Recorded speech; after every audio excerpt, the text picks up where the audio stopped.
In the afternoon, the cicadas, which had been lively and incessant chirping themmerning, gnawed languidly upon the trees, emitting only a few feeble sounds. A Huang sprawled out, lazy-lying beneath the bitter yuzu tree entrance, stretching out stung with figning death. A Huang, Zhu Fuga led outwis, but A Huang merely shifted slightly, remaining supine. You lazy dog, utterly lethargic, Zhu Fuga scolded again. A Huang barely opened his eyelids, glanced at Zhu Fuguwei, then shifted his spit, pressing his belly against the ground, and closed his ensemble, motionless. At that moment, the sky loomed like a vast steamer, enveloping the surroundings. The oppressive yacht clunk tuniskin, rendering neuter lie uncomfortable, even making breathing a laborious task. The dark clouds slummed lower, exacerbating the suffocating atmosphere, leaving people gasping for air, even more at the Wang. Zhu Fugai cast a couple of glances at A Huang, then fell silent. He took Kaffin from behind the counter and began to avite. His rotund body nestled in the kulker, panting heavily, yet he had refused to dissipate. On the table before him rested a ceramic pot filled with coltia, tantalizingly within reach. Zhu Fugiga's data pot, licking his lips, a faint smiley of satisfaction gracing his face, but soon he recalled it was meant for Saley, and coldly Luke. At some point, the soon had retreated behind the thick clouds, and the cicada song had ceased. Every hair in A Huang's body student, trembling slightly in festifling air. That attendant saw Fuguwei tea house, Shaowahan Zhao Yomao, leaned listlessly against the door. Both had their colarsipin, their body hair standing in end, yet no single drop-off sweet fell, all having been absorbed by the oppressivia.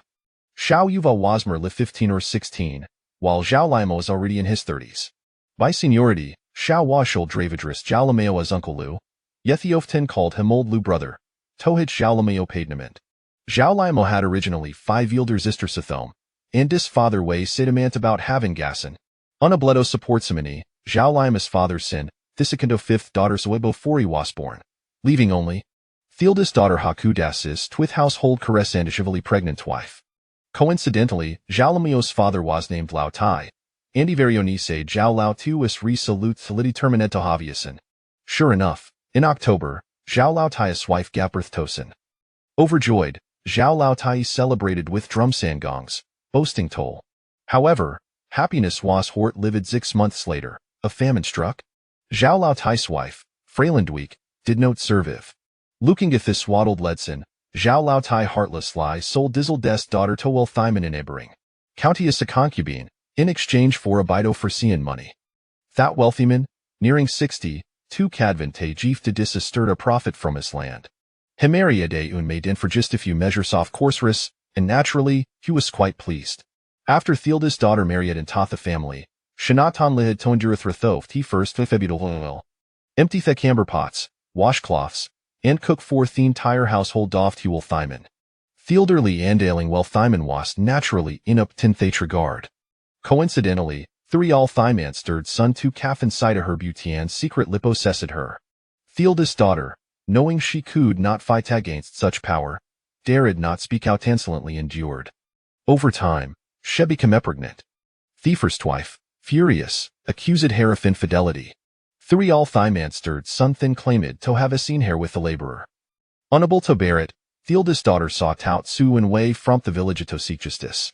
Befor Thintra village, she exposed the vile nature of Tuel the family, then jumped Pedental, taking Tulis with Onicht. Upon learning of this, Zhao Lao Tu was naturally infuriated, but with the death already occurred, his protest serene vain. Su Yuny, playing the Good Samaritan, in Shu read that 3 all the family compensated Zhao Lao Tai fivitels of silver, thus bringing Thimerto close. Due to this scandal, their reputation of Tuel the family gradually declined, and they soon relocate elsewhere. Zhao Lao Tai's wife Barathezer named Zhu, and she had a cousin named Zhu Jinsai, honed a meagerdia house to make Keensmeet. Seeing his brother-in-law in a pitiful state, Zhu Jinkakenly took Zhao Lao Tai and Asawar Karathi tea house, occasionally sharing Samarasi soup for Zaya 6 son to drink. All the life was tight, the manageto servive. However, Zhu Jinkazenlisen, Zhu Fuguwei, Hadelwei shade a contentious relationship with Zhao Yomao. Zhu Jinka was a simpleman, before his death, instructed disonato evict Zayo's family. Zhu Fugui agreed, yet upon his father's passing, a prompt liar named the tea house Fuguei tea house. Lukat hat, sukanosostentatious name. Fortunately, Zhu Fugi still retained some resemblance of conscience and did not cast out Zhao's family. Yet at this time, Zhao Laotai was nearing his end. Zhu Fugi carry a dapatoftia to the village sedge for a visit, even pretentious lyshiding a couple of tears. Though Zhao Laotai had lived a muddled life, he had no netheless raised Lumio with the utmost care. He always ensured that Liam our seavid fudandwater first.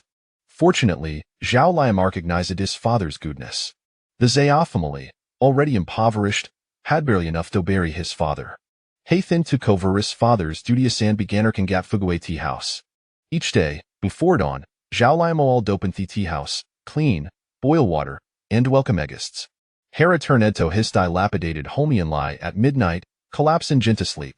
Day after day, year after year, Nogar lever looked his way, and had gradually abandoned the thought of marriage. Xiao Wuwa, still young, had not pondered such matters. His greatest story at present was the persevia. A Xiao Wuwa pula dathescaler, hoping to summon a breeze, only to feel very agitated. He gazed at the cracked earth beneath the bitter yuzu tree, muttering, if it keeps getting hotter, even thirth God will jump into river. Bang splash.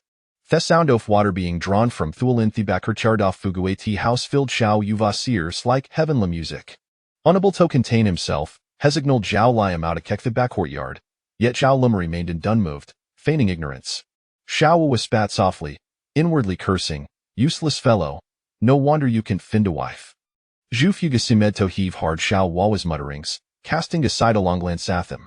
Xiao Yuva immediately sprang up from the ground, patting his backside, and called out loudly, what order stoyo have, boss?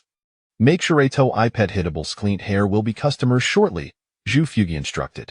Understood, Xiao Wu exclaimed joyfully, rushing towards the back courtyard. Zhu Fugi quickly called out, come back. Waddle said Oyaonid, boss, Xiao Wu asked.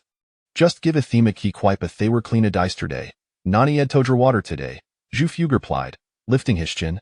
Xiao Wuwa, like a withered eggplant, wilted instantly. Under the watchful gaze of Zhu Fugi's round eyes, heavy grudging lie approach ethitable, wiping Harry and Thier. Wipe thought spot better TV any dust, Zhu Fugi casually pointed, raising his head. Yes Xiao Hua answered, his head drooping. Seeing Xiao Hua's demeanor, Zhu Fugi felt a slight satisfaction in his shiart, yet the dryness in his mouth hanlai adeto his irritation. This little rascal, no tonlai lazy buddlesome making him speak so much. It seems a must indulge I nasapov kultia. Thus, Zhu Fugi could do it again. Old Lu. Zhao Lama responded, sir. Wang das han renazarving soon gobo ilaket leaf hatia, Zhu Fugi commanded. Understood, Zhao Limo picked up the tipatan headed towards the back courtyard, while agility flickered in Xiao's eyes. Damn Zhu Fugue, damn Zutha skinflint, damn Theron fisted miser. Hew'd even spare a bucket of well water. One side become a prosperous. I will also build a house like Hethi's. I will dig 12s, Ani and Frontandanine back. That front 12 shall have e fences and asomion calls me sir. It shall provide me bucket of water. Bang! The sound of the bucket drop into Thul was music to hizers. Splash shall why were reckled themagif sus kinflint splump wife pouring water over herself in Thebeth, and Heffelt even more agitated. Chapter 2. Idle chatter at the tea house. Wait a moment. Xiao Wuwa observed Zhu Bapi stifling a yawn. Realizing that he was about to retreat to the back for a bowl of the chilled sour plum soup from Jingshui town. The sour plum soup, originating from Jingshui town, was delectably cool and sweet sour, and merely thinking about it sent a thrill through Xiao Wuwa. He swallowed hard, eagerly anticipating Zhu Bapi's departure. Zhu Fugue squinted at the ceramic teapot filled with cool tea, casting a glance at Xiao Wuwa, and sauntered slowly into the backyard. Old Lu, hurry up. I'm parched. As soon as Zhu Fugue's figure vanished from beneath the loft, Xiao Wuwa dashed to the back door, calling out for Zhao Lumao. Zhao Lumao emerged from the kitchen with a ladle, and Xiao Wuwa swiftly snatched it from him, raising it to his lips. Gulp, gulp, gulp, a whole ladle of water vanished in 3 swallows. I'm dying of thirst.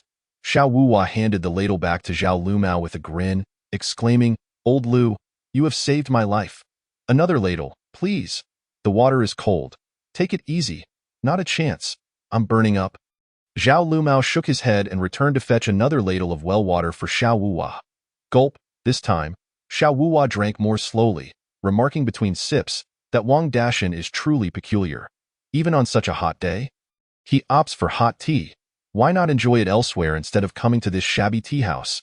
Keep your voice down. You wouldn't want the master to hear. You'd be in for it. Pa, you're the only one afraid of him. 2 ladles of cool water downed. Xiao Wuhua felt utterly refreshed. He thrust the ladle at Zhao Lumao, disdainfully stating, Wang Dashan must have taken a liking to Cuehua in the inner room, which explains his daily visits to chat with Zhu Bapi. Zhao Lumao shook his head and returned to the kitchen to brew tea. Wang Dashan's tea requires dried tangerine peel and a pinch of salt. It must be simmered over low heat, for a moment's negligence can ruin it. No room for carelessness. Tea. Xiao Wuhua turned away, stealthily inching closer to the small loft in the backyard, peeking through the window. Indeed, Zhu Bapi was inside, lounging comfortably in a cool chair, a bowl of sour plum soup in his left hand. He sipped and smiled at Cuehua, who fanned him, while his right hand roamed over her thigh. Smack! Cuehua swatted Zhu Fugui with the fan, her almond-shaped eyes wide with anger. Behave yourself, sir. Oh, come now, why so serious? Zhu Fugui grinned, his chin crinkling with each expression. They both gazed at Cuehua, draining the last drop of sour plum soup from their bowls before handing them over.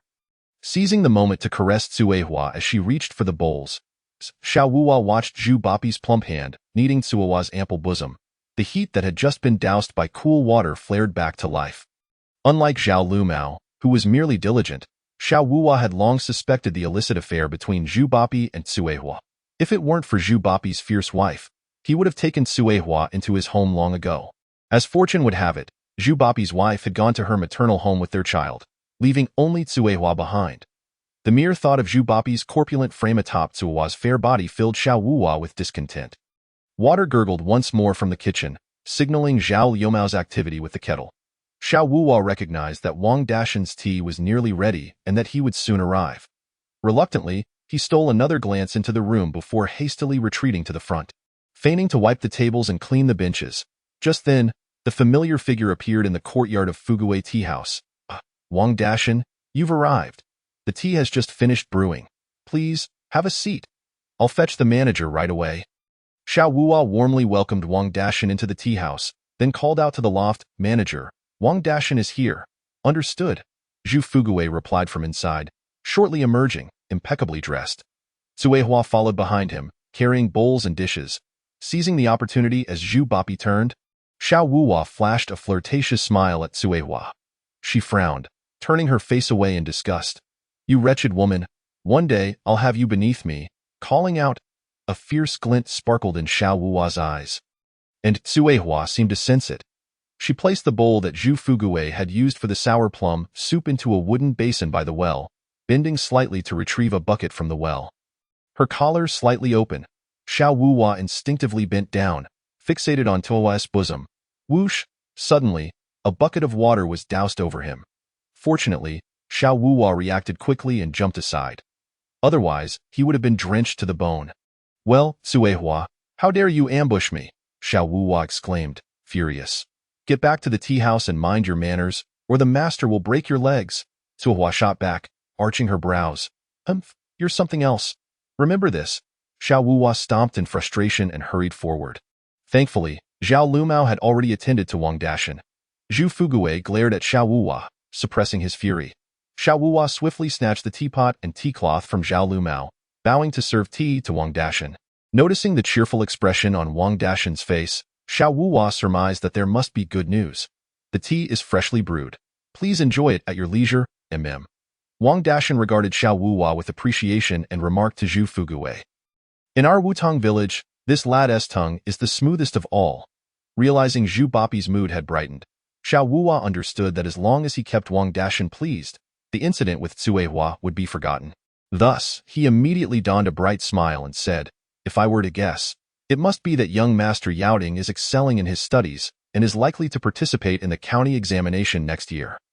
Upon hearing this, Wang Dashan pointed a finger at Xiao Wuhua, a knowing smile gracing his lips. Xiao Wuhua realized he had hit the mark, feeling quite pleased with himself, and continued, All the scholars in Wutong village say that Master Yaoding is exceptionally. He intended to show off his knowledge but faltered. Zhu Fugui squinted and whispered, Gifted. Exactly, gifted.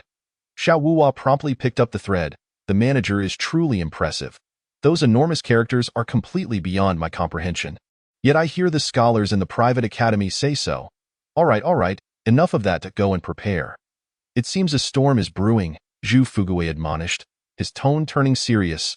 Quickly fill the water tanks and buckets inside. Once the rain starts, the water will become muddy. Go on. Go. Xiao Wuhua grimaced, thinking, well, you Zhu Bapi, you monopolize every little bit of glory. One day, I shall leave Wutong village and show you. Reluctantly, he complied and headed to the backyard. Zhu Fugui gestured to the taciturn Zhao Lumao, signaling him to supervise. Zhao Lumao bowed to Wang Dashan and followed Xiao Wuhua to the backyard. Dog meat buns are hardly worth mentioning. Zhu Fugui inwardly scolded Xiao Wuhua while maintaining a smile towards Wang Dashan. The county examination will be in February next year. By then, Master Yaoting will only be 12 years old, truly formidable. It is still too early to make predictions. Wang Dashan delicately sipped the tea. Exhaling a sigh, for him, my heart is in tatters. When he rises to prominence, you shall find joy in it. Zhu Fugui concurred. Wang Dashan laughed. Oh, by the way, I heard from my Yaoting that you sent Jin Bao to the private academy as well? How could you, Zhu Dazhu, part with your hard-earned money? Surely your Jin Bao aspires to take the imperial examinations too. Chapter 3. Omens in the Heavens. Wang Dashan, you jest. Wang Dashan's concern caught Zhu Fugui off guard. He chuckled awkwardly, furrowing his brow. With my son's antics, how could he possibly succeed in the examinations? I merely wish for him to recognize a few characters and do some basic arithmetic. Indeed, Zhu Boss is quite astute. Seeing Zhu Fugui's pained expression, Wang Dashan felt a sense of relief. He likely sensed that he had overstepped and added, in a few months, it will be time for the autumn examination. If Scholar Zhang succeeds this time, our Wutong village will finally have a Jin Shi. Oh dear. Zhu Fugui waved his fan dismissively. From my perspective, it seems unlikely. Zhu Fugui vaguely recalled that 3 years ago, Wang Dashan had made similar remarks about Scholar Yu at the village's edge. The outcome was disastrous, leaving Scholar Yu disheartened, to the point where he no longer passed by Wang Dashan's door.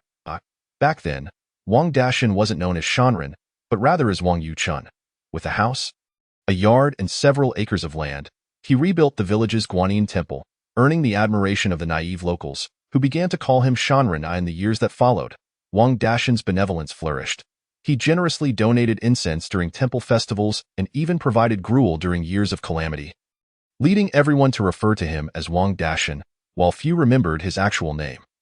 Wang Dashan was a man who dreamt of officialdom, sending all 3 of his sons to the private academy, hoping they would secure a government position and bring honor to their family. Little did he know whether he had expressed such wishes before the Bodhisattva.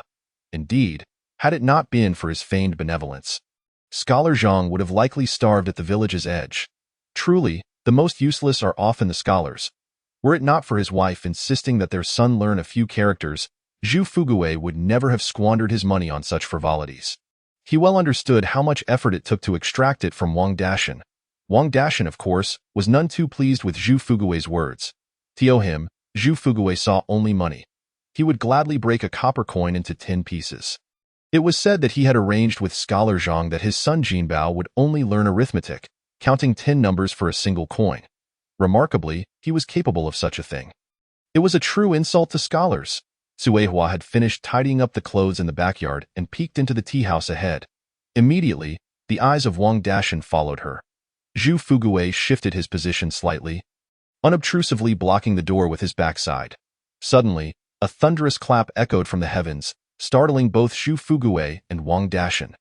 Dark clouds rolled ominously, and a gust of wind swept through, stirring up countless dust particles and flipping the tea flag of the Fugui tea house. Lu Mao! Lu Mao! Zhu Fugui hurriedly called out for Zhao Lumao. Zhao Lumao rushed out, wiping his hands on a tea towel and asked, "What is it, my lord?" "Quickly prepare our wine awning. Hurry up." "Yes." Despite the commotion, Suehua did not emerge from the house, as the impending rain loomed. Wang Dashan's interest waned. He placed his teacup on the table and rummaged in his pouch for 20 copper coins. Zhu Fugui extended his hand to accept them, courteously inquiring, "Won't you stay a while longer, Wang Dashan?" "No, judging by this weather, it seems no one else will come today. I shall return tomorrow." After taking a few steps away from the Fugui tea house, Wang Dashan turned back to remind, if it rains again tomorrow, remember to brew the tea stronger. Zhu Fugui repeatedly replied, certainly, certainly. Zhao Lumao quickly bowed his head, saying, safe travels, Wang Dashan. Wang Dashan glanced at Zhao Lumao, sighed, opened his mouth as if to say something, but ultimately said nothing and shook his head as he departed. Zhu Fugui looked up at the sky, noting the low-hanging dark clouds, fearing Wang Dashan would need to hurry. Lumao, is everything all right behind? Zhu Fugui turned back into the tea house, grunting twice before sitting back down on the cool bench, beckoning Zhao Lumao with a soft inquiry. Suehua was cleaning upstairs, while Wuo was fetching water in the yardam. After chatting with Wang Dashan for a while, Zhu Fugui felt thirsty and waved his fan, saying, pour me a bowl of tea. Certainly. Zhao Lumao took a bowl and went to retrieve the pot of tea brewed for Wang Dashan. Not that pot. Zhu Fugui waved his hands repeatedly. Get the one beside it, the cool one. Who can drink scalding tea on such a hot day? After downing a bowl of cool tea, Zhu Fugui felt significantly more at ease. He watched as Zhao Lumao resumed tidying the table and asked earnestly, Lumao, how have you considered the widow Su from the lower village that Wang Dashan mentioned recently, my lord? She has 3 children to care for, each requiring clothing and food. How could I possibly manage? I knew Wang Yuchun wouldn't suggest anything good, by the way. What about the daughter from the Xia family? My lord, you know the Xia family's daughter well enough. She's blind in one eye and has a limp. Zhu Fugui grew somewhat irritated, exclaiming, what of it? She still has one good eye and one good leg. Doesn't she? As long as she can bear children, it's better than having nothing at all. Zhao Lumao, leaning against the table, chuckled wryly. The Xia family still demands 5 stones of rice. Zhu Fugui agreed that old Xia was being unreasonable and softened his tone, saying, I'll discuss it with you again tomorrow. Zhao Lumao felt he couldn't refuse Zhu Fugui's request and replied, thank you, my lord. Keep an eye on the outside. Be cautious, yes, after thoroughly instructing Zhao Lumao. Zhu Fugui strolled back to the backyard. Zhao Lumao was aware of what he ought to do. He closed one of the tea house's large doors, and just as he finished tidying up, heavy rain began to pour down, solidifying the dust on the ground into beads, which quickly morphed into muddy slush. Seizing a rare moment of leisure, Zhao Lumao poured himself a bowl of tea from the pot that Wang Dashan had left unfinished. Before he could take a sip, it was snatched away by Xiao Wu, who had just completed his chores. Without a second thought, Xiao Wu tilted his head back and gulped it down. He immediately spat it out, oh dear, that's Wang Dashan's tea. Xiao Wu slammed the tea bowl back onto the table and ran to the door to spit out several times, turning back to shout at Zhao Lumao. Old Lu, let me tell you, never drink Wang Dashan's tea. It tastes like horse urine. Oh, really? Zhao Lumao lifted the small bowl of what he deemed horse urine and took a small sip. It was slightly bitter, a tad salty, with a hint of dried tangerine peel fragrance, and a barely perceptible sweetness. To his surprise, he found it quite palatable. 20 coins for a pot. What could be unpleasant about it? The rain continued to fall for several hours, plunging the evening into darkness far earlier than usual. Zhao Lumao and Xiao Wu finished arranging the tables and chairs, closed the other large door of the tea house, and donned their ponchos as they exited through the backyard. Zhao Lumao's home was located beside the Guanyin temple at the village's edge, consisting of 2 dilapidated earthen rooms left behind by his father, Zhao Laotai. The roof of the side room was partially torn, resulting in a light drizzle inside while the heavy rain fell outside. It wasn't that Zhao Lumao was unwilling to repair the old house. Rather, he would lose 2 days' wages if he missed a single day at the tea house. A stone of white rice cost 8 coins and 3 cents, and he earned merely 1 coin, 2 cents, and 5 won from Zhu Fugui each month. Even if he abstained from eating and drinking, it would take him 2 years and 8 months to marry Xia family's limping, blind daughter. This summer, the rain was particularly abundant, and Zhao Lumao's worries about the 2 old rooms quickened his pace. Xiao Wu called from behind, Old Lu, slow down, wait for me. Chapter 4. The abandoned baby by the river. Xiao Wu's home was in the center of the village, where he lived with his elderly mother. The 2 of them had to pass by a small river on their way home. The river was not deep, yet each year it claimed 1 or 2 lives. With the summer rains, the river had swelled dangerously in recent days. Hearing the rushing water nearby, Xiao Wu felt increasingly fearful. As he noticed Zhao Lumao quickening his pace, he couldn't help but sprint to catch up. Suddenly, a flash of lightning split the sky without warning, causing Xiao Wu to drop to the ground in fright beneath a willow tree, shouting, Ah! Zhao Lumao halted in the rain, turning back to call out. What happened? Nothing, just slipped. Xiao Wuwa wiped his face and shouted back. He groped around, trying to find something to steady himself, and inadvertently grasped a wooden plank. The plank felt strange in his hand, and without thinking much, he pulled it, unexpectedly revealing a wooden basin. With another flash of lightning illuminating the night sky, Xiao Wuwa glanced at the basin, and his rain-soaked, dazed mind suddenly exploded with realization. Ah! Zhao Lumao, confused, shouted. What is it? Ah! Xiao Wuwa pushed the basin aside and sprang up from the muddy water, racing to Zhao Lumao's side, breathless with fear. There's something in that basin. What kind of thing? Nothing clean. Xiao Wuwa dared not utter those two words, frantically urging Zhao Lumao, quick, let us go. What's in the basin? Zhao Lumao pressed for answers. Xiao Wuwa, increasingly anxious, jumped and shouted, it's a water ghost. Since the death of Dinyan, Zhao Laodai had been the most skeptical of ghosts and deities. Naturally, Zhao Lumao did not believe it either. He thought the wooden basin was merely a common bathing basin from a wealthy household, so he intended to investigate further. Xiao Wuwa grabbed him, pleading, don't go, let's hurry. Just then, a deafening thunderclap roared from above. Leaving both of them dazed in their stupor, they suddenly heard a faint crying sound. Wah! The two exchanged glances, and upon listening closely, they confirmed it was indeed a child's cry. Wah! The sound was emanating from the wooden basin that Xiao Wu had pushed aside. Ah! Xiao Wu, terrified, took off running. However, Zhao Lumao, as if his soul had been lost, stepped toward the willow tree. The sky flashed with lightning, and in the flickering light, Zhao Lumao discerned the contents of the basin. A child, over a foot long, lay inside the basin, rainwater having risen to its ears. Its eyes were tightly shut, the small face pale and bluish as if awakened by the thunder, its frail limbs flailing in the basin. Crying with labored breaths. Heavens! Zhao Lumao exclaimed, quickly lifting the child from the basin, feeling the cold, damp weight in his arms. What a tragedy! He hastily tucked the infant beneath his poncho. The warmth from his body seemed to calm the child, allowing it to settle in his embrace, its lips moving slightly as it gradually ceased its cries. Zhao Lumao turned his attention back to the wooden basin. It appeared to have floated down the river, becoming ensnared in the gnarled roots of an old willow tree. The basin had been pushed upstream by the water, and it was by chance that Xiao Wu had grasped it, leading to the discovery of the child. The basin seemed to contain something else. As Zhao Lumao cradled the baby with one arm, he reached for the basin with the other. However, the rising river water surged forth, pushing the basin further away. The relentless flow of the river swept the basin out of sight. Who could have been heartless enough to abandon such a child? That was a matter for tomorrow. Zhao Lumao brought the abandoned infant back to the house, first finding an old garment to wrap around the child, soon realizing it was a boy. He then dug out a winter blanket and carefully covered the infant. Next, he hurriedly gathered some dry twigs to start a fire, tossing a handful of rough rice into a pot to boil into rice soup.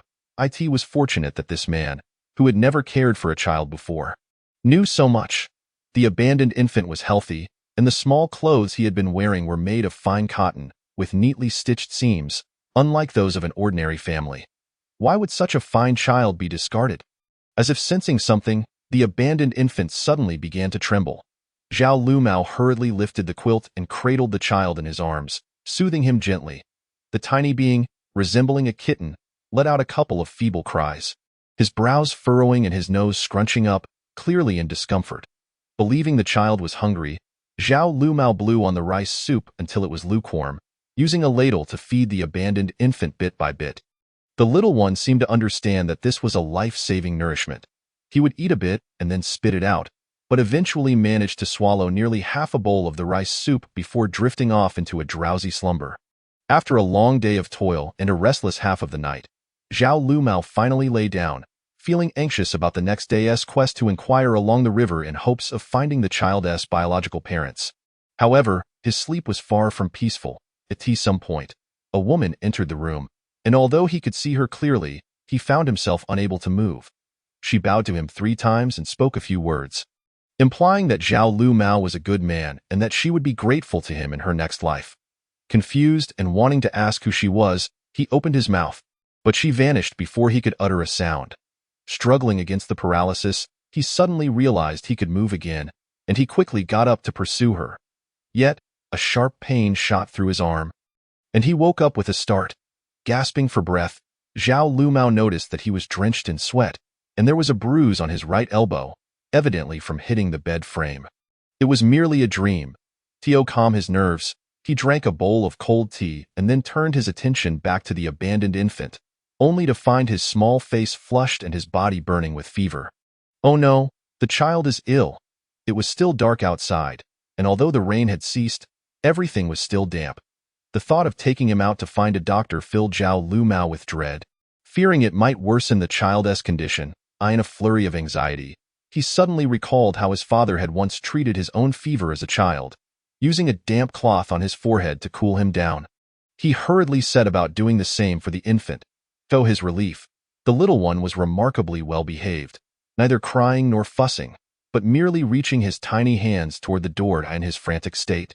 Zhao Lumao did not notice his own worry about the child's hunger, so he ignited a small flame to warm the leftover rice soup from the previous night.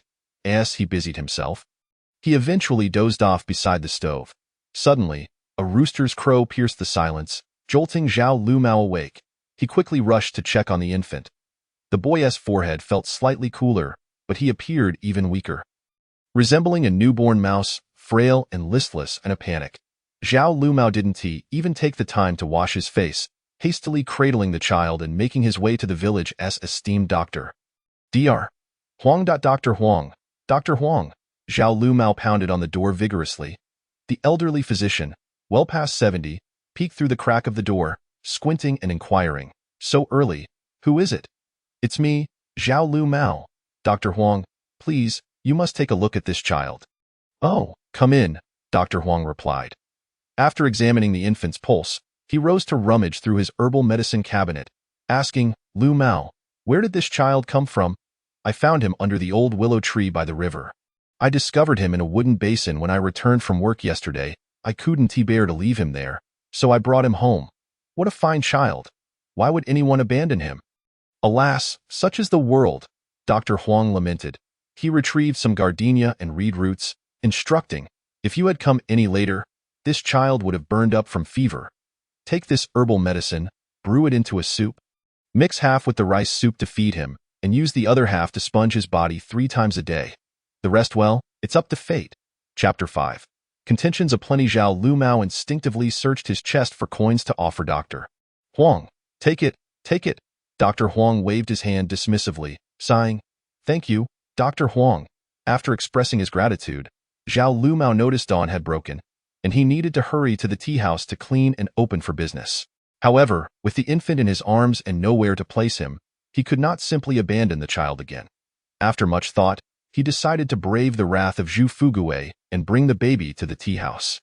Taking advantage of Zhu Fugui still being upstairs, Zhao Lumao quickly brewed the herbal medicine and carefully took it to the back of the wood shed to sponge the abandoned infant's body. He had intended to wait until Tsuehua woke to ask her for some leftover food to make rice soup, but unexpectedly, Tsuehua came bounding down the stairs. Tsuehua shouldn't be sleeping in the side room. Isn't Zhu. Seeing Zhao Lumao, Tsuehua froze on the staircase, unsure whether to greet him or not. Last night, she had shared a bed with Zhu Fugui, and if his wife learned of this, there would be no place for Tsuehua in Wutong village. Steeling herself, she suddenly noticed that Zhao Lumao was holding something in his arms. Upon closer inspection, she gasped, "Oh my heavens, it's a baby." Zhao Lumao, realizing the gravity of the situation, quickly waved her over and whispered, "Tsuehua, I need to discuss something with you." Tsuehua glanced back up at the loft, then quietly descended into the courtyard. Asking in a hushed tone, "Lu Gu, where did you get this child?" "I found him by the river last night." "Found him? You must return him." Tsuehua leaned in to examine the abandoned infant, exclaiming, "Wow, he is quite handsome. He must be a couple of months old, right?" "Alas, how would I know?" Zhao Lumao feared waking Zhu Fugui, so he pulled Tsuehua aside. "Wait, what is wrong with the child? Is he sick?" Zhao Lumao glanced at the silent infant in his arms, pleading, "He has had a fever all night. I just returned from Dr. Huang." "Tsuehua, can you spare some leftover food? I want to make rice soup for him." Tsuehua blinked her almond-shaped eyes, saying, well, I didn't see anything. As long as Zhu Fugui's wife wasn't around, the backyard was Cuihua's domain, and Zhu Fugui was somewhat lenient with her. Zhao Lumao, not wanting to offend her, continued to plead. Cuihua, when I discovered the child, he was placed in a wooden basin, clearly abandoned by his biological parents. While life may hold value and worth, this child is innocent. Could you please show some kindness and give me some leftover food? He looks like he might not survive, and we could consider it a good deed. Fu's nose tinged with sadness. Her own life story was a pitiful one, sold to Zhu Fugui's wife at the tender age of 6 or 7. She had endured 2 years of hardship before arriving at Zhu's home. None in the Zhu family treated her as a person, and even Zhu Fugui's preteen son sought to take advantage of her. Were it not for her lack of options, she would not have allowed such a man to demean her. Wiping her eyes, Cuihua pressed her lips together and said, Lu Gu, what are you saying? As if you're the only good person in the world. It's just a bowl of rice soup. Wait here. I'll get it for you. If Zhu Fugui dares to complain even a little, I'll make sure he regrets it. Ah, thank you. Cuihua. Xiao Wuwai, who had abandoned Zhao Lumao the night before, sneaked in through the back door that morning. Zhao Lumao had just fed the infant with rice soup when Xiao Wuwai exclaimed, Why did you bring this ill-fated thing to the tea house? Bah, you're the ill-fated one. Cuihua spat at Xiao Wuwai, carrying the bowl away, only to return shortly, gently telling Zhao Lumao, Lu Gu, I'll watch over the child for you. The tea house is waiting for you to open. Thank you, Cuihua, thank you. Zhao Lumao felt relieved, expressing his gratitude before hurriedly heading to the kitchen to fetch water for tea, then quickly moving to clean and prepare for customers. Xiao Wuwai followed behind, grumbling, and Zhao Lumao pretended not to hear, instructing Wuwai, hurry and replace the leftover tea from yesterday. Just wait until Zhu Poppy comes down. You'll be in for it. Xiao Wuwai muttered as he begrudgingly took the teapot to change the tea. Sure enough, after a while, Zhu Fugui descended from the loft for breakfast and was taken aback to see Cuihua holding a baby. Cuihua, what are you doing? Before Cuihua could respond, Xiao Wuwai rushed forward to spill the beans, recounting the entire story of how he discovered the abandoned infant. Zhao Lumao stood at the door, overwhelmed with anxiety, unsure of how to react. Cuihua shot a glare at Xiao Wuwai, scolding, Do you have to talk so much? If you don't say anything, no one will think you're mute. Xiao Wuwai tossed his head, retorting, Women have long hair but short knowledge. This is a water ghost.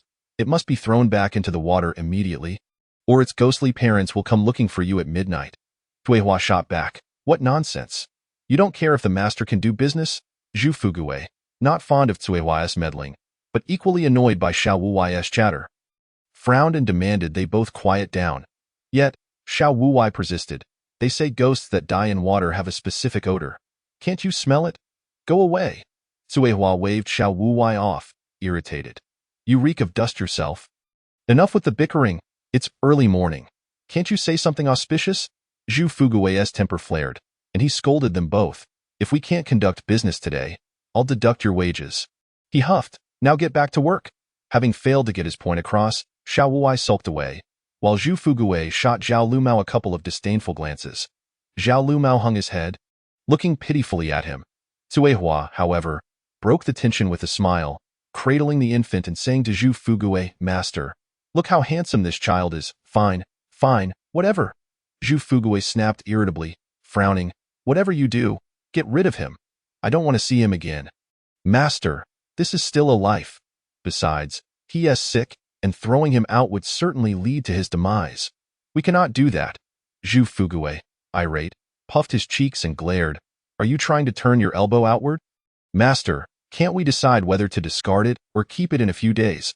What if we find the child's real parents? Cuihua cast a sidelong glance at Zhu Fugui and continued. Look at this child, akin to a cat. Sustaining him is merely a matter of a bowl of rice soup. Do we really need to fuss over a bowl of rice soup in our tea house? Just as Zhu Fugui appeared ready to unleash a tirade, Cuihua interjected. Last night, the master said. Zhu Fugui quickly covered Cuihua's mouth and bellowed at Zhao Lumao. What are you staring at? Get back to work. Yes, master. Zhao Lumao hastily turned to leave. Speak louder. Do you want to cause a ruckus? Zhu Fugui pulled Cuihua aside and implored softly. Cuihua, if you could bear me a child, I assure you I would raise him plump and healthy. No, not just one. I would raise 7 or 8, however. This child appeared to have come from nowhere, unclean and unkempt. Why tea house relies on the goodwill of the locals. If they discover I have taken him in, who would still come here for tea? If he consumes rice soup, we shall all go hungry. Calm down, listen, discard him. When I mentioned docking wages, I was merely trying to frighten Wu Wai. Don't take it to heart.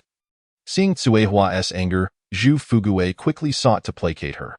Cuehua was not only fair of face, but also possessed an enviable figure, with a rounded bosom and a waist as slender as a water snake. In all of Wudong village, few rivaled her beauty. Zhu Fugui had long wished to take Cuehua as his own, but his wife vehemently opposed the idea. Had it not been for his wife's reluctance to seek another maid, Cuehua would have been taken in years ago. Zhu Fugui further coaxed, Cuehua, the market will be here in a couple of days. If you desire anything, just say the word. Can we not just send the child away for now? Absolutely not. Cuehua shook her head defiantly. Master, did not Wang Das Hanren also say that saving a life is worth more than building a pagoda of 7 stories? Consider this an act of kindness and virtue. Who knows, perhaps young Master Jinbao will one day rise to greatness because of this good deed. Wang Das Hanren, all you ever talk about is Wang Das Hanren. Why don't you take the child to him yourself? Zhu Fugui snapped, losing his patience. Fine, I shall take him, Cuehua declared, truly stepping toward the door. I shall deliver this child to Wang Das Hanren right now. I refuse to believe that he would abandon the child to fend for itself. She continued, soon, everyone in Wudong village will praise Wang Das Hanren for his kindness, calling him a living bodhisattva, while your tea house dwindles in patrons. You shall regret it. Come back, come back. Zhu Fugui anxiously called her back, his face drawn in despair. Zhao Lumao is merely a pauper. How could he possibly care for this child? If he remains here, he will consume my resources. I cannot afford to support them both. Cuehua cursed silently in her heart but replied, exactly. That is why I must take him to Wang Das Hanren. If his wages are fair, perhaps I shall join him there. Dare you? Zhu Fugui glared, gripping Cuehua firmly, yet unwilling to relent. Growing frustrated, Cuehua shook off Zhu Fugui's grasp and retorted. Every time the harvest is poor, Wang Das Hanren distributes gruel and grain. Who in our 3 villages is unaware of his reputation? The villagers praise Wang Das Hanren for his benevolence, yet they say that those who perish at your doorstep would not even receive a bowl of your water. If you are unwilling to part with a few spoonfuls of rice soup, do not hinder me. Fine, fine, keeping him is acceptable, is it not? Zhu Fugui wore a troubled expression. However, for each day he stays in my tea house, I shall owe him a meal. Cuehua walked off in silence. Zhu Fugui hurriedly caught her. All right, we shall not take him in after all, shall we? Ah, this is much better. Cuehua, having secured a meal for the abandoned child, felt elated, hoping fervently that this unfortunate infant would survive. Zhao Lumao was equally grateful to her. Thankfully, the heavy rain from the previous night had brought a slight chill to the air. After the hour of chun, a few patrons arrived at the tea house. One ordered a bowl of fresh tea, sipping while lamenting the previous night's deluge, fearing yet another flood. One man, lounging with legs crossed, remarked, in this weather, one never knows what peculiar events might unfold. Indeed, Xiao Wu Wai, who had been eavesdropping, eagerly interrupted, strange happenings occurred last night. Oh? What strange happenings? Do tell. Xiao Wu Wai recounted the tale of the abandoned child, causing Zhao Lumao to scowl at him, demanding, Wu Wai, why aren't you brewing tea? The tea patrons clamored, oh, let him speak. Let him speak. With the farmers all busy checking their fields for overflowing water, those in the tea house were merely idle souls eager for entertainment. If the excitement was insufficient, they might just add fuel to the fire. Thus, they clung to Xiao Wu Wai, pressing him for every detail. Xiao Wu Wai, typically a show-off, reveled in the attention, embellishing the story and even mimicking the scene of discovering the wooden basin. Passers-by, drawn by the commotion within the tea house, assumed something significant was occurring and soon wandered inside. With patrons came business, and Zhu Fugui could hardly contain his delight. Zhao Lumao dashed about, nodding in affirmation whenever someone sought his confirmation. The crowd, finding him dull, turned their attention back to Xiao Wu Wai, bombarding him with questions and demanding to see the abandoned child. Zhu Fugui stepped in to mediate. The story is true, however, the child is ill. We do not know if he will survive, So he is being cared for in the backyard and will not be brought out for everyone to see, a voice quipped. Oh, Zhu boss is feeling particularly benevolent today? Indeed, Zhu boss, raising a child is quite the financial burden. I assent it? Not at all, Zhu Fugui chuckled, his eyes nearly squinting in delight, his grin stretching from ear to ear. What is a mere bowl of rice soup? After all, do you not agree? Zhu boss, you are quite right.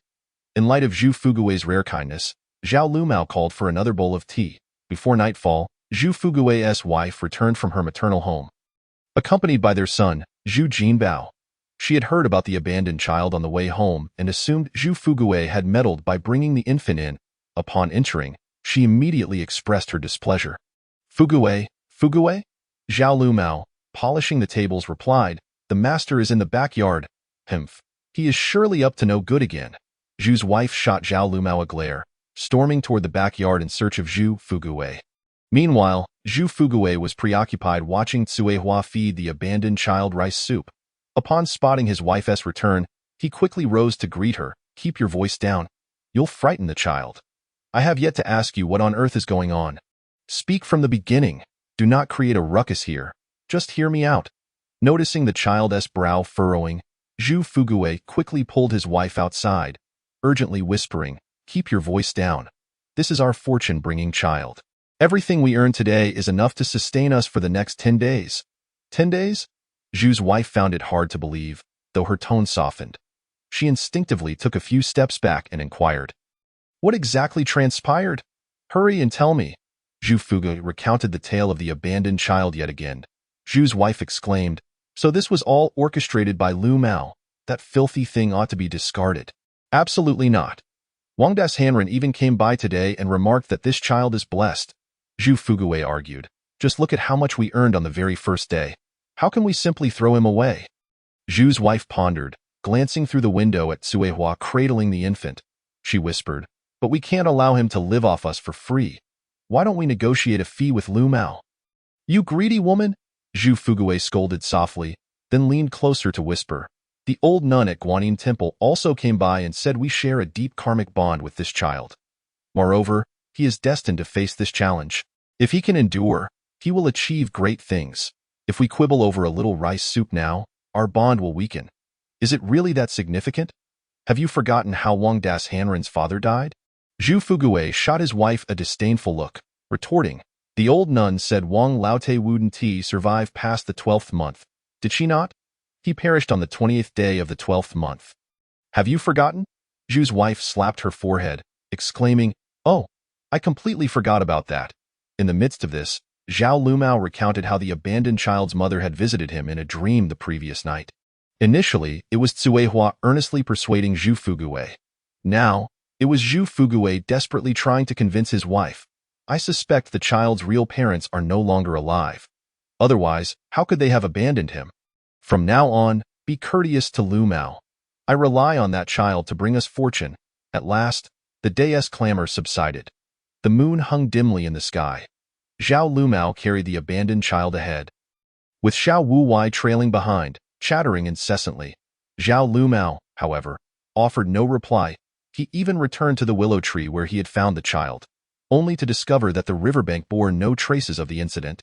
As the two approached a fork in the road, Zhao Lumao finally acknowledged Xiao Wuwai with a word, provoking Wuwai's ire. He turned and cursed, you're as useless as mud that one tease stick to the wall. You think you found treasure in what you picked up? Wait until the child's real parents come looking for him, and you'll see your efforts come to naught. Zhao Lioma did not fail to hear Xiao Wuwai's words.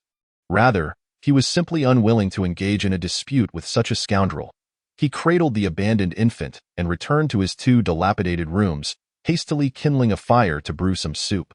With great care, he wiped the child's body and cautiously fed him rice porridge mixed with reed root soup. The child, however, continued to refuse nourishment, spewing it all over his chin. Reflecting on how Cuehua had taken care of the infant for the entire day, he felt a swell of gratitude. This led him to recall how his father had raised him in the same manner after his mother passed away, and, before he knew it, tears welled up in his eyes. In the dead of night, the woman from the previous evening returned, and Zhao Lioma remained as immobile as before. She uttered no words, instead cradling the abandoned child and humming a soft lullaby. Zhao Liuma could not discern the melody, but it reminded him of how Zhu Fugui's son cried for sleep, with Zhu's wife soothing him to slumber. As the woman departed, she bowed to Zhao Liuma, who, this time, did not awaken but fell into a deep slumber. It felt as though someone had struck him on the head, jolting Zhao Liuma awake, and he noticed the sky was already beginning to brighten. Alarmed, he thought of the child and hurriedly rose. To his dismay, the infant was not by his side. Upon further inspection, he found the child lying at his feet. How curious! He distinctly remembered placing the infant inside the bed to facilitate his care. Why had the child moved to the other end this morning? Zhao Liuma quickly wiped his face and, clutching the abandoned infant, made his way to Fugui's tea house to begin work. As he walked, his thoughts were consumed by the woman he had dreamt of the previous night, and he dared not voice his concerns. Zhu Fugui was particularly sensitive to such matters. Should he take offense? It was certain he would cast the child away. Nevertheless, Zhao Liuma could not help but ponder that the woman must be the child's mother. Yet, her late-night appearances suggested she was no longer among the living. Yet, her tenderness towards the child belied a heart of cruelty. Perhaps she had indeed suffered some misfortune. Whether it was the effect of Dr. Huang's medicine or the blessings of the child's mother from the heavens, the infant appeared significantly better than yesterday. His forehead was no longer as hot, and his eyes were clearer. Thank heaven! Passing by the old willow tree, Zhao Liuma paused to bow several times, murmuring, "Spirit of the tree, please bless this child with safety and well-being." Upon reaching the tea house, Zhao Liuma discovered that there were even more patrons than the day before, most likely drawn by the abandoned infant. Wudong village was small. Even trivial matters could escalate into grand disputes, let alone this significant issue. However, with Xiao Wuhua taking charge, Zhao Liuma found himself relieved of much of the burden. Zhu Fugui's wife had never held a fondness for Zhao Liuma. Yet today her demeanor had shifted dramatically. She had somehow procured an old backpack and presented it to Zhao Liuma in front of the gathered tea drinkers, speaking kindly, "Liuma, this was used by our Jin Bao. I see you have difficulty carrying the child. Please take this." Cuehua had her own tasks to attend to. She could not be expected to care for the child daily. Yes, thank you, madam," Zhao Liuma replied. No wonder Cuehua had only been able to watch over the child for a brief moment today. Zhu had summoned her to assist with various chores all day. Upon hearing Zhu's words, Wang Dashan furrowed his brow. He had arrived early, just as Cuehua was preparing a large bundle of clothes for washing. Wang Dashan intended to share a few words with Cuehua, but to his surprise, she glared at him in anger. "Aren't you the great benefactor? Why don't you help with a few words? You only know how to boss us around." Humph. It was no wonder Cuehua was upset. Zhu Fugui's wife was clearly meddling. Wang Dashan could not allow Cuehua to think less of him. Thus, he lifted his teacup and cleared his throat. Zhu, sensing Wang Dashan had something to say, perked up her ears to listen. The Buddha teaches that good deeds are rewarded, and evil deeds met with retribution. It is not that retribution does not occur. Rather, the time has not yet come. When the time arrives, everything will be accounted for. Zhao Liuma, you possess a kind heart, treating others with great generosity, and you hold a particular compassion for the lives of others. I believe that after 100 years, you will surely ascend to blissful realms. And in your next life, you will undoubtedly enjoy a fortune of longevity and happiness. Zhu was perplexed by this discourse, wondering why Wang Dashan had begun to speak of retribution in such a lively context. Wang Dashan glanced at Zhu and shook his head before continuing. The Ksiddhagarbha Sutra states that the deceased, within the 7 sevens, are like fools and the deaf, or engaged in debates regarding their karmic fruits in the courts. And afterward, they will be reborn according to their deeds. This means that after death, one might be reborn immediately or after a few days, yet within 49 days, rebirth is certain. And how is this related to Liuma? Zhu interjected, greatly so. The tea patrons gathered around, listening intently to Wang Dashan. Whether a person can be reborn as a human after death is determined by the karma accrued in life, in other words. Whether one is reborn as a human or a beast relies upon the deeds performed during their lifetime. Those who treat others kindly and live without malice, often making offerings to the Buddha, will be reborn with good looks and as a person of stature. Conversely, those who are harsh and unkind, who calculate every little gain and loss, will find themselves reborn in lower realms, suffering under the lash of others, or as beggars or hungry ghosts, perpetually driven away. Zhu was not pleased, thinking to herself, I have not wronged you. What is your intent in speaking such things to me, Wang Dashan? Coincidentally, Zhu Fugui had gone to a neighboring town to procure tea today, and Wang Dashan was a regular patron of the tea house, holding considerable esteem in the village. Zhu knew she could not compete with him, so she chuckled lightly and exchanged some meaningless pleasantries before passing a troublesome request to Wang Dashan. By the way, Lioma, Wang Dashan has extensive connections and is well informed. Perhaps you could ask him to inquire about the child's biological parents. Zhao Lioma shared this very thought, yet had hesitated to mention it in front of Wang Dashan. Zhu's suggestion came at the perfect moment, prompting Zhao Lioma to bow respectfully to Wang Dashan, earnestly saying, Lord Wang, you must have heard about this matter. I, Zhao Lioma, am illiterate and lack the means. I kindly ask you to help me inquire. I seek nothing for myself, only the safety of this child. Wang Dashan regarded Zhao Lioma, who hunched over like a shrimp and sighed. This child is a considerable burden for you. If you take even a moment away from work, Zhu will likely deduct your wages. Zhu interjected. What is this talk? Wang Dashan. Lioma has been working at the tea house for quite some time. Our Fugui may be frugal, but he has never resorted to withholding wages. Then, in that case, I see that Zhao Lioma's 2 shabby rooms are on the verge of collapse. How about Zhu allows him a couple of days off to make necessary repairs? The smile on Zhu's face instantly vanished.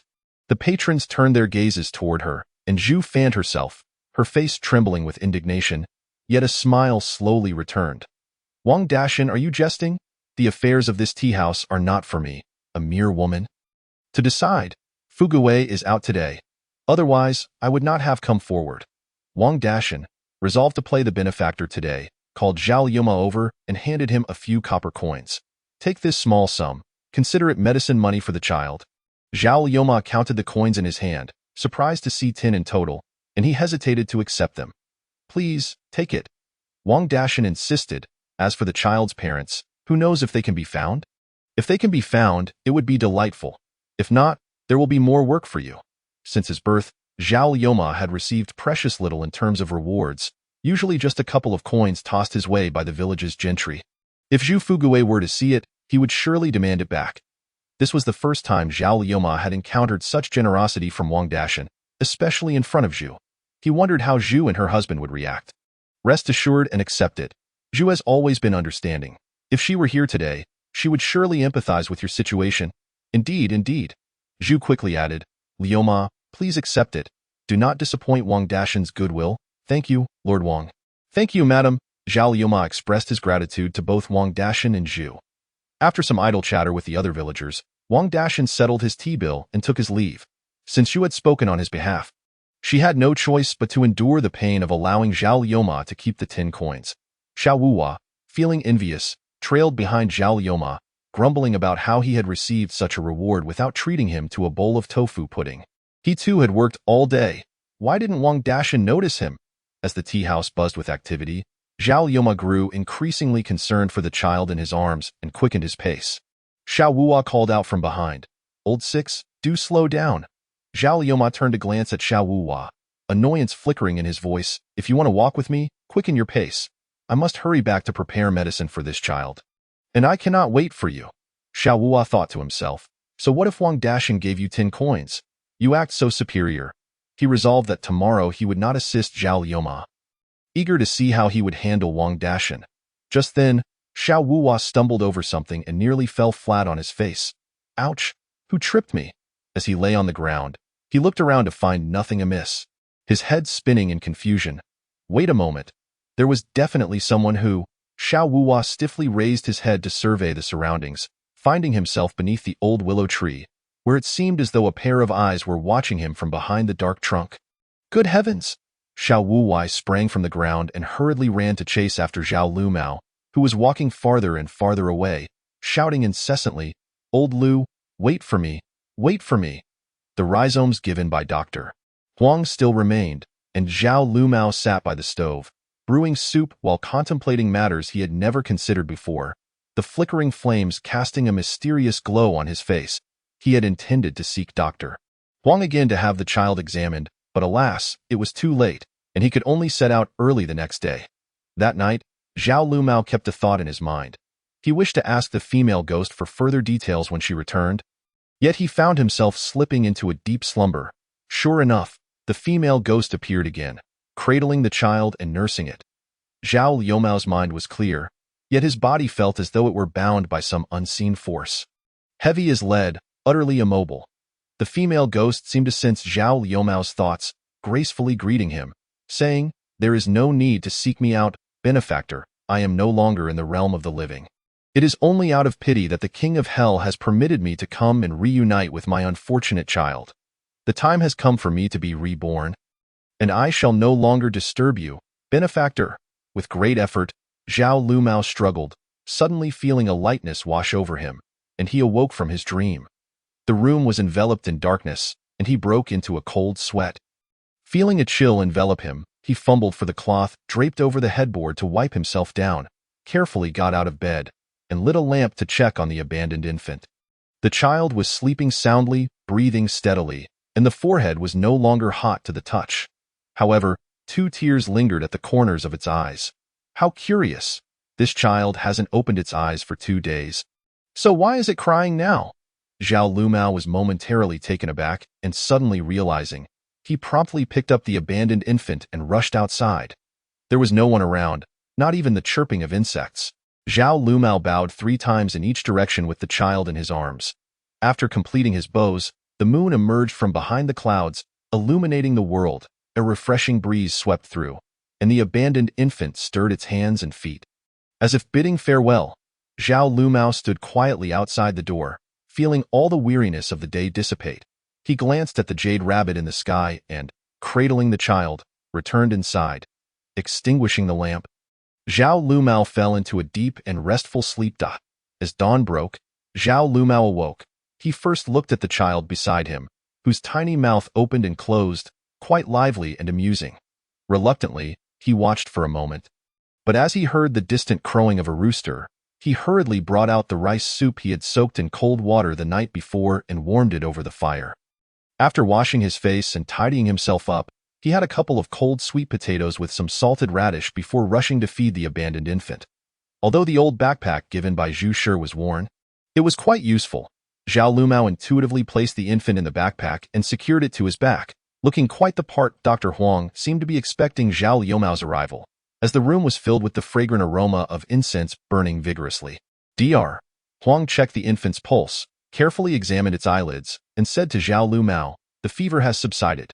A day of drinking the rhizome tea will suffice." Afterward, Dr. Huang took his medicine basket, grabbed some rhizomes, and also prepared a package of mugwort and pepper for Zhao Lumao. Instructing, "The child's eyes are stuck. Once the rhizome tea is finished, brew the mugwort and pepper to wash the eyes, doing so for 2 days, 3 times a day, with a small bowl each time. Burn the excess herbs in the house to dispel any negative energy. Finally," he added, "this child is somewhat attached to the past. I will assist you a bit more, and after a few days of care, he will resemble an ordinary child." "Thank you, Dr. Huang." Dr. Huang took a brush, dipped it in vermilion, and drew a talisman on yellow paper, burning it in a bowl to transform it into talisman water, which he instructed Zhao Lumao to feed the abandoned infant. Although the infant's eyes were closed, it showed great fear of the talisman water, twisting its body and refusing to open its mouth. Dr. Huang marked a dot of vermilion on the infant's heart and recited, "There is a distinction between yin and yang. Although you are here, your thoughts linger there. All is in vain. What must be severed, sever it. Do not delay the karma of those on the other side. You are fated to be here. Soul and spirit, return immediately, Namo Amitba." Strangely, after Dr. Huang marked the infant with that of vermilion, it ceased to struggle. Zhao Lumao fed the infant the talisman water, and it seemed to succumb to drowsiness, yawning and lightly moving its hands and feet before drifting off to sleep again. Zhao Lumao expressed his gratitude to Dr. Huang, fumbling in his pocket for 2 coins, but feeling it inappropriate, he took out 2 more. Dr. Huang waved his hand, taking one of the coins, saying, "I have already collected the fee for the herbs. Keep the rest. Burn the clothes the child wore upon arrival, and get him 2 new outfits." Noting that time was running short, he urged, "Hurry along to work." Zhao Lumao once again thanked Dr. Huang before hastily making his way to the Fuqiao tea house with the abandoned infant. As they exited Dr. Huang's courtyard, He turned to the candle flame and remarked, "The worldly matters are settled. It is time for you to depart." The flame flickered 3 times and then rose in a wisp of white smoke before extinguishing itself. Chapter 9. The Light of Adoption. Upon arriving at the tea house, Zhao Lumao discovered that the group of idlers who had witnessed the spat between Wang Das-Hanren and Zhu Shi had returned. Just as the entire countryside was well acquainted with Wang Das-Hanren's reputation for kindness, so too did the neighbors know of Zhu Fugui's stingy nature. They were eager to see which of the two had the greater prowess. However, on this day, Wang Das-Hanren was absent from the tea house. A curious onlooker ventured to the Wang family estate and returned to inform the crowd, "Wang Das-Hanren has gone to fetch the horse team." Only then did they recall that Wang Das-Hanren was also a businessman, and that the garments they wore were largely sourced from the Wang family's fabric shop. In the following 2 days, Wang Das-Hanren did not make an appearance at the Fuqiao tea house. Finally, on the 4th day, the crowd eagerly awaited his return. Everyone was keen to learn the origins of the abandoned infant. Wang Das-Hanren's tea recipe remained unchanged, yet Zhao Lumao trembled as he served it. After taking a sip, Wang Das-Hanren began, "I have inquired." The crowd leaned in, eager to hear. Neither of the neighboring counties had reported losing an infant during the torrential rain a few days prior. Alas, the crowd was somewhat disappointed, but Zhao Lumao secretly sighed in relief. "Lumao," Wang Das-Hanren continued, "it seems this child truly has a connection to you. Surely, it is heaven's mercy that has sent this child to the Zhao family. Why not accept him and raise him as your own?" Wang Das-Hanren decided to conclude the matter, declaring, "From now on, none of us shall speak of this again. Should the child grow up and happen to learn of his origins, we, the villagers of Wutong, shall testify on your behalf." The others urged Zhao Lumao as well. "Indeed, Lumao, your 2 shabby houses make it difficult to find a bride. Now that heaven has sent you a son, why not promptly accept him? I believe this is heaven's will. Yes, just embrace it, Lumao. Children grow swiftly. It won't be long before he is bounding around you, and you will be overjoyed.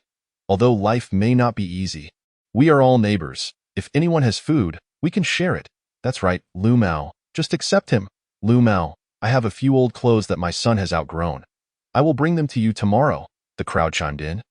And Zhao Lumao could hardly contain his tears, exclaiming, "Thank you, dear neighbors, thank you, thank you." Zhu Fugui's eyes were also misty with emotion. Unexpectedly, Wang Das-Hanren switched the conversation. "Zhu boss, you know well what kind of condition Liu Mao's 2 ancestral houses are in. If another storm like the recent one were to hit, they might not withstand another summer. Since heaven has sent Liu Mao a son, why not do a good deed and grant him a couple of days of respite so he can mend his house? It would be a lovely gesture, honoring heaven's kindness. What do you say, Zhu boss?" After returning from the tea house, Zhu Fugui's wife had informed him of this matter, and he knew he could not evade it. He inwardly resented Wang Das-Hanren for meddling. "You, Wang Yuchun, must have committed many wrongs in your past life. Hence you must accumulate merit and do good deeds in this one." However, over the years, had it not been for Zhu Fugui's support, Zhao Liumao's family would have long been reduced to a graveyard. Humph! Yet with so many villagers watching, if Zhu Fugui were to refuse, he would appear miserly and ungracious. Word would spread, and he would be seen as the villain, while Wang Das-Hanren would be hailed as the benefactor. Despite 1,000 misgivings, Zhu Fugui had to relent. "Even if Wang Das-Hanren hadn't brought it up, I would have done this. Lumao has always been diligent and hardworking, and I have concerned myself with his future. Now that he has encountered such fortuitous circumstances, it is indeed heaven's grace, and I could not be happier for him." Among the onlookers, someone chuckled. "What Zhu boss says is quite right. The sun has risen in the west, Lumao." Zhu Fugui called over Zhao Lumao, kindly advising, "The next couple of days are the 14th and 15th, just in time for the market. Take advantage of this opportunity to fix up your house. If you find yourself short on cash, just let me know, and I can advance you some." Zhu Fugui's words were exceptionally gracious, and Zhao Lumao felt a surge of gratitude within, bowing deeply as he replied, "Thank you, sir, and thank you, Wang sir." The tea guests also chimed in, "Lumao, I'll come help you with the repairs tomorrow." "Me too." Everyone was eager to lend a hand, and soon they were discussing how to go about fixing Zhao Liumao's house. Zhao Lumao experienced the unprecedented sensation of being the center of attention, akin to a moon surrounded by stars, momentarily rendered speechless as he stood aside, silently wiping away tears with a pot in hand. It was Zhu Fugui who brought him back to reality. "Lumao, Why are you in a daze? Hurry and serve tea to everyone. Indeed.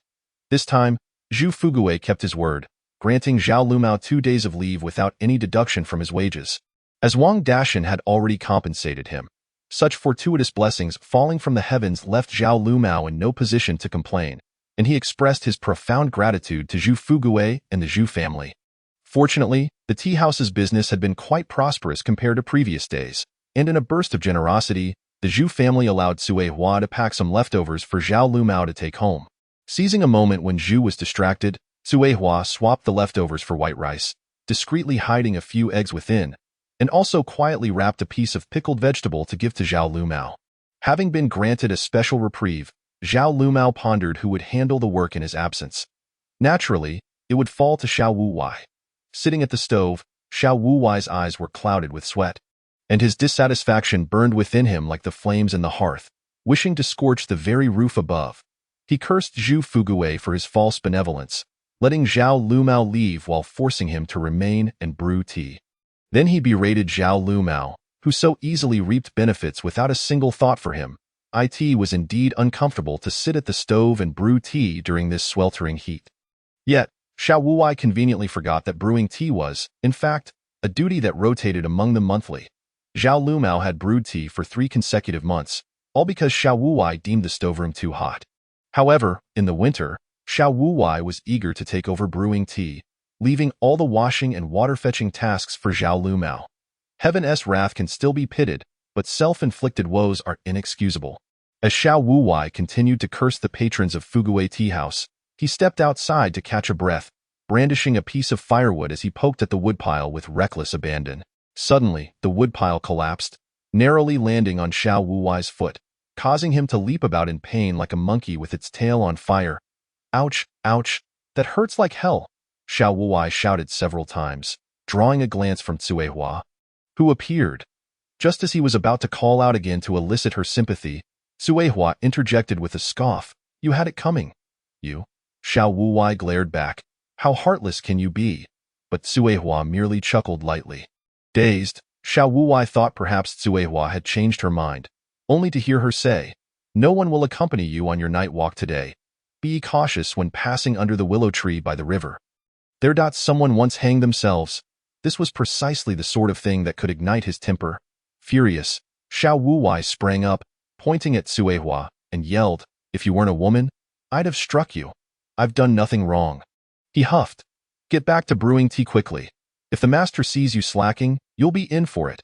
Sui Hua had no desire to continue engaging with Xiao Wuwai. She tossed her head and walked away, her long braids swaying behind her, leaving Xiao Wuwai feeling flustered. Chapter 10. Zhao Jiu. Upon exiting the tea house, Zhao Lumao gazed up at the sky. In the distance, on the flat ground, lay a piece of baked cake. He turned and made his way to Zhu Erquin's incense shop, purchasing some incense and paper money, intending to burn it under the willow tree for the unfortunate woman from his dreams. As Zhao Lumao walked, he pondered what name to bestow upon this child. A name too grand would be difficult to uphold. He merely wished for the child to grow up safe and sound, while secretly hoping for him to achieve something remarkable. Having lived for over 30 years, Zhao Lumao had never ventured beyond the neighboring village. He yearned for the child to lead a life of merit, not to be looked down upon as he had been. After much contemplation, he found himself under the old willow tree. He placed the incense carefully, took out a fire stick to light it, and held the unnamed abandoned child in his lap while burning the paper money, murmuring, Though we are strangers, you and I share a connection. I shall raise this child well, and he shall not suffer. Rest easy, and may you be reborn into a good family in your next life, free from hardship. He then said to the child, Come, little one, bow to your mother. Zhao Lumao gently lowered the child's head 3 times, clasped his tiny hand to burn a few more paper notes, and bowed 3 times to the old willow tree before finally rising to leave. Back in the tea house, Xiao Wuwai remained irritable. That damned Zhu and that gluttonous woman only know how to boss me around for work, and all I get is a bowl of cold rice. That wretched Sui Hua doesn't even think to give me a piece of meat. Strangely today, Sui Hua had unexpectedly given Xiao Wuwai a bowl of leftovers, though it was lacking even a piece of pickled vegetable. Yet, he had clearly seen Zhu Fugui enjoying thick, greasy slices of pork belly. and the mere thought of it made his stomach churn with envy. If only he could savor a bowl of glistening pork belly, he would gladly face death right then. Perhaps it was due to that bowl of cold rice that Xiao Wuwei suddenly felt that walking the night alone was not so bad after all. Usually, he would scurry behind Zhao Lumao, panting for breath, but today, without Zhao Lumao, he seemed to have caught Tuo's eye. Had he known it would turn out this way, he would have let Zhao Lumao leave first every day. It was all Zhao Liumao's fault for ruining his chances. Delighted moments can easily make one forget certain grievances, and as Xiao Wuwei hummed a tune, he noticed two flickering lights beneath the old willow tree ahead. Small and reminiscent of ghostly eyes, Xiao Wuwei gasped. The two lights flickered and extinguished. Terrified, Xiao Wuwei bolted, chanting, Umitba, Umitba, Umitba. As the saying goes, a humble name is easy to nurture, and considering this child was found, Zhao Lumao contemplated and decided to name him Agu. Agu, Agu. There are countless people named Agu in this world, just like stars in the sky. So the heavens want to know which one is mine. Agu? Zhao Lumao called tentatively. To his astonishment, the child in his arms responded with a soft "e." Zhao Lumao could hardly believe it.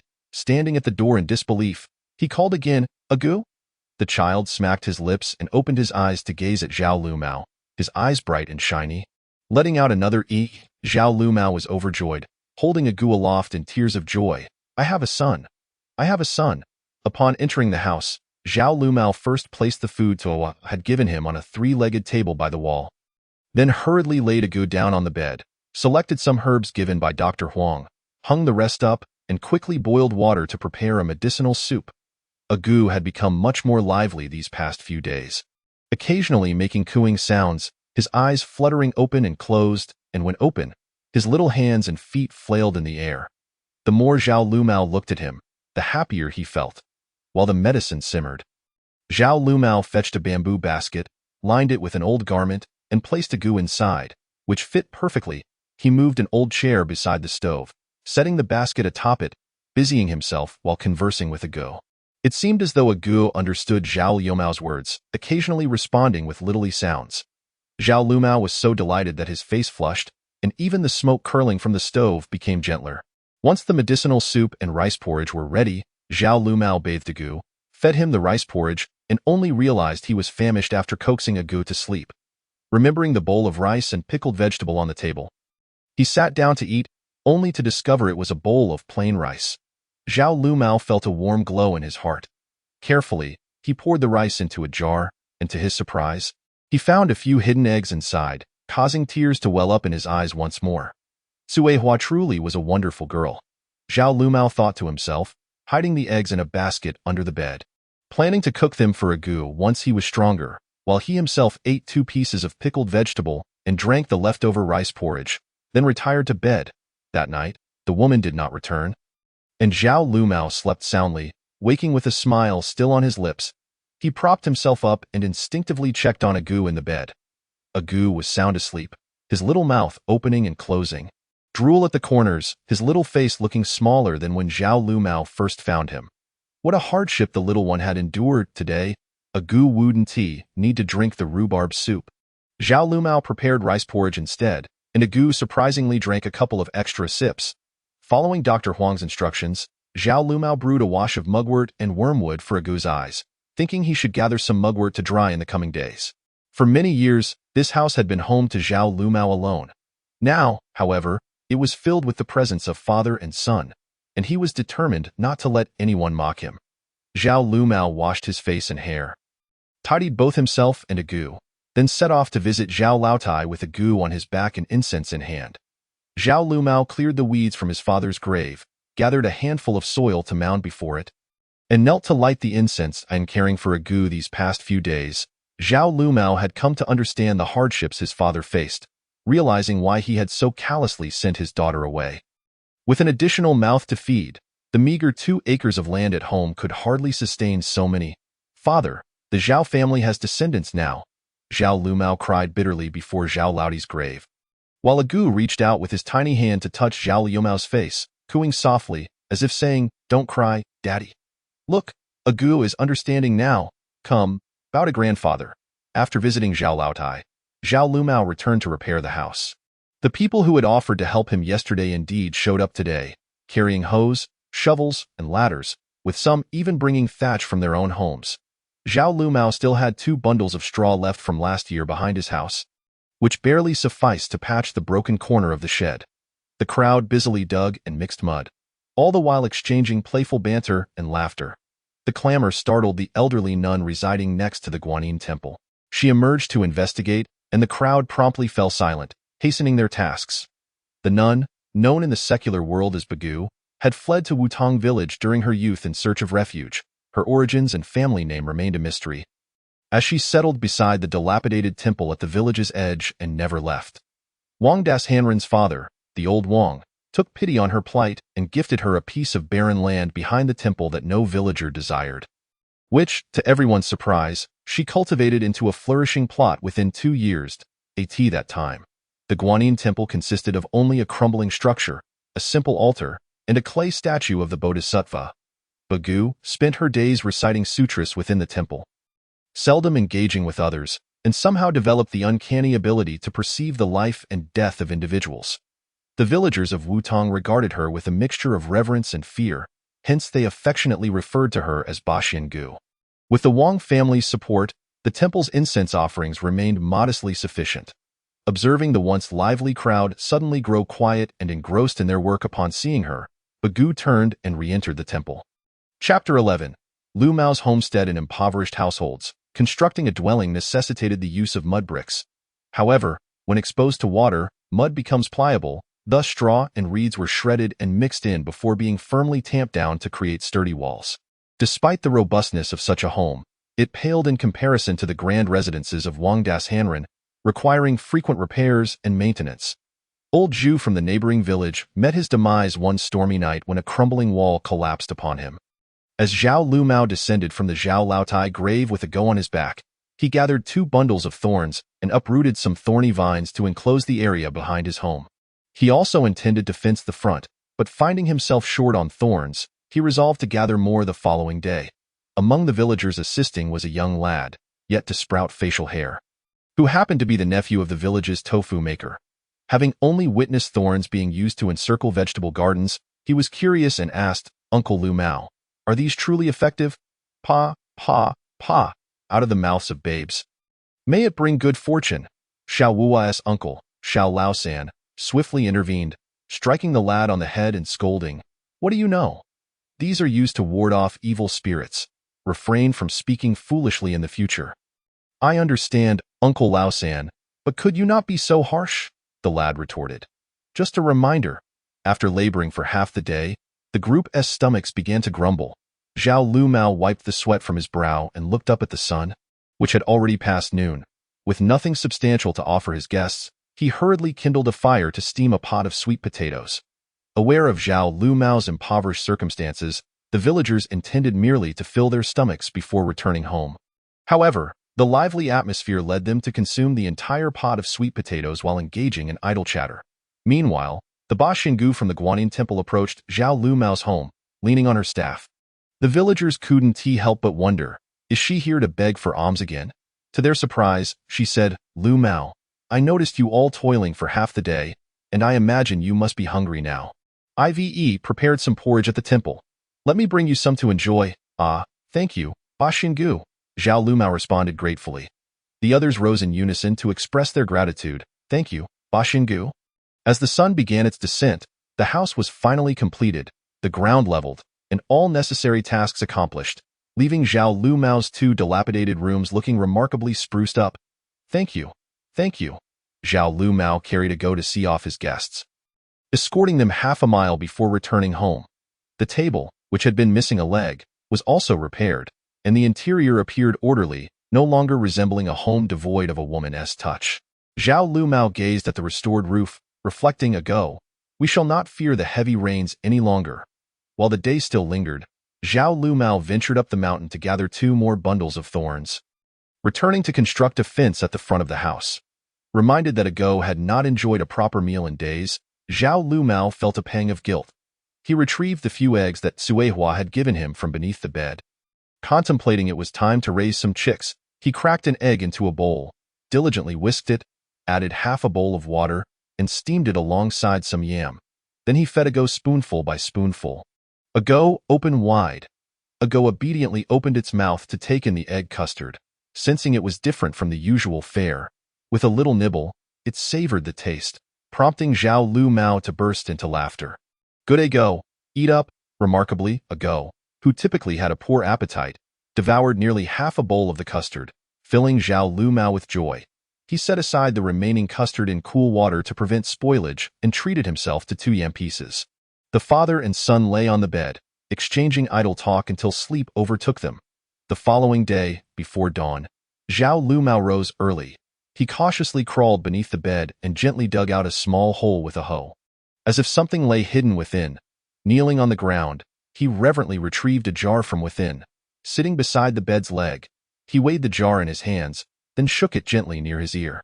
A proud smile spreading across his face. Ago, look what I've saved for you. Our home shall soon have new treasures. Zhao Lu Mao counted out 10 copper coins from the jar. Combining them with a few remaining coins from previous days, wrapping them in cloth and securely placing them within his chest, he returned the jar to its hiding spot, covering it with earth and pouring a little water over it. Once the mud dried, the hole would be imperceptible. With that, Zhao Lu Mao stepped outside. Every 15th day, the neighboring Shanghe village held a market. After years in Wutong village, this was Zhao Lu Mao's first time attending the market. The bustling crowd made it inevitable that a man carrying a child would draw attention, so he left to go in the Guanyin temple under the care of Ba Xingu. Zhao Lu Mao gazed around, marveling at the myriad of goods on display, all new and intriguing. At a stall selling women's hairpins, he spotted a wooden hairpin and inquired, "How much for this hairpin? Crafted from fine peach wood, carved by a master after 20 years of experience. Look at the intricate patterns. Tut, tut. I want profit from you. Just take it for 6 coins. Zhao Lu Mao shook his head and turned to leave. The vendor rushed after him, saying, "Brother, this is truly a remarkable hairpin. Take a closer look. It's polished to perfection, and in just a few days, the color will deepen." Still, Zhao Lu Mao shook his head and continued on his way. "Brother, you don't strike me as someone who would squander money. How about this? I'll let it go for 5 coins. That's my final offer." Zhao Lu Mao glanced back at the hairpin, noting its smooth finish indeed matched the vendor's description, yet 5 coins still represented a significant sum for him. He caressed the hairpin for a moment before returning it to the vendor. "Alas," the vendor sighed, "you truly don't seem like someone who spends freely. I'll sell it to you for 4 coins. It's a deal, right? Then please wrap it up for me." Zhao Lu Mao finally nodded, reaching into his clothing to retrieve a small, dusty cloth bag. After some time, he produced 4 coins for the vendor. The vendor handed him the wrapped hairpin and, upon receiving the coins, remarked, "Brother, I've given you a bargain. Had you encountered a more persuasive seller, it would have cost you 10 or 8 coins. Thank you," Zhao Lu Mao replied, nodding twice, carefully placing the hairpin into his clothing and securing it to prevent theft. He measured out 5 dough of rice, gathered 6 chicks, and took home 2 measures of yellow beans and corn, along with 3 feet of coarse cloth, managing to return home just before sunset. Without delay, he prepared a mugwort and dogwood soup, then fetched Ago from the Guanyin temple. Fortunately, Ba Xingu had already fed Ago sufficiently, and Zhao Lu Mao expressed his gratitude before washing Ago's eyes and lulling it to sleep early. He nibbled on 2 cold buns purchased at the market and 3 pieces of pickled radish, soaked the corn in water, and then, armed with a hoe, dug a patch for vegetables behind the house. Sowing yellow beans by the moonlight. Leaning on his hoe, he gazed at the bright round moon above, filled with hope. Chapter 12. Blossoming feelings. Xiao Wuhua had been nursing a belly full of frustration these past few days, and upon seeing Zhao Lu Mao, he felt an overwhelming urge to vent. Zhao Lu Mao busied himself while listening to Xiao Wuhua's complaints. Suddenly, Cuihua called from the doorway, "Wuhua, the master is calling for you up front." "Ah, I'm coming," Xiao Wuhua exclaimed, his mood lifting as he dashed out of the kitchen. Zhao Lu Mao shook his head and followed him outside to the courtyard. Xiao Wuhua exchanged playful banter with Cuihua before heading off. In the tea house up front, Zhu Fugua had gone visiting, and Zhu Jinbao was at school, leaving only Zhao Lu Mao and Cuihua in the backyard. Cuihua carried a basin of clothes, seemingly preparing to wash them by the well. Zhao Lu Mao quickly set down his broom and went to fetch water for her, prompting a smile from Cuihua. "Brother Lu, is the house all fixed up?" "All done," Zhao Lu Mao replied, filling a bucket with water and pouring it into the basin. He then retrieved a small cloth bag from his pocket and handed it to Cuehua. Cuehua, I want to thank you for taking care of Ago these past few days. I don't have much to offer, but please accept this as a token of my gratitude. At Ago? You named him Ago? Cuehua chuckled, her chin glinting in the sunlight, radiant as the sunflowers Baxian Gu had planted behind the temple, causing Zhao Lumao to quickly lower his gaze. Cuehua reached out to take the cloth bag, asking, "What is this?" Zhao Lumao replied somewhat awkwardly, "You'll know when you open it." Still playing coy? Are we? Cuehua unwrapped the cloth bag to find a wooden hairpin inside, its head intricately carved with a cluster of blooming plum blossoms. Judging by the craftsmanship, it was clear that only a skilled artisan could have produced such a piece in less than a decade. Though this hairpin is fashioned from bare wood, it has been polished to a remarkable smoothness, causing no discomfort to the touch. Hua's eyes shimmered with warmth as she turned away to affix the pin into her hair. Then pivoted back to inquire of Zhao Lumao, "Brother Lu, does it look nice?" "Indeed, it looks splendid," Zhao Lumao replied with a hearty laugh, suddenly recalling an important matter. He bowed slightly to Cuehua and said, "Sister Cuehua, I have something else I wish to trouble you with, though I am unsure if I should speak of it." "Go ahead, Brother Lu. As long as it is within my capabilities, I shall not hesitate to assist." It is as follows. Zhao Lumao, not accustomed to seeking favors, felt somewhat hesitant. "Yesterday, I procured several feet of coarse cloth, intending to make a couple of garments for Agu.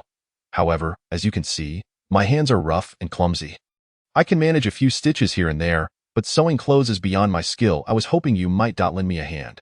Zhao Lumao's hands bore the blisters and scars from work over the past few days, clearly indicating that such delicate tasks were ill-suited for his coarse fingers. Cuehua felt a pang of sympathy as her nose tinged with emotion. She took a breath, smiling brightly, and said, "I was worried it was something serious. It is merely a couple of children's garments. You can count on me." "Thank you, Sister Cuehua. Thank you," Zhao Lumao exclaimed, overjoyed, bowing deeply twice in gratitude.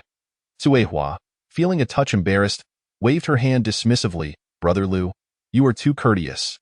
If I accept your kindness, I must certainly put in some effort. Where is the fabric?" "It remains in the house. I shall bring it to you tomorrow." "Very well." After leaving the tea house, Zhao Lumao dug 2 plots of land behind the house, planting the leftover yellow beans from the previous day in one plot and corn in the other. He leaned against his waist, panting, wishing fervently that the next morning all 3 plots would sprout. Upon hearing of Zhao Lumao's use of thorns and brambles as a fence, Wang Das Hamren agreed to provide him with a bundle of bamboo, but insisted that Zhao Lumao cut it himself. Zhao Lumao was elated and did not dare to complain about the trouble. He planned to return home early the next day to chop some from Wang's bamboo grove. He also intended to collect more thorns and brambles to plant. Fearing that a neighbor's cat might sneak into his home and snatch his chicks, which he had been raising for Agu. After being bathed in a decoction of mugwort leaves for 2 days, Agu's eyes indeed appeared more vibrant, and his appetite had improved considerably, requiring at least 4 bowls of rice soup daily. However, Agu was not as robust as Zhu Fugui's son, Jin Bao, had been in his youth, likely due to having recently recovered from a severe illness and the lack of nourishment, leaving his limbs weak. Worried, Zhao Lumao steamed the remaining eggs for Agu, yet Agu, after consuming the egg custard, showed little interest in the rice soup, leaving Zhao Lumao distressed and uncertain about what to do. Noticing the troubled expression on Zhao Lumao's face, Cuehua could not help but ask, "Brother Lu, what troubles you so? Are you worried about Agu's health?" "Alas." Zhao Lumao then shared the situation with Cuehua. She covered her mouth, giggling, "You fret over Agu's inability to eat, yet you worry just the same when he does? It seems you cannot help but be concerned whenever it involves him." Cuehua, being resourceful and skilled, soon fashioned a set of clothes for Agu. She playfully held Agu, teasing, "Agu, dear, you have new clothes and new pants. Grow quickly, and when you marry, do not forget your father and mother." Agu kicked his little legs and waved his tiny arms, grinning from ear to ear, drool trickling down his chin. "Look at you, little one." Days later, Cuehua completed another set of clothes for Agu. She sewed a small cloth from the leftover scraps and tied it around Agu's neck. Turning around, she noticed Agu's head was bare and worried he might catch a chill. Thus, she pieced together a hat for him. Zhao Lumao was so moved he could scarcely find his voice. Zhu Shi, witnessing this from behind, could not contain her disdain for Cuehua, accusing her of bearing a child with some wandering man. Cuehua, suppressing her anger, relayed Zhu Shi's words verbatim to Zhu Fugui, who then comforted Cuehua and reprimanded Zhu Shi. "Foolish woman, what business is it of yours to scold Cuehua? Have you not seen how she treasures the child that Lu Mao rescued? She feeds him and clothes him, yet you still have the audacity to criticize her. What right do you have to speak against her?" Zhu Fugui was exasperated with his wife's narrow-mindedness. He had no intention of allowing her to demean Cuehua, especially after having been humiliated by Wang Das-Hanren just days prior. "You think you can simply cast Cuehua aside? Do you believe your reputation will allow you to find another servant girl in the village?" Zhu Shi, in a fit of anger, returned to her family's home, leaving Zhu Fugui feeling quite liberated. Though his father-in-law was present, he had committed no grave misdeed that could be held against him. Zhu Shi's two brothers were lazy and unambitious, living off the family wealth that was dwindling. They were now reliant on Zhu Fugui for sustenance, while the wealthier families in the village all had more than one wife. Even Wang Das-Hanren had two concubines and had recently taken a young mistress. Who among them would stir trouble over a mere flirtation? The more Zhu Fugui thought about it, the more he felt trapped. His son, Jinbao, was so dull-witted that even a copper coin dropped would barely elicit a response. He could not even write his numbers properly, just like his mother. Sighing, he lamented. Chapter 13. Jinbao's Troubles. With Zhu Shi absent, Cuehua seized the opportunity to prepare a bowl of rice for Zhao Lu Mao, adding a pickled vegetable or two. The offerings varied. Sometimes she included buns, other times eggs, and on one occasion, even slices of fatty meat. Zhao Lu Mao was immensely grateful for Cuehua's kindness, diligently assisting her whenever she needed anything. Recently, Xiao Wuwei had befriended a ne'er-do-well named Haigu from Shanghe village. After finishing their work at the tea house, the two would gather together, whispering furtively about who knew what mischief. However, Zhao Lu Mao found some solace in this, as he was no longer followed around by loud voices, enjoying a bit of peace. Zhu Fugui's wife had been away at her family's home for over a week, and he made it clear that he intended to teach her a lesson by not going to fetch her. Zhu Shi's brothers came to seek justice for her, but Zhu Fugui scolded them, causing the two brothers to leave in disgrace. Zhu Fugui's eyes sparkled with a newfound brightness. He was aware of the frequent disappearances of items from the kitchen, and he knew Cuehua was responsible, yet he dared not reprimand her, instead sweet-talking her. "Cuehua, where did you buy that lovely hairpin?" Zhu Fugui grasped her hand, his gaze fixated on her bosom. Cuehua, still fuming from earlier, forcefully pulled her hand away and retorted, "A wild man bought it. What business is it of yours?" "Cuehua, do not be angry. That woman is simply foolish. I have scolded her. Oh, this hairpin is truly exquisite. If you like it, I shall buy you another." Humph. A couple of days later, Zhu Fugui indeed purchased another hairpin for Cuehua, this one adorned with silver. Cuehua glared at him with disdain, took the pin, and turned to leave. "Hey, Cuehua, Cuehua." After half a month, Zhu Shi returned on her own accord. The reason? Zhu Jinbao had injured Wang Das-Hanren's third son, Wang Meiju, at school, declaring that the names of Wang Das-Hanren's three sons were too effeminate. Wang Meiju was only 6 or 7 years old, and his mother, the third wife of Wang Das-Hanren, was beside herself with worry. Whenever Wang Das-Hanren was even slightly strict, she would weep and wail, and would never allow anyone to bully her son. Moreover, everyone in Wutong village knew that Wang Das-Hanren had pinned great hopes on his three sons. Wang Meiju's mother confronted Zhu Fugui at the entrance of the tea house, demanding an explanation, causing Zhu Fugui to feel as if his spine might snap under the pressure. Zhu Shi, knowing she was in the wrong, clung to her son, too fearful to step outside. Zhu Fugui summoned the local doctor, Huang Laodai, to tend to Wang's son, spending a fortune on supplements he himself could scarcely afford, hoping to placate the situation with money. However, Wang's family showed no interest in such efforts. Offending Zhu Fugui was of little consequence. But crossing Wang Das-Hanren in Wutong village was a different matter entirely. Frequent patrons of the tea house began to stay away, leaving Xiao Wuwei idly counting mosquitoes at a table. Frustrated, Zhu Fugui shouted, "Get a move on and brew the tea. You spend all day lazing about." Xiao Wuwei raised his head defiantly. "Boss, apart from us, no customers have come in for 3 days. Who will drink the tea?" Zhao Lu Mao tugged at Xiao Wuwei's arm. "Don't say too much. Cut it out, fence-sitter." Xiao Wuwei muttered under his breath as he turned to head to the courtyard. Zhu Fugui called after him, "Come back?" Is there anything else the boss needs to say? Forget it. You all can take the day off. Thank you, boss. Xiao Wuwei joyfully thanked Zhu Fugui, tossed the tea towel to Zhao Lumao, and hurried off to find Haigu. Zhao Lumao felt a twinge of concern for Zhu Fugui and hesitated to ask, Sir, are we really closing up? Alas, let's close for today. There will be no business. Zhu Fugui gazed at Zhao Lumao for a moment and sighed. Lumao, what sin have I committed? All the hard-earned money I've saved has been squandered by that little rascal. Sir, do not become too agitated. Take care of yourself. The young master is still small and does not understand. As he grows, he will comprehend your hardships. Still small? By his age, I was already half in charge of the tea house. Zhu Fugui gazed at the sign above the tea house, inscribed by the most learned scholar in Wutong village, Wang Das Hanren's father. Wang Laotai. He could not afford to offend the Wang family. Lumao, close the door and prepare a good meal for a girl. Behold this child. Surely, he will surpass my own Jinbao in the future. Zhu Fugui, in a fit of fervor, thrust 2 coins into Zhao Liumao's hands, motioning him to hasten his preparations. Regardless of the clamor within the tea house, Agu never cried, not even when teased. Though he did not comprehend Zhu Fugui's words, he chuckled gaily at him. Zhu Fugui gazed at Agu's innocent visage, untouched by the world's sorrows and joys, and recalled the tribulations he had endured at the Wang household in recent days. Resolutely, he placed 3 more coins into Zhao Liumao's palm, muttering, What am I, Zhu Fugui, but a fool for this?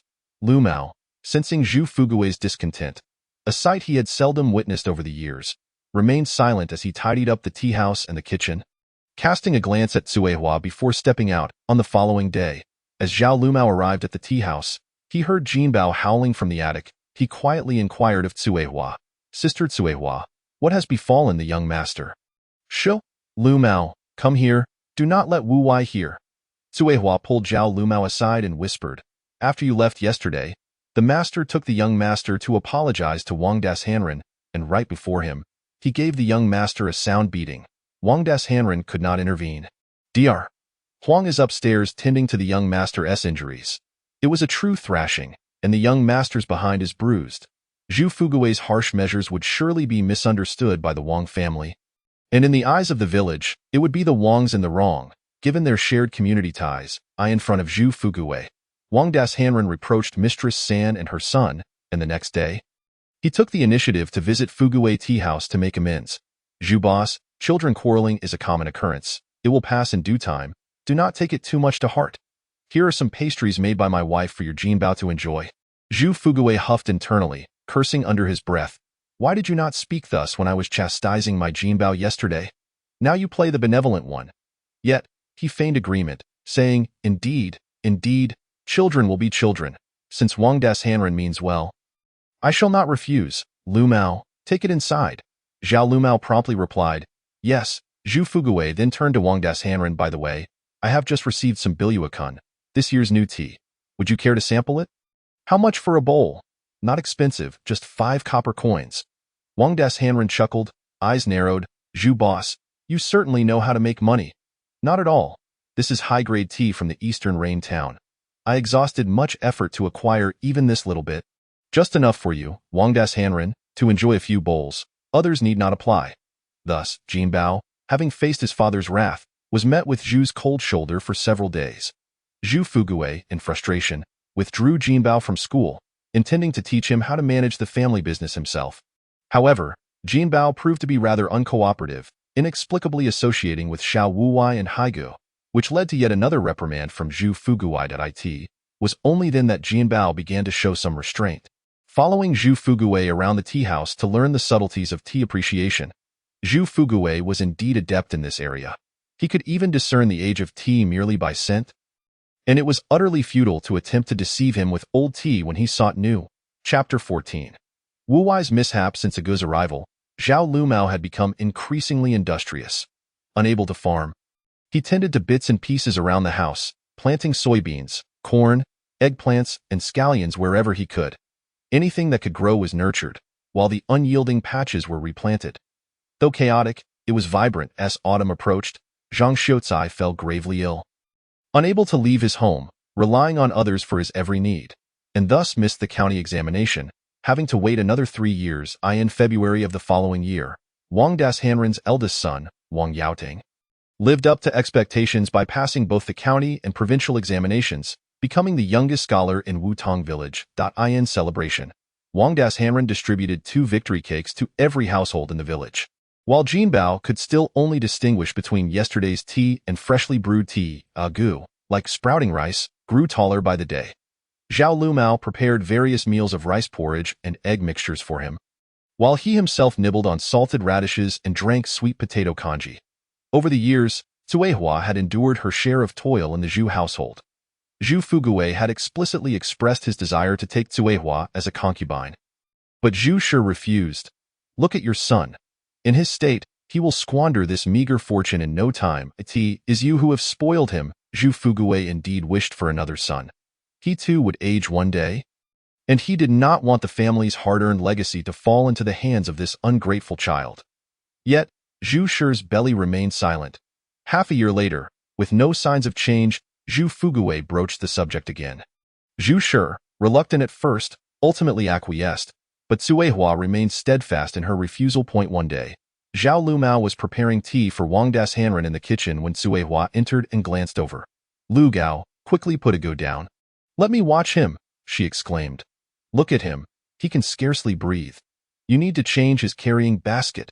Cuehua placed a go on her lap, playfully saying, "Agu, look how your father has put you in distress. You ought to have a mother." Zhao Lumao froze. Cuehua's words, he dared not dwell on it, and hurriedly finished his tasks, then took Agu back from Cuehua's embrace.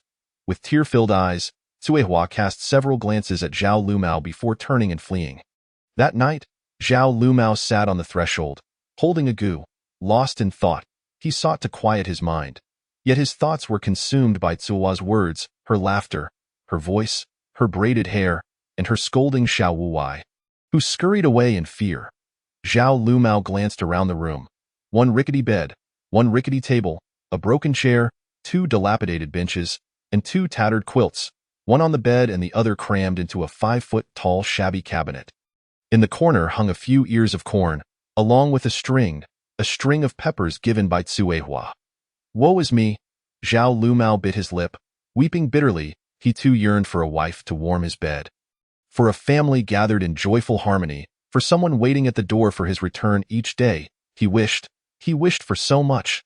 Zhu Fuguwei was no paragon of virtue. He was well aware of the grievances Cuehua endured. However, Zhu Fuguwei would not allow Cuehua to be left out in the rain, without shelter when the weather turned cold, or go hungry when her belly grumbled. Woe is me! Agu kicked Zhao Lumao with his foot, seemingly displeased. Thinking Agu was uncomfortable, Zhao Lumao quickly wiped his eyes and turned to check on Agu. Agu opened his mouth, clearly articulating a single word. "Dad, Agu, what did you just call me?" Zhao Lumao's eyes widened in disbelief as he urged Agu, "Say it again." "Dad," Agu repeated, kicking his feet against the ground, as if reveling in his own progress. Zhao Lumao burst into tears. Agu, in the following days, whenever Cuehua spotted Zhao Lumao, she would turn and walk away. Zhao Lumao wished to pursue her to speak, yet with Zhu Fuguwei's gaze fixed intently upon him, he felt timid.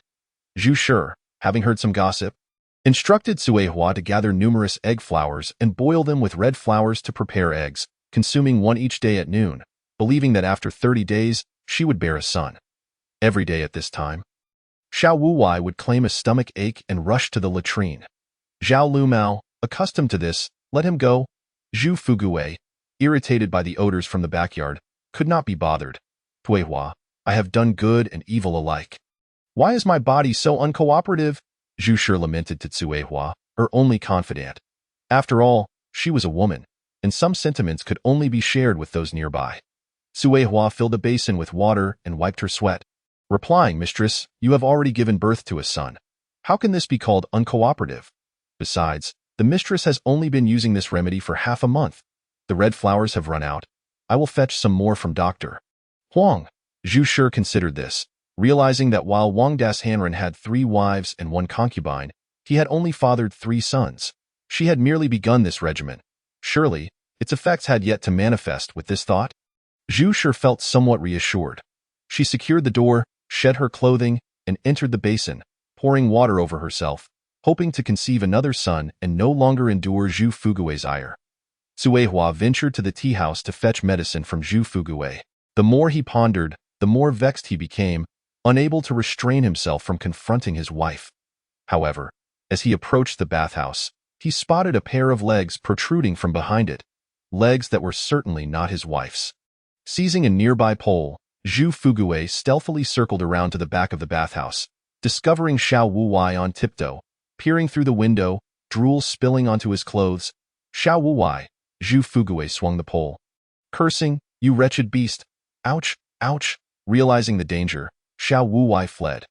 Yet, the back of the bathhouse was bounded by the wall of Fugui tea house, leaving him no escape. Wretched beast! Wretched beast!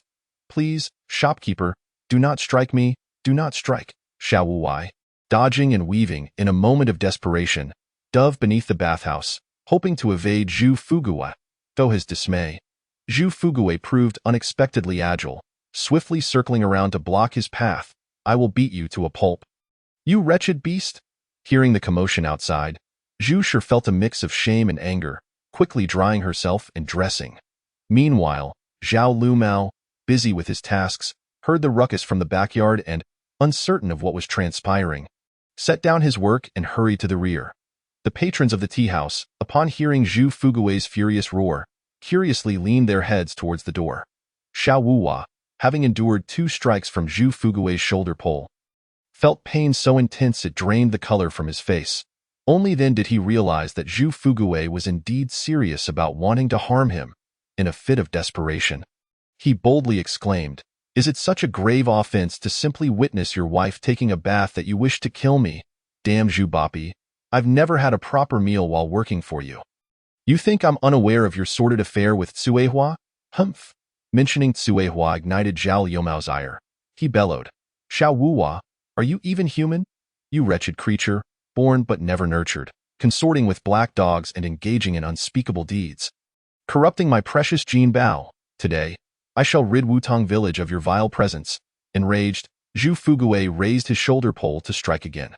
Xiao Wuwa, in a frenzy, flung debris from a woodpile at both Zhu Fugui and Zhao Lumao. Seizing the chaos to scramble over the back wall, where he cried out to the crowd inside the tea house, "You all look down on me. One day, I shall prove myself worthy in your eyes." Chapter 15. The Hardship of a Mother Lioma. Pursue him, pursue him. Zhu Fugui and Zhao Lumao immediately gave chase, but Xiao Wuwa, being young and agile, vanished in a matter of moments. They followed him to his home, where Xiao Wuwa's elderly mother was feeding chickens at the front. Upon seeing the visitors, she exclaimed in surprise, "Lord Zhu, what brings you here today?" Zhu Fugui, seething with anger, demanded, "Where is Wuwa? Did he not go to work at the tea house early this morning?" Zhu Fugui strode into the house, observing every corner, but indeed found no sign of Xiao Wuwa. Noticing Zhu Fugui's unsettling demeanor, Xiao Wuwa's mother pursued him, inquiring, "Lord Zhu, has something happened? Did Wuwa not go to work today?" Zhao's matriarch, "Given your advanced age, I shall spare you my wrath. Wuwa has committed a grievous transgression at my tea house. Tell him if I see him again, I shall break his legs." Humph. Zhu Fugui, leaving Zhao Lumao behind, stormed off, while Zhao Lumao hurried to keep pace. Xiao Wuwa's mother, her steps faltering, called out after them, "Lord Zhu, what has happened to Wuwa?" "Lord Zhu, Lord Zhu." In her elderly state and with anxiety mounting, she stumbled on the path, falling painfully and losing her breath, ultimately fainting. Zhu Fugui and Zhao Lumao, consumed by their own fury, hurried back to the tea house, oblivious to the incident. Xiao Wuwa's mother lay by the roadside for quite some time before Xiao Laosan, having heard of the tea house incident, came to investigate and discovered her in the field. He quickly carried her back home, splashed cold water on her face, pressed her acupoints, and fanned her while calling out, "Sister-in-law, sister-in-law." After a while, Zhao's matriarch finally regained her composure. Opening her eyes to see the familiar faces, she weakly asked, "Is it you, Laosan? Do you know what trouble Wuwa has caused?" Alas, Xiao Wuwa was the 5th child of Xiao Laosan's elder brother. The previous 4 having perished in infancy, this was the only one who had grown up. While Xiao Laodai was still alive, he cherished this son immensely, catering to his every need until his passing forced Wuwa to work at Zhu Fugui's tea house for survival. Zhu Fugui was notoriously stingy, yet he managed to provide enough to stave off hunger. Now, with Wu Hua having committed such a disgraceful act, not only would no one dare to hire him in the future, but it seemed he could hardly remain in the village at all. Zhu Fugui returned to the tea house, seething with anger as he dismissed the remaining patrons, then stormed upstairs to berate his wife. "Where did you hear about this ridiculous remedy?" Zhu's wife, knowing she had lost face that day, wept. "It was from Widow Zhang of Shanghe village. Oh dear, how shall I ever praise you?" Zhu Fugui nearly fainted from rage, exclaiming, if that remedy were effective, she would have borne children long ago, and wouldn't he need to remain in that dilapidated shack? Her paramour, Zhang Erniu, has at least 3 earthen houses, yet he chooses to cavort in the mountains with Widow Zhang instead of taking her away. Zhu's wife sobbed even harder. "Then why do you think that is?" "It's because Widow Zhang cannot bear sons." Zhu Fugui slammed the table. "How many times has that black dog been with her? Not a single child has come of it, not even a daughter. Widow Zhang has never even shown signs of pregnancy. And now, with Wu Hua's audacious behavior, I swear I shall kill him." "Kill? What a laugh. You've already lost all semblance of dignity." Humph. Zhu Fugui had never felt such turmoil before. Lamenting, crying, all you know is to cry. "Jin Bao. Where has Jin Bao gone?" Zhu's wife covered her face, weeping. "I can't go on like this." Frustrated, Zhu Fugui left his wife and stomped down the stairs, only to find the yard in disarray, which further aggravated his mood. Just then, Suehua returned with medicine and, upon witnessing the chaos in the tea house and Zhu Fugui's grim expression, she felt perplexed. Quietly, she pulled Zhao Lumao aside, saying, "Madam, please do not cry. Excessive weeping is harmful to your health." "Suehua, why must my life be so bitter?" Suehua, feeling a pang of sympathy for Zhu's wife, offered solace. "Madam, Xiao Wuhua is truly no good. The next time I see him, I shall ensure he is taught a lesson he won't forget." Having realized he had incurred the wrath of Zhu Fugui and the patrons of the tea house, Xiao Wuhua dared not return home openly. Instead, he sought refuge in Shanghe village to consult with Black Dog. As a solitary figure unafraid of the world, Black Dog suggested, "Aren't you interested in that Suehua? She is quite a beauty. Why not let me help you win her over?" "Absolutely not." Xiao Wuhua firmly rejected. "If I return now, Zhu Bapi will undoubtedly kill me. For now, I only wish to lay low here. I'll stay with you during the day and sneak back at night to check on my mother." That very night, Xiao Wuhua stealthily returned to his home.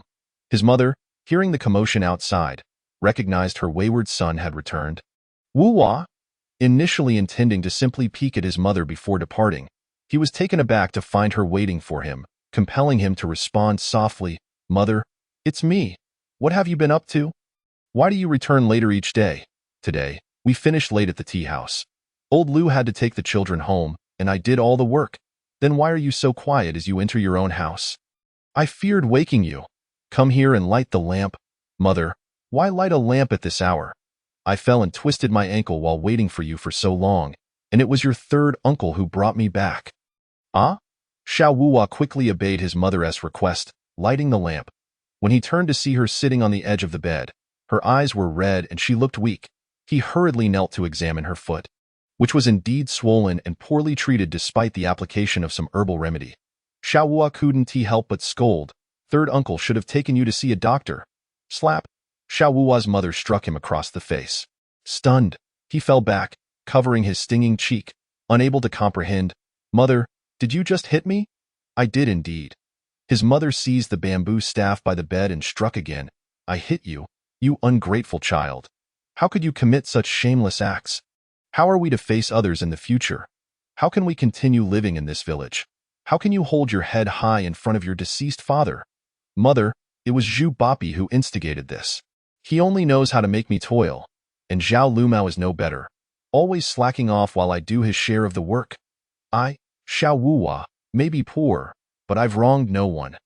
I merely passed by the bathhouse while fetching water, and Zhu Bapi accused me of peeping at his wife. That woman is all blubber. Who would care to look at her?" "You." Xiao Wuhua's mother was nearly overcome with rage. He rushed to pat her back in comfort. Once she regained her composure, she wept. "You still defend yourself. I am fully aware of the misdeeds you have committed." Chapter 16. friends of ill repute seeing his mother in such distress. Xiao Wuhua felt a surge of panic, his heart filled with hatred towards Zhu Fugui. Mother, please do not be angry. It will harm your health. I should not have stolen a glance, but Zhu Bapi had no right to strike me without question. Look at my body, here, and here. These are all his blows. Upon seeing her son's bruised state, her heart ached, yet she still hoped he would mend his ways. My child, listen to your mother. Tomorrow, you shall accompany me to the tea house to apologize to Lord Zhu. I will plead on your behalf. If that doesn't work, I'll ask your third uncle to speak for you. Mother, you haven't seen Zhu Bapi's fierce countenance. He would surely kill me on sight. I refuse to go. Besides, I have worked tirelessly at the tea house, while he indulges himself daily, too stingy even to share a bit of broth with me. I have seen through him long ago. Do not fear Zhu Bapi. He is a mere coward. That decrepit tea house needs me more than I need it. I have made up my mind. Once this blows over, I shall seek better opportunities elsewhere, ensuring a better life than at the tea house, so you need not worry. Seeing her son so resolute, Xiao Wuhua's mother understood she could not change his mind. She could only hope he would refrain from further shameful deeds, lest she lose all dignity in living. The dawn had yet to break when Xiao Wuhua stealthily rose from his slumber and slipped out of the house, leaving Zhu Fugui none the wiser. Upon learning of this, Zhu Jinbao seized a stick and made his way to the Xiao residence, only to find that Xiao Wuhua was absent in a fit of recklessness. Zhu Jinbao unleashed his fury upon the chicken coop, resulting in chaos as several chickens were injured. Some perished, while others fled in terror, leaving Xiao Wuhua's mother in a state of despair. That night, when Xiao Wuhua returned to witness the devastation wrought upon his home, his heart seethed with indignation. He resolved to retaliate against Zhu Jinbao, vowing that his mother would pay with her life for the misdeeds inflicted upon him. Is this suffering not the result of your transgressions? Should you dare to provoke further troubles, I shall take my life to prove my resolve. Having lost his position at the tea house, Xiao Wuhua now found himself devoid of purpose, spending his days in the company of the black dog, engaging in petty thievery. The black dog spoke of widow Zhang from their village, claiming she was even more alluring than Cuehua, and that she often indulged in illicit affairs in the mountains. This piqued Xiao Wuhua's interest once more. The black dog led Xiao Wuhua to the outskirts of widow Zhang's dwelling, indicating a woman in the courtyard. Behold, that is widow Zhang, not yet 30. Had been widowed for 7 or 8 years. It was said that she possessed a hard fate, having lost her husband within 2 years of marriage, followed by the death of her child, leading her in-laws to succumb to despair soon after. The relatives sought to cast her out, hoping to seize her inheritance. Left with no support, she took up with Zhang Erniu from a different branch of the Zhang family. Despite their differing lineages, Zhang Erniu was a man of considerable strength, capable of slaying a pig with a single blow, and few dared to confront him. He held affection for widow Zhang and bore no disdain for her past. Yet his parents looked down upon her, deeming her ill-fated. Zhang Erniu, determined to solidify their bond, proposed to consummate their relationship, believing that once she bore his offspring, his parents would have no choice but to accept her. However, akin to Zhu Fugui's wife, widow Zhang had been unable to conceive since the birth of her first child. Her body refusing to respond. It was only after much inquiry that she learned of a remedy, hoping for divine mercy to grant her a secure place in life. Some speculated that her infertility was due to her illicit encounters with Zhang Erniu, angering the spirits. Believing this to be true, widow Zhang presented offerings at the local deity's shrine, even reproaching Zhang Erniu for their plight. After much deliberation, they decided against meeting at Zhang Erniu's home, opting instead for her residence, the black dog. Having discerned the couple's routine, brought Xiao Wuhua to conceal himself behind widow Zhang's home, waiting for the moment when they would retreat indoors. Sure enough, after finishing his chores, Zhang Erniu arrived at widow Zhang's abode. And after a brief exchange of pleasantries, their passions ignited. Xiao Wuhua and the black dog, unable to contain their curiosity, crept closer, ultimately peering beneath the window. The paper-thin window provided little barrier, and the black dog and Xiao Wuhua each moistened their fingers to poke a hole through the paper. They reasoned that even if their spying was discovered, Zhang Erniu would first need to clothe himself before pursuing them, granting them ample time to escape, though Xiao Wuhua had heard tales of such encounters. Witnessing the act firsthand was a novel experience. He glanced at the black dog, who had his hand in his trousers, appearing to relish the spectacle. Turning his gaze back inside, he saw Widow Zhang. Resembling a plucked chicken, her skin pale and tender. Zhang Ernia's robust figure loomed over her, his hands roaming over her chest, igniting a fire within Xiao Wuwa's loins. Overcome with desire, he swallowed hard. Alarmed, Widow Zhang, already on edge, caught wind of the sounds from outside and glanced toward the window. Ah! Someone is watching. Xiao Wuwa immediately took flight, but upon noticing the black dog still glued to the window, he hurried back to yank him away. Run! Zhang Erniu, now aware of the intrusion, leapt from Widow Zhang's side and flung open the window to confront the intruders. The black dog, his trousers half-dropped, fumbled to pull them up while fleeing. His pace hindered. Zhang Erniu shouted from within, "Black dog, you little bastard! Don't run! I will beat you to a pulp!" After a frantic escape, the black dog, panting heavily, grumbled at Xiao Wuwa, "Brother, I brought you to witness the pleasure. Yet you fled without warning me," Xiao Wuwa retorted. "How could I not warn you? Had I not pulled you, you would have been caught by that bull of a man. Enough! Let's return. I'm exhausted." The two returned to the dilapidated abode of the black dog, each guzzling a bowl of cold water before collapsing onto the rickety bed, discussing Zhang Ernia's anatomy before succumbing to sleep, their snores echoing through the night. Meanwhile, Widow Zhang, shaken by the ordeal, wept inconsolably, prompting Zhang Erniu to storm out in a fury, armed with a club. Though Widow Zhang had yet to cross the threshold of Zhang Erniu's home, he regarded her as half his own wife. If he failed to seek justice for her, could he truly call himself a man? Arriving at the black dog's dwelling, Zhang Erniu bellowed, "Black dog, come out!" Xiao Wuwa, quick-witted, leapt from the bed and seized the black dog. "The bull is at the door, run!" The black dog, groggy and disoriented, barely opened his eyes when Zhang Erniu kicked the door open, charging in and unleashing a torrent of blows upon the two. His strength far surpassed that of Zhu Fuguwei, sending them scrambling in chaos. Yet, with but one door in the black dog's home, Xiao Wuwa seized the opportunity to slip out, while the black dog received a harsh blow to his leg. Hearing the agonizing cry behind him, Xiao Wuwa's heart raced. He had never run so fast in his life. Upon reaching his own home, he peered outside to find no one in sight, his mother attempting to mend the chicken coop that Zhu Jinbao had ruined. He quietly slipped inside, lying down on the bed and taking a few deep breaths to calm himself. He pondered that for the next few days, he must avoid Shanghe village, as Zhang Erniu was not to be trifled with. Given the black dog's predicament, whether it resulted in a broken arm or leg, Zhang Erniu would undoubtedly seek retribution. Xiao Wuwa could not afford to be caught. Chapter 17. Wuwa's malevolence. It is said that while rivers may change course, one's nature is difficult to alter. After a period of hiding, Xiao Wuwa's courage swelled once more. He ventured into the village, enduring a few jests about his cowardice, but he was also bombarded with inquiries, mostly of a lewd nature. Noticing that he garnered more attention than before, he felt a surge of pride, only to catch a glimpse of Cuehua walking along the path with the old Dr. Huang. It appeared that Cuehua was escorting him home. The sway of Cuehua's hips reignited Xiao Wuwa's desires, and memories of the earlier encounter at Widow Zhang's home flooded his mind. Contemplating his next move, he sought refuge along a less traveled route.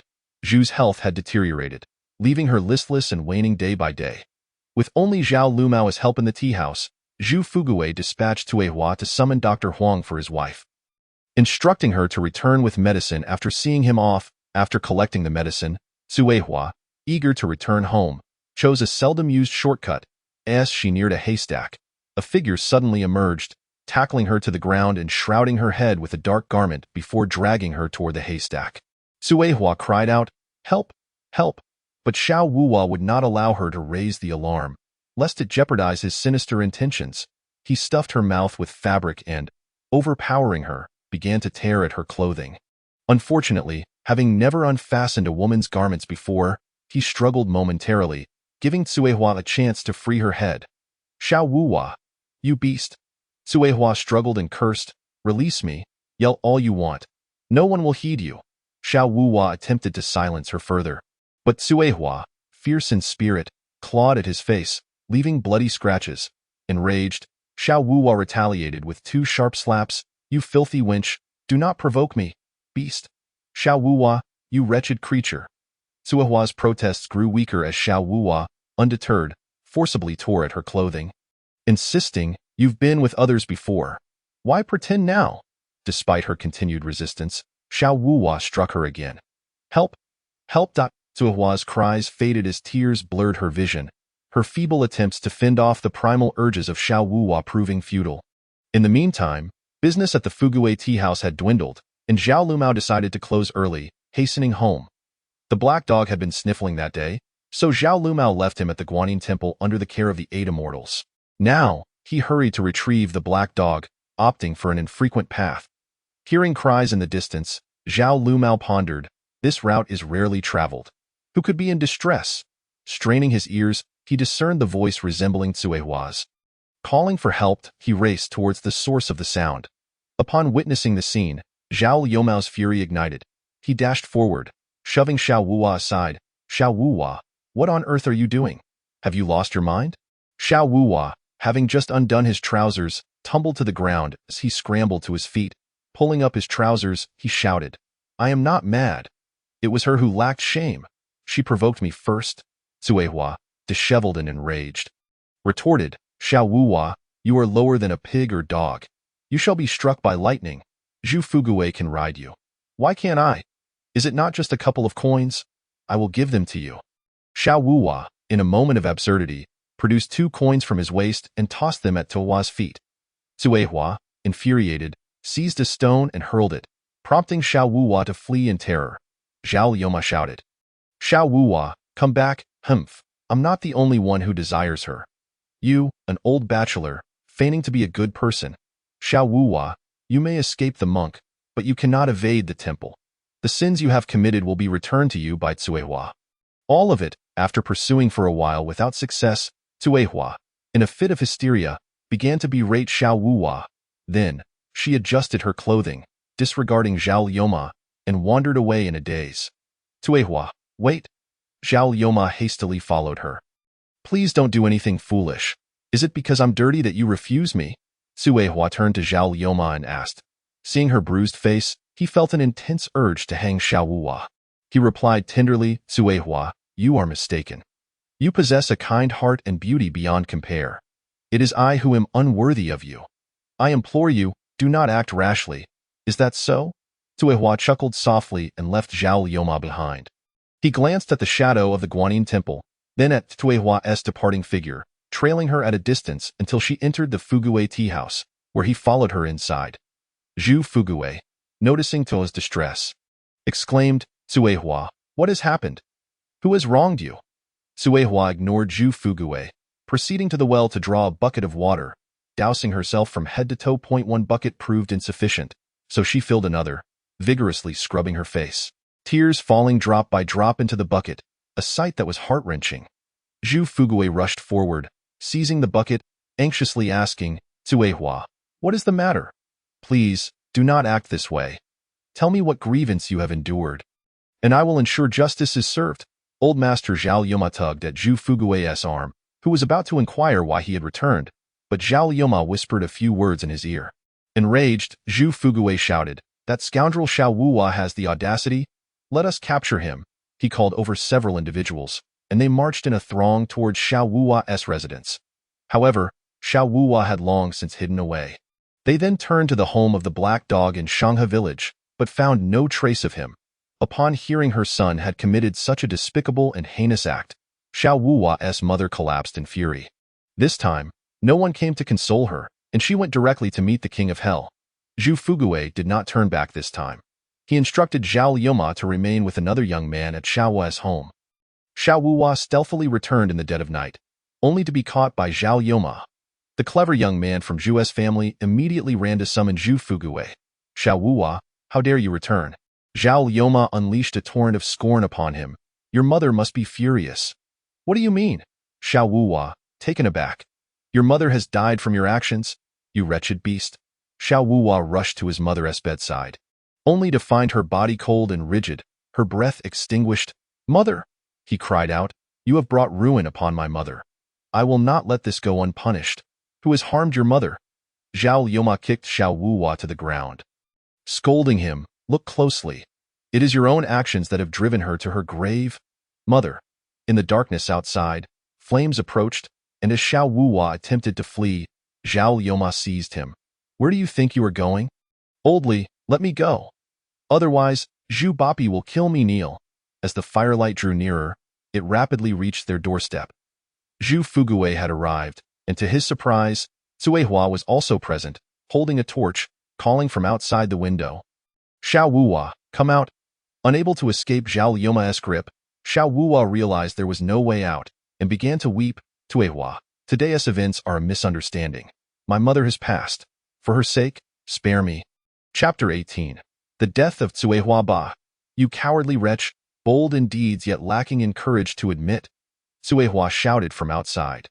Your mother's death is a blessing. Now she will no longer suffer your shame. Xiao Wuhua, I will count to 3. If you do not come out, I shall set your wretched den ablaze. 1, 2, 3. As the count concluded, Cuehua truly hurled a torch through the window. The torch landed squarely upon Xiao Wuhua's mother's bed. Igniting her garments in flames, Xiao Wuhua cried out in agony, Mother. Cuehua, still unsatisfied, snatched another torch from those nearby and hurled it onto the roof, igniting the surrounding straw and wood, an unstoppable inferno. The dry reeds and thatch ignited instantaneously, and just as Xiao Wuhua extinguished the flames on his mother, he saw the roof ablaze, with burning straw cascading down. Zhao Jiu hastily retreated. Xiao Wuhua dashed to the kitchen, seized a kitchen knife, and charged out, eyes ablaze with fury. I will settle this with you. Cuehua, watch out. At that moment, the last torch slipped from Cuehua's grasp, and Xiao Wuhua's knife nearly struck her neck. Scalding blood gushed forth, splattering Xiao Wuhua's face. The torch flew through the broken window, igniting a blaze that surged upward, and before Cuehua could retract her hand, her body slumped at an angle. Cuehua. Zhao Jiu and Zhu Fugui rushed forward, with Zhu Fugui reaching her first, while Zhao Jiu arrived a moment later, desperately applying pressure to the wound on her neck. The blood flowed like a slaughtered pig, refusing to cease despite their attempts to stem it. Cuehua? Cuehua? Zhu Fugui cried, his eyes filled with tears. Strike him. Beat him to death. If you do, it will be on my conscience. I have killed. I have killed. Xiao Wuhua's mind went blank. The only thought that registered was to hastily discard the knife stained with Cuehua's blood, furiously wiping his hands in vain. Yet, from head to toe, he was drenched in her blood. And the more he wiped, the more he smeared it.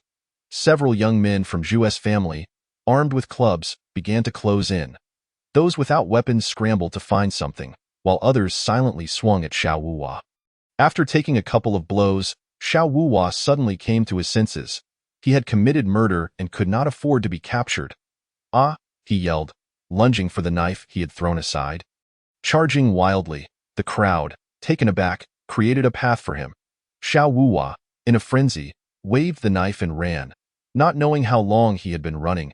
As the surroundings transformed into a blur, he stumbled into a rice field, awaiting capture and punishment. However, after a considerable time, no one came to seize him.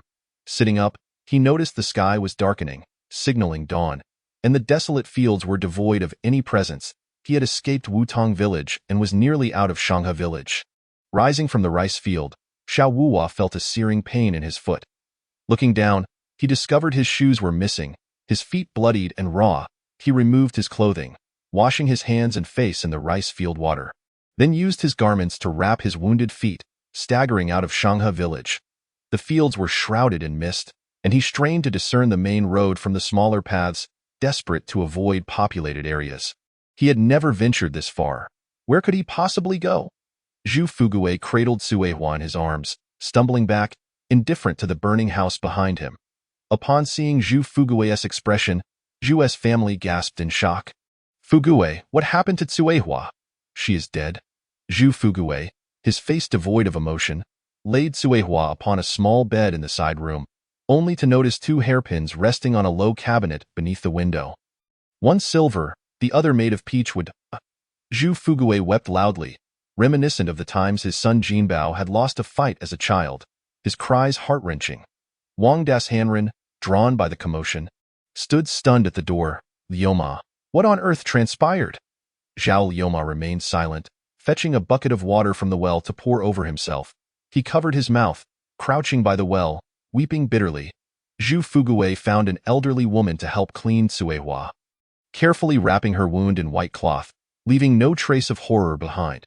He personally placed the silver hairpin in Cuihua's hair, making her appear as though she were merely asleep, truly beautiful. Zhu Fugui arranged for a pine coffin to be crafted, but instead purchased an expensive cypress coffin from an elder in the clan, ignoring Zhu's vehement objections, and buried Cuihua beside her father. Zhu Jinkai. The meaning was unmistakable. Cuihua's burial coincided with the onset of autumn, and regular patrons of the Fugui tea house gathered. Zhu Fugui's face hung with weariness, aged beyond recognition, evoking sympathy rather than disdain. As they filled the grave, a light rain began to fall from the sky, a gentle drizzle, akin to spider silk. Not heavy, yet cooler than winter rain. Xiao Wuwa's mother was buried by Xiao Laosan. And thereafter, the Xiao family avoided passing by the Fugui tea house, feeling a sense of guilt. Zhao Jiu grew increasingly taciturn, spending his days at the tea house and returning to his dilapidated home in the back. He planted several chili plants, their vibrant reds and greens reminiscent of Cuihua's colors. A dog, barefoot, frolicked in the yard, wearing the small coat Cuihua had crafted from her old clothes. A dog, would you like some eggs? A dog, resembling a little chick, leaped into Zhao Jiu's arms, looking up and exclaiming, "Yes! Then father will make you scrambled eggs." Zhao Lumao, with tears streaming down his face, chopped 2 spicy peppers into fine pieces. His son, Agu, clung to his leg, curious and concerned. "Father, are you crying?" "Yes, the peppers are too spicy."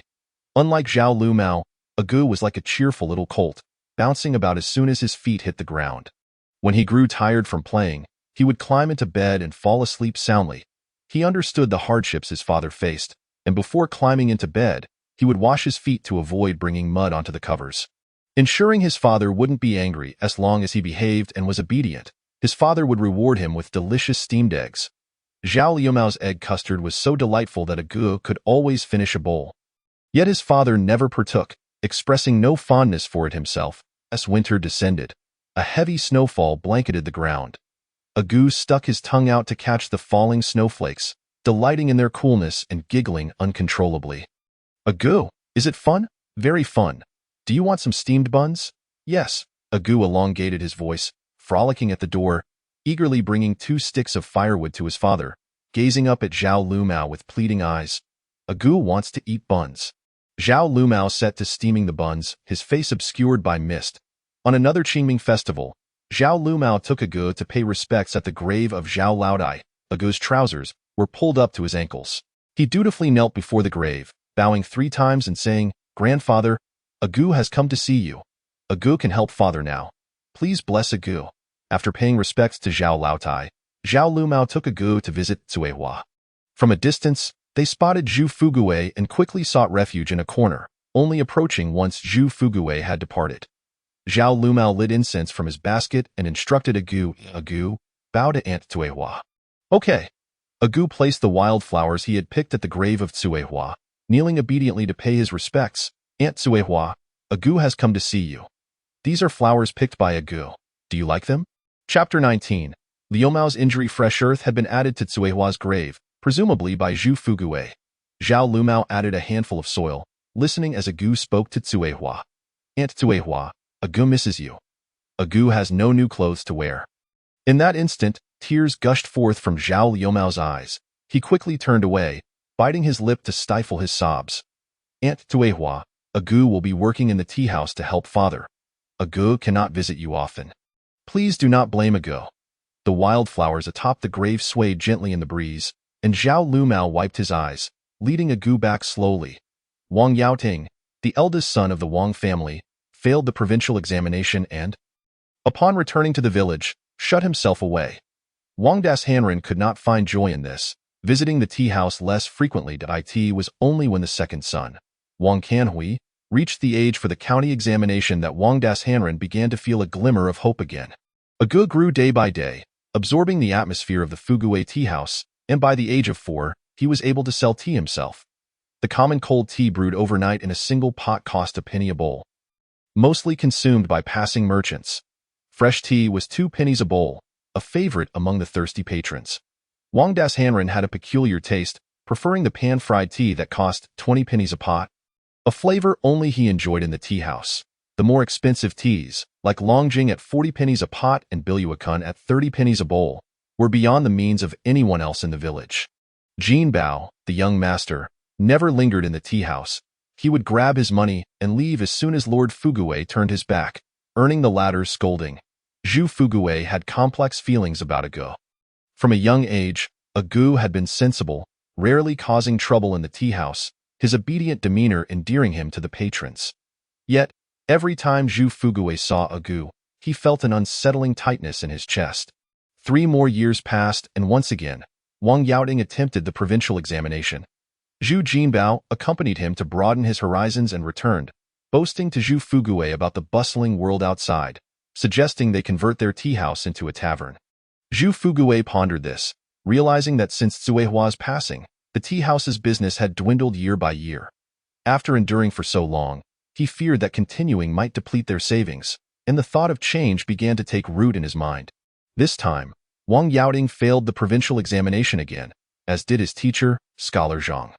The villagers dared not speak of it in front of Wang Das Hanren, but behind his back, they muttered that studying was of no use. A few days later, the Fuguwei tea house unveiled a new sign, now called Fuguwei Tavern. Zhu Fuguwei had kept the old tea house sign, unable to part with it, and instead tucked it away carefully. Zhu Jinbao had reached the age for marriage. But his prospects were dim, as no girl would look his way. Zhu Fuguwei had maintained a small room for years, occasionally tidying it up, but Zhu Jinbao and his mother did not share this sentiment. Zhu Jinbao had set his sights on a girl from the neighboring Gaojiatai, but she showed no interest. Nevertheless, he shamelessly visited her family, as they were wealthy farmers and considered a suitable match for Zhu Fuguwei. Zhu's wife had been in poor health in recent years, constantly lamenting her desire for grandchildren. Zhu Fuguwei hoped to facilitate this match, giving Jinbao whatever he desired and accommodating his every whim. Zhu Jinbao found the small room bothersome and wished to tear it down, while Zhu's wife deemed it unlucky. The two of them conspired, and Zhu Fuguwei, unable to withstand their insistence, converted the room into a firewood storage area, leveling the old storage shed and erecting a small loft in the courtyard for Jinbao's future USE.As the years passed. The old woman, Ba Xingu, grew frail and could no longer perform labor. Whenever Zhao Lumao had free time, he would visit her with a gu. One rainy day. After visiting the tavern, Zhao Lumao went to see her. Ba Xingu grabbed him and began to speak. Lumao, I fell today and suddenly recalled many things I'd forgotten. My days are numbered. The Bodhisattva is calling me. Your forehead is darkening. I divined your fate, and you will face a hardship in the second half of the year. If you can endure it, you will have no significant troubles in this life. If you cannot, alas. She had nothing of value to offer, so she gave him a talisman for peace, instructing him to wear it at all times, keeping it free from filth. You must remember this. Ba Xingu handed Zhao Lumao the talisman wrapped in red thread, and he accepted it with a lump in his throat, sorrowfully responding, Aunt, what are you saying? I possess little, and when I die, there will be no need to worry. There is a large vat in the backyard. When I pass, just place me inside and bury me beneath the melon vines. Take anything useful from the house. I will no longer need it. Agu understood the gravity of their conversation and rushed forward to embrace Ba Xingu, crying, Auntie, please don't go. Wu-Wu, don't leave. Agu doesn't want you to go. Wu-Wu, Dado, you clever child. Yet you have such a foolish fate. Ba Xingu pulled a smooth copper coin from under her pillow, tied it around Agu's neck with red string, and gently patted his head, saying, Agu, this coin was given to me by a living bodhisattva. It has accompanied me for decades. I give it to you, so cherish it well. Do you understand? Agu doesn't want the coin. Agu doesn't want Auntie to leave. You silly child, everyone must face death. No one can escape it. Ba Xingu wiped her tears as she spoke. I have spent my life in cultivation, free from attachments. Yet who would have thought that when the time comes, I would feel so reluctant to part? Ba Xingu urged Zhao Lumao and his son to leave, but she did not latch the door. From that moment on, she refrained from consuming anything, sitting cross-legged in silence on her bed. Zhao Lumao visited her daily, observing her gradual decline until she became mere skin and bones, though she still drew breath. And so, nearly a month passed and Ba Xingu passed away, her demeanor serene. Zhao Lumao followed her instructions. placing her in the vat and burying her beneath the melon vines behind the Guanyin temple. He recalled her words clearly, aware that should anything happen to him, Agu would be left without support, prompting him to act with even greater caution. As winter approached, Zhao Lumao lived in trepidation for half a year. Yet he remained unharmed. One day, upon returning from Fugui Tavern, he discovered a hole in the roof of the main room, through which snow had fallen inside, chilling the air and making Agu cry out in the cold. The next day, as dawn broke, Zhao Lumao rose from his bed. He did not wake Agu, but instead took a ladder to climb onto the roof. The hole was in the center of the room, and as Zhao Lumao reached for it, he leaned forward.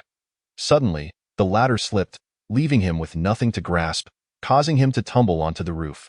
The snowy day had rendered the thatch wet and soft, covered by several inches of snow. It could not bear the weight of Zhao Lumao. With a loud crash, he fell.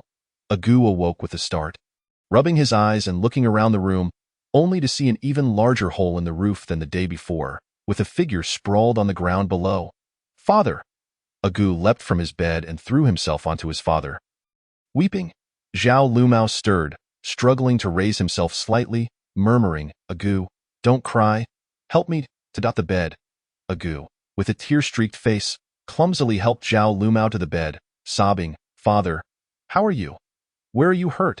Coughing violently, Zhao Lumao opened his mouth to respond but was overtaken by a fit of bloody coughs, sending Agu into a panic as he clung to him, crying, "Father, please don't be hurt. Father, father, don't cry." Agu, "Go find Dr. Huang, father. Nothing will happen to you. Be good. Don't cry. Okay?" Agu nodded vigorously, forgetting to put on his shoes as he flung the door open and dashed outside. After a few steps, he sensed something was amiss, returning to don his shoes, only to find that his father had already lost consciousness. In a state of acute anxiety, a dog sprinted with fervor. Heedless of the villagers he collided with in his haste. Ignoring their calls, he stumbled but quickly regained his footing, continuing to run until he reached Dr. Huang's courtyard. "Dr. Huang, Dr. Huang, please save my father." Chapter 20. The warmth and coldness of humanity. Who is it? The elder Dr. Huang had passed away, and in his stead was his eldest son, commonly referred to as Dr. Huang.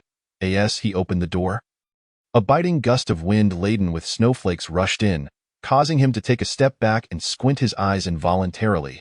"Dr. Huang, it's me, a dog. My father fell from the roof. You must come quickly." A dog's face was crimson from the cold, and he wore only one shoe. His visage was a disheveled mess, streaked with tears and snot. Alarm surged within Dr. Huang as he hurried inside to summon his wife, retrieving a pair of his son's old shoes for a dog to wear. After giving a few instructions to those inside, he grabbed his medical kit and followed a dog in haste. Meanwhile, after a dog left, Zhao Lioma lay in bed, feeling as though his nose were being pinched, making it impossible for him to breathe. He opened his mouth wide, gasping for air. Within his chest, he heard a strange sound, huff, puff, akin to the blacksmith's bellows working hard. Struggling, he managed to retrieve a clay pot from beneath the bed and urinated into it, only to see murky yellow liquid tinged with blood. "Zhao, as the time approaches, the dumpling shop will be entrusted to my son, allowing him and his wife to escape such arduous labor." Upon witnessing the harmony in other families, Zhu Fugui felt a pang of discontent within. He set down his money and said, "Boss Wang, you are busy. I shall take my leave." "Take care, Boss Zhu." Upon returning to the tavern, he found Jinbao still stubbornly refusing to rise from bed, and if it were up to him, the tavern would have long been closed. Suppressing his frustration, Zhu Fugui called for his wife, opened the tavern door, and set off for Zhao Liuma's home. From a distance, he noticed that a section of the roof of Zhao Liuma's house appeared to have collapsed. As he approached, he realized it was indeed true. Could something truly have happened? The wooden gate of Zhao Liuma's house was ajar, and Zhu Fugui called out twice, "Liuma, Liuma." A small figure appeared at the entrance, with a nose and eyes reddened, and a face marked with bruises, looking utterly distressing. Inside the main room behind Agu, the place was in disarray. Zhu Fugui peered into the courtyard and inquired, "Agu, where is your father?" "Father." Agu's sorrowful response struck a chord with Zhu Fugui, causing him to sob uncontrollably. "Woo-woo. Oh, my child." Zhu Fugui, leaning against the doorframe, brushed the snow off his legs and said, Do not cry. First, tell me what has happened to your father. Father fell from the roof. Zhu Fugui hurried into the house, and there lay Zhao Lioma on the bed in the side room, his face devoid of color. He lifted one of Zhao Lioma's arms, which felt soft, and he couldn't help but breathe a sigh of relief, softly calling out, Lioma? Lioma? Zhao Lioma's consciousness was hazy. It seemed he had just seen Cuehua enter. He opened his mouth to call out to her, but only a gurgling sound escaped his chest. Lioma? Ah. Zhao Lioma responded, his eyes fluttering open slowly, gradually clarifying the figure before him. Master. Struggling to sit up, Zhao Lioma was restrained by Zhu Fugui. Do not move. Do not move, Agu. Fetch me a stool. Yes, Agu brought a sturdy stool from the main room, and Zhu Fugui took a seat, speaking to Zhao Lioma with a pained heart. Lioma, it has only been a day. How have you come to look like this? Agu, what exactly happened? The other day, after returning from the tavern, the roof was damaged. Yesterday morning, father went up to repair it and fell. Oh, what a pity. It was merely a hole. Couldn't it have waited until the weather cleared? Look at you now. Have you seen a doctor? Agu sniffled. Yes, we did. What did the doctor say? Dr. Huang said. Agu began to speak, but outside, footsteps were heard, and someone called. Agu? It was Dr. Huang. Zhu Fugui quickly rose to greet him. Dr. Huang, you have arrived just in time. Come quickly and examine Lioma. Dr. Huang, with a medicine box slung over his shoulder and a cotton bundle in his arms, greeted Zhu Fugui. Ah, Boss Zhu, who sent you word? I came myself. Hurry inside. The table in the main room was already broken, and Dr. Huang found a stable place to set down his belongings, revealing a pot of soup within. It was quite a task for him. Feeling warm from his exertions, Dr. Huang unfastened the medicine box and said, Agu, I brought some sanchi soup for your father. Find me a bowl. Yes, Zhu Fugui, puzzled, followed behind Dr. Huang and asked, Dr. Huang, shouldn't he be taking medicine if he's ill? Why give him soup? Dr. Huang sighed, handing a bowl of steaming soup to Agu, saying, Agu, feed your father this soup. Boss Zhu, let us speak outside. After a while, voices of contention arose outside, then faded away as if two people had walked away. Moments later, both returned, their faces not looking well. Zhu Fugui glanced at Zhao Lioma, sighed, and asked, Lioma, do you have anything you wish to tell me? Master. Zhao Lioma attempted to rise, and Agu hurriedly set down the bowl to assist him.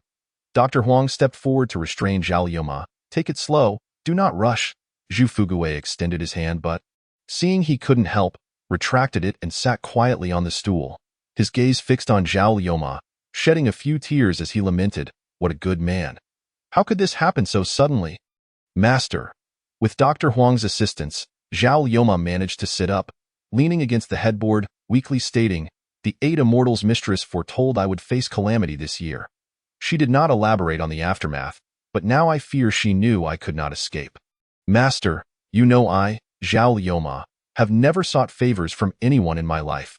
Today, I implore you, I beseech you, on behalf of my uncle, to grant Agu a chance to live. This child is pitiful. He has never known a mother. If I were to depart, he would have no one to care for him, and only a dead end awaits. Agu is quite sensible. He is capable and does not fuss like other children. I ask for nothing much, just that you provide him with a meal, master. Very well, I promise you. Do not worry, I will not neglect him. Then thank you, master.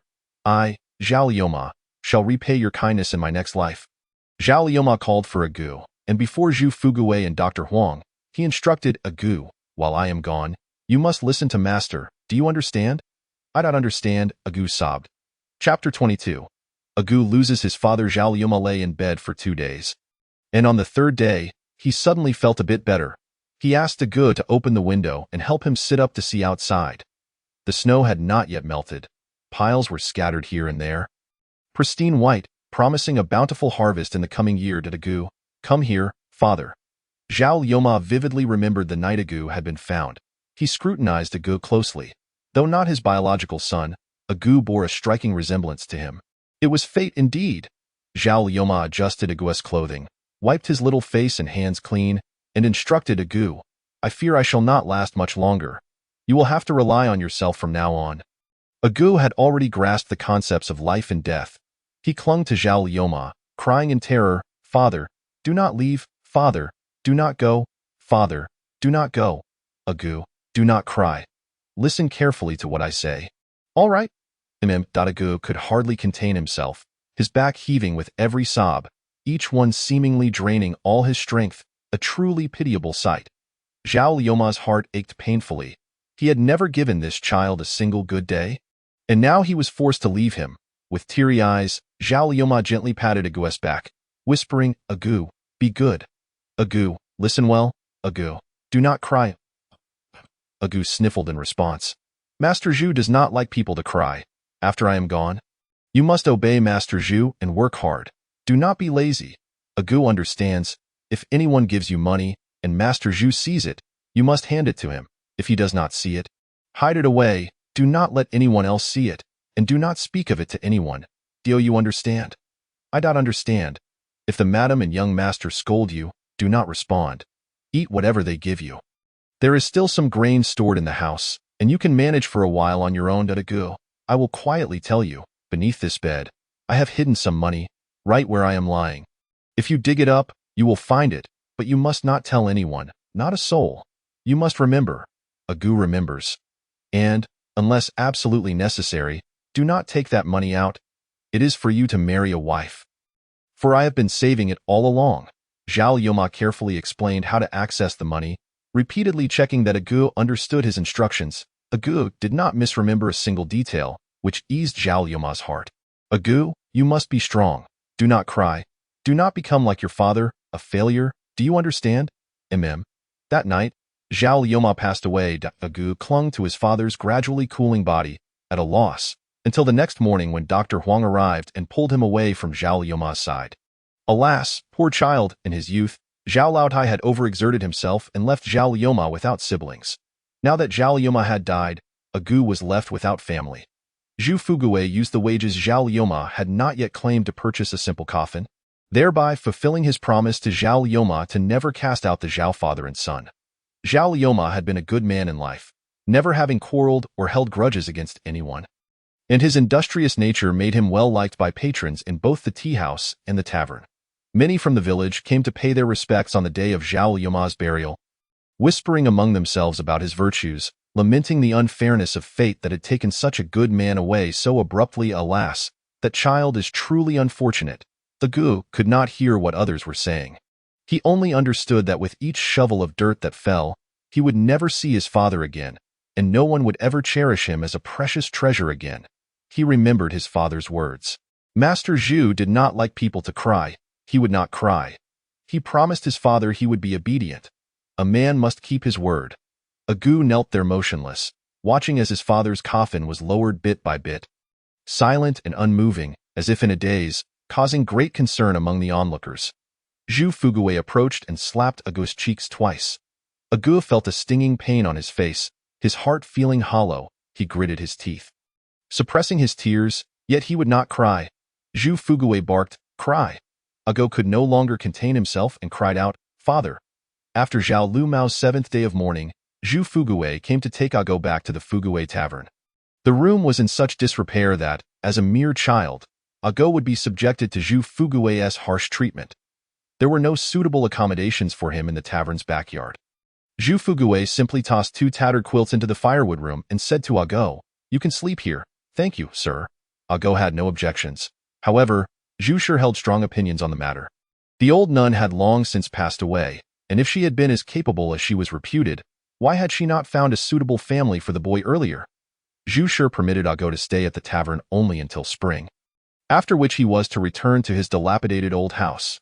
Zhu Fugui, for his part, remained silent, allowing his wife to voice her complaints, and when Zhu sure saw that her grievances were not yielding results, she quieted down a bit. Surprisingly, Zhu Jinbao treated Agu with unexpected courtesy. As long as someone was willing to work, be they a cat or a dog, it didn't matter to him, so long as he was not the one doing the labor. When spring arrived, business at the tavern improved, and Agu often found himself working late into the night, thus choosing to stay in the firewood room of the Fugui tavern instead of returning to his crumbling abode. One day, Zhu Fugui brought home a puppy from the butcher's. Its fur a dusty yellow, with a white patch on its back resembling a plum blossom. Zhu Fugui called it a huang, but it did not respond. When Ago called it Hua Hua, it eagerly leapt into his arms, infuriating Zhu Fugui, who cursed the ungrateful creature. Zhu Jinbao, however, saw no issue with it. After all, the dog was merely a guard, and its name was inconsequential. By the time Ago found a moment to spare, summer had arrived, and he returned to check on the two dilapidated houses left to him by his father. The main room was overgrown with weeds. And with no one to tend to the front and backyards, the vegetable garden had also become wild with grass. Though a few pepper plants thrived, Ago noticed that no one had been there. He tidied up the place and returned the next day with his bedding. To his surprise, Hua Hua followed him back, refusing to be driven away, which left Zhu Fugui fuming. How could he, Zhu Fugui of Wu-Tang Village, be humiliated by a mere dog? How could he not be angry? Though the house was decrepit, it was still Ago's home. He lay down on the bed where his father had once rested, tears soaking the pillow in his dreams. Hua Hua followed Ago to the tavern at dawn and returned with him at dusk, undeterred by wind or rain. Not even Zhu Jinbao's offerings of meat bones could keep it away. During heavy rains, the boy and the dog would huddle together on the bed, gazing at one another. Suddenly, Ago would burst into laughter, and Hua Hua would bark joyfully, bringing a measure of comfort to the lonely night. Zhu Jinbao, undeterred by previous experiences, attempted to tease Hua Hua again, but the dog merely drooped its head, ignoring him. In a fit of anger, Jinbao exclaimed, "Hey, you lowly creature, looking down on people." After a moment, he sensed something amiss. Frowning, he looked up to find Ago crouched in a corner, smiling, and he tossed a bone, devoid of meat and frustration. "You little rascal, why aren't you working? Or I'll make you regret it." Ago stood up, and Hua Hua followed suit. Zhu Jinbao shot Ago a few glances before grabbing a jar of wine and heading off to join his friends who indulged in dog meat. As autumn approached, Zhu sure caught a chill and fell gravely ill. Although Zhu Fugui had transformed the tea house into a tavern, he still ventured out each year to procure good tea. This time, upon his return, he brought with him a young girl, a year younger than Ago, who appeared timid. Zhu Fugui claimed he had purchased her, and upon arriving home, he handed her over to his wife for her to command. The girl was named Hua, but Zhu Shi disapproved of the name and insisted on changing it. The usually taciturn Hua, however, refused, stating it was the name given to her by her mother, and no one had the right to alter it. Zhu Shi threatened to beat her, but Zhu Fugui interjected, arguing that it was merely a name.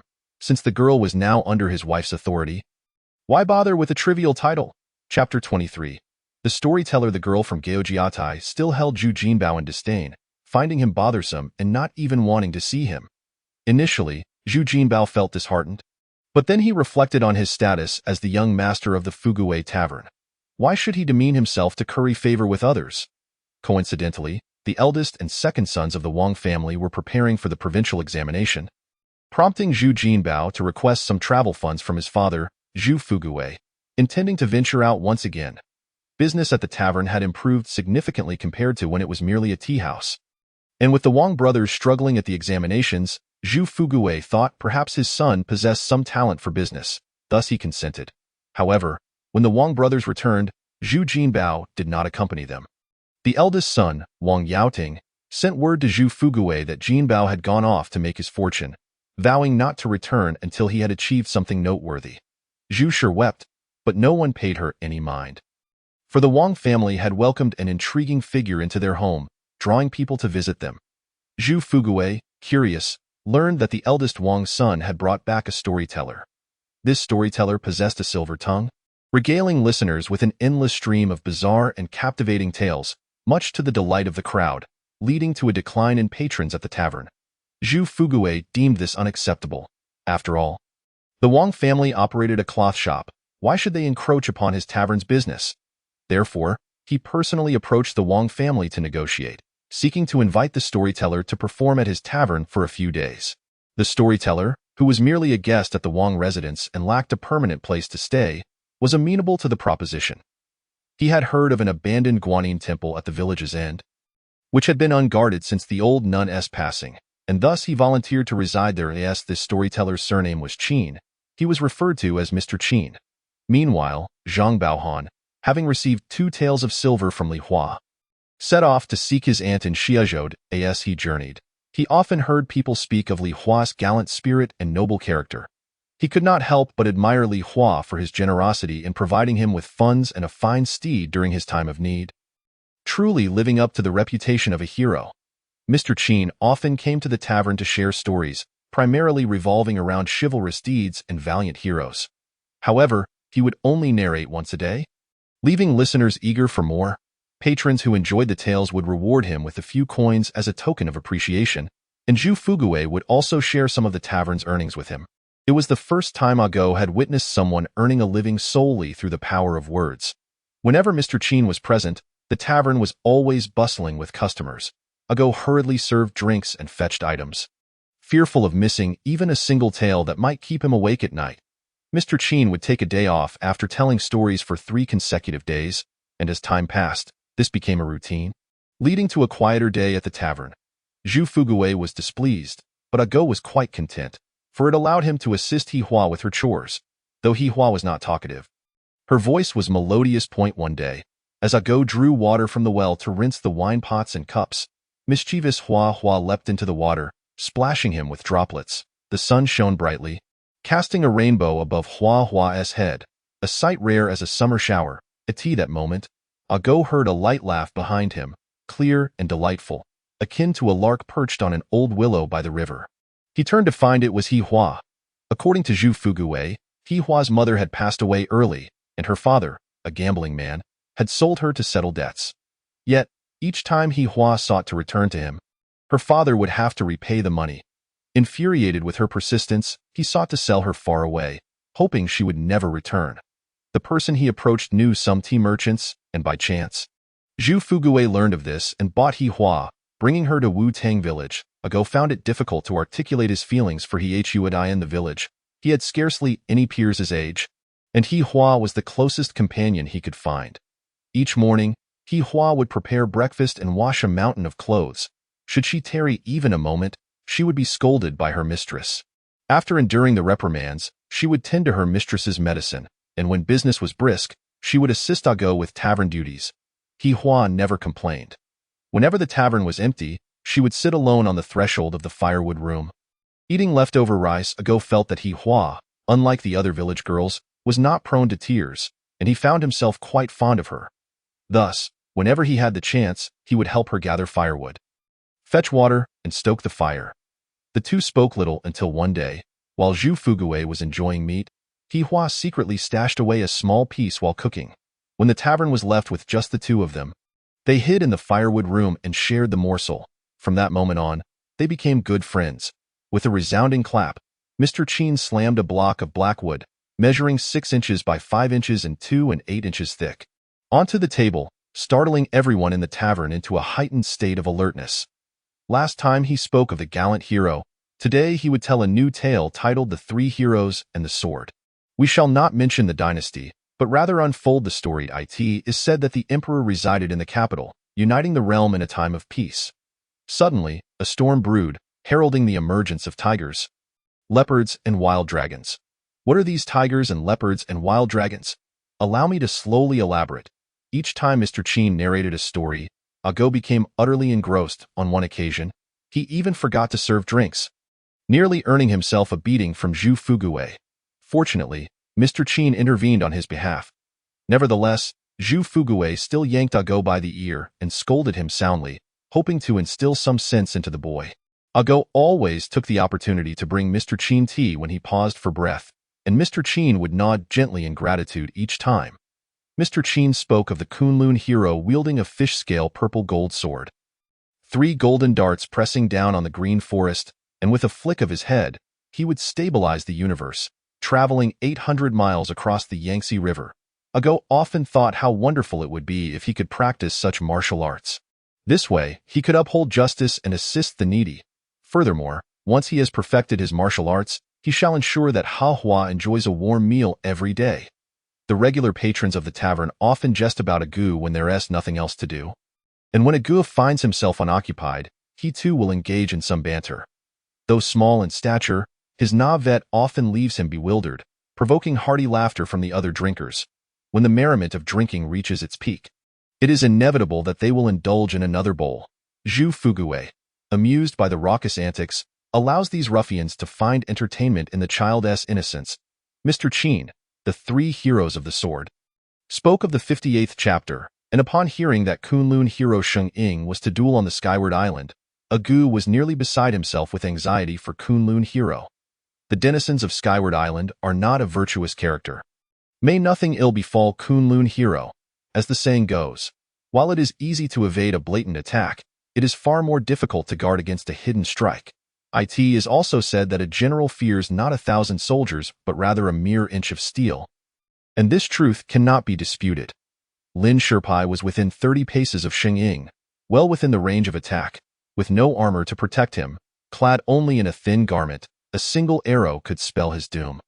In this critical moment, a figure descended from the roof, moving with the swiftness of an arrow, lifting a foot to kick Sheng Ying off the plum blossom post and deftly catching the arrow mid-flight. A flurry of confusion ensued among the spectators, all wondering who this remarkable individual was and how they could move with such agility. The person leapt again, landing from the plum blossom post, grasping Sheng Ying by the belt, and with a single arm, flung him onto the hall floor. Coupled with Sheng Ying's own considerable martial prowess, he performed a somersault in mid-air, landing expertly on the ground. And soon thereafter, the rescuer arrived, pulling Sheng Ying away in haste. Chapter 24. Zhao Jiu's dream. Agu let out a long sigh of relief. Kunlun hero had ultimately avoided a treacherous fate.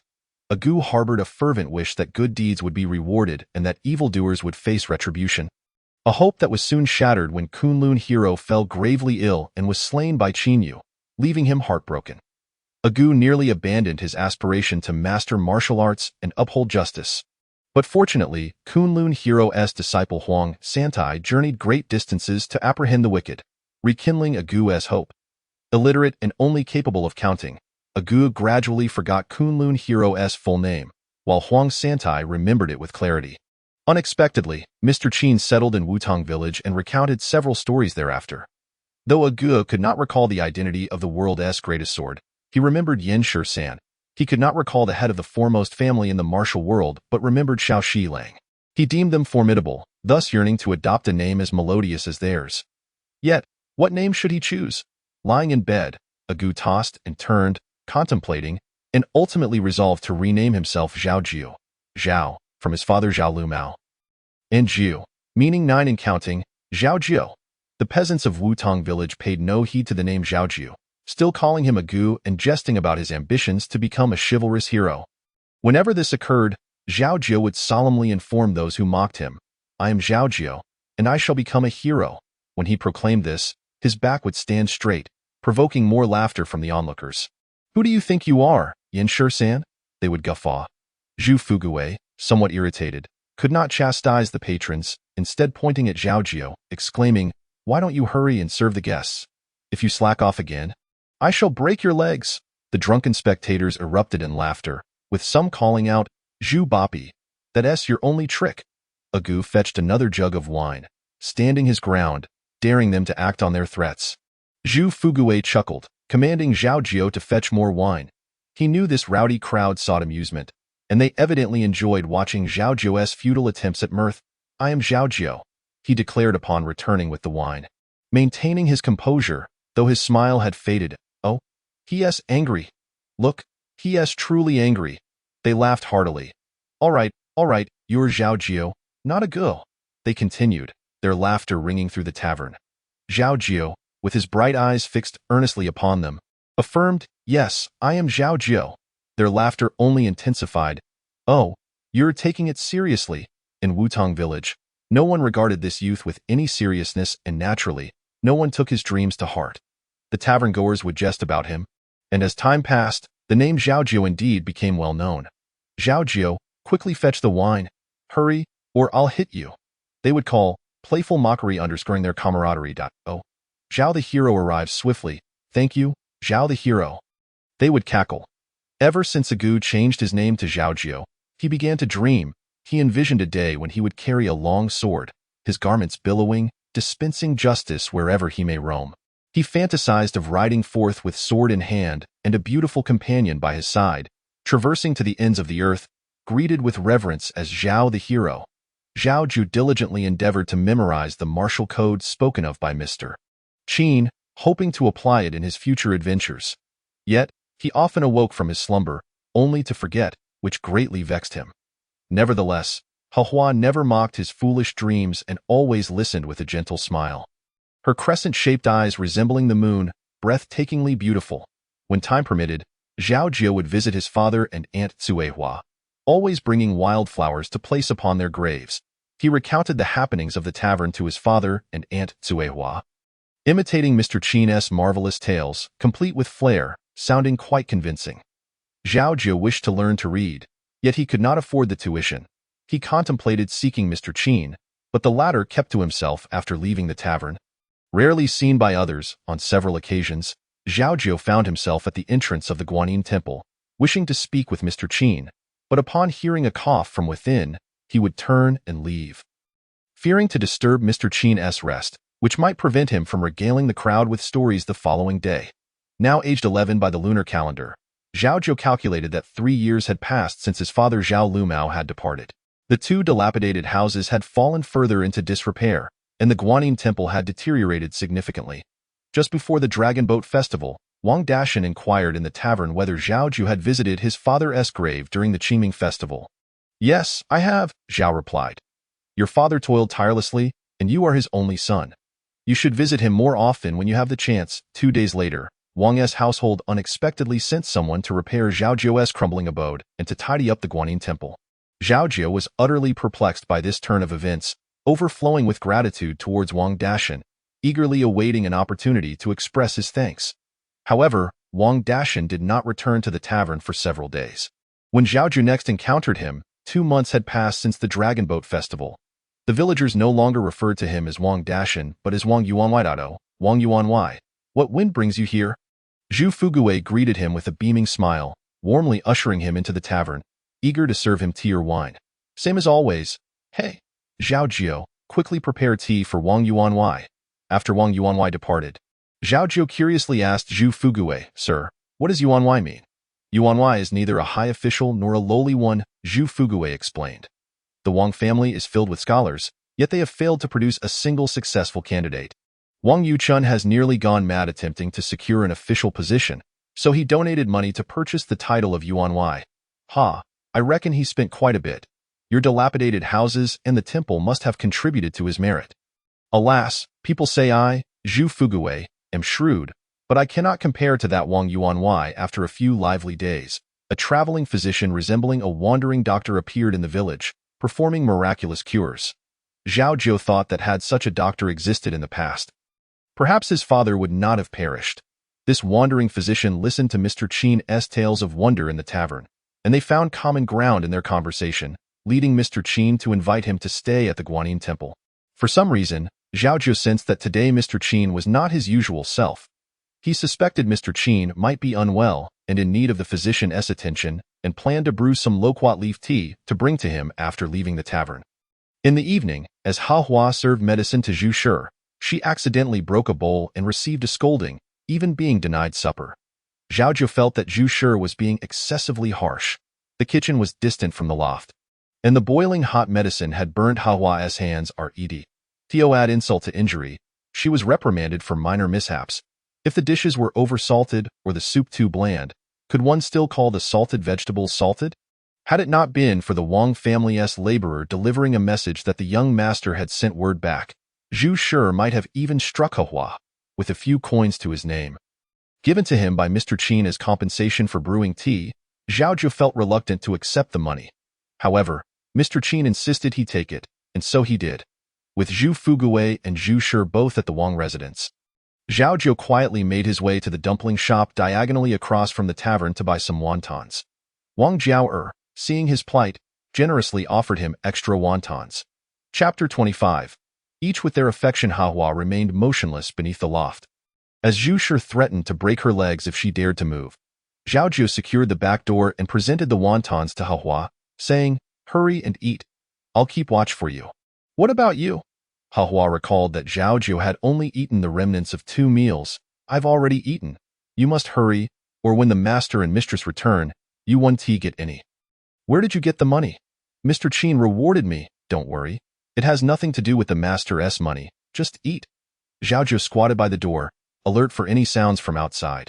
Behind him came the sound of pattering, and Zhao Jiu swallowed hard, striving to suppress thoughts of the delectable wontons. Having lived thus far without ever tasting wontons, the enticing aroma seemed to invade his nostrils, compelling him to take several deep breaths as he mused. Indeed, Wang Jiao is truly deserving of her reputation. Zhao Jiu, come here, called He Hua. Hastily, Zhao Jiu wiped away the drool with his sleeve and turned around, feigning nonchalance as he inquired, "What is the matter?" He Hua extended a bowl towards him. "Here, for you. There is still half left. Why aren't you eating?" "I can't eat anymore. You should eat a bit more." "The mistress won't allow you to eat tomorrow. Are you going to eat?" "If not, I'll give it to Hua Hua. I will eat, I will eat." Zhao Jiu hurriedly took the bowl and squatted beside He Hua, devouring the wontons voraciously. They were truly fragrant. With each bite, the juices flowed out. Aside from his father's steamed egg custard, these wontons were undoubtedly the most exquisite food in the world. Hua Hua, catching the scent, bounced over, silent yet gazing at Zhao Jiu with her watery eyes. Unable to resist, Zhao Jiu offered her a wonton, admonishing gently, "Eat slowly, okay?" He then turned to He Hua and remarked, "He Hua, this soup is truly delightful. You should have some more. I've already had some. Just a couple more sips, 2 sips." He Hua took the bowl again and drank 2 more sips of soup, while Zhao Jiu eagerly asked, "Is it good?" "Very good." "Then have 2 more sips, woof." "Hua Hua, don't be greedy." "Woof woof." All right, here you go. But don't bark." He Hua couldn't help but chuckle, her laughter ringing like bells. Zhao Jiu looked up in astonishment, seeing He Hua smiling joyfully in the night, her eyes sparkling brighter than the stars above. Involuntarily, he exclaimed, "So you can smile? He Hua, you're the one who can't smile." He Hua can even scold people, just you. He Mr. Qin was always punctual in his storytelling. Yet on this day, which was not a day of rest, he failed to appear at the tavern. Zhao Jiu felt a pang of frustration. He had returned home too late the previous night and refrained from disturbing Mr. Qin, but today, he was determined to see him. Zhu Fuguwei also wished to check on Mr. Qin's absence from the tavern. However, after returning from the Wang family, his wife had fallen ill again. It was all the fault of that unfilial son. Alas, Zhu Fuguwei still had a heart, personally purchasing some fruits and preparing them early for Zhao Jiu to take to Mr. Qin, repeatedly admonishing him not to indulge, for if Mr. Qin found out, he would surely tear Zhao Jiu's mouth apart. Carrying the basket, Zhao Jiu arrived outside the Guanyin temple, where he overheard voices inside, seemingly in a dispute. Unable to make out the words, he felt concerned for Mr. Qin's health while also fearing that if he barged in, Mr. Qin might scold him. Thus, he paced back and forth outside, uncertain of what to do. Just as he hesitated about whether to return home, the temple door swung open from within. Mr. Qin stood at the entrance, covering his mouth as he gently asked, "Zhao Jiu, how long have you been here? Why didn't you call for me? I feared I might disturb you, sir. You didn't go to the tavern today. The master sent me to check on you. He couldn't come himself and asks for your understanding. Please thank Zhu Laoi for me. Come in. Don't just stand there." Upon entering the temple, Zhao Jiu noticed that the itinerant doctor from yesterday was also present. The man appeared somewhat unwell, as if he had just been angered. Zhao Jiu placed the fruits and pipa tea on the table, saying, "This pipa tea is specially brewed for you, sir. Dr. Huang said it can relieve coughs. You'll feel better after drinking it." Mr. Qin looked at Zhao Jiu, a glimmer of light flickering in his eyes. He beckoned Zhao Jiu closer, gently patting his arm and leg, and said kindly, "Good child, thank you for your thoughtfulness. Please tell Zhu Laoi that I have not been feeling well lately. I will rest for a couple of days before returning to the tavern. He need not worry excessively." "Understood, sir. I shall take my leave. You've worked hard. Rest early, for you have much to do tomorrow." "I am leaving now. Do take care of your health." "Yes, I know." Off you go. As Zhao Jiu left, he glanced back at the pot of pipa tea, and Mr. Qin immediately poured a bowl and drank it. Only then did Zhao Jiu feel at ease, his face alight with a cheerful smile, thinking that he would brew another pot for Mr. Qin the next day. Once Zhao Jiu had walked far away, the itinerant doctor said to Mr. Qin, "I see that child is quite concerned for you. It doesn't he seem feigned. He even knows about your cough. Have you confided your matters to him? This village is small, and the people are simple. Daily life revolves around food and basic needs. They all regard me merely as a storyteller, allowing me to reside in this temple without disturbance. Which is why I can linger here for so long. That child lives just below the temple. I've heard from the villagers that he was picked up. His father passed away a few years ago, leaving him alone to work in the tavern, coming and going each day with a dog, always wearing a smile that tugs at one's heartstrings. I occasionally give him a few coins to buy some food, which he remembers, always seeking ways to repay me. I cannot bear to refuse his goodwill, so I accept it all. Mr. Chin took a clean bowl and poured some peepa tea for the doctor. Smiling, "This child has excellent skill in brewing tea. You should try it." The itinerant doctor took a sip, nodding. "Indeed, it's quite good. I noticed you just touched his bone structure. Do you intend to take him as a disciple?"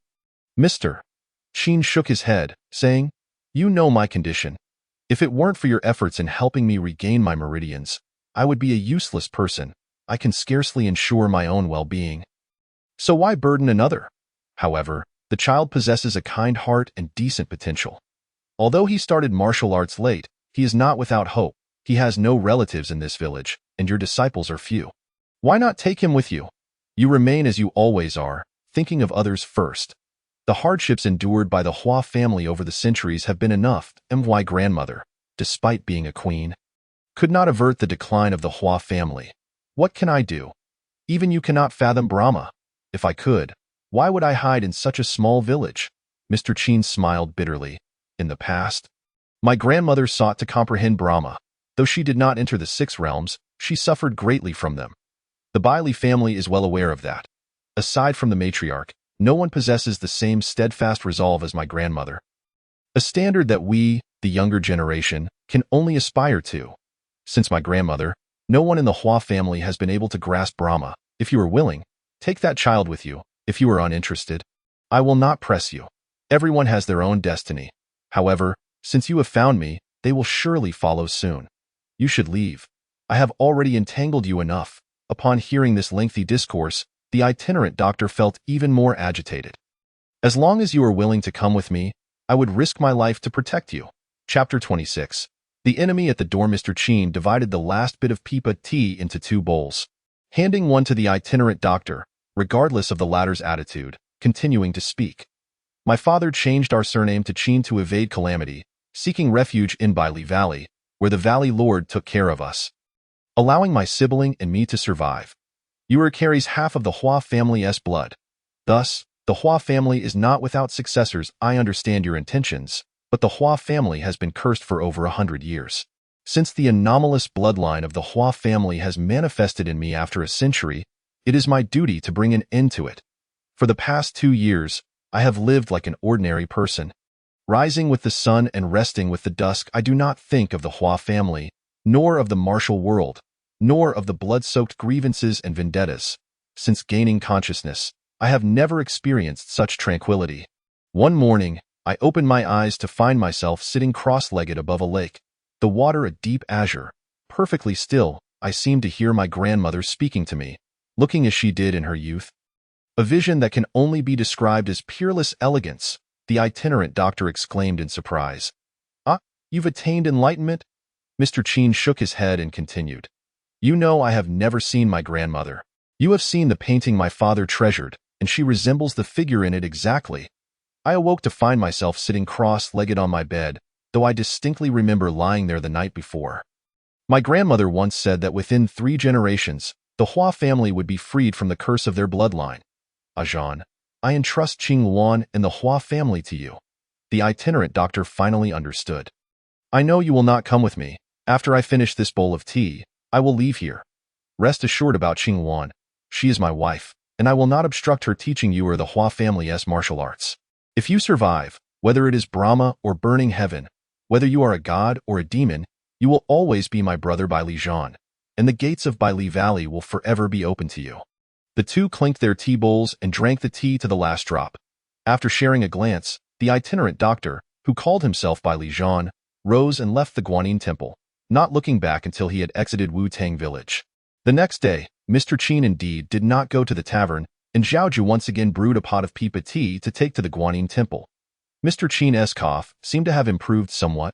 Filling Zhao Jiu with immense joy, Mr. Qin, with a gentle demeanor, asked him, Jiu, I've heard from everyone that you wish to become a hero.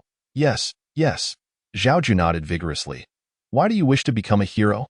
I want to ensure that good people are rewarded and bad people are punished. Are there bad people in Wu-Tang village? Zhao Jiu puffed out his chest defiantly and replied, yes. Aunt Suehua died at the hands of a bad person. How do you know who is a good person and who is a bad person? I shall discern with utmost care. Mr. Qin, momentarily taken aback, suddenly broke into a smile and exclaimed, what a fine discernment! Indeed, indeed. You are a good child. Although I have aged decades before you, it is you who has cared for me more. Our fates are intertwined. Surely by divine providence. Now, return home, rest early, and do not let tomorrow's work be delayed. Yes. Although Zhao Jiu could not comprehend the entirety of Mr. Qin's words, he obediently made his way back. The following day, the regular patrons of the Fugua Tavern were left somewhat disinterested upon noticing Mr. Qin's absence. Zhu Fugua hastily reassured them, stating that Mr. Qin would be arriving the next day, urging everyone to relax. As dusk fell, a group of individuals clad in black suddenly appeared at the village entrance, emanating an overwhelming chill that deterred anyone from approaching. The villagers hurriedly called their children indoors, forbidding them to wander about. While casting furtive glances at the peculiar figures, Zhao Jiu was busy cleaning at the tavern. Just as he finished wiping down the last long bench and stood up to close the door, he unexpectedly turned and nearly collided with a shadowy figure. Zhao Jiu stumbled back several steps to steady himself. Upon closer inspection, he noticed several individuals had silently entered the tavern, all dressed in black, devoid of any warmth, as though they had emerged from coffins. When had they entered? Not a sound had been made. A chill ran down Zhao Jiu's spine. Just then, Zhu Fugua emerged, holding a cooking pot and scolding. Why aren't you moving faster? Must we wait until the moon is high to finish? Oh, do you wish for some wine? Are you the proprietor here? Inquired one of the black-clad figures, his voice as frigid as ice. Zhu Fugua sensed the strangeness of these individuals but replied, yes, I am the proprietor. You have arrived at an inconvenient time. The tavern has just closed, but I can still serve you some wine. What would you like? The black-clad man interrupted. We have heard that you have a storyteller here. Where is he? Oh, you mean Mr. Qin. He hasn't been here for 3 days. Where does he reside? At the Guanyin Temple at the end of the village. Just follow this road, and you shall find it. Zhu Fugua, eager to dismiss these men, felt his voice tremble.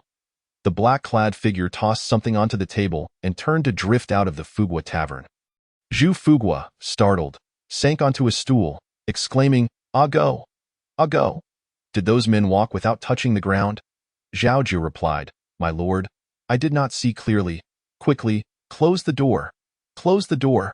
Zhu Fugua cast a glance at the table and was suddenly struck by a gleaming object, a silver ingot. Resembling the silver ingots sold at Zhu Erquin's incense shop, with a mix of trepidation and curiosity, Zhu Fugua approached it. Good heavens, it had 2 ends shaped like boats, bulging in the middle. Was this not a silver ingot? Zhu Fugua picked it up, feeling it, squeezing it hard. Still somewhat incredulous, he bit it with his teeth, inspecting it closely, and discovered 2 clear bite marks upon it. By the heavens, it was real, truly a silver ingot. What fortune had befallen him? Zhu Fugua hurried outside, but the strange black-clad figures had vanished without a trace. Unease filled his heart as he helped Zhao Jiu secure the remaining door panels, meticulously checking thrice for any oversight before advising Zhao Jiu, be cautious on your way home. Do not go to the Guanyin Temple tonight. Remember, Zhao Jiu complied, thinking of Huahua, feeling unafraid. Once he left, Zhu Fugua hastily bolted the door and hurried upstairs to share this news with his wife. Emerging from the tavern, Zhao Jiu walked ahead, while Huahua trailed behind, the 2 of them silent. Zhao Jiu pondered, those individuals did not appear to be virtuous. Were they seeking trouble with Mr. Qin? In his haste, he had forgotten to bring Mr. Qin the tea he had prepared. His master had forbidden him from going to the Guanyin Temple, but should he go or not? Upon reaching his home, Zhao Jiu noticed a corner of a garment fluttering from within. Huahua dashed into the yard, barking furiously. Woof, woof, woof, woof, woof. Huahua had never been this agitated before, and Zhao Jiu grew anxious, fearing that whoever had entered his home might harm Huahua. He quickly picked up a branch and called out, "Hua Hua, come back! Come back!" A shadow emerged from the house, revealing the very black-clad man who had spoken with Zhu Fugua in the tavern. Zhao Jiu instinctively took a few steps back, yet an inexplicable determination welled within him. This was his home. The house left to him by his father, and he could not allow them to destroy it. Thus, Zhao Jiu stepped forward and demanded, "Who are you, and why have you intruded upon my home?" Chapter 27. A fortuitous encounter. The black-clad man seemed taken aback by the audacity of the young boy from the shabby tavern questioning him. He regarded the ragged youth with a penetrating gaze and replied, "Oh, is this your home?" Hua Hua trembled in Zhao Jiu's arms, yet her paws strained forward, bristling with fur standing on end. Woof woof. The barking startled Mr. Qin from his meditations in the Guanyin temple, prompting him to step outside. The black-clad man, upon noticing him, also saw the figures blending into the encroaching night. Slowly, he walked past Zhao Jiu, and Hua Hua abruptly ceased her barking, fixating her gaze on the man, as if ready to pounce. The black-clad figure, without looking back, muttered, "What a good dog," then. He seemed to glide several paces away in an instant. Zhao Jiu, dazed, secured the gate to his garden and returned indoors, only to feel a chill creeping over him. Upon checking, he found his clothes soaked through. He kindled a fire, cradling Ago as they both felt weary. Once the water in the pot began to bubble, Zhao Jiu rose to grab some rough rice and tossed in a couple of sweet potatoes to boil. As the porridge simmered, Zhao Jiu remained worried about Mr. Qin. He quietly cracked the door open a bit, only to see that the Guanyin temple remained dark, without a fire or a light. Fearful of venturing outside, he closed the door tightly once more. The night was as dark as the bottom of a pot, and Zhao Jiu curled up in bed with Ago, tossing and turning, unable to find sleep. He strained to listen for any sounds from the Guanyin temple, but gradually, his eyelids grew heavy. Hua Hua nestled her head in Zhao Jiu's embrace, whimpering softly before drifting off to sleep. Uncertain of the hour, Zhao Jiu was suddenly jolted awake by a noise from outside. Hua Hua lifted her head, and the two stared blankly. Crack, whoosh, bang. The sounds echoed as if they were straight from the battles described in Mr. Qin's stories. Those black-clad figures truly were villains. Zhao Jiu's heart raced with urgency, and he seized a wooden stick, intending to rush out to aid Mr. Qin. Yet Hua Hua clamped onto his pant leg, resolutely preventing him from leaving. Zhao Jiu dared not strike Hua Hua, nor could he make a sound, so he discarded the stick and attempted to sneak out through the back. Suddenly, a flash of lightning struck the sky, followed by a deep rumble of thunder that sent a shiver through Zhao Jiu's entire being. Boom! The thunder and lightning felt as though they had struck the very peak of the Guanyin temple, nearly causing Zhao Jiu to lose his senses. He dove back under the covers, wrapping himself and Hua Hua tightly. But the noise remained clear and distinct. Zhao Jiu had no choice but to dig out 2 clumps of cotton from the bedding to plug his ears. Hua Hua, frightened, lay motionless on the bed, while Zhao Jiu hastily gathered himself, cradling Hua Hua in his arms, and stuffed 2 cotton balls into her ears as well. The two of them trembled beneath the covers. Time passed, and Zhao Jiu groggily peeled back the covers. Fresh, cool air flooding into his lungs as he gradually regained consciousness. Upon opening his eyes, he was startled to find an unfamiliar figure in the room. Zhao Jiu sat bolt upright in bed. Alarmed, the figure spoke softly, "Do not be afraid. It was Mr. Qin." Zhao Jiu hurriedly descended from the bed to fetch a flint, but Mr. Qin stopped him, saying, "Do not light the lamp. Come here. I have something to tell you." "Mr. Qin, are you hurt?" Zhao Jiu asked with concern. "I am fine." Mr. Qin's voice sounded as steady as ever, which reassured Zhao Jiu as he approached. Why the dim light? Zhao Jiu noticed that Mr. Qin's complexion was not well. His eyes bloodshot, as if a strange light emanated from within. This was indeed Mr. Qin, yet somehow he seemed different. Zhao Jiu could not quite articulate it. He stood respectfully before Mr. Qin, anxiously asking, "Sir, are you truly uninjured?" They did not seem like good people. Mr. Qin shook his head and inquired, "Do you wish to learn martial arts?" Without hesitation, Zhao Jiu nodded fervently, "I do. I possess a secret manual of unparalleled martial arts, and I shall bestow it upon you now, but you must swear to the heavens that you shall never divulge a single word of today's events to anyone, not even a syllable." With that, Mr. Qin tore a piece of skin from his chest. Zhao Jiu was startled and instinctively took a step back. Yet he saw no blood flowing from Mr. Qin's body. "Come here." Mr. Qin commanded Zhao Jiu to remove his shirt, placing the piece of skin against his chest, and then pricked his finger to smear a circle of blood around the edge of the skin, which adhered to Zhao Jiu's chest. Zhao Jiu was astonished. He quickly reached to touch his chest, bewildered and questioning. "Sir, what is this? This martial art has been passed down for hundreds of years, yet only 2 individuals have ever mastered it. I was once just a step away from success. Yet that very step has cast me into the depths of despair." Mr. Qin gazed intently at Zhao Jiu, saying, "We are fated to meet. I cannot bear to see this unparalleled martial art vanish with me. So I pass it on to you. Whether you can master it depends on your own fortune." Zhao Jiu glanced at his chest with a look of confusion and inquired, "But, sir, there is nothing there." On a moonlit night, one could see clearly. Mr. Qin closed his eyes and took a deep breath before responding. "Zhao Jiu, kneel down." Thud. Remembering the tales of Mr. Qin, which often included the notion of apprenticeship, Zhao Jiu did not wait for further instruction and promptly bowed his head. Proclaiming, "Master above, please accept your disciple's 3 prostrations. I have not imparted any skills to you. Thus there is no need for you to bow to me. However, you must remember the following 3 points, Master. Please speak. First, do not mention tonight's events to anyone. Second, do not speak of this skin to anyone. Third, do not tell anyone that I am your master." This.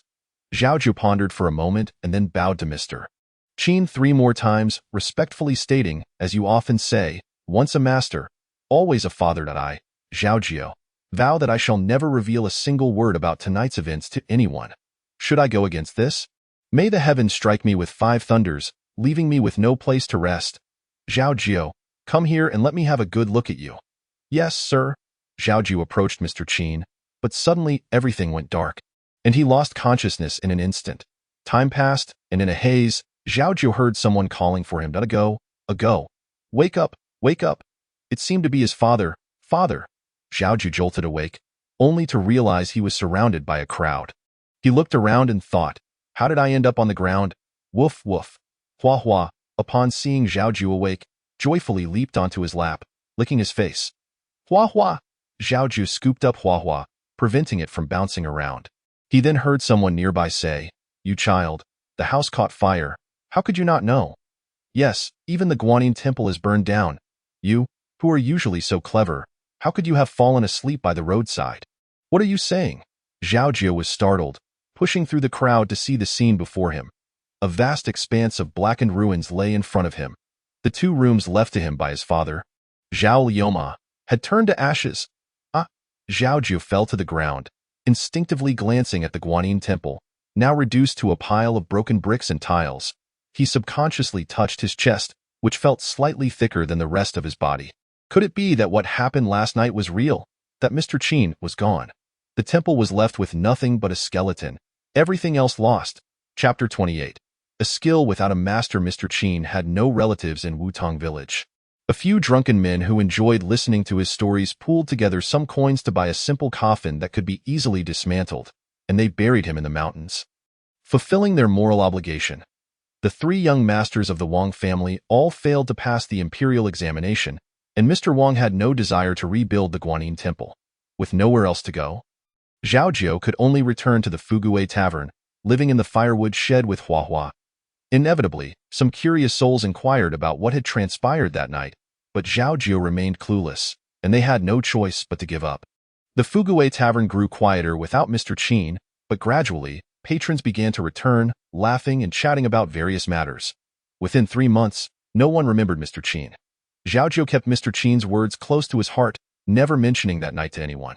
On the first full moon after Mr. Qin's departure, he knocked a wooden board off the shed, allowing moonlight to stream in. Indeed, as Mr. Qin had mentioned, numerous patterns and characters appeared on the skin on his chest. There were drawings of several figures, some sitting, some standing, some lying down, others in a horse stance, and so forth. Mr. Qin had not disclosed the name of this martial art or how to practice it, and Zhao Jiu, adhering to Mr. Qin's advice, did not dare to ask anyone else, only contemplating it in silence. Zhao Jiu pondered deeply for most of the night, but could not arrive at any conclusions. As the moonlight dimmed, the drawings on his chest faded, leaving only the figure sitting clearly visible. He hastily memorized the sitting posture of that figure and began to imitate it that very night. On the second full moon, the drawing reappeared, and Zhao Jiu noted the standing figure's posture, then recorded the lying figure's stance on the third full moon. After 6 months, he had memorized all the postures of the little figures on his chest, leaving only the characters he could not recognize. Whenever the night grew quiet, Zhao Jiu practiced sitting in the shed. Sometimes, he would find himself lying down when he had clearly begun in a cross-legged position before falling asleep. After a year of this practice, Zhao Jiu had yet to master any extraordinary skill, but he had grown significantly taller. On the anniversary of Mr. Qin's passing, Zhao Jiu went to the mountains to burn incense and paper money for him. He had so much to say but nowhere to voice it, and he silently returned to the tavern. On yet another full moon night, Zhao Jiu stared at the little figures on his chest. Lost in thought as the moon reached its zenith, he sighed, planning to reattach the board for sleep, when his peripheral vision caught a glimpse of the little figure, which seemed somewhat different from before. Unsure, he looked down again and noticed that the sitting figure appeared to have lines flowing across its body. Zhao Jiu was taken aback.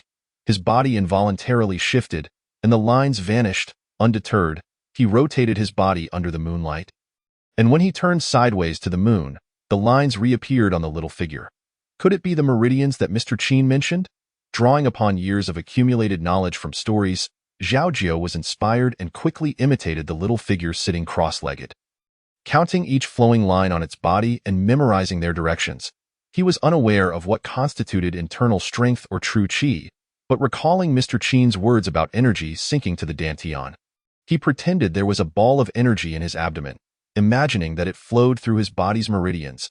He continued this pretense until, without realizing it, dawn broke. From that moment on, every full moon night, Zhao Jiu would toss and turn beneath the moon, diligently imprinting the little figures and their meridians into his mind. Another year passed, and yet Zhao Jiu had not achieved the legendary martial skill. He remembered Mr. Qin's words. This martial art had been passed down for hundreds of years, yet only 2 individuals had successfully mastered it. Given his clumsiness, it was naturally improbable for him to achieve mastery so quickly. If he indeed succeeded, it would truly be a stroke of luck. The eldest son of the Wang family, Wang Yaoting, had married and fathered children a few years ago and had begun frequenting the tavern again. While Mr. Wang had become less of a presence, the eldest son, however, had poor drinking capacity. As Zhu Fuguwei would say, after just 2 cups, he would be out cold. Yet, when intoxicated, he did not cause a ruckus but would pull Zhao Jiu aside to ask, "Do you know how many names the moon has?" "I don't know," Zhao Jiu replied honestly. "Come, let me tell you." Wang Yaoting picked up a chopstick, dipped it in his drink, and gestured on the table, explaining that while the moon is simply the moon, humans refer to it by over 30 different names. Look, Yuho, Yugong, Yuluan, Yupan, and Yutu all refer to the moon. However, the first 4 names describe the moon's shape. While Yutu alludes to a story, do you know that Yutu is also called Yutu? "I don't know," Zhao Jiu responded. Under Wang Yaoting's patient tutelage, Zhao Jiu managed to recognize a few scattered characters and could even gesture his own name. However, understanding the characters on his chest was still far beyond him. Time flowed by, and Zhao Jiu was now 14 years old. Zhu Jinbao still had not returned, and Zhu's health continued to decline, with even Mr. Wang showing signs of graying hair. Zhao Jiu's martial skill remained unrefined, but he found fetching water increasingly effortless. Last year, he needed both hands to draw water from the well. This year, one hand sufficed. He had memorized the postures of the little figures so well that he could gesture them without looking at the drawings, and he had grown taller, surpassing Zhu Papi by a head. Zhao Jiu was convinced that this was all due to the legendary martial skill. He still slept in the firewood shed while Huahua slept outside. Whenever it rained, he would bring Huahua's doghouse inside. In solitude, Zhao Jiu would talk to Huahua, recounting the tales of heroes as Mr. Qin had done, and Huahua would bark in delight. Zhao Jiu would quickly cover Huahua's mouth, whispering, "Don't be too loud. The master will scold us." It is said that a girl changes greatly by the age of 18. Huahua had undergone a significant transformation since arriving in Wutong village. Her eyes sparkled more vividly. Her bosom had blossomed, and her waist had grown slender. In summary, she had become even more beautiful, like a lotus blooming in the pond. Zhu Fuguwei often gazed at Huahua, his eyes filled with a glint that Zhao Jiu recognized as greed, a look he had learned from Wang Yaoting. It was akin to the gaze of Zhu Leigui when he looked upon a pile of money. The scent of medicine pervaded Zhu's house, which Zhu Fugui found displeasing, prompting him to move down from the attic and take residence beside Hua. Zhao Jiu, day in and day out, pretended that there was a true qi circulating through his meridians. One night, he actually felt a warm energy about the size of half a palm in his abdomen.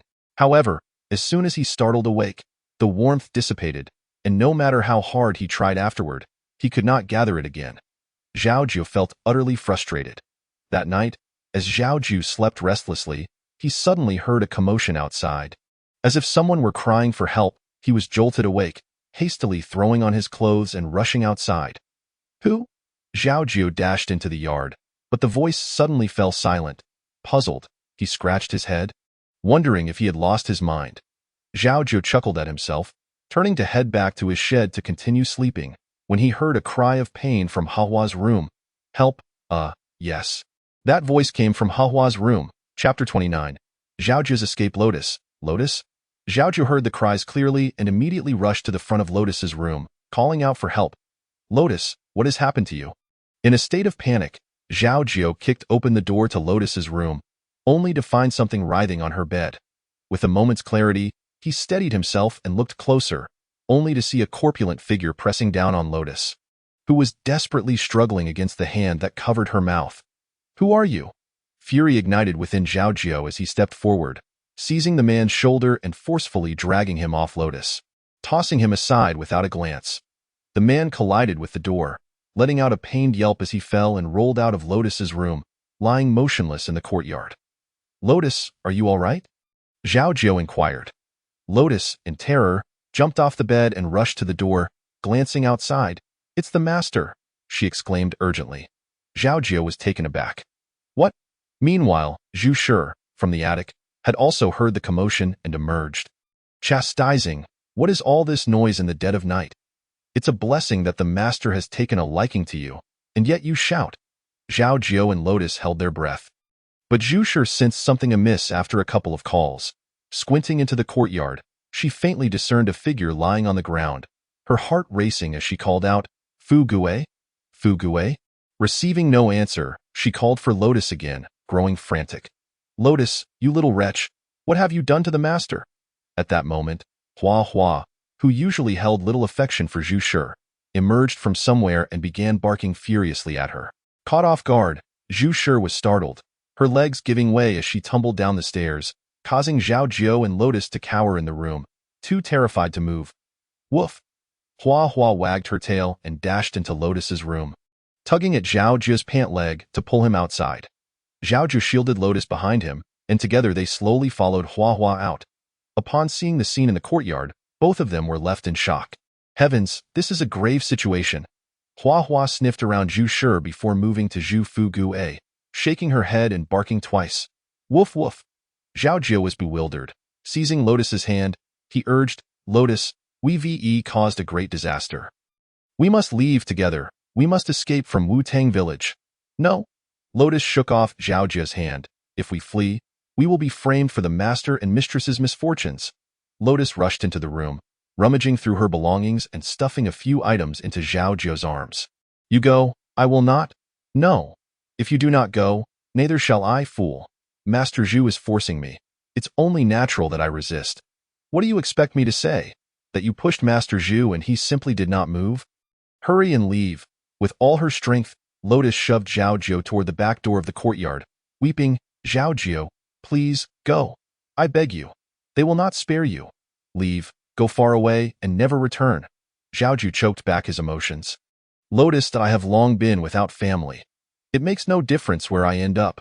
If I die here, at least I will have a place to rest, and I shall no longer wander aimlessly. If I survive, I will remember you. Lotus.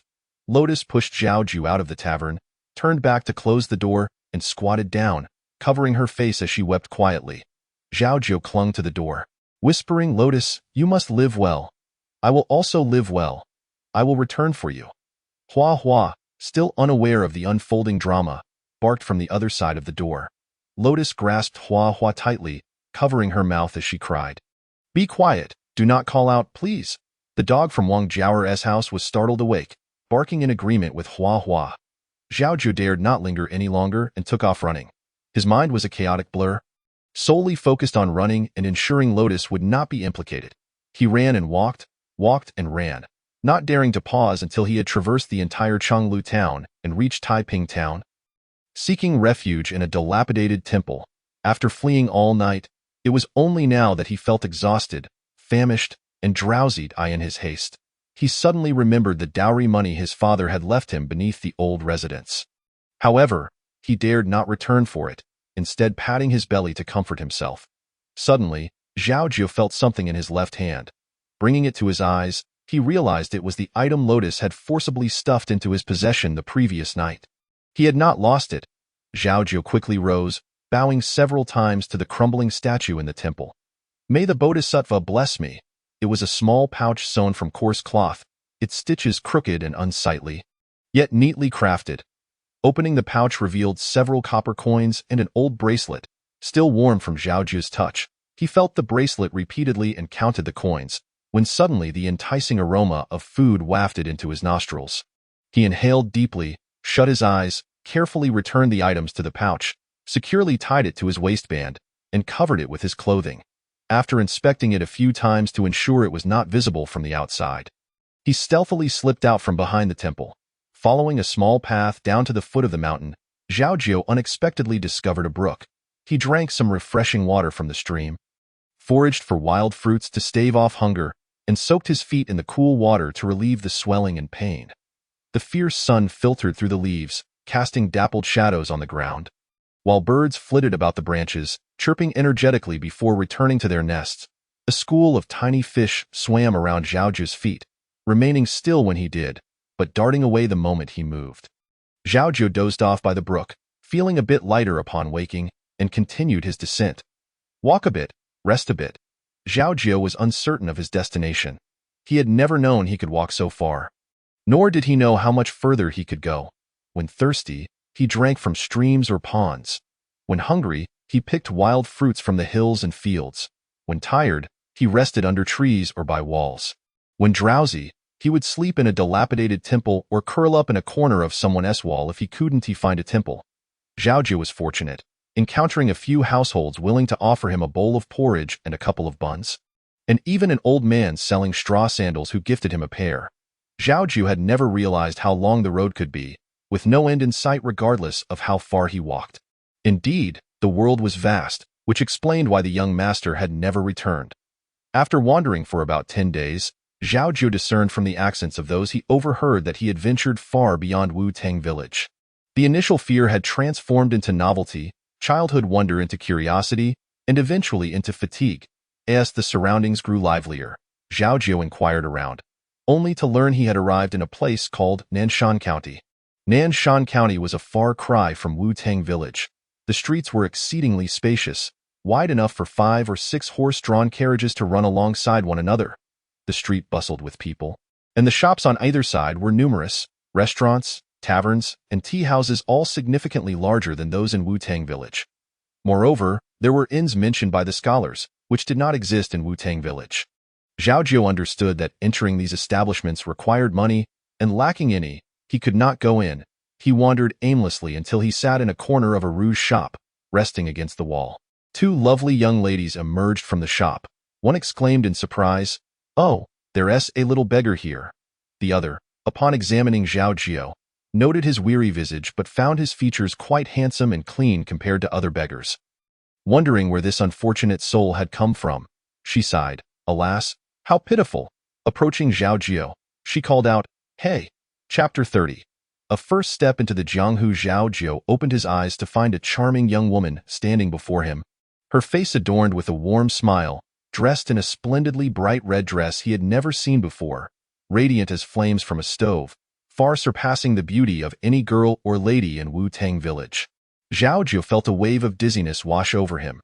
"Here, take this," she said, placing several copper coins into Zhao Jiu's hands. To his astonishment, there were as many as 5 coins. In a fluster, he hurriedly scrambled to his feet. Refusing, "I cannot accept this. Please, take it back." The young woman chuckled softly, turning to leave with her companion, leaving Zhao Jiu standing there in a daze. The shopkeeper of the rouge shop emerged, scolding, "Little beggar, consider yourself fortunate. Hurry and get out of the way. Who would dare enter with you blocking the door? My apologies, my apologies." Zhao Jiu quickly apologized to the shopkeeper and hurriedly made his exit. "Buns?" a vendor at the street corner shouted enthusiastically. "Freshly steamed buns, hot and ready, boss. How much for the buns?" The young vendor glanced at Zhao Jiu and replied crisply, "Vegetarian buns are 2 coins for 1. Meat buns are 1 coin each." Trembling, Zhao Jiu fished out a coin and handed it to the bun vendor, saying, "Please, I'll have 2 vegetarian buns." The vendor, eyeing the coin to confirm its authenticity, muttered, "A beggar still possesses such manners, quite rare." The vendor, being kind-hearted, handed Zhao Jiu the wrapped buns and cautioned, "They're fresh out of the pot. Very hot, so be careful." "Thank you, boss." Zhao Jiu had nowhere specific to go, so he noticed an empty patch of ground behind the bun stall, with a few stones scattered about, and settled down. Cautiously, he held the bun and took a gentle bite. It was indeed scorching hot, warming his heart with the first mouthful. Blowing on it, he took another bite, discovering it was filled with cabbage. Zhao Jiu was taken aback, the hot bun stuck in his mouth, making it impossible to swallow, so he rolled it around in his mouth incessantly. The bun vendor cast a glance back at him and remarked, "I warned you to be careful. Did you burn yourself?" Zhu Fugui's wife always referred to steamed buns as baozi, and Zhu Fugui himself was accustomed to eating them with pickled vegetables. Zhao Jiu had never encountered the practice of wrapping vegetables in buns before. However, these buns were truly delectable. The vendor seemed intrigued by Zhao Jiu, a beggar of remarkable civility, and inquired, "You appear to be in distress, don't you?" Zhao Jiu, preoccupied with devouring the buns, had no time to respond and merely nodded. The vendor continued, "Where do you hail from?" However, upon this question, Zhao Jiu was reminded of his troubles in Wudong village, and his expression suddenly darkened as he rose to leave. The vendor, realizing he had ventured into sensitive territory, turned back to his shouting. In Nanshan County, numerous grand houses with high walls and tiled roofs stood, but Zhao Jiu knew such places were not meant for him. He stopped a passerby to inquire about the location of a temple, and the person glanced at him before pointing in a direction. Following the indicated path, Zhao Jiu indeed discovered a dilapidated temple nestled behind a cluster of low buildings. Beside it flowed a river, and the temple appeared abandoned for quite some time, with an overturned offering table and draped curtains lying on the ground. Inside, he found a collapsed statue of Guanyin, made of clay, with one arm broken. Zhao Jiu propped the statue back up, righted the offering table, and tidied the temple slightly, only to uncover a pile of tattered cotton under the curtain. He dared not disturb it, instead laying down some dry grass in a corner and curling up to gradually drift into slumber. As dusk fell, 2 young beggars approached the temple, banging their broken bowls together. Suddenly, the slightly taller of the 2 halted, puzzled.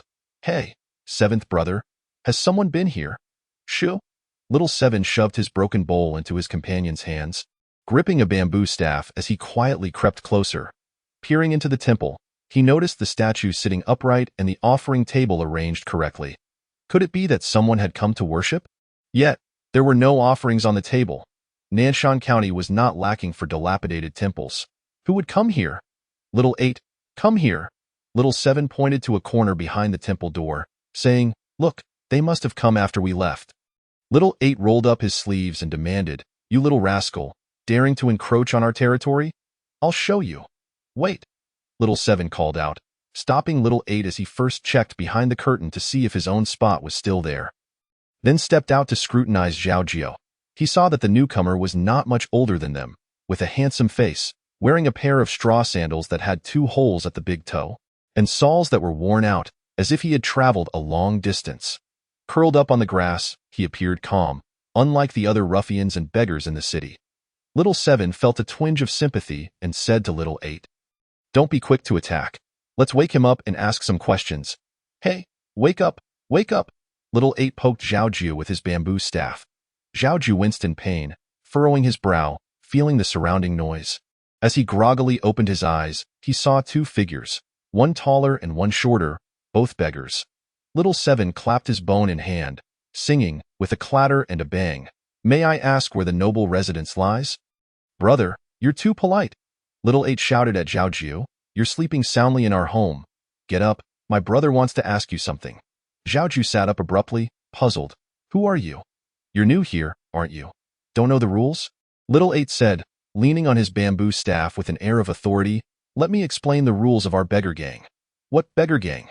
Zhao Jiu asked, confused. Oh, you truly don't know? Little 8 grew angry, raising his bamboo staff as if to strike.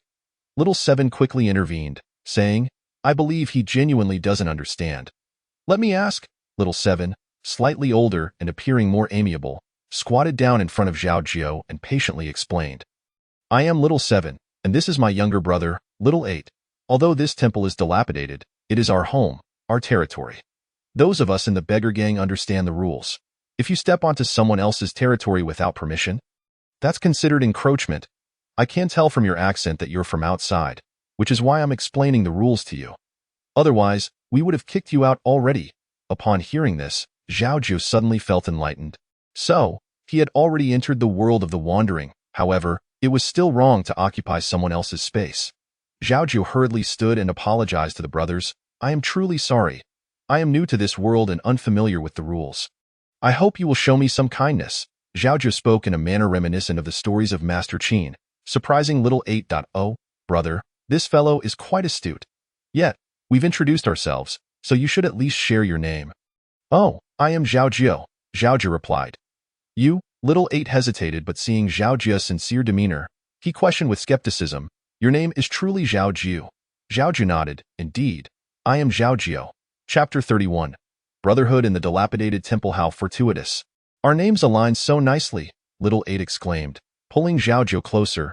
Come, let us discuss your age, where you come from, and what your family is like. Seeing that the brothers did not intend to chase him away, Zhao Jiu felt somewhat relieved. He gathered his thoughts and tentatively asked them, are you familiar with Wudong Village? Wudong Village? Where's that? Never heard of it. Zhao Jiu hesitated for a moment, uncertain whether to speak truthfully or not. Little 8 grew impatient and urged, go on. I am listening. Zhao Jiu steeled himself and admitted, I hail from there.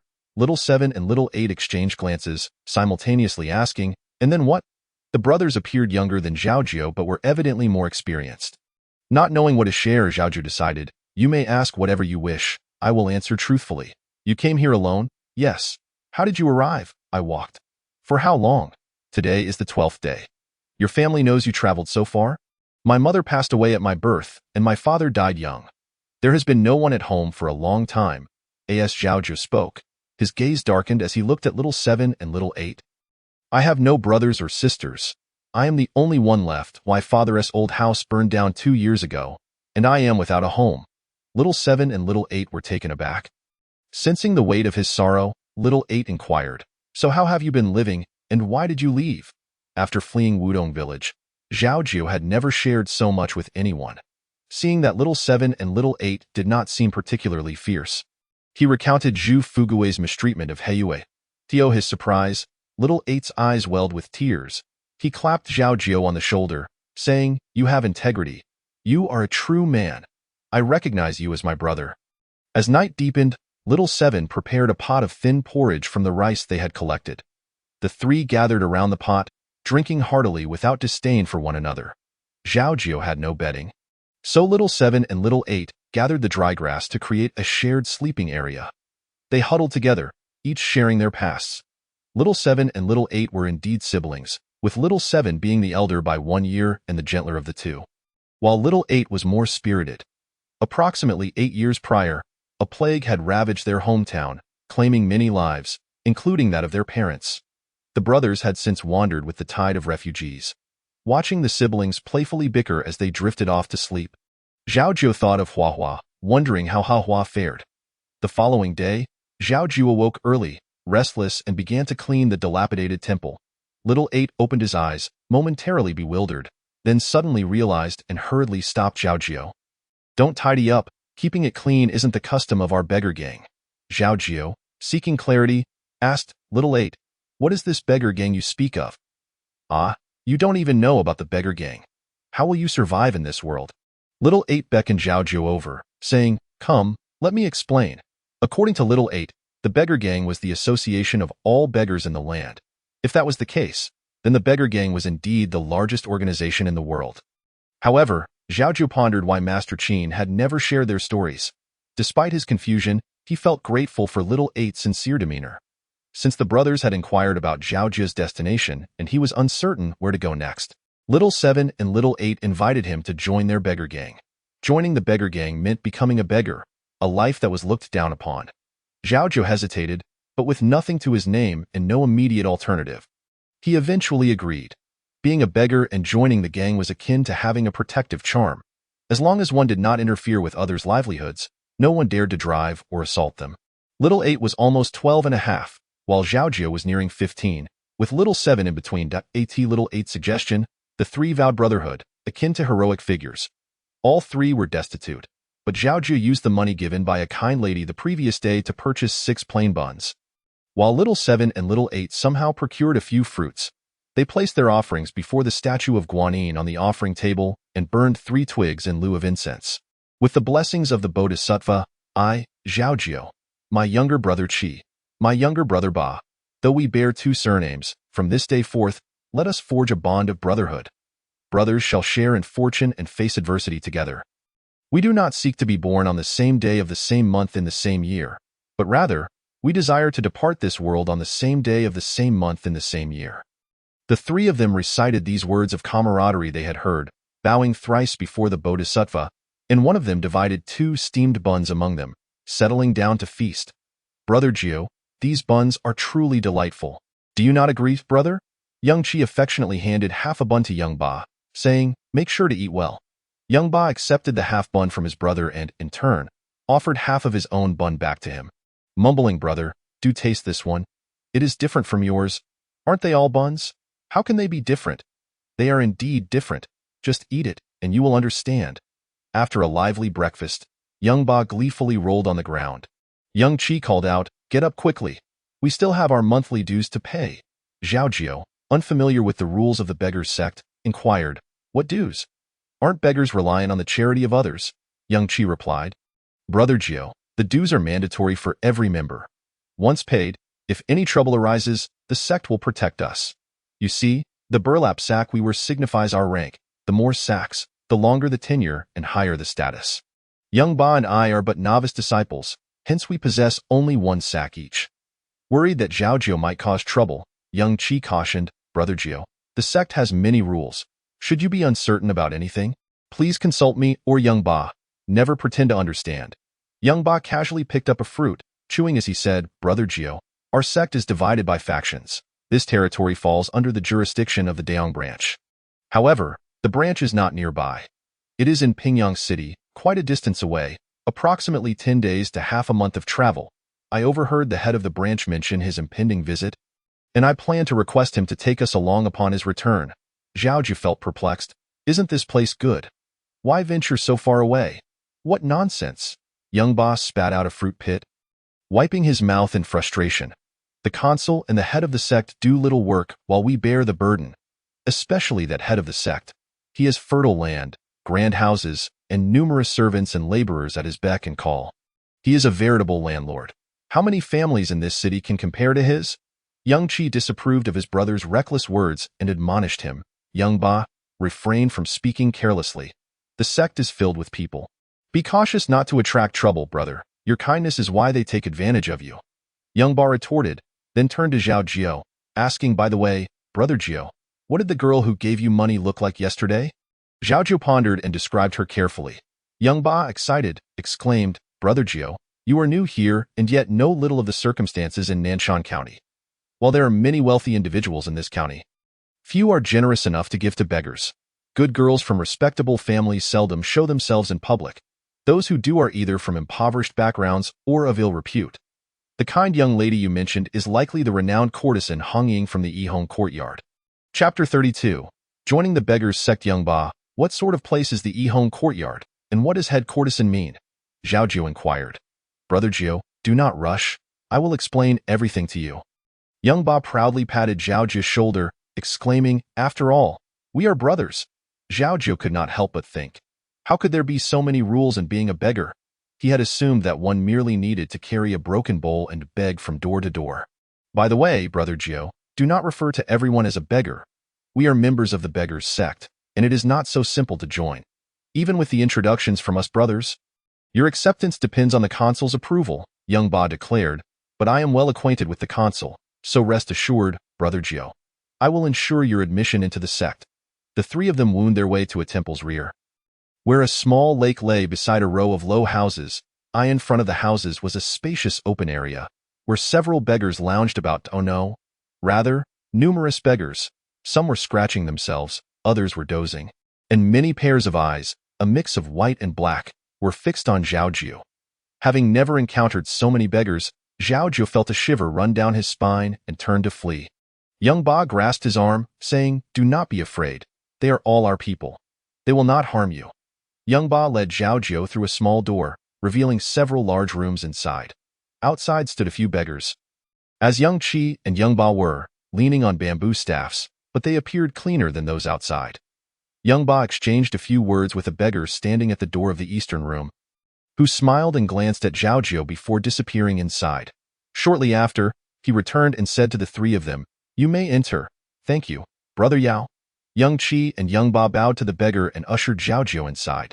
The interior was surprisingly clean, with several tables and chairs lining the walls, resembling a prosperous tavern rather than the dilapidated place Zhao Jiu had expected.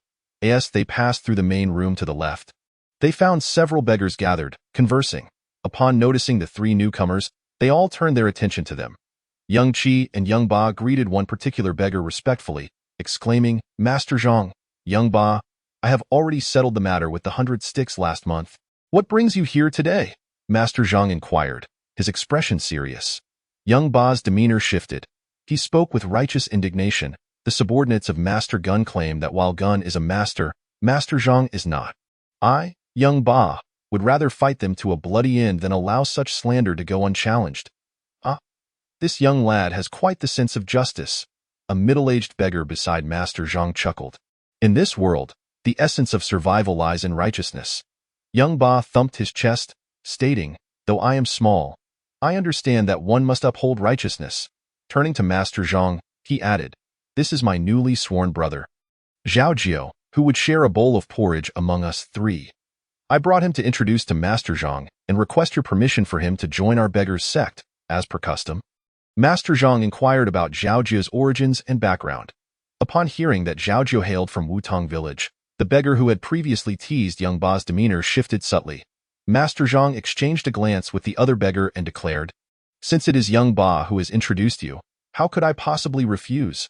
"Thank you, Master Zhang." Young Ba expressed his gratitude, his face brimming with joy.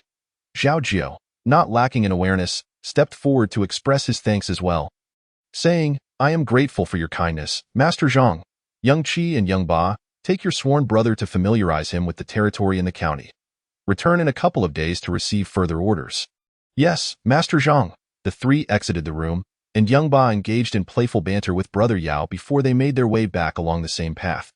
Young Qi spoke little, while Zhao Jiu, usually talkative, refrained from speaking out of uncertainty. Only Young Ba chattered incessantly, making the journey quite entertaining. "Brother Jiu, in the east and west of Nanshan County reside the wealthy, while the north is home to the common folk, and the south is where the poor dwell. I shall now take you to the residence of the head of the sect, so you may witness the lifestyle of the affluent. Young Ba, do you think we might encounter any trouble venturing there?" Zhao Jiu asked. "Brother Jiu, you are good at everything, except your courage is as timid as my brother's." Young Ba dismissed. In this day and age, the bold thrive while the timid starve. Otherwise, do you think the head of the sect is a good person? Not in the least. He is willing to risk everything to undermine the master. Listening to Young Ba's words, Zhao Jiu thought, "Indeed, this beggar's sect appears quite distinct. I have truly entered the world of martial arts." The world he had long dreamed of was now before Zhao Jiu's eyes, filling him with both excitement and trepidation. He recalled Mr. Qin's warning that the world of martial arts was fraught with danger, and human hearts even more so. Seeking favors was difficult, but to be a good person was even harder. He dared not feel proud nor boast, humbly seeking Young Ba's guidance on the ways of the martial world. Zhao Jiu's flattery delighted Young Ba immensely. It has been no short time since young Master Chang aspired to become the head of the sect. Yet his father has no intention of stepping down. Just wait and see. The Chang family will not be at peace for long. Does the head of the sect have a son? He also has a daughter. Then the head of the sect's daughter also a beggar? Brother Jiu, you are quite mistaken. The head of the sect is the leader among beggars in Nanshan County, while his daughter, Miss Chong, is a lady who does not even touch the spring water. Besides, who says that a beggar's offspring must also be beggars? Though I, young Ba, have fallen to this state, it is merely a stroke of misfortune. My father is a man of great stature. I, young Ba, swear to the heavens, when fortune turns in my favor, I shall become a person like the head of the sect and ensure my son never endures the hardships of a beggar. As young Ba spoke, his gaze was resolute, his words firm. In that moment, Zhao Jiu perceived that young Ba was no mere child. He was a steadfast man. Young Qi affectionately ruffled his younger brother's hair, a rare look of pride gracing his face, and his eyes shone with affection. The head of the sect resides in the west of the city, within a compound that boasts 2 courtyards. And the main house is larger than that of Wang Yuanwei. Young Ba mentioned that the head of the sect often lends money, and Zhao Jiu could not help but exclaim, if the head of the sect is like this, then the master must be even more. Brother Jiu, you are mistaken. Not all heads of sects are like this. The head of the sect in Dongshan County is a destitute fellow. However, he only became the head of the sect 2 years ago. Before that, he was just another beggar. Now he has even taken a wife, and in a few years, he too will build a grand house. Little Ba gazed enviously at the grand entrance of the Changxiang master's residence and remarked, the Chang family has had a master of fragrance for 4 generations now, which is why they possess such wealth. Brother Jiu, let us be on our way. To do what? As beggars, of course we are going to ask for alms. With that, Little Ba tucked his bamboo staff under his arm and skillfully extracted a piece of ox bone from the burlap sack slung over his shoulder.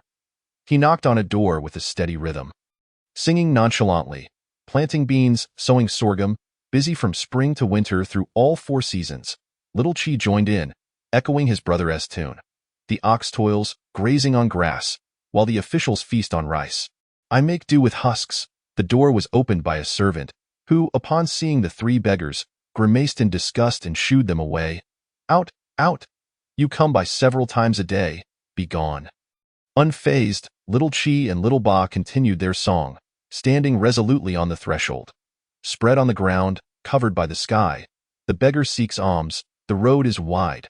Rich master, if you do not give, we cannot complain. With no clothes to wear, we can only blame the cold. Good sir, be charitable. Spare some leftover food to help me through the day. Hey, you filthy beggar, are you still here? The servant, now irate, warned, are you leaving or not? If you don't, I'll set the dogs on you. Little Ba chuckled and sang again. If you do not give, I do not fear. I'll sing until May of next year. If you do not give, I will not go. I'll sing until the 9th day of September.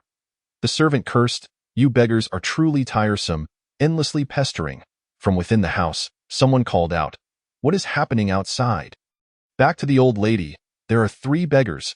An elderly woman stood at the entrance, peering outside, and Zhao Jiu, almost instinctively, bowed to her. With a sigh, she instructed the servant, give them half a bowl of rice each and send them on their way. Thank you, madam. Thank you, madam. Zhao Jiu's face flushed as he received the half bowl of rice. It was his very first experience of begging. Although he did not receive money, it was still a positive omen. He bowed repeatedly to the servant, expressing his gratitude. Thank you. Thank you. You lot, at least know some manners. Now be off and do not disturb Our Lady's peace any longer. Yes, yes, thank you. Little Qi and Little Ba also expressed their thanks before leading Zhao Jiu to another household. Having succeeded in their endeavor, they knew to leave well enough alone, lest they become bothersome and be denied further aid in the future. Zhao Jiu followed Little Qi and Little Ba as they begged from over a dozen households. Receiving some alms while facing rebukes from others, they avoided the homes where dogs were present, knowing the dangers they posed. As the sun tilted toward the horizon, the 3 brothers walked side by side, their shadows stretching long in the evening light. Zhao Jiu found the songs sung by Little Qi and Little Ba to be quite novel. He had only known stories to be told. Yet here they were, begging through song. Little Qi, Little Ba, could you teach me the songs you sing? Of course, Brother Jiu, just listen. Little Ba began to sing. In August it is warm. In September it is mild. In October there's a little spring, and in November it grows cold for a few days. By the time December arrives, spring begins again. The trio sang and laughed along the way, while an old beggar trailed behind at a distance. Zhao Jiu felt an unsettling sensation, as if someone were watching him, but when he turned around, the alley was empty. Upon returning to the dilapidated temple, the three of them busied themselves. Some gathered firewood, while others washed rice, dividing what they had collected during the day, tidying up and hiding away their belongings. Little Chi handed Zhao Jiu a burlap sack, saying, "Brother Jiu, this is yours. We cannot eat everything we beg for. We must save some for the customary dues." "What exactly are these customary dues you speak of? Do we pay them every month? How much?" Observing his brother devour his porridge, Little Chi continued, "Brother Jiu, the gentleman you saw during the day, Master Zhang, is the leader of our group of beggars. According to our guild, he is called the consul, and we all refer to him as Master. He oversees over 100 individuals.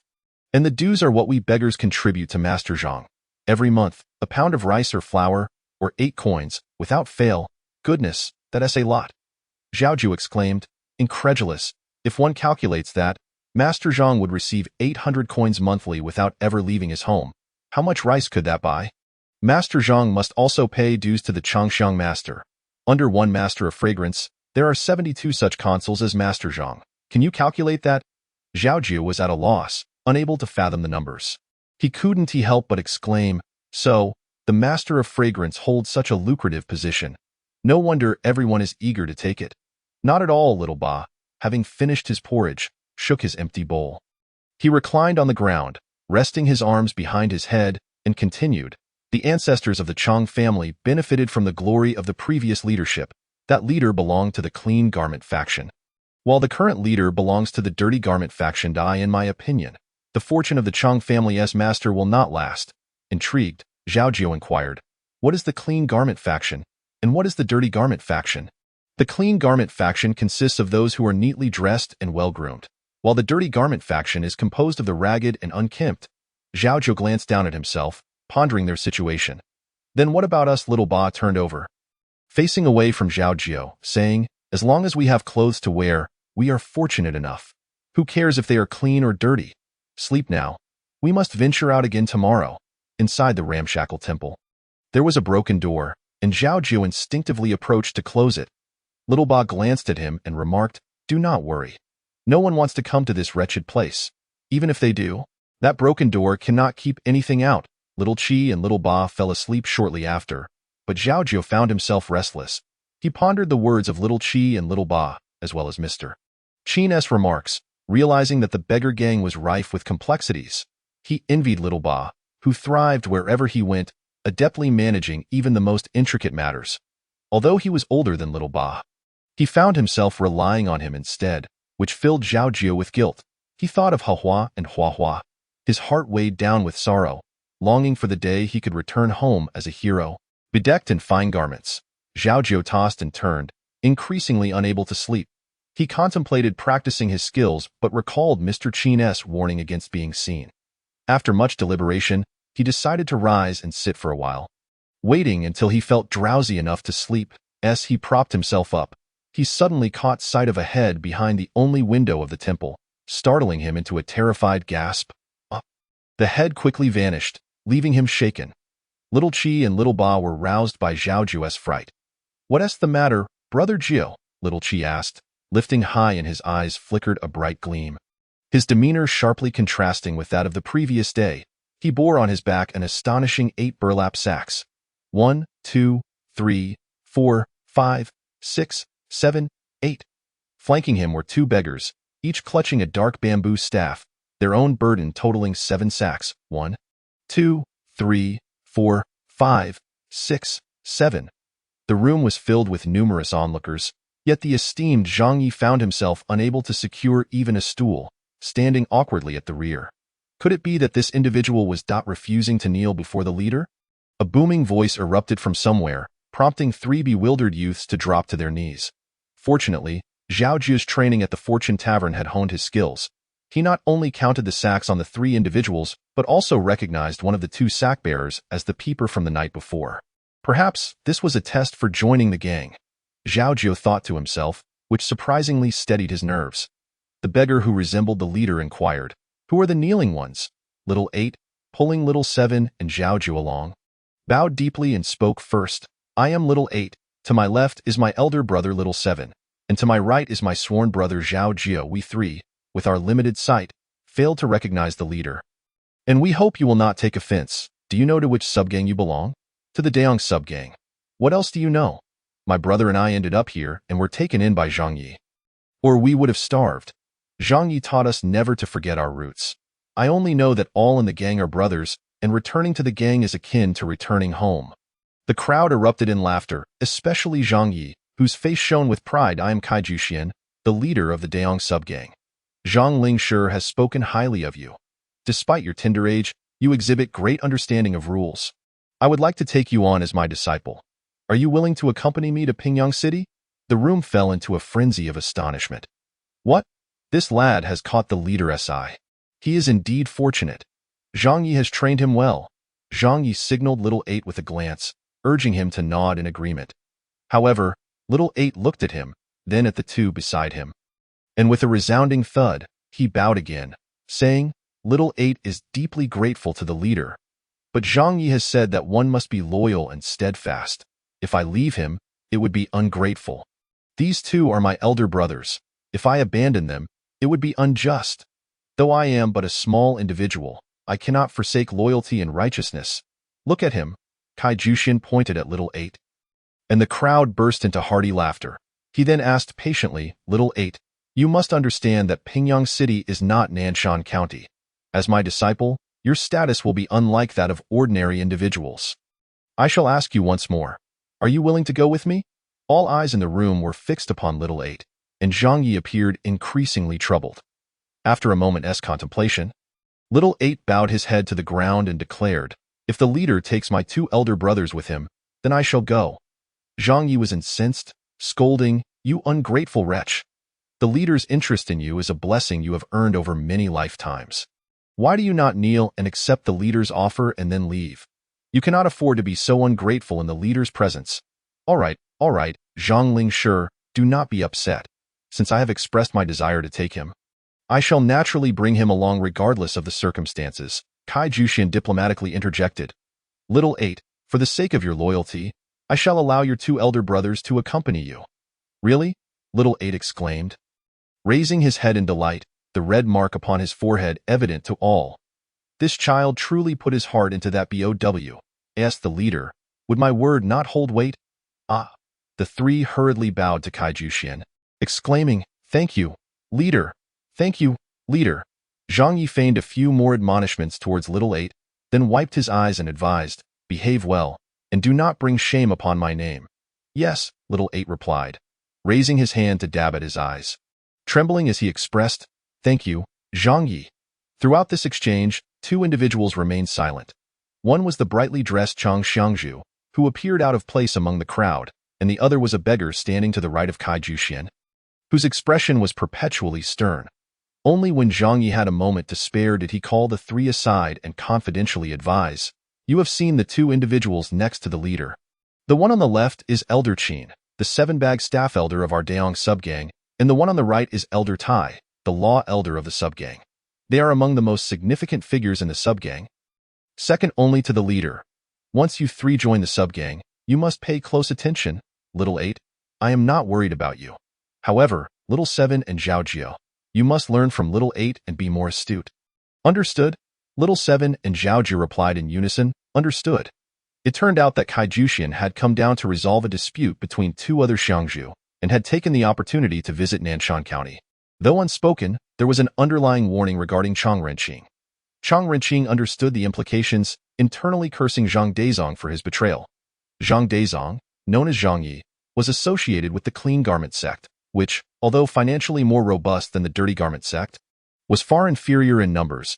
If he were to act against Zhang Dezong, it would be tantamount to acting against the Dirty Garment sect in Nanshan County, which Chang Renqing did not wish to provoke. Seeing that Zhang Dezong had inserted 3 informants near Zhao Jiu, he surmised that the next step might threaten his position as Xiangzhu. Humph! A toad wishing to eat swan meat must first consider its own worth. As night fell, even the dogs were asleep, and the back door of the Chang household quietly opened. Allowing a figure to slip out, he twisted and turned until he reached an alley, where he hooted like an owl 3 times, prompting another shadow to emerge. The two exchanged glances, ensuring the coast was clear, and then slipped into a small courtyard. "Are the items ready?" "Rest assured, everything is prepared. As per our usual arrangement, they will be brought in when the merchant caravan arrives next month. By the way, what about this? What is this for? To bribe the brothers within the gang?" Zhao Jiu is indeed thoughtful. "Not at all. As long as Elder Qin achieves his goals, just do not forget your brother." "That goes without saying." The two continued their hushed conversation for a few moments before departing the small courtyard one after the other, cloaked in the cover of night. Chapter 35. In high spirits, a day later. The members of the Daong subgang set forth for Pingyang City, a troop of around 20 stepping out of Nanshan County amidst the morning mist. Initially, the three young ones felt a pang of reluctance. Glancing back occasionally, while Kai Jushin remained silent, allowing them their freedom in less than 2 days, Little Eight had become quite familiar with everyone in the group. The three youths anticipated their imminent rise to prominence, their strides taking on an air of confidence. Yet, the monotony of travel soon set in, prompting Little Eight to sing casually. "The sun rises over the eastern sky, shining upon my tattered garment. A beggar's coat, a beggar's hat, still the same old ensemble from last year." Elder Qin teased Little Eight. "Little Eight, upon arriving at the subgang, you will be assessed by the transmission elder on your skills. Before that, allow me to test you. Are you afraid?" With bones creaking, shaking the streets, I bow to the 3 teachings and the 9 streams. With a broken bowl, I eat from the world, and with a pair of worn shoes, I wander the earth.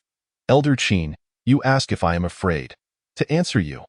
Little Eight bent to bow at Elder Tai, continuing his song. "I fear not the heavens, nor the earth, only fear the punishment of Elder Tai. Forced to face the wall without food or sleep, while exposed to the sun's rays. Ha ha ha, this little rascal is quite clever." Elder Qin and Kai Jushin shared a hearty laugh before Elder Qin added, "Little Eight, sing us the Lotus Flower Falls." "I do not know the Lotus Flower Falls. If I am to sing, I will sing a little ditty." "Very well. Sing whatever you wish, dang dang, dang dang dang with a cow's bone." Let us hear what Little Eight has to sing. "The sun shines, my clothes are torn, muddling through the day. Looking east, looking west, a stream of drifters from every direction. No one knows where I hail from. No one has asked if I am surnamed Li or Zhang. The moonlight shines, my garments chill, the loneliness in my chest burns like fire. Looking east, looking west, nowhere to hide in this vast world. I care not for romantic entanglements, only wish to regard heroes as my OW and, as he sang. Zhao Jiu suddenly envisioned a vivid scene. One man, one horse, one sword, so near yet distant as if it were on the horizon. The sun shines, my clothes are torn, muddling through the day. Looking east, looking west, a stream of drifters from every direction. No one knows where I hail from. No one has asked if I am surnamed Li or Zhang. The moonlight shines, my garments chill, the loneliness in my chest burns like fire. Looking east, looking west, in this vast world, there is a sense of urgency. Singing along the long road, tears well up thinking of my parents. Singing along the long road, tears well up thinking of my parents. The quiet village path echoed softly, only Little Eight's voice lingering in the air.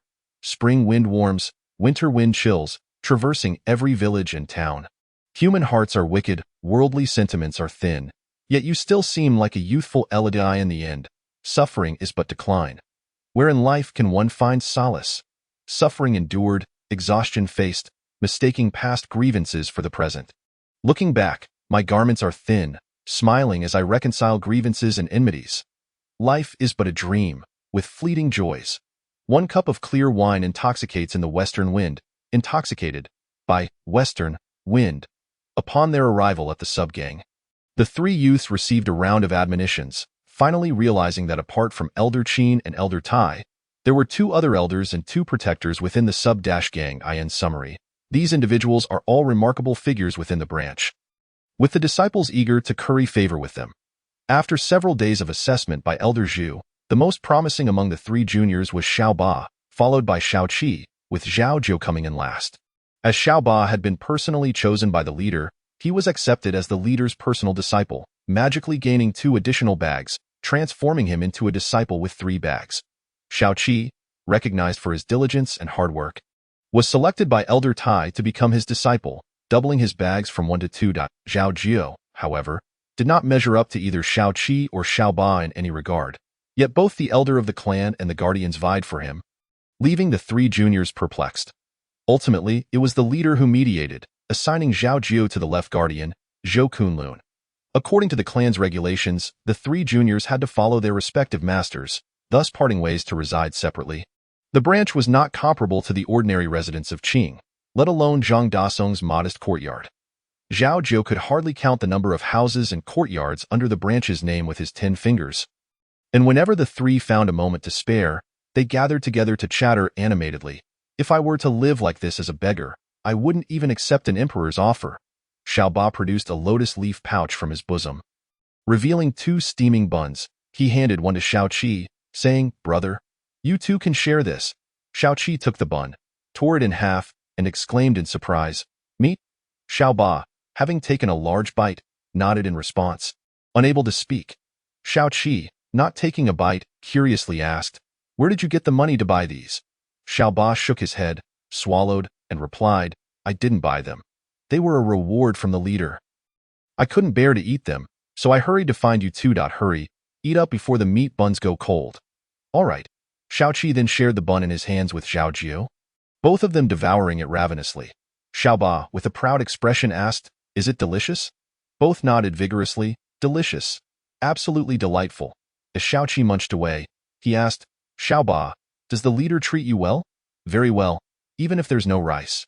There's still bread. Ever since I joined the leader, I've never gone hungry. By the way, brother, how does your master, Elder Tai, treat you? Every time I see him, he looks as though someone owes him a great deal of money, never cracking a smile. Has he ever hit or scolded you?" "Never.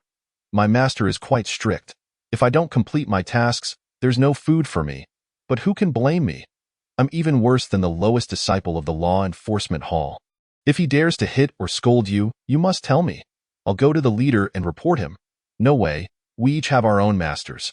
The clan's rules forbid us from passing messages to each other. If my master finds out, I would be punished. You must absolutely refrain from such actions. Even the leader gets reprimanded for mistakes, let alone us.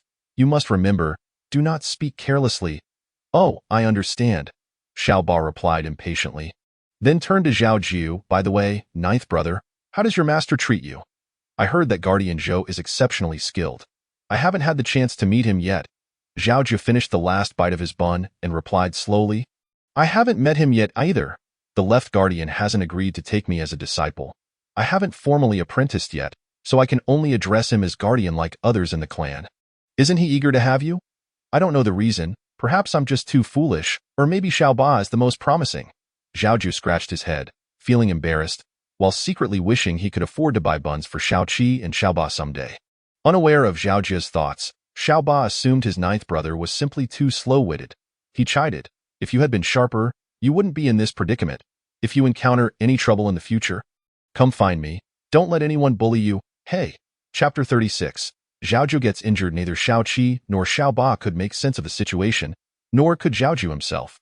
The day the leader assigned Zhao Jiu to the left guardian, he was overjoyed. After all, the guardian's name was akin to that of the Kunlun hero, a clear sign that fate had brought him to the left guardian. Zhao Jiu secretly vowed to become the most outstanding disciple of the beggar clan. However, once Zhou Kunlun brought Zhao Jiu back to the guardian court, he simply tossed him among the other disciples, neglecting him entirely. Zhao Jiu had neither formally apprenticed nor received any training, leaving him without a proper status. He could only perform menial tasks within the court.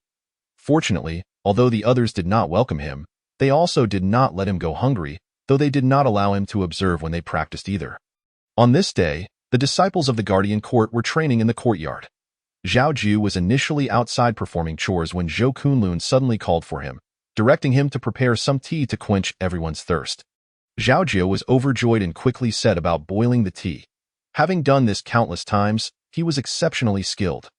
Being a restless person, Zhao Jiu noticed that the bowls and utensils were filthy. So he fetched water and cleaned everything thoroughly. A drop of sweat dripped into Zhao Jiu's eye, causing him to squint as he set down the bowl and raised his hand to wipe his eye. He saw someone standing at the doorway of the kitchen. Zhao Jiu paused, calling out, "Left guardian?" I was passing by. The tea will be ready shortly. I'll bring it over." "Zhao Jiu, have you practiced martial arts?" Zhao Jiu was puzzled by the question but remembered Mr. Qin's instructions, so he answered, No, I haven't practiced. Show me your hand. Yes, Zhao Jiu extended his right hand, wiping it clean of water before presenting it. The left guardian raised his palm and struck Zhao Jiu's hand, and Zhao Jiu felt a surge of heat emanating from the guardian's palm into his body, as if ants were nibbling all over him. He furrowed his brow but gritted his teeth, refusing to make a sound. Before long, Zhao Jiu was drenched in sweat. The left guardian let out a sound of surprise and released him. Zhao Jiu staggered back, collapsing onto the ground, gasping for air as if he had been saved. The left guardian observed him with curiosity and said, "From tomorrow onwards, you will follow my orders." "Yes, left guardian." Despite the ordeal, Zhao Jiu felt a surge of joy in his heart. He thought he had finally passed the left guardian's test and might soon be able to learn martial arts alongside the other disciples in the guardian court. After preparing the tea, Zhao Jiu ladled it into a bucket and laboriously carried it to the courtyard. The others continued their training with fervor, sparring with sticks and engaging in lively practice. Zhao Jiu rarely witnessed such scenes and could only hear the shouts from within. Seeing it with his own eyes today left him momentarily transfixed. "You two, practice well." The two closest disciples were engaged in a stick-fighting match. Zhou Kunlun, with his back to Zhao Jiu, signaled to them with a glance, prompting them to cheer and shout enthusiastically. The disciple on the left seemed to be at a disadvantage, as the one on the right skillfully flicked his stick upward, disarming the left disciple. Causing his stick to fly away, it soared directly toward Zhao Jiu, who was so engrossed in watching that he failed to react in time. He barely managed to dodge, but the stick struck him squarely on the face. Ah! Zhao Jiu clutched his face, feeling a sharp pain in his nose, which made him dizzy. The two disciples who had caused the commotion rushed over, one exclaiming, "Oh no, he's bleeding." "Hey, are you all right?" the other shouted. Zhao Jiu's mind went blank, and all he could feel was the intense pain in his face. Other disciples gathered around, helping him up amidst a flurry of hands. Master, the bleeding won't stop." "Everyone, step aside." Zhou Kunlun scolded before approaching to examine Zhao Jiu. He then said, "Your nasal bone is broken. Bear with it for a moment, and I'll set it right." Zhou Kunlun instructed the other disciples to hold Zhao Jiu's hands and feet. He supported Zhao Jiu's chin with one hand while examining his nose with the other, and then, with a forceful twist, "Ugh!" Zhao Jiu nearly fainted from the pain. Zhou Kunlun pointed at the two clumsy disciples, saying, "You two caused this mess. You must help him inside. The rest of you continue your training." "Yes." The two disciples assisted Zhao Jiu inside, with one pinching his nostrils while the other hurried to fetch cold water and cotton. In a short while, the cold water arrived, and Zhao Jiu allowed them to stuff two wet cotton balls into his nose while enduring their pats on the back of his neck. After quite some time, the bleeding finally ceased. Coming back to his senses, Zhao Jiu thanked the two disciples, only to realize he was covered in blood. What was he to do with his single set of clothes? Just as he was fretting over it, the disciple who had dropped the stick approached with a set of clothes, saying, "I'm Su Er, and that Esho Lao San. This outfit is mine. You can wear it for now. I'll wash your clothes, and once they're dry, you can return mine." Zhao Jiu was uncomfortable changing clothes in front of others, but Su Er urged him, "Don't be shy. I've got to get back to practice after taking care of you, or I'll be in trouble." "There's no need for trouble, Brother Su.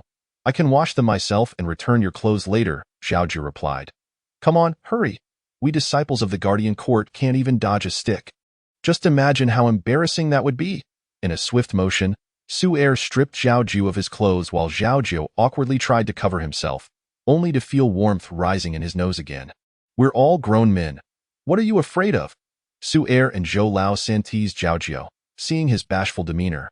They playfully poked at him, chuckling, "You're quite handsome, smooth-skinned and fair. If that stick ruins your face, your master will certainly blame me. All right, you should rest well today. Zhou Lao San will handle the rest." "Why is it always me?" Zhou Lao San joked as he and Su Er left playfully. Zhao Jiu finally found a moment of tranquility, silently donning Su Er's garments and sitting in a corner, lost in thought, until darkness enveloped the surroundings. It was then that someone approached him with the news that the left guardian had granted him a few days of rest. He could do as he pleased, except for leaving the protective courtyard. What else could Zhao Jiu engage in besides boiling water and preparing meals?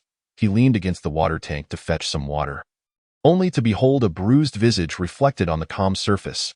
After a brief moment of daze, he poured a ladle of water over his head. Ever since that unforeseen incident, Zhao Jiu had been under constant surveillance.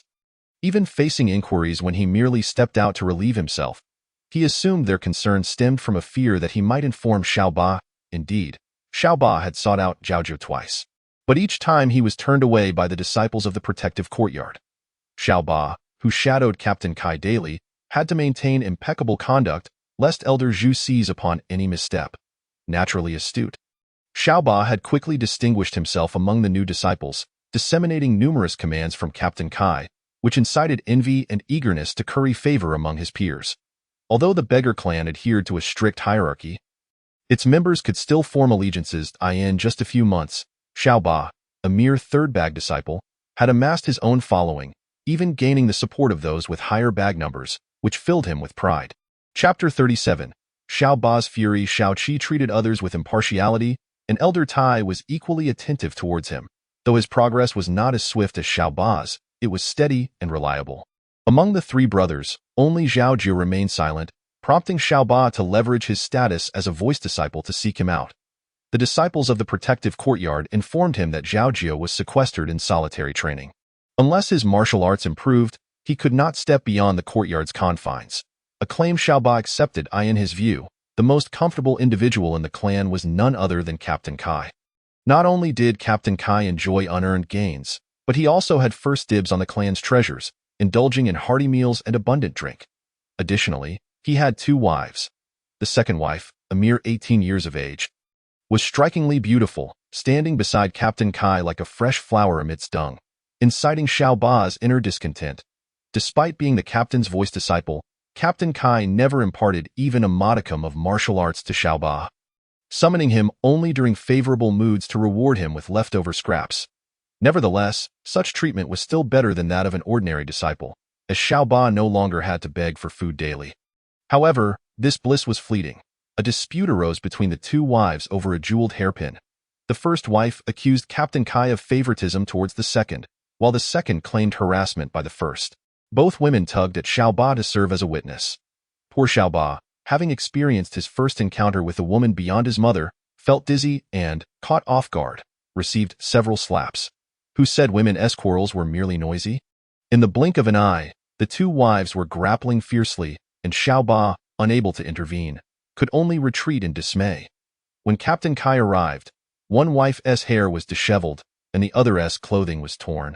He furiously admonished Xiao Ba, "Get out of here immediately!" Xiao Ba, cradling his head in defeat, left the courtyard and soon encountered Elder Qin Renjia. Observing Xiao Ba's disheveled state, Elder Qin inquired with concern, "Xiao Ba, what has happened to you? Was there another quarrel inside?" Xiao Ba nodded, his face still stinging. "Look at you. Come here, let me fetch some medicine for you." Elder Qin took Xiao Ba to another room. The captain should be ashamed. A voice disciple appearing in such a state only invites ridicule. Elder Qin, who lived alone, had a simple abode. He pulled out a small wooden box from under the bed and unlocked it with a key. Revealing a pristine porcelain vial, he instructed Xiao Ba to tilt his face upward and carefully applied a green ointment from the vial to Xiao Ba's swollen cheeks and wounds, advising, "This medicine must not come into contact with water. Remember this well, or it will be wasted." The ointment felt cool against his skin, alleviating the pain significantly. Xiao Ba bowed deeply, expressing heartfelt gratitude. "Thank you, Elder Qin. I feel much better now." "Of course," Elder Qin replied, gazing nostalgically at the vial. "This medicine was given to me by the clan leader, and I have been reluctant to use it. Were it not for your status as the captain's voice disciple, I would not have bothered even if you were as injured as Zhao Jiu." Upon hearing this, Xiao Ba nearly leaped up. "What? Elder Qin, are you saying my brother Jiu is injured? How did he get hurt? Where is he hurt? Is it serious?" "What? You don't know?" "The disciples of the protective courtyard are all aware. I visited the left guardian several times, but they wouldn't let me see Brother Jiu." Xiao Ba felt increasingly aggrieved, tears welling in his eyes as he bolted for the exit. "I must go see him." "Come back." Elder Qin quickly grasped Xiao Ba. "The people in the protective courtyard are all of one mind. Your visit would be futile. Your sworn brother merely has a fractured nasal bone. The rest are just superficial injuries, quite similar to your current appearance. Yes, nothing to worry about, but it still hurts."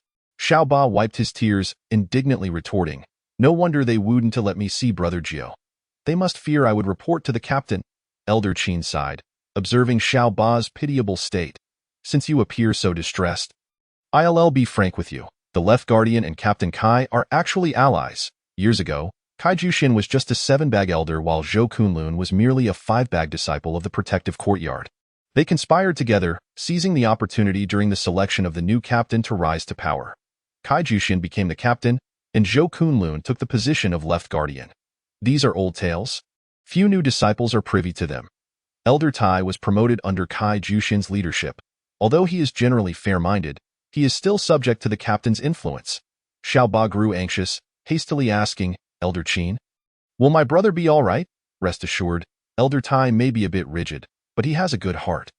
Your brother will be safe under his watch. As for you, you've been out for too long. Hurry back before the captain scolds you again. Elder Qin appeared genuinely concerned for Xiao Bi. By the way, you should come again tomorrow. I'll apply more medicine for you, and you'll be as good as new. But you must ensure the captain does not see you. Otherwise, he will accuse me of favoritism. Understood? Thank you, Elder Qin. I will never forget your kindness. Returning to Kai Jushin's side, Xiao Ba increasingly perceived him as haughty. The kindness he displayed seemed feigned. Even when Kai Jushin offered him half a roasted chicken or duck, Xiao Ba felt no gratitude. He casually broached the subject of visiting the protective courtyard to see Zhao Jiu, claiming the Left Guardian forbade him from doing so. However, Kai Jushin insisted that the protective courtyard had its rules, strictly ordering Xiao Ba never to return. Faced with no alternative, Xiao Ba had to secretly solicit news about Zhao Jiu from Elder Qin. It was unclear what Elder Qin had done, but somehow Zhao Jiu managed to leave the protective courtyard. The two brothers embraced, weeping profusely.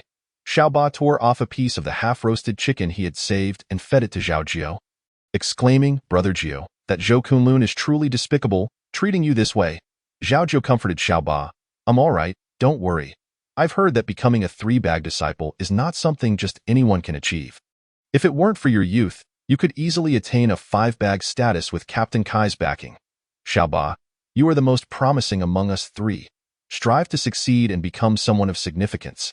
Indeed, Elder Qin occasionally relayed updates on Zhao Jiu's condition to Xiao Ba, who was profoundly grateful. Consequently, Xiao Ba became acutely aware of Kai Jushin's every word and deed, often sharing insights with Elder Qin. As time passed, the two grew closer over drinks. Xiao Ba, not accustomed to alcohol, found himself tipsy after just 1 cup, leading him to speak more freely.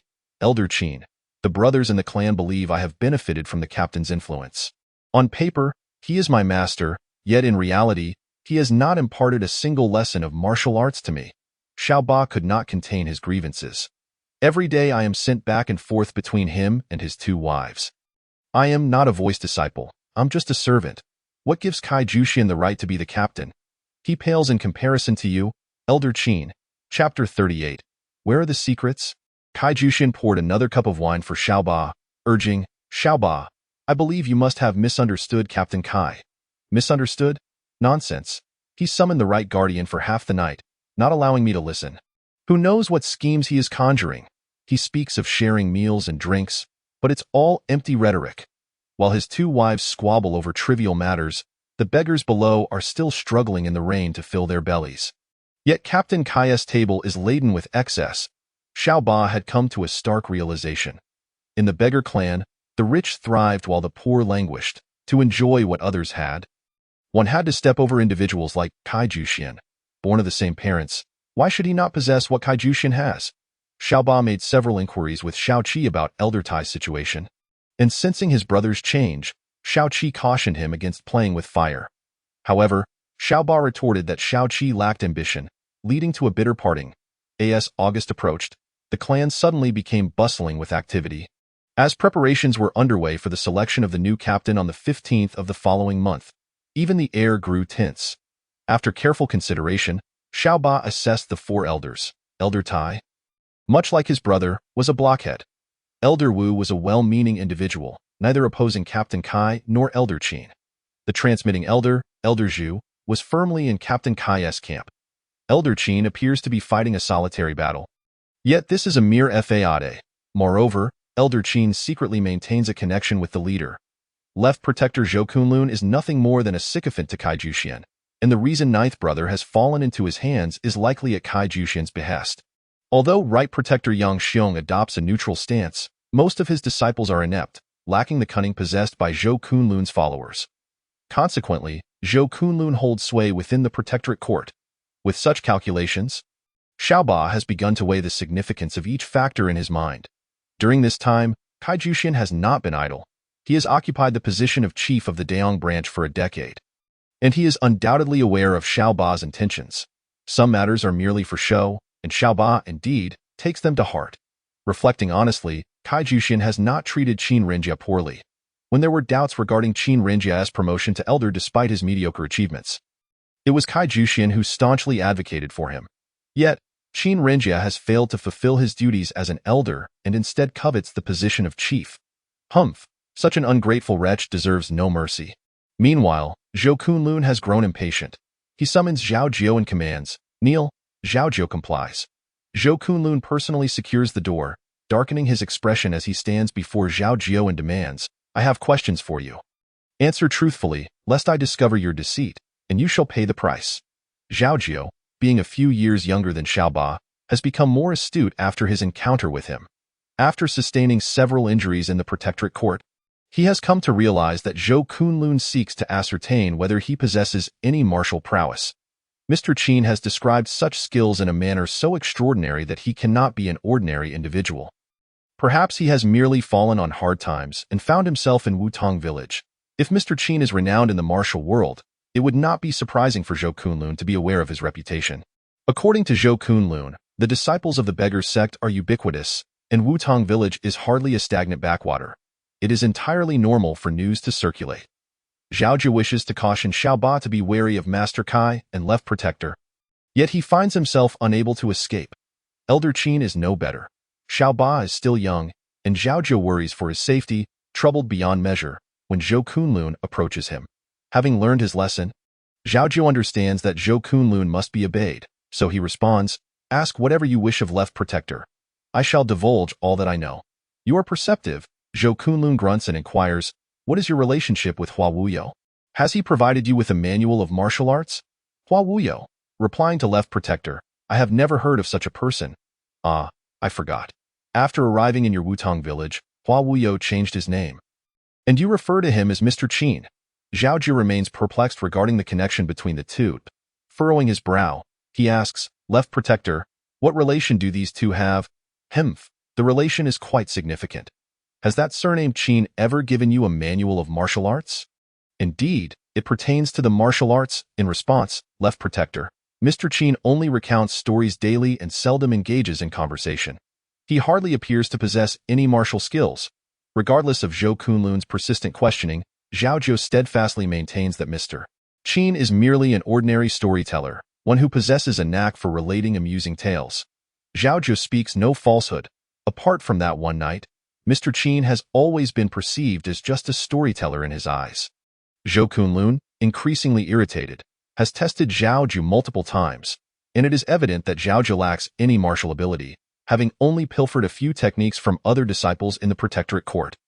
Zhou Kunlun has also searched Zhao Jiu, finding nothing but an unsightly purse, devoid of any valuables. The purse contains merely a handful of coins and a bracelet, collectively worth a paltry sum. Zhou Kunlun cannot afford to kill Zhao Jiu, as his acceptance of him is known throughout the branch. What transpired here must remain confidential. Understood? Understood, begone.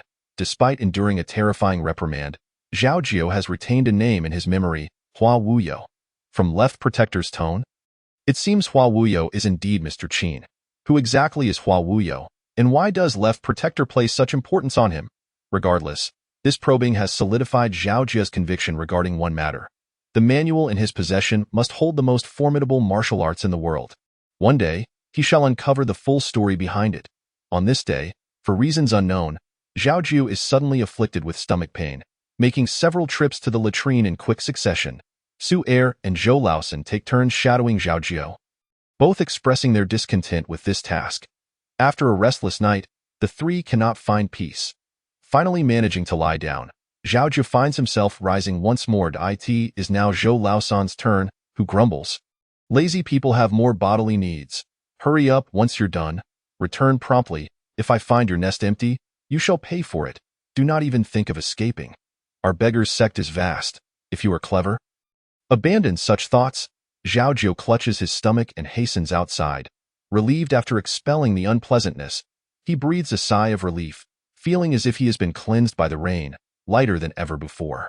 As he pulls up his trousers, he suddenly hears voices outside and immediately crouches down. The voices are somewhat distant, fluctuating in volume. Straining to listen, Zhao Jiu recognizes what seems to be Zhou Kunlun's voice. However, Zhou Kunlun's dwelling is separated from the latrine by a courtyard. If Zhao Jiu can hear him, that would indeed grant him extraordinary hearing.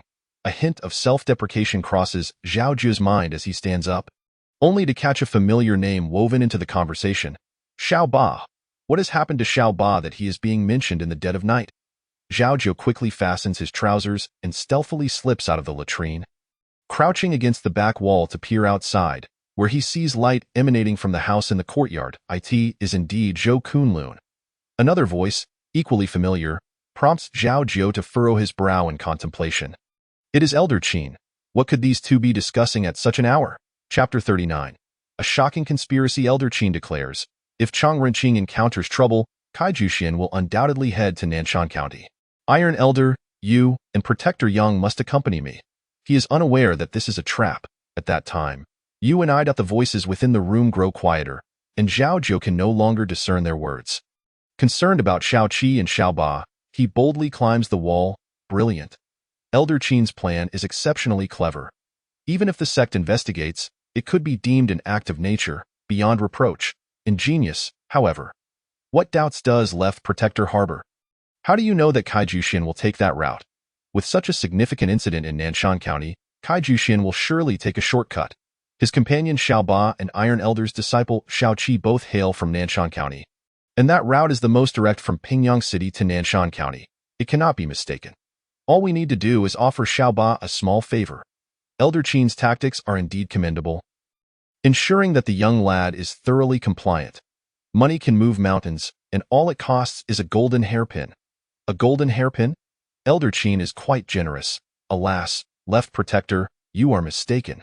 Without sacrifice, one cannot ensnare the wolf. Once you and I take control of the branch, with the wind and rain at our command, what concern is a single hairpin? Then we shall rely on Elder Qin. Good heavens, Elder Qin and Left Protector are plotting against Master Kai. Moreover, Xiao Ba is entangled in this scheme. Zhao Jiu's heart races with alarm, and as he loses his footing, he falls from the wall with a thud. The two individuals inside immediately rush out upon hearing the noise. Who goes there? Zhao Jiu attempts to flee, but he cannot match the speed of Elder Qin and Left Protector. They are upon him in the blink of an eye. Zhou Kunlun, recognizing Zhao Jiu's face, darkens his expression. It is you? Elder Qin steps forward, declaring, he cannot be left alive. He still holds some value. We cannot kill him now.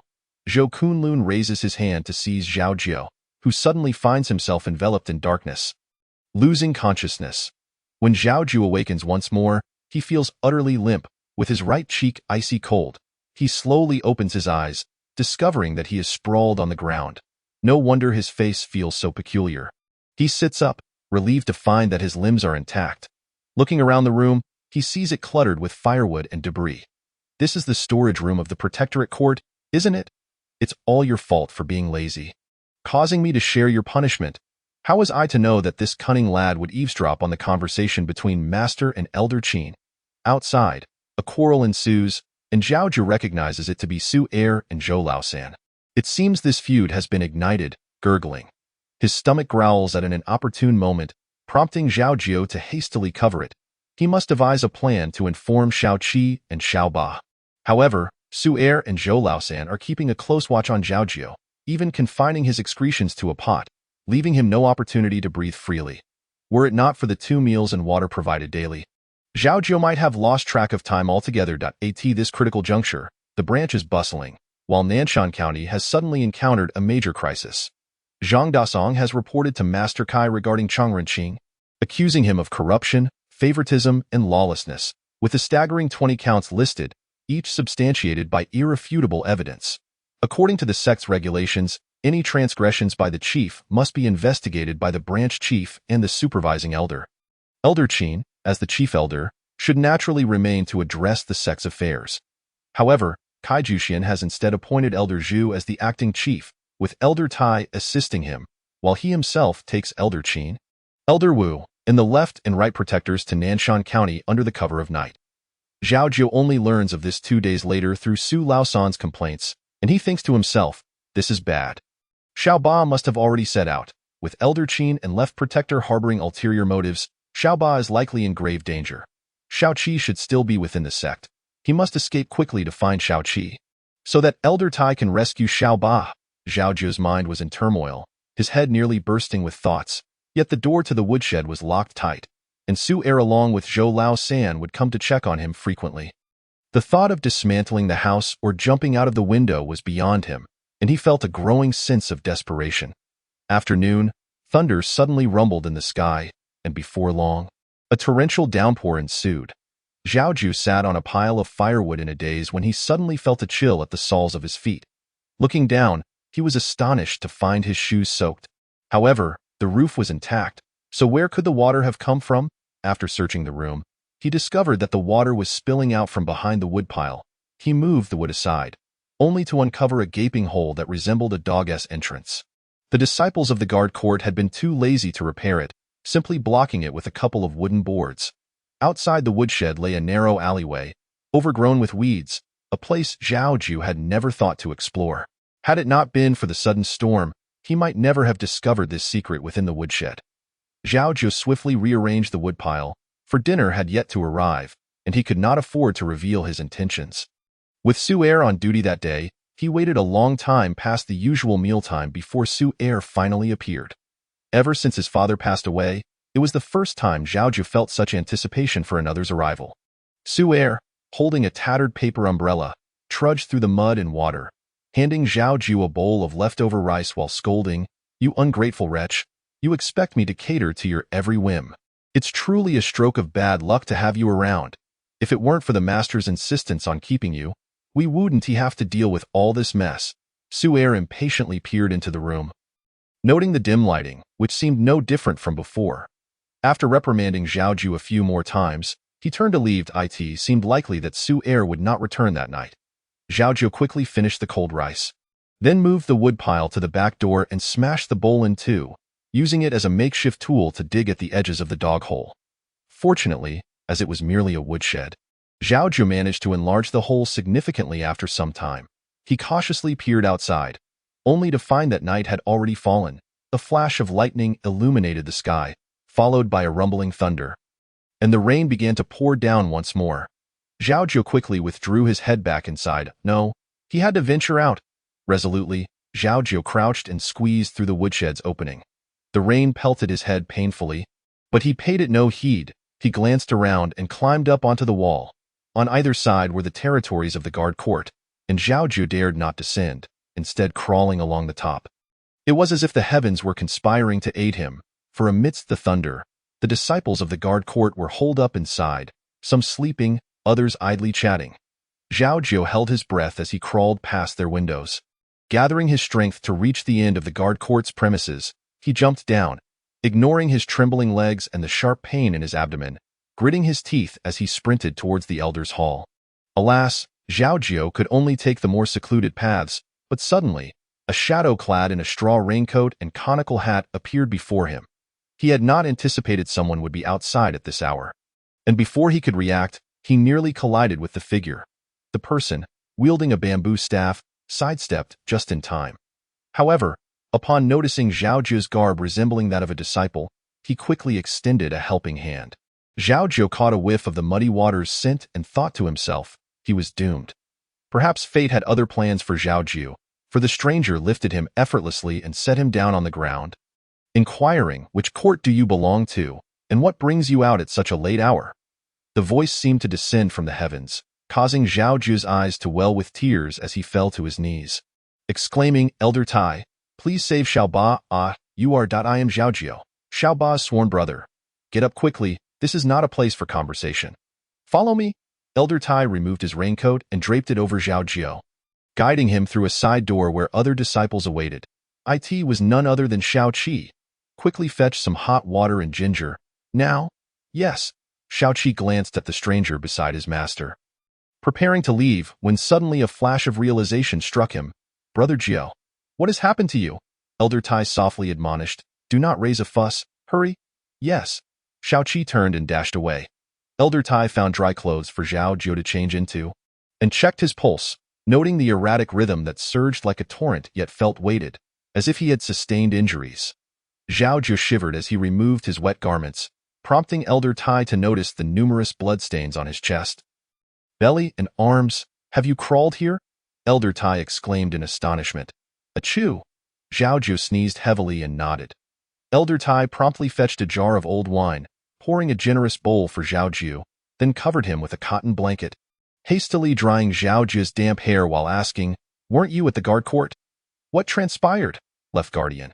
Zhao Jiu began, the effects of the wine igniting a fiery warmth in his belly, flushing his face. He steeled himself to recount the conspiracy he had overheard between the Left Guardian and Elder Qin, causing Elder Tai's expression to shift dramatically. Zhao Jiu, are you certain about all this? I crawled out from behind the woodshed in the guard court. If Elder Tai does not believe me, we can go see right now. Zhao Jiu insisted, dropping to the ground and bowing deeply to Elder Tai, pleading, Please, you must save Xiao Ba. He is innocent. Suddenly, the door burst open as Zhao Qi rushed in. Dropping a bucket on the ground, he hurried to Zhao Jiu's side, anxious to ask, Brother Jiu, what happened to Xiao Ba? What trouble has he gotten into? Elder Tai restrained Zhao Qi, saying, Do not panic, everything is under control. Close the door. What transpires here must remain confidential. Understood. Understood. Zhao Qi finally took a moment to assess Zhao Jiu's disheveled state, tears streaming down his face as he exclaimed, Brother Jiu, you are hurt. Did they beat you?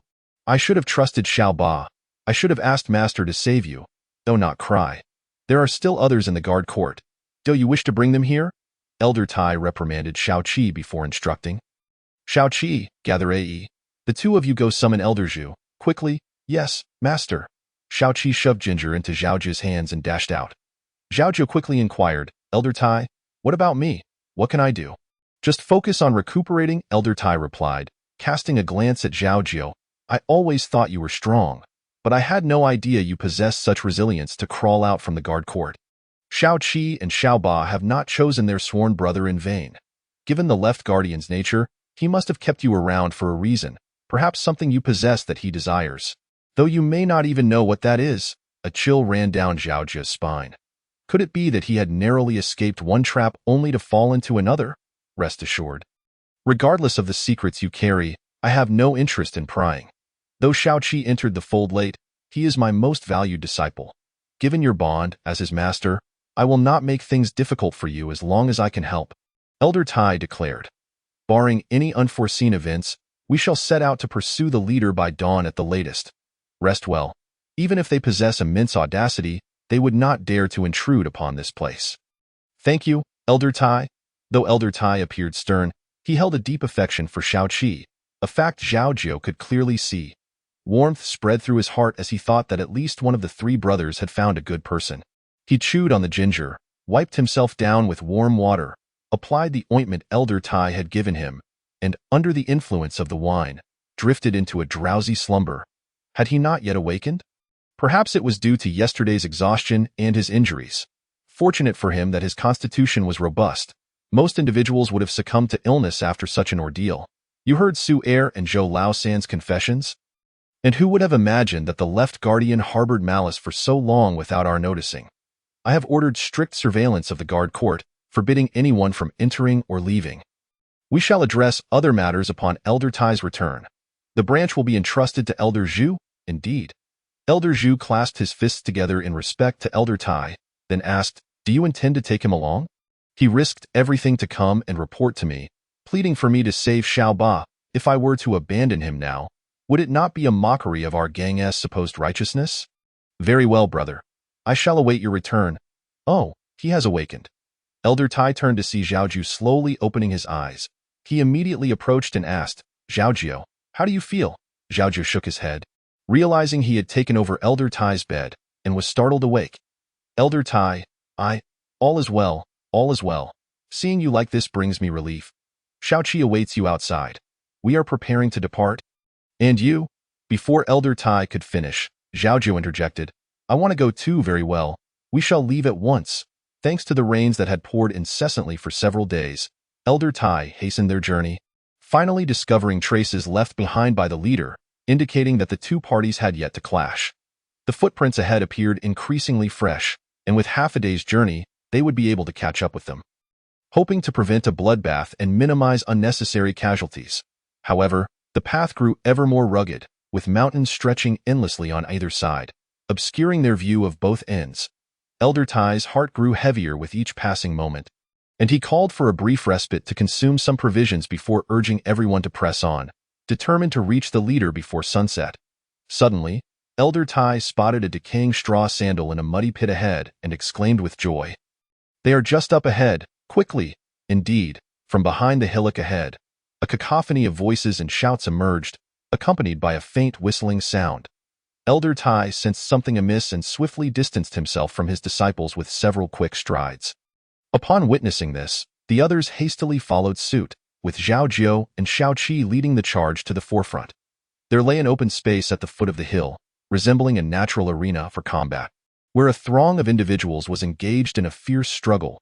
As they drew closer, they beheld Master Kai grappling with Elder Qin in a tumultuous clash, while the right protector and left protector were entangled in a fierce scuffle. Elder Wu, on the other hand, was being ensnared by several disciples from the protector's court. Master Kai had initially brought only 20 individuals, yet the clearing now brimmed with 50 to 60, indicating that Elder Qin had set a trap here in advance. Scattered across the ground were numerous fallen members of their faction, revealing the ruthless intentions of their adversaries. Elder Tai was seething with rage, and with a thunderous roar, he summoned a resounding echo through the mountains. Those disciples with lesser skills hastily covered their ears and crouched down, while Zhao Jiu and the others were equally shaken. Master Kai exclaimed in delight, Elder Tai, Master. Chapter 41. Xiao Ba is dead as Qin Renjie and Zhou Kunlun harbored intentions to eliminate Kai Juxian. The ambush comprised meticulously selected individuals, half from the left protector's court and half from the well-trained disciples of Zhang Dasong from the Beggars sect in Nanshan County.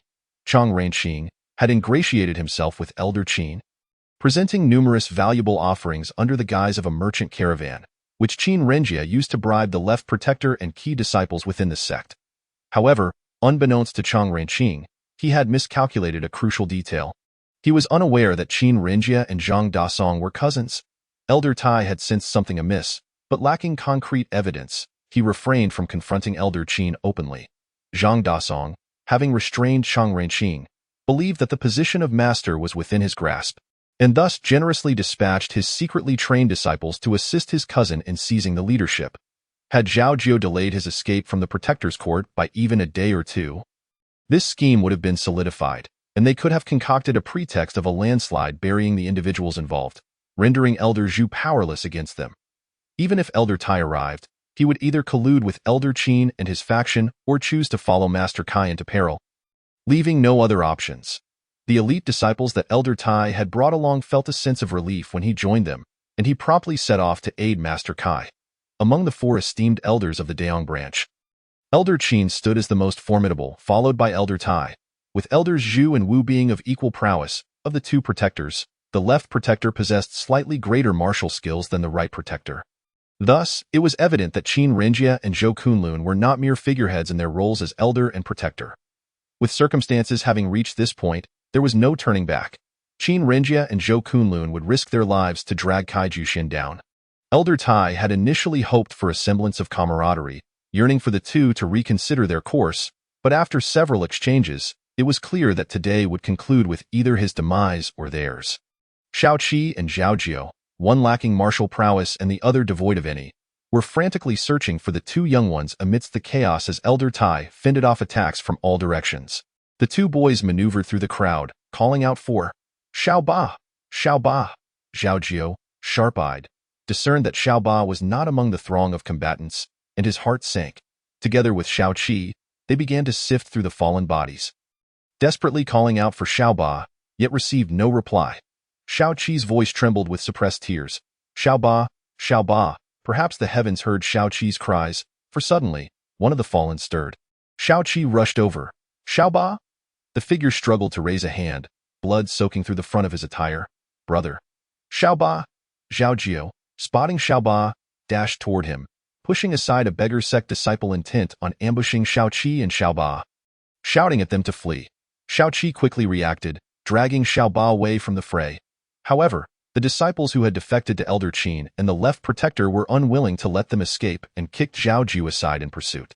In a fit of desperation, Zhao Jiu seized a stick from the ground and swung it with abandon. Left, right, east, west, up, down. The blows came in a frenzy, having never struck even a dog in his life. Zhao Jiu had succumbed to madness. His seemingly clumsy strikes proved unexpectedly effective, causing several beggar sect disciples to cry out in pain. Everyone turned to gaze at the transformed Zhao Jiu, the boy who had silently endured beatings and scorn in the protector's court.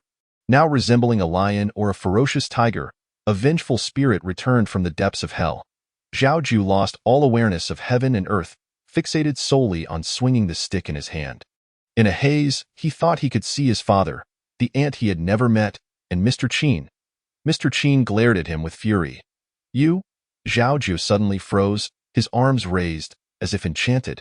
Jogu, Xiaoba wept. Leaning against his brother's embrace, extending a bloodied hand, pleading, please. Stop hitting. Clang. The stick fell from Zhao Jiu's grasp, and he smiled at Xiaoba before collapsing. Elder Tai exerted all his strength to rush over and catch him, lifting both him and Xiaoba to a safer distance before returning to assist others. Xiaoba struggled to reach into his pocket, while Xiaoqi hurried to help him. The two brothers nearly simultaneously retrieved an object, revealing a blood-stained small cloth pouch. Xiaoba pushed the pouch toward his brother's hand, a hint of pride on his face, saying, "Open it." Xiaoqi cradled Xiaoba in his arms, trembling as he opened the small pouch, discovering a golden hairpin, albeit stained with Xiaoba's blood. Golden, a gift from Elder Qin.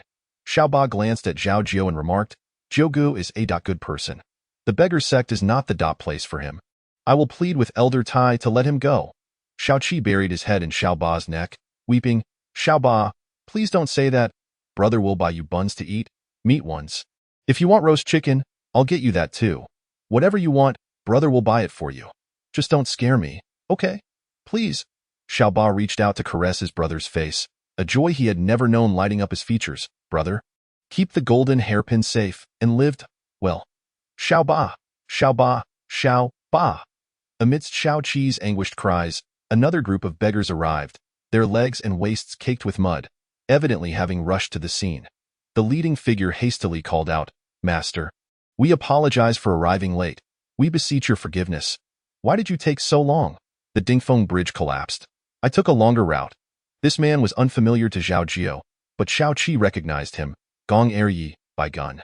What a revelation! It turned out that Cai Juxian had been secretly prepared, unwittingly endangering Zhao Jiu and Xiaoba. Zhang Dasong's efforts had merely served to benefit another, much to his chagrin. The two factions had been evenly matched, but Bai Gun's intervention swiftly tilted the scales. However, Qin Renjie and his allies fought like cornered beasts in short order. The remnants of Qin Renjie and Zhou Kunlun's forces dwindled to a mere few. The two, driven to a frenzy, exhibited a ferocity surpassing even that of Zhao Jiu earlier. In the midst of fierce exchanges, suddenly, Cai Juxian staggered, a mouthful of dark blood spewing forth. You? Cai Juxian clutched his chest with one hand while pointing accusingly at Qin Renjie. You dared to poison me. Despicable, Master Cai, you cannot blame me. If you were not so formidable, I would not have had to resort to such measures. Qin Renjie laughed maniacally. Ha ha ha. No matter how high your skills, what does it matter? Cai Juxian produced an object from within his robes, coldly declaring, even if I perish, you shall not possess the token of leadership. I shall destroy it now. The object was square and wrapped in a piece of blue cloth.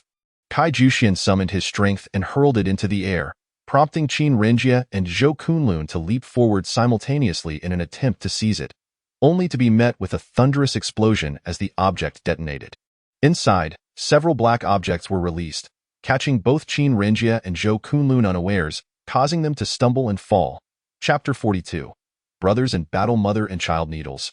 How vile you are! Zhou Kunlun cursed, clutching his chest, where several black long needles were embedded, mirroring Qin Renjie's predicament. Unaware of the perils of these needles, Qin Renjie struck his back in an effort to expel the poison, but Zhou Kunlun urgently cautioned, "Do not." Yet it was too late. The needles did not exit one by one, but rather ensnared Qin Renjie's chest like a net. The horrific sight was too much for even Elder Tai to bear. Gasping, Qin Renjie fell backward, his eyes wide with anger directed at the heavens, filled with despair. "Elder Qin? Elder Qin!" Zhou Kunlun called out, but received no response. He turned to Kai Juxian, a cold smile on his lips.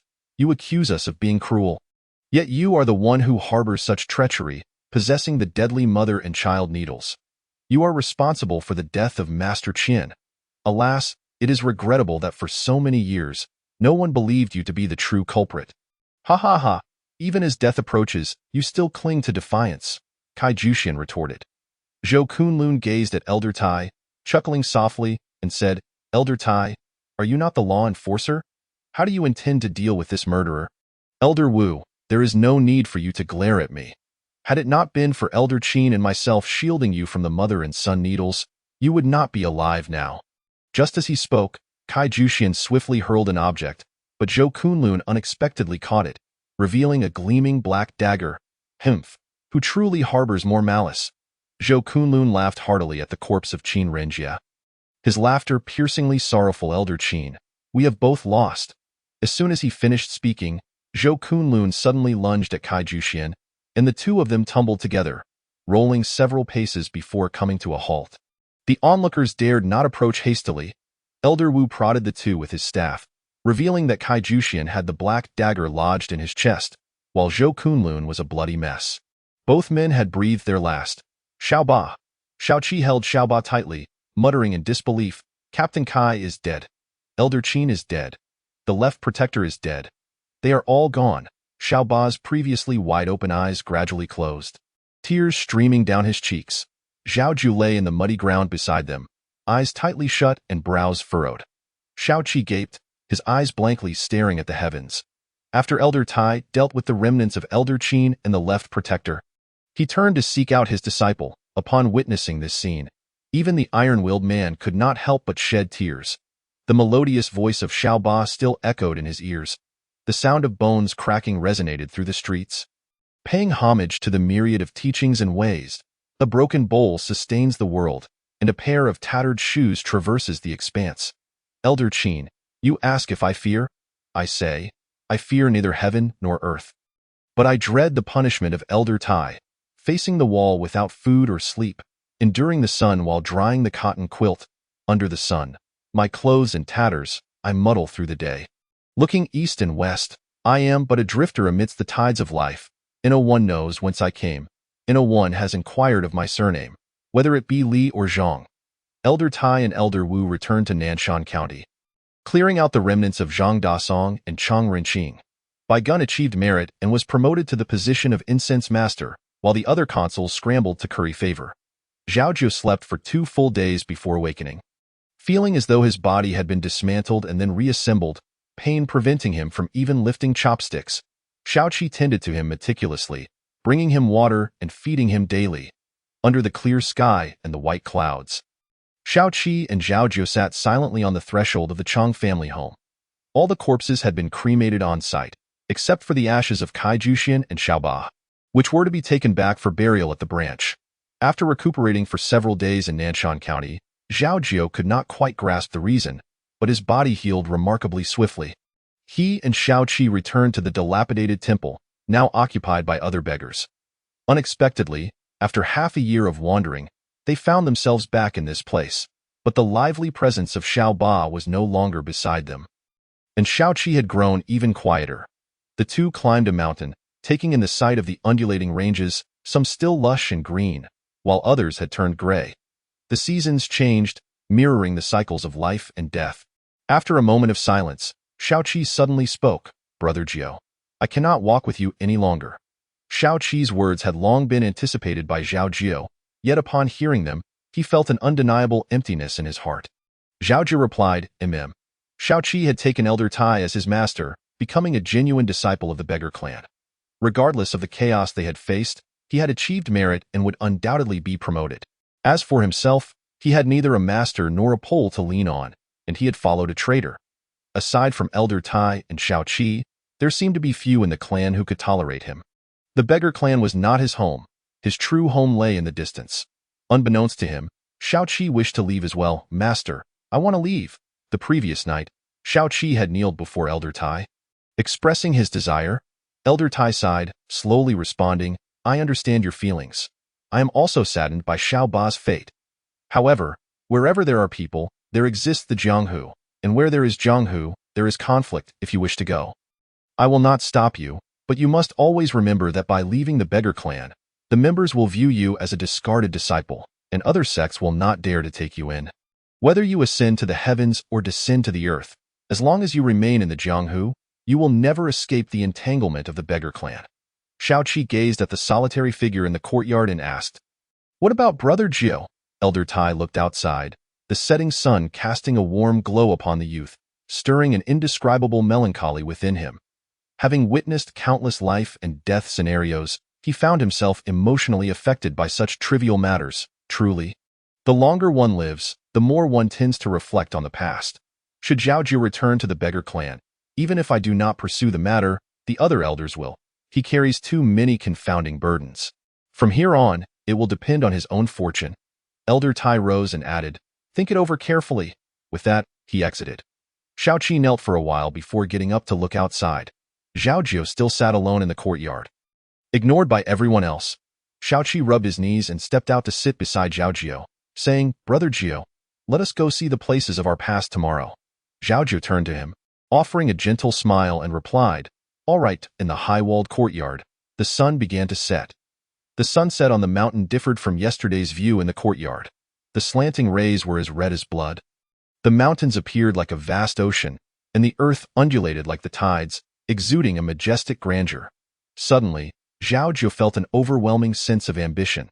If this place does not welcome me, there will surely be another place that does. The Jianghu is vast. Why should I worry about having no home? Brothers, we shall meet again someday. Where are you going, Brother Jiu? Zhao Jiu asked hurriedly as Zhao Jiu unexpectedly stood and began to descend the mountain. The world is vast, and there are many places to go. Brother Jiu, wait for me. Seventh brother, please thank Elder Tai for me. I can see he truly cares for you, which puts my mind at ease. Brother Jiu. Zhao Jiu did not turn back, fearing that if he did, he would be unable to part with the moment. Zhao Jiu, unwilling to let go, feared that if he released his grip, he might never see him again. The two brothers, tears glistening in their eyes, refused to slow their pace. Thus, they chased and pursued one another until they reached the foot of the mountain, where a tall, slender figure stood. Zhao Jiu abruptly halted, exclaiming, Elder Tai, Master. Zhao Jiu, believing Elder Tai had come to retrieve Zhao Jiu back to the beggar clan, hurriedly stepped in front of Zhao Jiu, urgently stating, Master, did you not promise me that you would not pursue Brother Jiu? Elder Tai regarded the two youths, one tall and one short, and said, Tomorrow morning, we shall set off for Pingyang City, and I have come to bid him farewell. Only then did they notice that Elder Tai was carrying a bundle. He handed the gray cloth package to Zhao Jiu and remarked, Given your appearances, I need not say much more. Inside are some clothes, provisions, and money.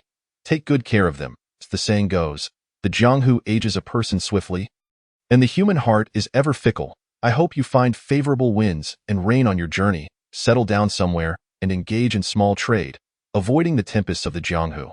Should you encounter difficulties in the future, you may come to the Daong branch to find me, and I will certainly do my utmost to assist you. The road ahead is long, and the sky is darkening. You must set off promptly. There is a village ahead.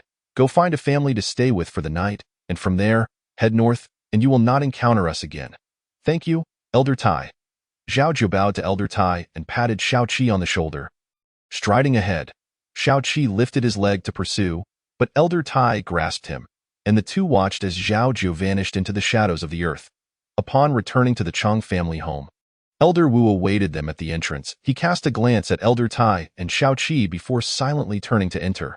They had promised to wander the world together, sharing both fortune and adversity. Yet now only Zhao Jiu remained, drifting through the world like a lost soul.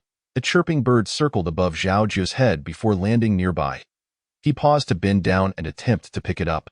But the bird flapped its wings and flew up again, only to fall back down after a short ascent. Perhaps dazed from its fall, when Zhao Jiu retrieved it this time, it did not struggle. It was a small brown bird, its forehead and wings speckled with yellow fluff. It nestled softly in Zhao Jiu's palm, occasionally emitting weak chirps. Zhao Jiu gently stroked the bird's head and inquired, "Little bird, are you hungry? Chirp. Thirsty? Chirp." Zhao Jiu held the little bird closer to inspect it, noticing that its wings were stained. When he touched it, he found it was damp and sticky, blood. The little bird's wing was injured. No wonder it could not fly. Elder Tai had not been mistaken. Indeed, a village lay ahead. As night fell, Zhao Jiu entered the village, wishing not to disturb anyone. After wandering around, he discovered a land deity temple. He gathered some firewood and lit a fire behind the temple, sharing a bit of water and dry food with the little bird before both of them fell asleep beside the deity. When the first rays of dawn broke, Zhao Jiu awoke, the fire long extinguished, curled up with the bird still nestled in his arms. Rubbing his face, he took the little bird and continued on his way. Based on his faint recollections, he gathered some herbs to bandage the bird's wound and tended to it with care each day. After 2 days of lethargy, the bird regained its spirit. Zhao Jiu walked aimlessly forward. Unaware of where he was heading, one day, he passed a large lake, where several decaying lotus stalks stood in the center, their heads drooping. Zhao Jiu paused to observe for a moment before moving on. The lotus flowers here are indeed not as beautiful as those in Wutong village. The little bird followed Zhao Jiu for 5 or 6 days, initially resting on his shoulder, and after its injuries improved, it began to circle above his head. As the last 2 days passed, it soared higher and farther, sometimes disappearing for an hour or two at a time. Occasionally, Zhao Jiu would gaze up at the vast sky, realizing he needed to quicken his pace. What would he do when the cold winter descended? Chirp! A flurry of wings sounded above him again, and Zhao Jiu's heart leaped with joy. It had returned. Not only had the injured little bird come back, but it also brought a companion. The 2 birds hovered above Zhao Jiu, and the previously injured one held a twig in its beak. Fearlessly, it flew down to Zhao Jiu, dropping the twig into his hand, gently pecking at his fingers before spreading its wings and circling around him a few more times, chirping loudly before taking off. Zhao Jiu waved at the 2 diminishing figures, calling out with earnestness, "Be careful, do not get hurt again." In the blink of an eye, the azure sky was devoid of their presence. Zhao Jiu stood still, an inexplicable melancholy washing over him. He examined the twig in his hand, adorned with a few small red berries, no larger than half a fingernail. Bringing it to his nose, a subtle fragrance wafted forth. Zhao Jiu plucked one of the tiny red fruits and placed it in his mouth. With a slight pressure of his tongue, it burst open, releasing a sweet, fragrant juice. Delicious, however. There were only a few berries, and Zhao Jiu had no idea where the bird had found them.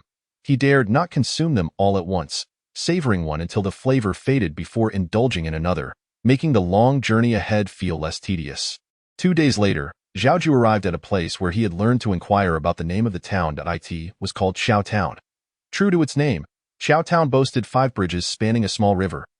With boats coming and going, peddling wares, exuding an air of freshness, he spotted a 50-year-old man, wearing a small hat and a coarse linen belt, balancing a long bench on his shoulder, with 2 small wooden boxes hanging from either end, while holding a string of stones and iron pieces, singing, sharpening scissors, sharpening kitchen knives. A small boat lazily drifted down the river, covered with a quilt. The man on the boat shouted, "Freshly made rice cakes, rice cakes." Just out of the pot, an elderly woman waved at the boat, which approached the shore. The vendor, beaming with a smile, called out, "Mrs. Li, you've come at just the right time. They're still hot." "Well, you see," the old woman chuckled, "I'll take 4 coins worth. Please wait a moment. I'll wrap them for you." The vendor lifted the quilt on the boat, revealing a steamer filled with small, round, white morsels. Smaller than buns, yet quite adorable. Just as the old woman was about to leave, several others rushed over.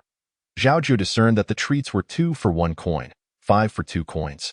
Watching the lively scene, the vendor spotted him and warmly beckoned. "Young man, are you from out of town? Would you like to try a couple?" Nearby, a small child snatched a cake from an adult's hand, biting into it and yelping from the heat, yet unwilling to let go or spit it out, making Zhao Jiu's mouth water. He rummaged in his pocket and inquired, "What do you call this? And how much does it cost?" These are called rice cakes, made from ground rice and then steamed. Look, each one is plump and round, just like a little doll. 2 for 1 coin, 5 for 2 coins. Best eaten hot. I assure you, you'll love them. Did you see that old lady earlier? The vendor added, after greeting a customer. She comes every day. This person speaks the truth. Zhao Jiu fished out 2 coins and said, very well. I'll have 5. All right, be careful. They're hot. Chapter 44. Companionship in Xiao Town. The rice cakes felt soft and springy to the touch, dotted with various sized holes. Taking a bite, he found them sweet with a slight tartness, carrying not only the fragrance of rice but also an intriguing hint of fermentation. Zhao Jiu took another bite. Oh, there's no filling? After finishing 1 rice cake, Zhao Jiu realized that these treats were uniform inside and out. Chuckling at his own amusement, he couldn't help but laugh a few times, much like the little child before him in a tavern by the river. A man in a brown garment displayed a faint smile. After settling his tab, he rose to leave. Excuse me, young man, where did you buy that? Zhao Jiu looked up, realizing he had only 1 rice cake left. He gazed at the man in brown who, like him, carried a bundle, momentarily taken aback before quickly pointing toward the river. Over there. Yet the vendor had already moved far away. Chasing after him would be troublesome. The man sighed, saying, alas, it seems I can only return tomorrow. Young man, you aren't from around here, are you? Had he first inquired about Zhao Jiu's name, Zhao Jiu would have likely remained silent. However, since Zhao Jiu had already responded regarding the rice cakes, it felt impolite to ignore him now. Yet, Zhao Jiu felt apprehensive and hesitant to easily befriend others. The man perceived his hesitation and said with a smile, my name is Ming Han, a resident of Shiqing, and everyone calls me Ming Wangjun. I'm engaged in small-scale trade. I just arrived here and am still hungry. Seeing what you have there, I wanted to buy a few to taste. What a pity. I arrived too late. Dressed in a brown long robe with sleeves rolled up, Ming Han bore a friendly demeanor, appearing to be a shopkeeper, his accent notably different from that of Xiao Town's residents. Zhao Jiu, sensing no malice in his appearance, pondered for a moment and handed him the remaining rice cake, saying, I've already eaten 4. This one is for you to try. Thank you, young man. Ming Han accepted the rice cake without hesitation, taking a bite and exclaiming, ah, so it's made of rice. Zhao Jiu nodded slightly, preparing to leave, but Ming Han called after him. Slow down, young man. Since I've tasted your cake, I can't let you go hungry. How about this? There's a noodle shop up ahead. Let me treat you to a bowl of noodles, and we can consider it fate. Just 1 cake is nothing. I can't accept. Zhao Jiu attempted to decline, but Ming Han insisted, pulling him along.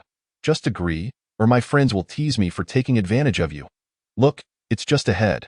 Before them stood another small bridge, beside which was a modest eatery, a sign hanging from the eaves.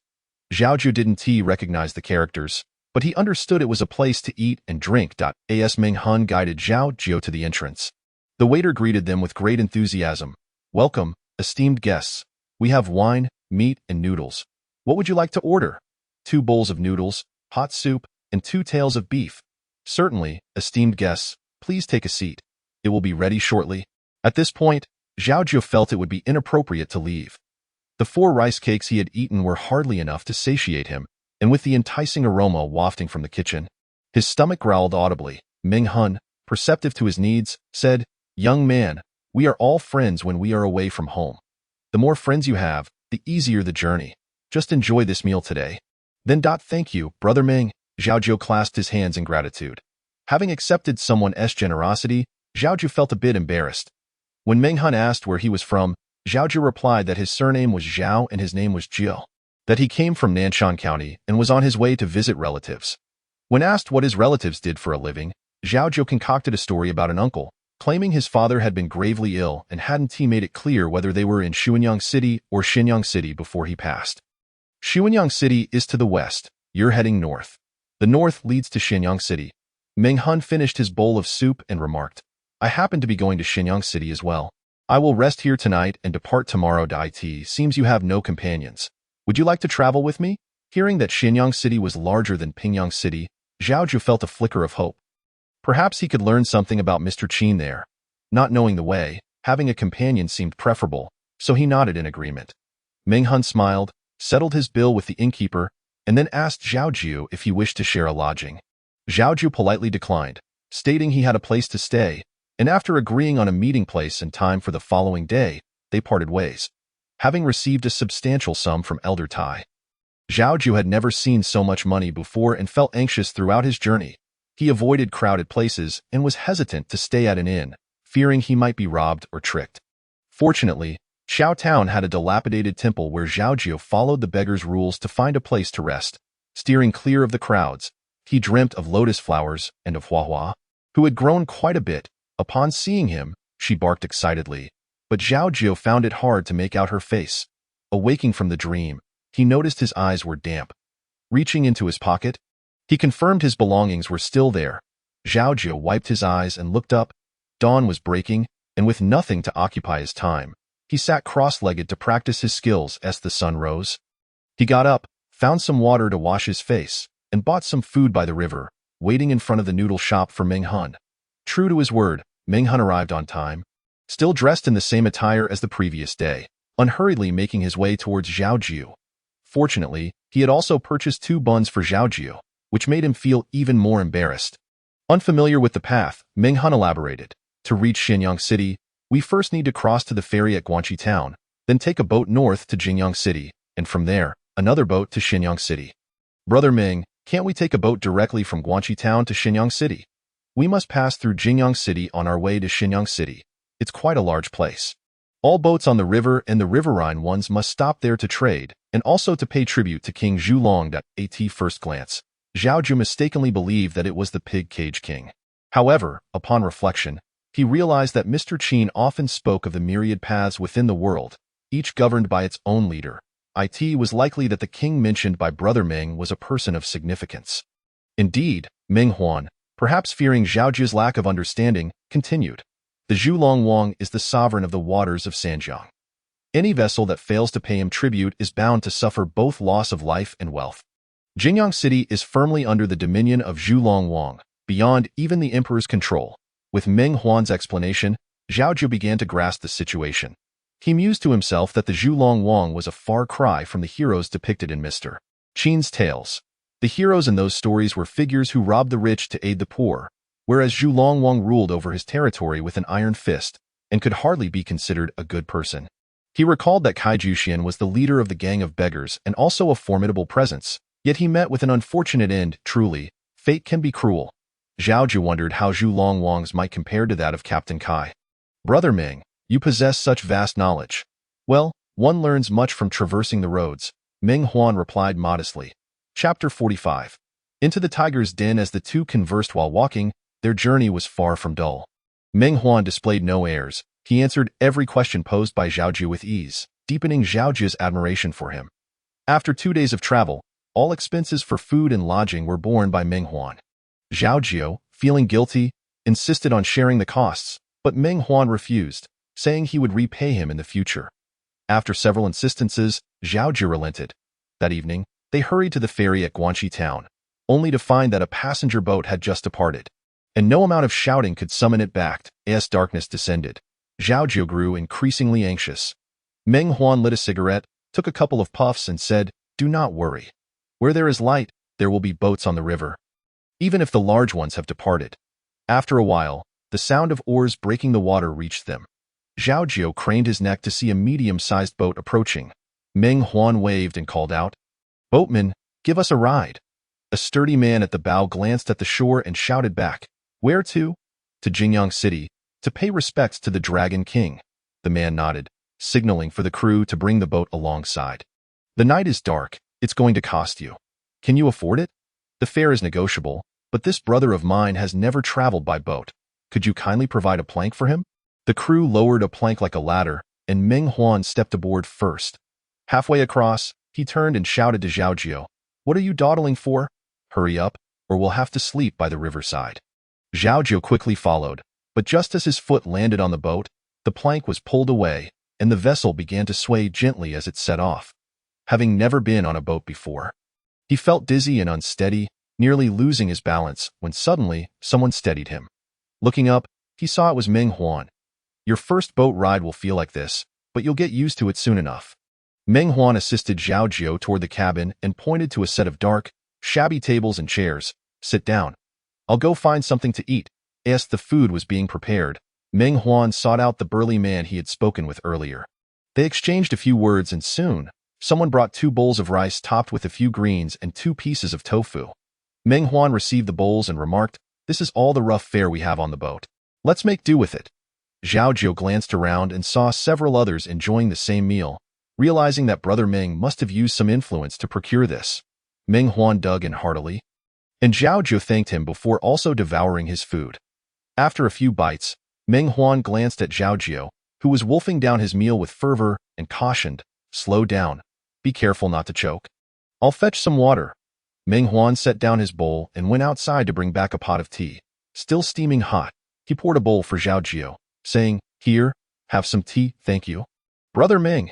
Zhao Jiu took the bowl and drank a few sips, feeling his insides relax immensely. He finished the rice quickly and drank 2 more bowls of tea before gradually succumbing to drowsiness. The dim light of the cabin began to blur, and Zhao Jiu rubbed his eyes before resting his head on the table and drifting off to sleep. "Zhao Jiu? Zhao Jiu?" Meng Huan called out a few times. But Zhao Jiu remained unresponsive. Then, Meng Huan pushed him gently, causing Zhao Jiu to slide off the table like a lethargic dog. "Zhao Jiu! Zhao Jiu!" Meng Huan shouted again, but Zhao Jiu still did not stir. Just then, a figure entered the cabin. It was the boatman. He kicked Zhao Jiu a couple of times and laughed at Meng Huan, saying, "This lad sure is something. If it weren't for that pot of tea, he might still be out cold. It's strange. After testing him over the past few days, he seems to have no martial skills whatsoever, yet he can drink 3 bowls of tea when most would be done after half a bowl. Perhaps he is just a sheltered fledgling. Once we reach the Sanjiang territory, he won't be able to fly away even if he had wings. Indeed. Here, this is for you." The boatman tossed a pouch of coins to Meng Huan, who caught it with a smile, feeling its weight. He then took off another pouch from his person and tossed it back to the boatman, saying, "This is yours. For the wine." The boatman weighed it in his hand and chuckled. Now that's camaraderie. The 2 men thoroughly searched Zhao Jiu from head to toe, even going through the shabby pouch given to him by He Hua, dividing the spoils evenly, while Zhao Jiu remained completely oblivious. The boatman ordered Zhao Jiu to be taken out of the cabin, and Meng Huan disembarked midway. The river was pitch black at midnight, while the cabin was filled with revelry as people drank and played games. Without a single light to illuminate the lower deck, a rat, drawn by the scent, crept up to Zhao Jiu's head, licked his lips, and after wobbling a bit, collapsed beside him, clawing a few times before going still. Zhao Jiu slept for what felt like an eternity, groggily opening his eyes to a pitch-dark environment.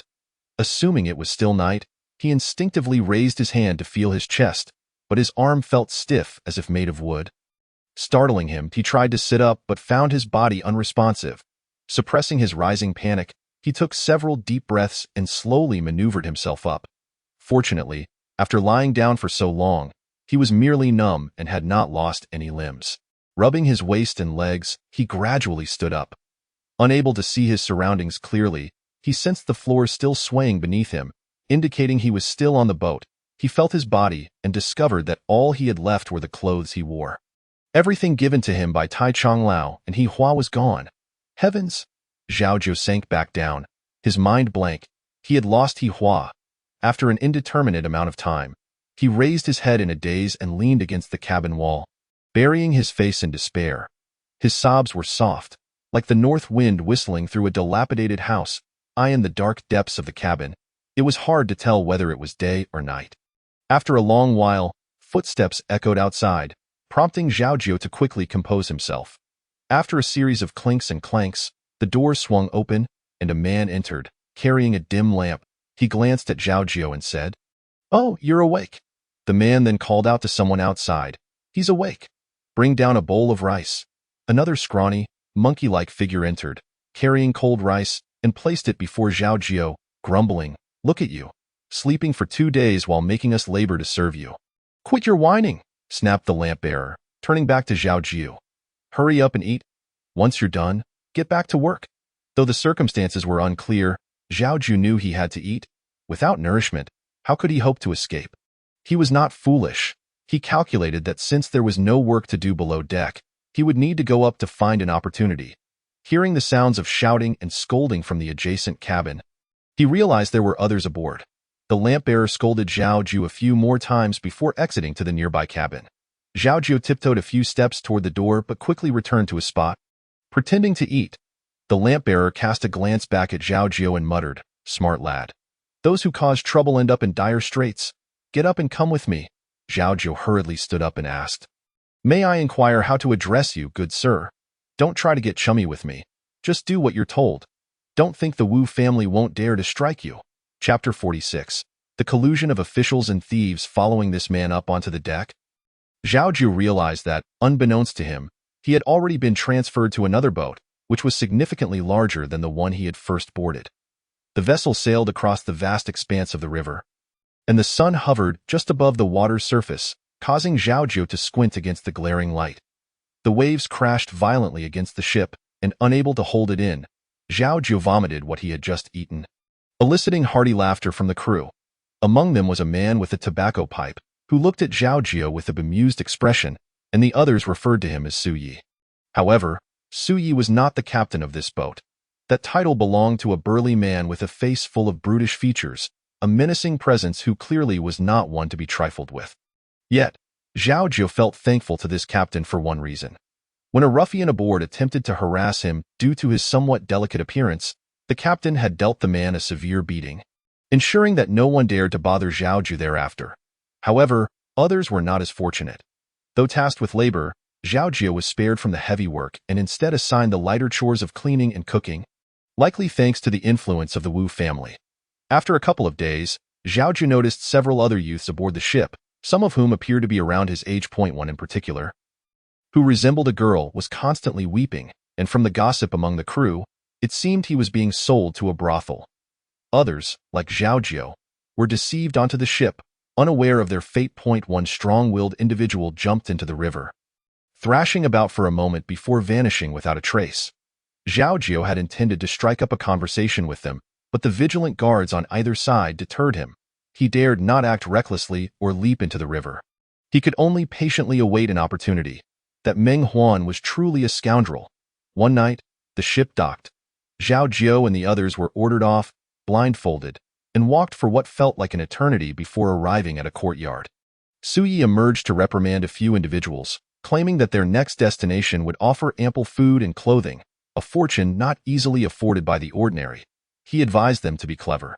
Soon, several people arrived and conducted a thorough search of the youths from head to toe. Su Yi then specifically instructed, "You lot, do not dwell on escape. This place is inescapable.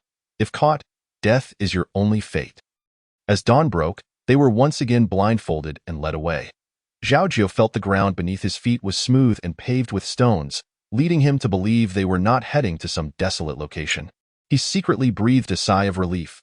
The morning dew caressed his face, and as he licked his lips, he suddenly caught a whiff of a familiar aroma. Sweet rice whined, a dog barked in the distance. And for a fleeting moment, Zhao Jiu nearly believed he had returned to Wu Tang village, to Zhu Fugui's tavern, where he could almost see He Hua giggling in the courtyard. "Behave yourself," came a reprimand from nearby, causing Zhao Jiu to suppress his smile, his resolve strengthening within as long as he lived. Surely there would come a day when they would meet again. After turning 3 or 4 corners, Zhao Jiu and his escort halted. The cloth over his eyes was removed, and his hands were untied, revealing that he stood before a small gate. The surrounding wall was quite tall, with not a weed in sight. Everything was immaculate. The one escorting Zhao Jiu was none other than Su Yi himself. He approached the door, knocked, and then stepped back 2 paces to wait. After a short while, the door opened, and a middle-aged man dressed in a green long gown peered out. His expression unreadable, he greeted Su Yi. "You've arrived?" Su Yi bowed slightly, replying, "Zhang Guanjia, I have brought the person to you." The steward Zhang scrutinized Zhao Jiu carefully before handing a pouch of money to Su Yi, stating, "I trust Su Yi's judgment implicitly. There have been many matters in the household recently, so I shall not stay long. Please send 2 more good ones my way when you have the chance. Rest assured, I will keep the best for you." Su Yi tucked the pouch into his bosom and bowed again, saying, "Then I shall not impose further. Walk safely." Zhang Guanjia dismissed Su Yi and gestured to Zhao Jiu, saying, "Aren't you coming in?" Zhao Jiu hurried inside, then recalling his manners, he bowed to Zhang Guanjia, addressing him as master. Zhang Guanjia was taken aback to see this ragged youth display such courtesy. He scrutinized Zhao Jiu again, saying, "This is Jingyang City. Our master is the governor of Jingyang City, and I am the steward of the residence. From now on, you will work in the kitchen, and not ask what you should not. Do not listen to what you should not, and do not go where you should not. Have you understood? Understood. Steward Zhang Guanjia inquired about Zhao Jiu's family, to which Zhao Jiu replied that he was alone. After another glance, Zhang Guanjia handed Zhao Jiu over to the kitchen's overseer and departed. Zhao Jiu, in a daze, received a new set of clothes, bathed, and changed before entering the kitchen. The kitchen was indeed a place that managed the food and drink for the entire household, bustling with dozens of workers of all ages, all dressed like him. Zhao Jiu was unaware of what a governor entailed, only feeling that this master must hold significant authority. Otherwise, no household's kitchen could rival that of Fuguwei Tavern. The kitchen overseer, also surnamed Zhang, bore a resemblance to Zhang Guanjia. He greeted Zhao Jiu's arrival with displeasure, scolding him sternly and repeatedly warning him not to leave the kitchen without permission. Zhao Jiu nodded in compliance. The overseer then summoned an elderly man, instructing Zhao Jiu to follow him. The old man was quite cheerful. The overseer advised, "Uncle Son, you know the rules of the residence, so I want to elaborate. Keep a close watch. Don't end up toiling your whole life only to ruin your reputation at the end." "Yes." Uncle Son bowed until the overseer was out of sight before straightening up to assess Zhao Jiu. Asking, "By your appearance, you know how to boil water and cook?" "Yes, Master Son. I can't do all of that. I am not a master, merely an old servant of this household. You can call me Uncle Son like everyone else." "Understood, Uncle Son." Zhao Jiu, having learned to be polite, showed courtesy to everyone he encountered. One young servant was drawing water from the well when, despite his small stature, the bucket was too heavy in his struggle. He accidentally tipped it over, soaking the courtyard. When the overseer arrived, he unleashed a torrent of scolding. "What sort of brain do you have? Don't you know to take less water if you can't lift it? Look at what you've done. The courtyard is a mess. No dinner for you tonight." "Yes," the young servant replied, trembling, and as soon as the overseer turned away, tears fell down his cheeks. He dared not cry openly, wiping his eyes hastily before returning to draw water again. Zhao Jiu, seeing his struggle, quickly stepped forward to help. The young servant felt the weight lighten and, through his tear-blurred vision, saw a figure taller than himself attempting to take the bucket. He immediately suppressed his tears and snapped, "I can do it myself. No need for you to meddle." The young servant, merely 11 or 12 years old, had been feeling wronged, but his expression darkened in an instant. Zhao Jiu was bewildered by his response. Why was he upset when someone offered to help? "You?" Uncle Son called. "Come back. Everyone here has their own tasks. If you do someone else's work, they will have nothing to do. If you don't work, you want to eat. Just focus on doing your own job. Others don't need your interference. Remember that," Uncle Son said sternly. "Got it, Uncle Son," Zhao Jiu replied. There were many rules in the household, and he learned to speak less and observe more, avoiding any trouble. Chapter 47. The world is a stage at 65. Uncle Son had served the master for decades, earning some respect from the household staff. Due to his years of toil, the master allowed him to retire to his hometown, and Zhao Jiu had come to take his place. Uncle Son's tasks included menial work, kindling fires, cooking, and cleaning, none of which were unfamiliar to Zhao Jiu.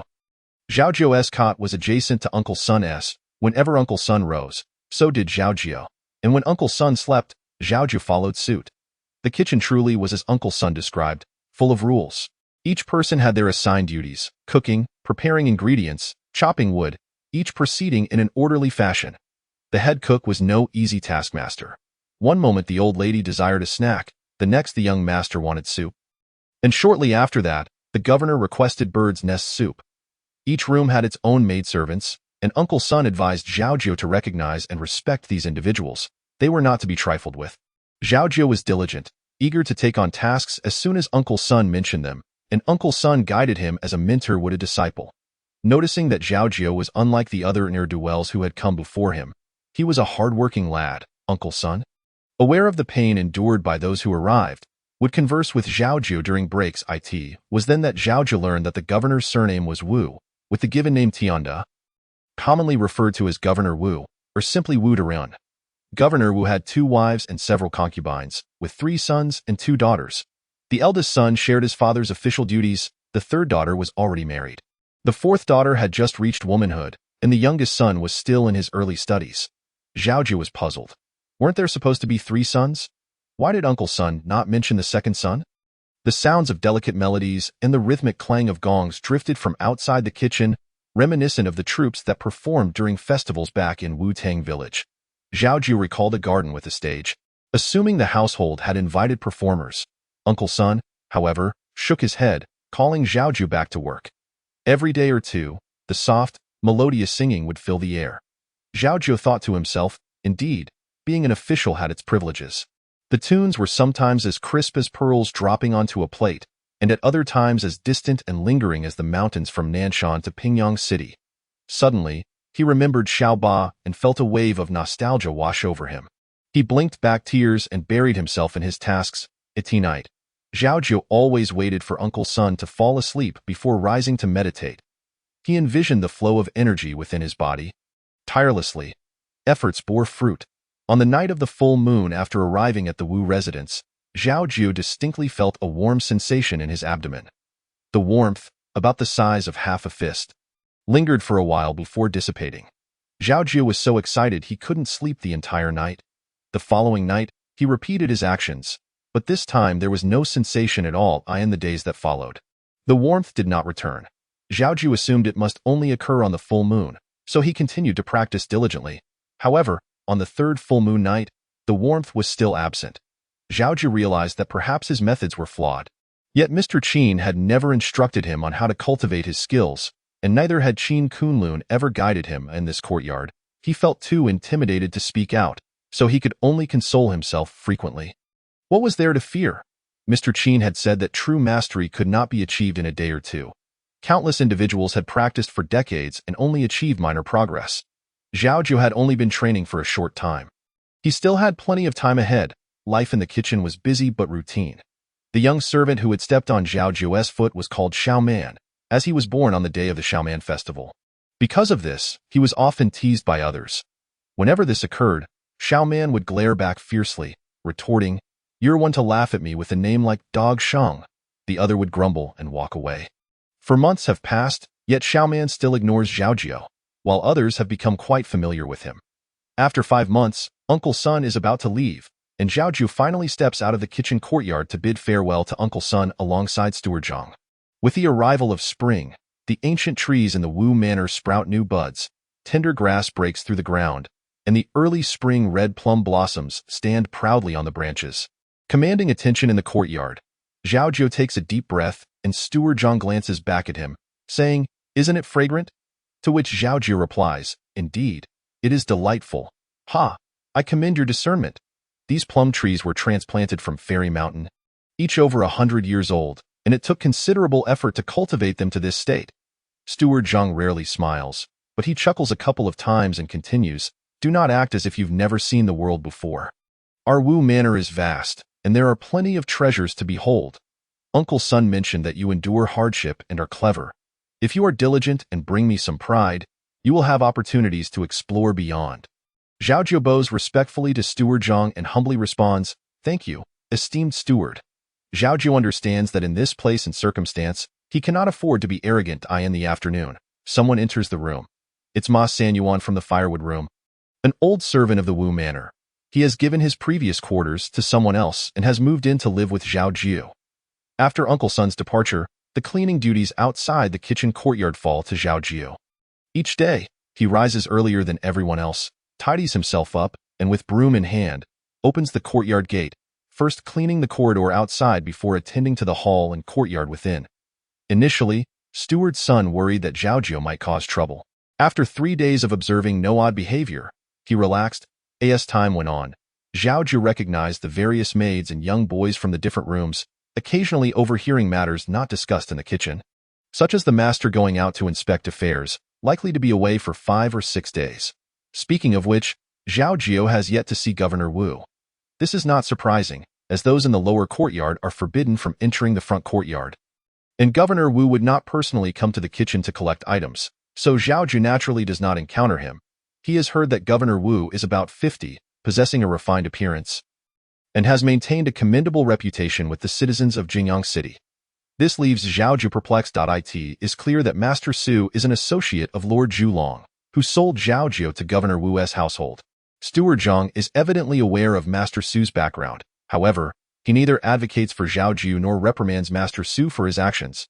Is this not a case of collusion between officials and evildoers? If Governor Wu is as upright as others claim, how is it that Lord Zhulong occupies Jingyang City and controls the waters of the Sanjiang River? One day, Zhao Jiu opens the kitchen courtyard door at dawn.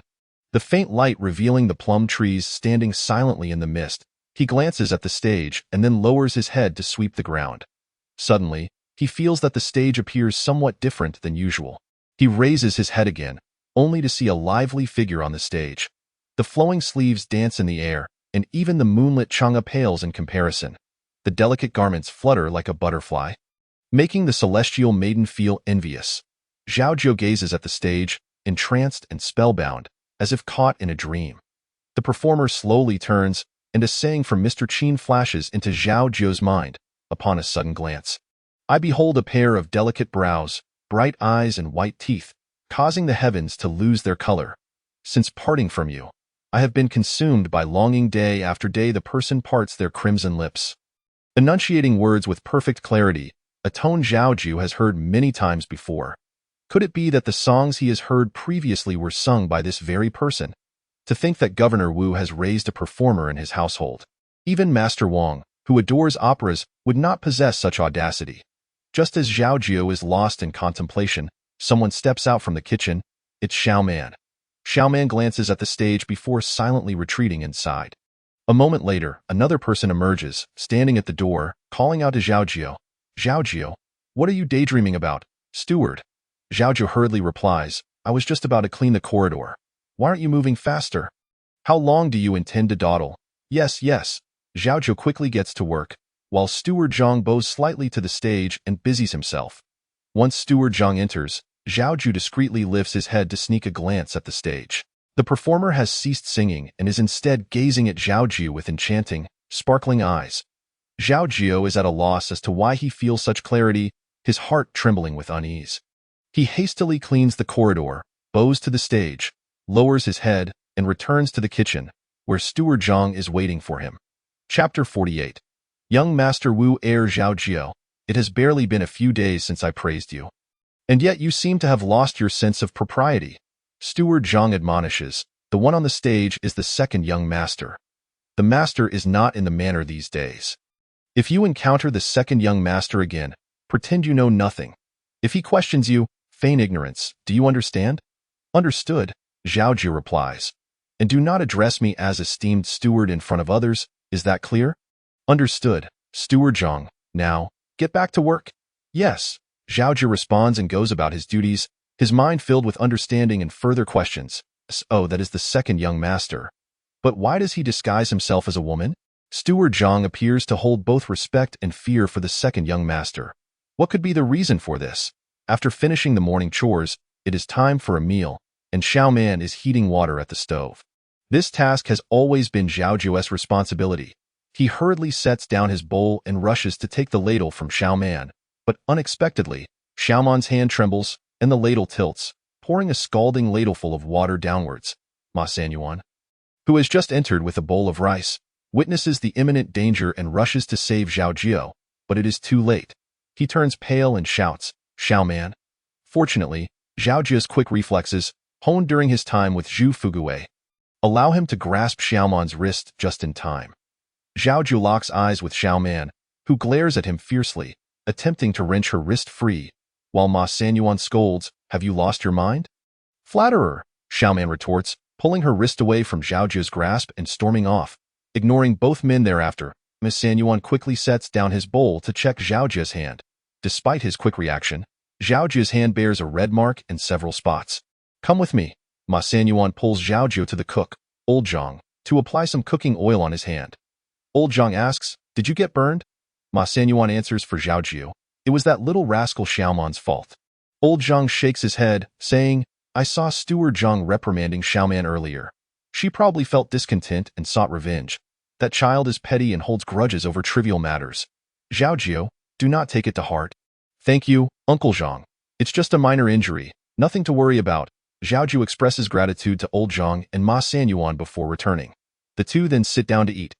After finishing his tasks, Zhao Jiu's thoughts are largely consumed by his training. Following the morning's commotion, he experiences an epiphany. It seems no one in the kitchen truly likes Xiaoman. Despite being a child, she harbors hidden agendas. Had Zhao Jiu not been quick, he might have sustained a serious injury. That night, Ma Senyuan asks Zhao Jiu, "Did you offend Xiaoman today?" "Brother Ma, if you ask me, I don't know." "Then what did you do this morning?" "I saw Steward Zhang scolding you." Although Ma Senyuan has not known Zhao Jiu for long, he treats him kindly. Zhao Jiu recounts the events of the morning. Ma Senyuan sighs. "So that's what happened. Xiaoman is genuinely envious of you. In the future, be cautious when speaking or working with her." "Brother Ma, thank you for the kind reminder, but I still don't understand how I offended her." "Ah, it's embarrassing for us in the kitchen." Ma Senyuan glances at Zhao Jiu, who appears oblivious. Ma Senyuan sighs again and adds, "Let us not dwell on it. Get some rest. There's much work to do tomorrow. Just be careful when you see the second young master again." "Yes, Brother Ma." The next day, Zhao Jiu once again sees the second young master on the stage. This time, he is adorned in a green pleated skirt.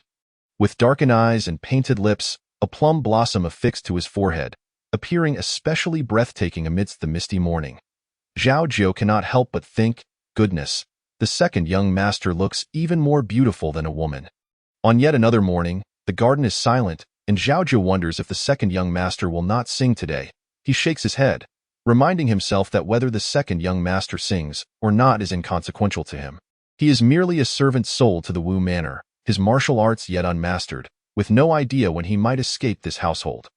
Zhao Jiu opens the door, glances at the stage as usual, and indeed finds it empty, leaving him feeling unexpectedly hollow. He pulls his thoughts back and prepares to sweep the ground, but upon lowering his head, he sees a pair of feet before him, startling him into retreating 2 steps. Upon steadying himself, he sees a person with smooth, fair features, sword-like brows that sweep into his hair, enchanting phoenix eyes, and lips like plum blossoms. Truly a handsome young man. Just as Mr. Qin describes, "What a beautiful gentleman." The individual gazes intently at Zhao Jiu and softly asks, "Are you Zhao Jiu?" This stumps Zhao Jiu. He does not recognize the person before him but has a guess as to their identity. He cannot very well say that Steward's son instructed him. The person, observing Zhao Jiu's bewildered expression, chuckles and continues, "When did you arrive at the manor, and what work do you do?" Zhao Jiu ponders for a moment and decides to answer truthfully. In response to the young master, "My name is Zhao Jiu. I have been here for nearly half a year, mainly doing miscellaneous chores in the kitchen, seldom leaving this courtyard. After Uncle Sun left, I took over his duties." "Pa," the young man laughs again, glancing at the stage. "Then how did you come to know that I am the young master?" In response to the young master, none of the others seem like young masters, so I dared to make an educated guess. "There are 3 young masters in this manor. Can you guess which one I am?" Zhao Jiu lowered his head and said, "Please forgive me, young master. I was unable to guess correctly. Look at you. Just a moment ago you were so clear-headed, and now you are acting like the people in this manor again. Alas." The man shook his head and strolled away. Suddenly, someone emerged from within the gate, calling out, "Second young master." As dawn broke, the mist dissipated, and Xiaoman stood at the entrance of the kitchen courtyard, propping open the large door, like a gentle breeze caressing the verdant willows of spring. Zhao Jiu was momentarily at a loss for words, and after a brief pause, he regained his composure, gently bowed to the second young master, and resumed sweeping. Rustle, rustle, rustle. The corners of the second young master's mouth curved into a smile as he inquired, "What is your name?" In reply, "Second young master, my name is Xiaoman. Ah, the nightingale sings among the green willows, and the bright moon awakens in the vast sky. What a lovely name, what a lovely name." The second young master clapped his hands and chuckled, while Zhao Jiu felt a strange sensation in his ears. It wasn't until the second young master's feet passed beneath his very eyelids that he finally lifted his head and bowed again to the young man's retreating figure. After tidying up outside, Zhao Jiu stepped into the kitchen courtyard, but as soon as his right foot crossed the threshold, he saw Zhang Guanshi standing beneath the eaves, his expression somber. Xiaoman was still drawing water by the well, as if nothing had transpired moments before. The kitchen had just been cleaned when the eldest daughter of the Chang family, Xiang Ping, approached, informing that the eldest madam craved stir-fried river shrimp with chives and requested Zhang Guanshi to prepare a plate discreetly. Without the madam's knowledge, Zhang Guanshi agreed. The eldest madam was pregnant, and the old lady had set numerous dietary restrictions. She was forbidden from eating this and that. Sometimes, when craving struck, the eldest madam would secretly request Xiang Ping to bend the rules in the kitchen. Even if the madam eventually found out, she would indulge the eldest madam with a few soft words, and it would all be forgotten.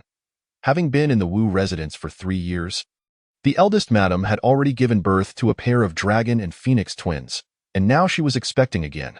The second madam had been in the Wu residence for 2 years. Yet there was still no sign of pregnancy, while even the third miss, who had married off, had given birth to Son. It was inevitable that some in the household would cast sidelong glances at the second madam.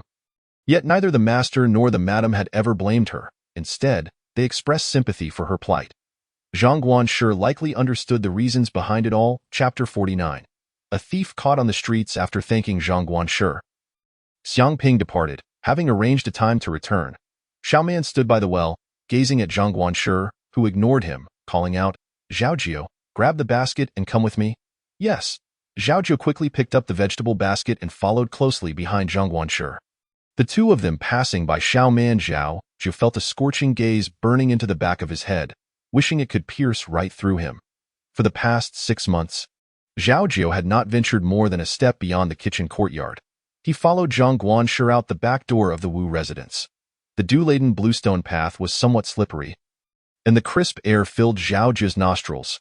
Cautiously and carefully, he trailed behind Zhang Guanshi, not daring to lift his head or glance around. Having bent over too often, bowed his back too many times, and answered too many questions, Zhao Jiu had almost forgotten how to navigate the path. Buying vegetables required an early rise, yet today, the two were somewhat late, and the streets were bustling with people. Zhang Guanshi kept a close watch on Zhao Jiu, glancing back every few steps, and only relaxed when he saw Zhao Jiu obediently following behind with the basket. Most of the street vendors were familiar with Zhang Guanshi, and wherever they went, they greeted him with enthusiasm. Some even directly stuffed fresh vegetables into Zhao Jiu's basket, beaming, "The first wave of spring produce, freshly picked this morning. Zhang Guanshi, have a taste." The asparagus in the basket was a vibrant green, and the tender meat at the cut was pale and succulent. Zhang Guanshi nodded, saying, "Good. I'll take this bundle." As the two wandered to the riverside, Zhao Jiu's basket was already brimming with various vegetables and fruits. This was merely a small matter. The larger items had already been delivered to the Wu residence. Upon reaching the riverbank, someone spotted Zhang Guanshi from a distance and called out, "What does Zhang Guanshi wish to eat today?" Zhang Guanshi cupped his hands and smiled. "Just a bit of small shrimp. No need to trouble Kaibashi." Oh, how could Zhang Guanshi not seek out the finest from the water? A burly man emerged from a boat, carrying a basin full of lively shrimp, and added, "What do you think, Zhang Guanshi? I can deliver it to the manor right away." "No, no, no," Zhang Guanshi quickly interjected. "I only need a bowl. That won't do." Kaibashi feigned indignation. "Zhang Guanshi comes to the river only to ask for a bowl of small shrimp? Isn't that belittling my surname Kai's generosity?" "Not at all, Kaibashi, you've misunderstood." Unable to decline further, Zhang Guanshi reluctantly agreed. Kaibashi's men poured the shrimp into a bucket and sent 2 people to carry it behind Zhang Guanshi back to the Wu residence. Suddenly, a figure squeezed through the crowd like a monkey, darting about as he brushed past Zhao Jiu. Zhao Jiu noticed he was clutching several money bags. A thief. A surge of fire ignited within Zhao Jiu, causing him to feel an overwhelming rush of heat. He shouted, "Don't run!" Upon hearing someone expose him, the thief panicked, pushing through the crowd and sprinting away. Zhao Jiu clutched his basket and gave chase. Continuing to shout, "Stop!" Zhang Guanshi was taken aback by the sudden turn of events, thinking Zhao Jiu had spotted a familiar face and was attempting to flee. He immediately urged the 2 men lent by Kaibashi quickly chase after him. The thief, relying on his familiarity with the terrain, zigzagged in an attempt to shake Zhao Jiu off his tail. When he glanced back, he was startled to see Zhao Jiu closely pursuing him, fear gripping his heart as he turned and fled even faster. The wind whistled past Zhao Jiu's ears, and people and buildings quickly faded behind him. He didn't realize when he had lost the basket from his arm. All he knew was that running felt incredibly liberating. Woof, woof. The cacophony of barking rang in Zhao Jiu's ears, reminding him of the times he had run joyfully when his father was still alive. His father always calling after him, "Ago, slow down, watch your feet, watch your feet." Who was he, Ago? He was Ago to his father. Why was he called Zhao Jiu? He wanted to become Zhao Jiu. Just as a seed breaks through the soil, something within Zhao Jiu also broke free. A radiant light emanated from his eyes, and sweat flew from his hair as he ran. The sky was in motion. The earth was in motion, and all noise faded away. He was the upright Zhao Jiu, destined to stand tall and firm. The thief, cornered by Zhao Jiu, had no escape left and turned back, leaping into the river with a splash. Zhao Jiu could not halt his momentum in time and nearly fell flat on his backside, barely managing to stop at the riverbank's edge. Kai Ba Shi's two subordinates arrived, gasping for breath, and stopped before Zhao Jiu. Leaning on their knees as they panted heavily, one of them pointed at Zhao Jiu and scolded, "You little rascal, you've brought us to ruin." The thief who had fallen into the river had not swum far and was soon fished out, collapsing on the ground and rolling his eyes at Zhao Jiu, weakly saying, "Brother, since I haven't provoked you, why must you pursue me relentlessly? The road is wide, and we could go our separate ways. Why must you make an enemy of me? Now look where it has led me. I'll only spend a few days in jail, and there's food and shelter there. But you, oh, you are in serious trouble." Zhao Jiu sat on the ground, gazing at the thief, whose face was smeared with dirt and hair plastered to his forehead, utterly disheveled. He did not comprehend the thief's words. He merely awaited Zhang Guanshi to deal with him. The constables soon arrived, capturing the thief first. Upon learning that Zhao Jiu was from the Wu residence, they refrained from binding him, waiting for Zhang Guanshi to arrive for clarification. Zhang Guanshi, having lost track of time, arrived slowly, supporting himself with his waist, his complexion pale. He pointed a trembling finger at Zhao Jiu and stammered, "You will be dealt with when we return." The constables searched the thief and found stolen goods, leading him back to the magistrate's office, while Zhao Jiu briefly recounted the events before being taken back by Zhang Guanshi. A perfectly good morning had been ruined by Zhao Jiu, and he had nearly attracted legal trouble. Zhang Guanshi was furious, launching into a tirade against Zhao Jiu. "There are constables for catching thieves. Who do you think you are, Zhao Jiu, to take matters into your own hands? Do you think there was only one thief? If it weren't for Kai Ba Shi's two subordinates chasing you, you might have been killed today. Do you understand? Humph, so ignorant of your own limitations." After a while, Zhang Guanshi entered the kitchen courtyard and directly summoned Zhao Jiu to clarify the morning's commotion, ordering that Zhao Jiu be locked in the firewood room, receiving only one meal a day, with no visitors allowed, until the master returned to decide Zhao Jiu's fate. Zhang Guanshi himself received a scolding from Zhang Guanjia, who admonished him for being too lenient with others, thus disrupting discipline and bringing shame upon the Wu residents. Zhang Guanshi hung his head in silence, allowing Zhang Guanjia to scold him thoroughly. In the end, Zhang Guanjia also summoned the head cook, Old Zhang, and reprimanded both him and Zhang Guanshi.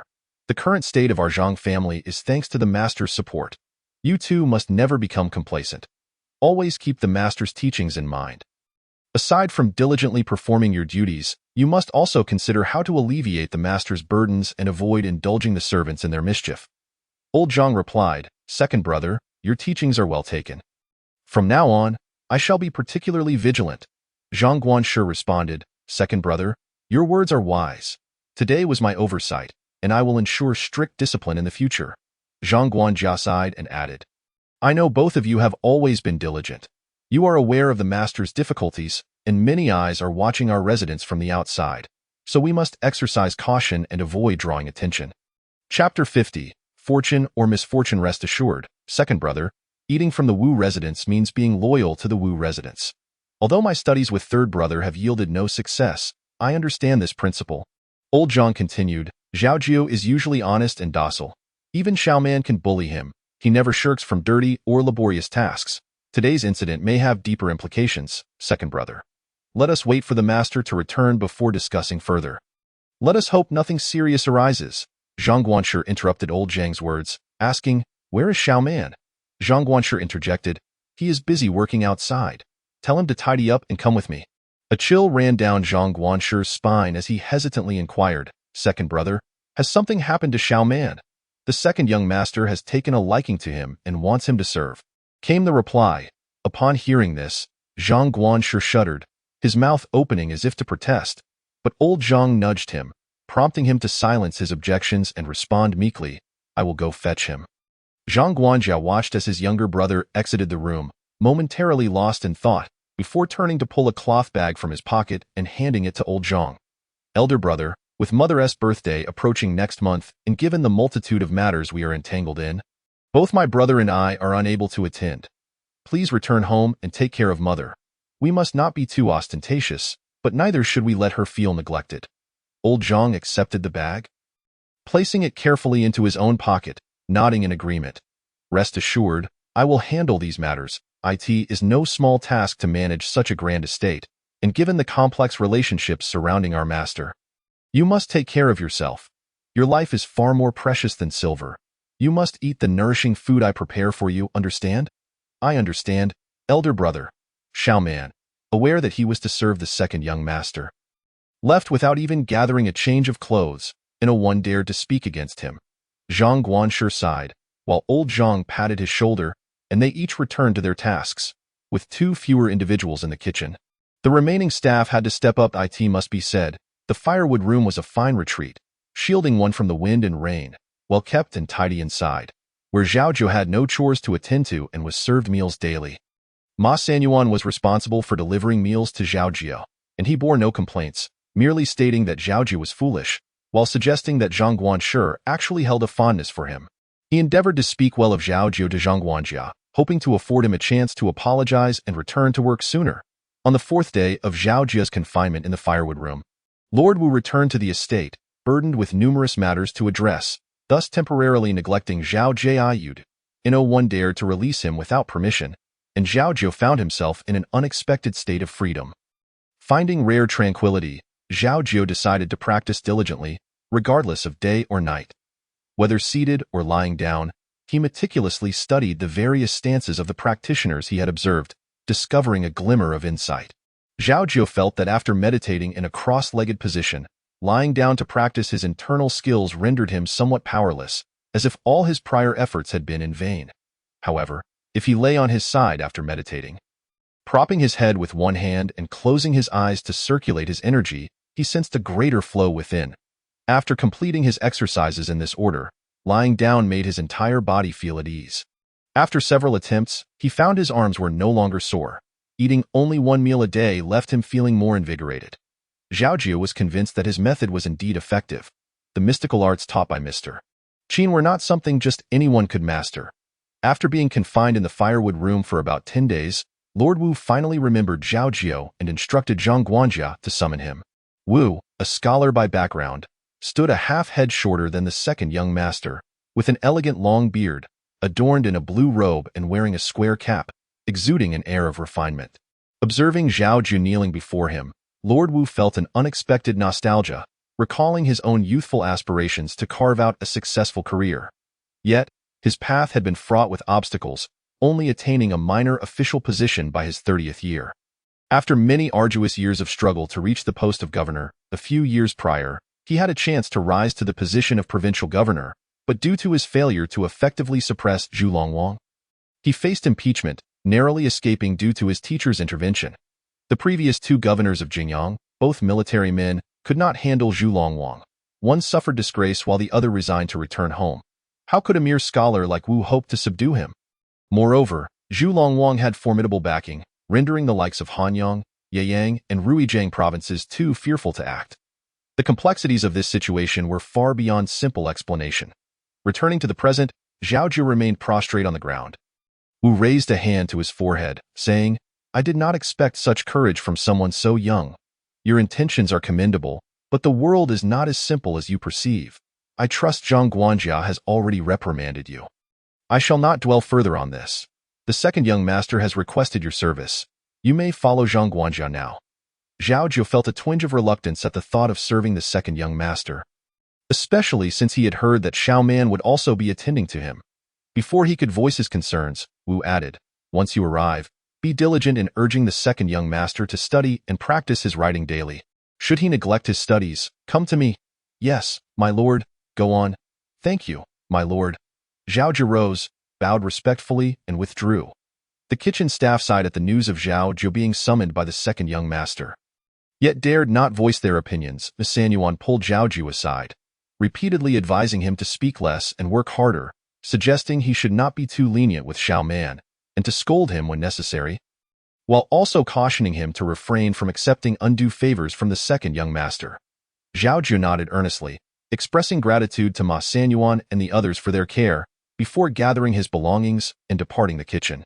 The second young master's residence, known as Dayuan, was unfamiliar to Zhao Jiu, having only been mentioned by Zhang Guanjia.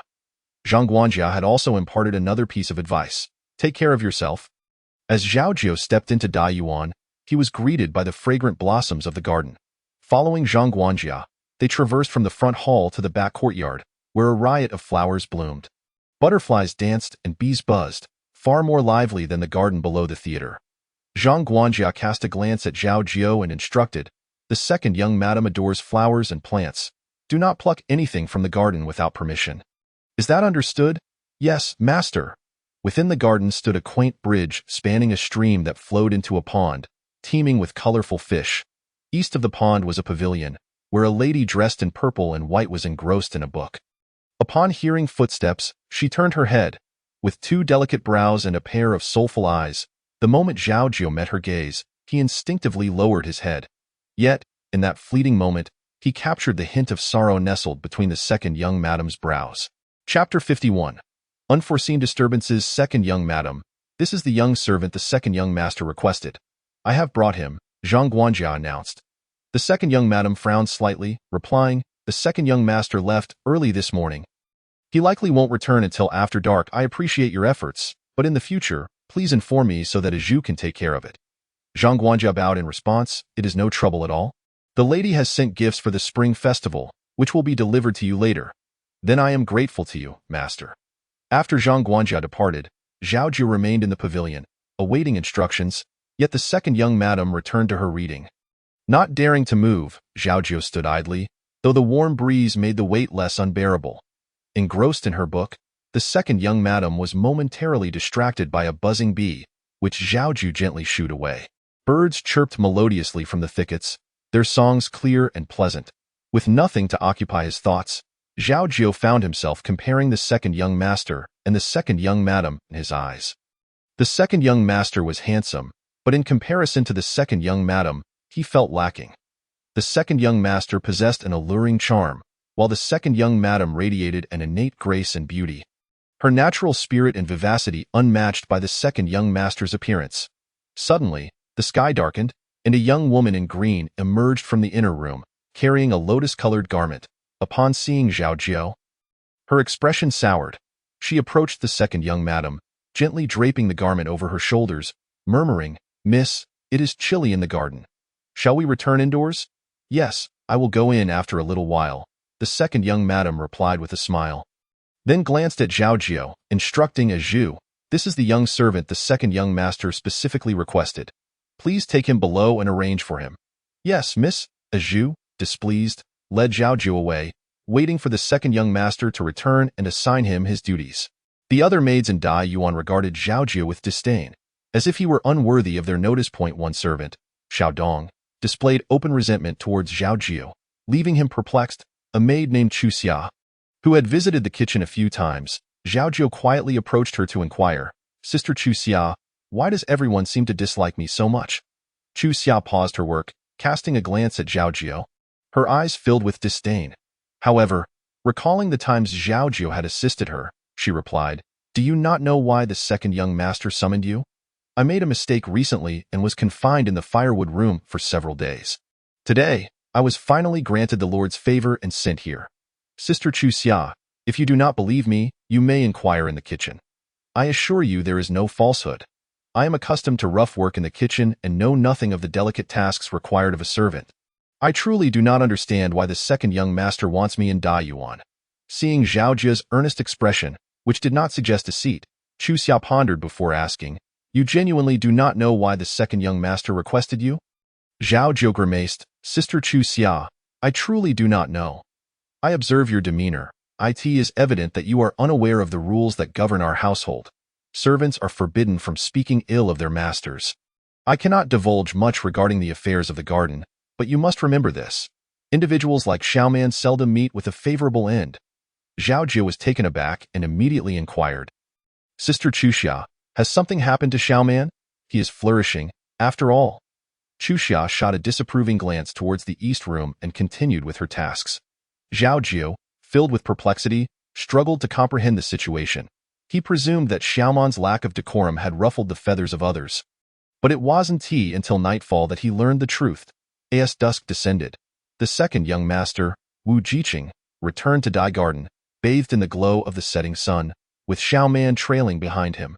Xiaoman appeared transformed, her brows elegantly arched, complexion flushed with vibrant hues, and her lips a luscious red, as if adorned with rouge, entirely shedding the awkwardness she had displayed in the kitchen.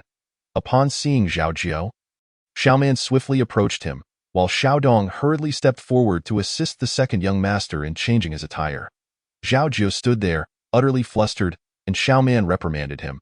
"What are you dawdling for? Fill the tub with hot water. The second young master requires a bath." Why yes, Xiaoman's command jolted Zhao Jiu into action. He found the small kitchen in Dai Garden, where hot water was already boiling. He located a tub and mixed half a tub of hot water with cold before carrying it into the second young master's eastern room. In the outer chamber, there was a large wooden tub, about half a person's height. Zhao Jiu poured several buckets of water into the large tub until it was filled to about 7 or 8 parts full. Xiaoman tested the water temperature and coldly stated, "All right, you may leave now." Xiaoman's demeanor seemed to suggest that she was the second mistress of Dai Garden. Once Zhao Jiu exited, she closed the door, leaving Xiaodong outside. She retrieved a ceramic jar from beside the tub, took a handful of pale yellow and pink flower petals, and scattered them into the water, followed by a few drops from a pristine porcelain bottle. Instantly, the room was enveloped in an intoxicating fragrance that even Zhao Jiu, outside, could perceive. Frowning slightly, Zhao Jiu noticed that aside from Xiaodong, there was no one else around, and he exchanged a knowing nod with Xiaodong before departing. He hurriedly left the room, oblivious to the deep yearning in Xiaodong's gaze as she watched the eastern room. The second young master indulged in his bath for a good half-hour. When he emerged, the other residents had already dined, and the second young mistress appeared unfazed by the delay. The maids and servants swiftly brought forth steaming dishes. The second young master consumed a bowl of rice while the second young mistress had only half a bowl. The atmosphere at the table was eerily quiet, as if two complete strangers were sharing a meal. After their repast, Azu presented fragrant tea and began to report to the second young master about the day's happenings in Dai Garden. But after only a few sentences, the second young master waved his hand dismissively, saying, "Zhao Jiu is stationed outside my room. Discuss other matters with the young mistress." The second young mistress remained silent, and Azu nodded in acquiescence. "Yes, second young master." Shortly thereafter, a knock sounded at the great door of Dai Garden. Azu instructed Zhao Jiu to check, and it turned out to be Steward Zhang. He directed the two individuals behind him to set down their burdens, first bowing to the second young master, and then to the second young mistress before stating, "Second young master, second young mistress, this is a spring sacrificial gift as instructed by the mistress. Here is the list of offerings for your review." "Thank you for your trouble," the second young master replied, handing the list to the second young mistress and requesting a stool for the steward. Steward Zhang bowed deeply. "Thank you, second young master. I have other matters to attend to, so I shall not intrude further." Only then did the second young mistress speak. "Azu, see the steward out." "Certainly." Azu complied and escorted Steward Zhang away. Zhao Jiu heard the second young master say, "This spring sacrifice is distributed among all the households, but your portion is more generous than the rest. Be sure to accept it well and express your gratitude to your parents tomorrow." "What about you?" "I shall remain in the manor and not venture out." Having said this, the second young master proceeded towards the eastern room. Midway, noticing Zhao Jiu had not followed, he called out, "Aren't you coming along?" Azu shot Zhao Jiu a glance, and he finally realized that the second young master was addressing him. Zhao Jiu hastily bowed to the second young mistress and followed in the second young master's footsteps. The second young mistress's eyes brimmed with tears as Azu choked out, "Miss, let us return to the room." The second young mistress turned her head away, and with Azu's assistance, she entered the western room. Chapter 52. The Nightmare of Dai Garden. Xiaodong had originally been sleeping outside the second young master's room, but now that Zhao Jiu had arrived, the second young master instructed him to move to the side room. Thus Zhao Jiu found himself outside the second young master's chamber, while Xiaoman occupied the other couch in the outer room. Zhao Jiu had not lain down in a bed for many upon arriving at the east wing. It was indeed as expected. Chuxia sighed and continued, Given the disgrace that has befallen the manor, how could the master possibly make it known? The master confined Xiaobai to the side courtyard, claiming that Xiaobai had lost his mind, spouting nonsense that disrupted the household's decorum and warranted severe punishment. However, the second young master merely endured a scolding and was confined for 3 days before resuming his usual visits to the opera house. Xiaobai, somehow managing to convince the master of his remorse, expressed his willingness to return and serve the second young master. Seeing his sincerity, the master permitted his return to Dai Garden, but forbade him from stepping outside its bounds henceforth. Xiaobai complied, only to promptly leap into the well. By that time, the second young mistress had been wed to the Wu family for over a year, and apart from their wedding night, they had not shared a bed since. Previously, the gossip within the manor revolved solely around the second young mistress. After the incident, she wished to return home, prompting the master and mistress to personally come and counsel her to consider the greater good. Following the event, the master ordered the well to be filled and a new one to be dug. Yet, since then, the second young mistress had fallen ill, her condition showing no signs of improvement. And others in the manor claimed that Xiaobai had returned to seek vengeance. Having previously served in the mistress's quarters, Zhao Jiu had only come to Dai Garden when the second young master was married. To speak honestly, the second young mistress was a good mistress. The calamity was wrought by the second young master. Why must heaven torment the virtuous? Chuxia lowered her head to wipe her eyes, then rose, stating, I shall go see if the second young mistress has risen. Do not delay, for the east wing is likely awake. Zhao Jiu promptly stood, filling a basin with water for Chuxia, murmuring, Thank you. Sister Chuxia. Chuxia shook her head, carrying the basin away. Zhao Jiu also filled a basin with water and made his way to the east wing. That moment, he could neither escape nor evade. Only proceed step by step. Upon returning to the east wing and pushing open the door, he found the outer room still unoccupied. Chapter 53. The deep affection of actors. Zhao Jiu placed the basin on the rack, and it was then that commotion arose from within the inner room. Zhao Jiu hesitated, caught between leaving and staying, when Xiaoman emerged from the inner room. Disheveled, with several hickeys adorning her neck, she cast a condescending glance at Zhao Jiu. He pretended not to notice and lifted his foot to exit, only to hear Xiaoman's voice reverberating throughout the room. There isn't enough water. Fetch 2 more basins. Zhao Jiu had only been in Dai Garden for 2 days. Yet those days felt longer than the past 2 years. He sat dazed on the corridor, while the other servants in the garden kept their distance, avoiding him. According to Steward Zhang and Sister Chuxia, the first young mistress had departed for the spring festival, yet the second young mistress was not permitted to go. An explanation that was self-evident. Though the gifts sent by the mistress through Steward Zhang were no less than those of the first branch, the second young mistress still harbored a lingering resentment. Zhao Jiu began to comprehend that this grand estate was akin to a cage that consumed its inhabitants. He would be better off as a beggar. That night, Zhao Jiu indeed did not sleep on the couch. Xiaoman mocked him twice before retreating into the inner room, intentionally creating a cacophony that was quite embarrassing. He recalled Mr. Qin's words. How many wandering heroes had not endured grievances? If he could not bear such trivial matters, how could he ever aspire to become a legendary hero? As he pondered, Zhao Jiu's heart settled, and he became oblivious to the noises from within the room. Perhaps moved by his sincerity, Zhao Jiu experienced for the first time a surge of energy rising from his dantian, initially no larger than a soybean, gradually expanding to the size of a half-fist. He cherished this hard-won insight, remaining motionless as he feigned the flow of internal energy within him until the sensation dissipated. He exhaled deeply, feeling an incomparable relief in his organs, upon opening his eyes. The daylight had brightened. "Oh no," Zhao Jiu exclaimed, scrambling to his feet, only to find Xiaoman leaning against the inner door, staring at him in bewilderment. He quickly grabbed the basin and went outside to fetch water. It was not Zhao Jiu's duty to assist the second young master with his dressing and grooming. Xiaoman was present inside, and outside was Xiaodong. Since that day of frantic running, Zhao Jiu's spirit had revived. As long as he performed his duties well, opportunities to leave the manor were not entirely absent. Determined, he resolved to work even harder. The second young master lost his composure in front of Zhao Jiu, ignoring him, much to Zhao Jiu's delight. There were plenty of rooms in Dai Garden. However, the second young master insisted that Zhao Jiu remain in the east wing, creating a ruckus each night to torment him, occasionally summoning Xiaodong to attend to him. Xiaodong did not particularly like Zhao Jiu, and they often crossed paths, with Zhao Jiu consistently yielding first. Xiaodong also held a disdain for Xiaoman, who reciprocated the sentiment. And whenever the opportunity arose, they would engage in fierce disputes over trivial matters. After several such encounters, Xiaodong treated Zhao Jiu slightly better than before, occasionally lending a hand when working together. Xiaoman, however, continued to use Zhao Jiu as a mere tool. And he never minded, even though Chuxia scolded him for being foolish.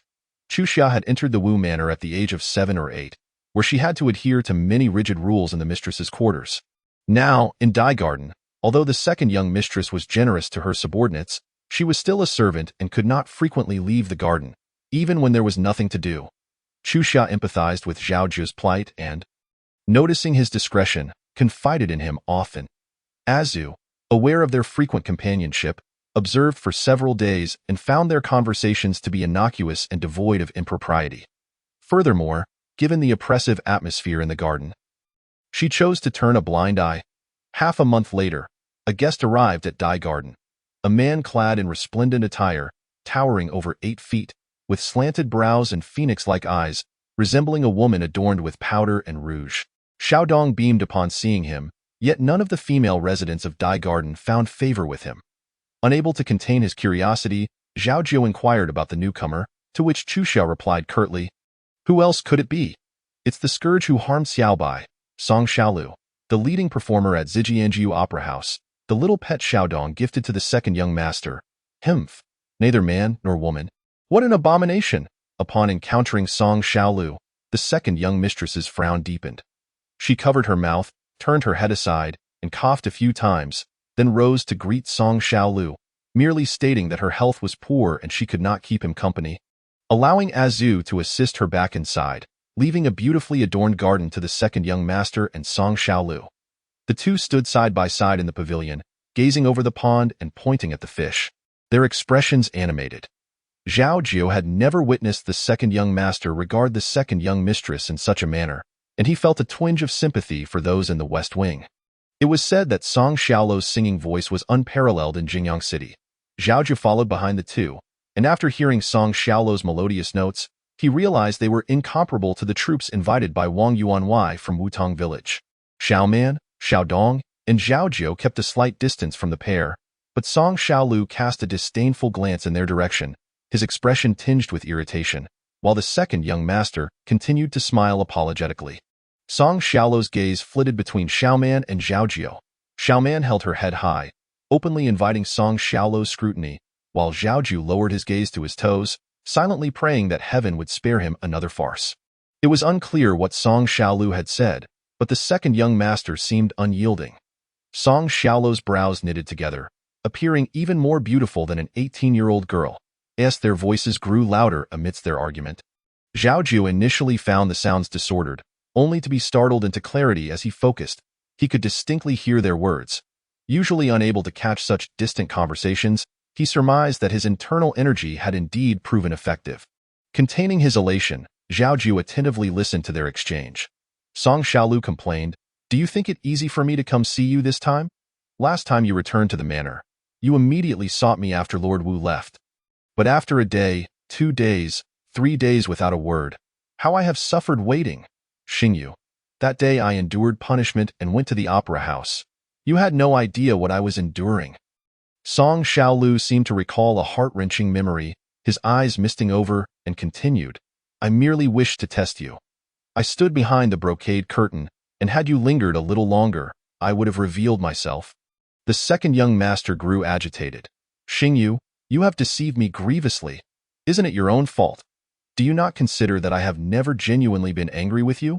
You took a liking to Xiaodong, and without a second thought, I sent Xiaodong to you. Now I find myself without even a confidant, while you frolic with 3 in the manor. It's no wonder you do not miss me. I shall take my leave now." At that, Zhao Jiu began to sweat profusely, so it was that Song Xiaolu had taken a fancy to Xiaoman, and the second young master would not permit it. Leading to their quarrel as Song Xiaolu truly began to storm off, the second young master hurried after him, grasping his hand and urgently saying, "Xingyu, listen to me. It is not that I am unwilling to give you what you desire, but your frequent visits to my manor are inconvenient.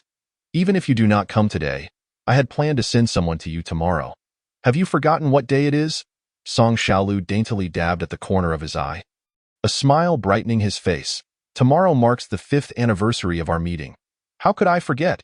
The second young master elongated his tone, tenderly assuring him, I originally intended to surprise you after your performance. Xingyu, you have truly misunderstood me this time. Song Xiaolu's face broke into a radiant smile, teasing, it's all your fault. You twist and turn so much. Tomorrow, I shall care for no one but you. Good. Chapter 54. Self-destruction of beauty. Oh no, the second young master does not favor me. Tomorrow, the one sent to Song Xiaolu will surely be me. Zhao Jiu's heart raced with trepidation, lamenting that he had not been born with wings. Otherwise, he would surely take flight from the Wu Manor. As the day wore on, Zhao Jiu remained troubled, his brow furrowed in despair. He recalled the master's admonition. Once you arrive there, ensure that the second young master diligently studies and practices his writing daily, preventing him from becoming lax. Should he refuse to heed your advice, come and report to me. Zhao Jiu contemplated informing Lord Wu of this matter, knowing full well that he would no longer find refuge within the manor. If he remained silent, his own safety would be at stake. In his distress, Zhao Jiu tended to the stove until it gleamed brightly as the early summer sun pushed open the door. I was taken aback by the fierce blaze within, prompting me to swiftly snatch the fire poker from Zhao Jiu's hands, exclaiming, Zhao Jiu, are you intent on incinerating our garden? Zhao Jiu lifted his gaze. Sister Chuxia. Chuxia shot him a stern look, then burst into laughter. Your eyebrows are singed. What? Zhao Jiu hastily reached up to touch them, and indeed, his brows had curled up, charred, with bits of ash clinging to his fingertips. Realizing the gravity of the situation, he quickly leaned over to peer into the water. To his dismay, he discovered that nearly 2/3 of his once elegant eyebrows had vanished, transforming the once handsome youth into a grotesque figure. Giggling uncontrollably, Chu Xia struggled to catch her breath. With his head hanging low, Zhao Jiu returned to the stove, caught between laughter and tears. Noting his distress, Chu Xia ceased her laughter and offered words of comfort. Fear not. Eyebrows grow back easily. Trust me, in 3 to 5 days, they'll be as good as new. The second young master had mentioned sending someone to Song Xiaolu tomorrow, and now with Zhao Jiu's appearance marred, what would he do? As this thought crossed his mind, Zhao Jiu felt as though a glimmer of hope had illuminated his heart. Once Chu Xia departed, he immediately returned to the water vat for a closer inspection, finding his brows still lacking in disfigurement, prompting him to scurry back to the stove for further exposure. Now, even his forehead was nearly scorched. During dinner, the second young master caught sight of Zhao Jiu's dismal appearance, his brows knitting together in concern. However, the second young mistress couldn't contain her laughter, inquiring, Zhao Jiu, what have you done to end up like this? He, replied Chu Xia, who was serving the second young mistress, burned his own eyebrows while tending the fire. The second young master maintained a stern expression, while the second young mistress struggled to suppress her amusement, ultimately lifting her bowl with a forced smile. Zhao Jiu sensed he had become a source of annoyance, his head nearly drooping to his waist.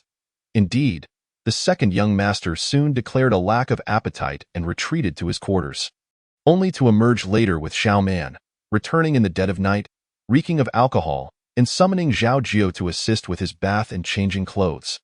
Trembling, Zhao Jiu drew water and, with great trepidation, helped the second young master disrobe, not daring to let his eyes wander. He heard the second young master's voice beside him.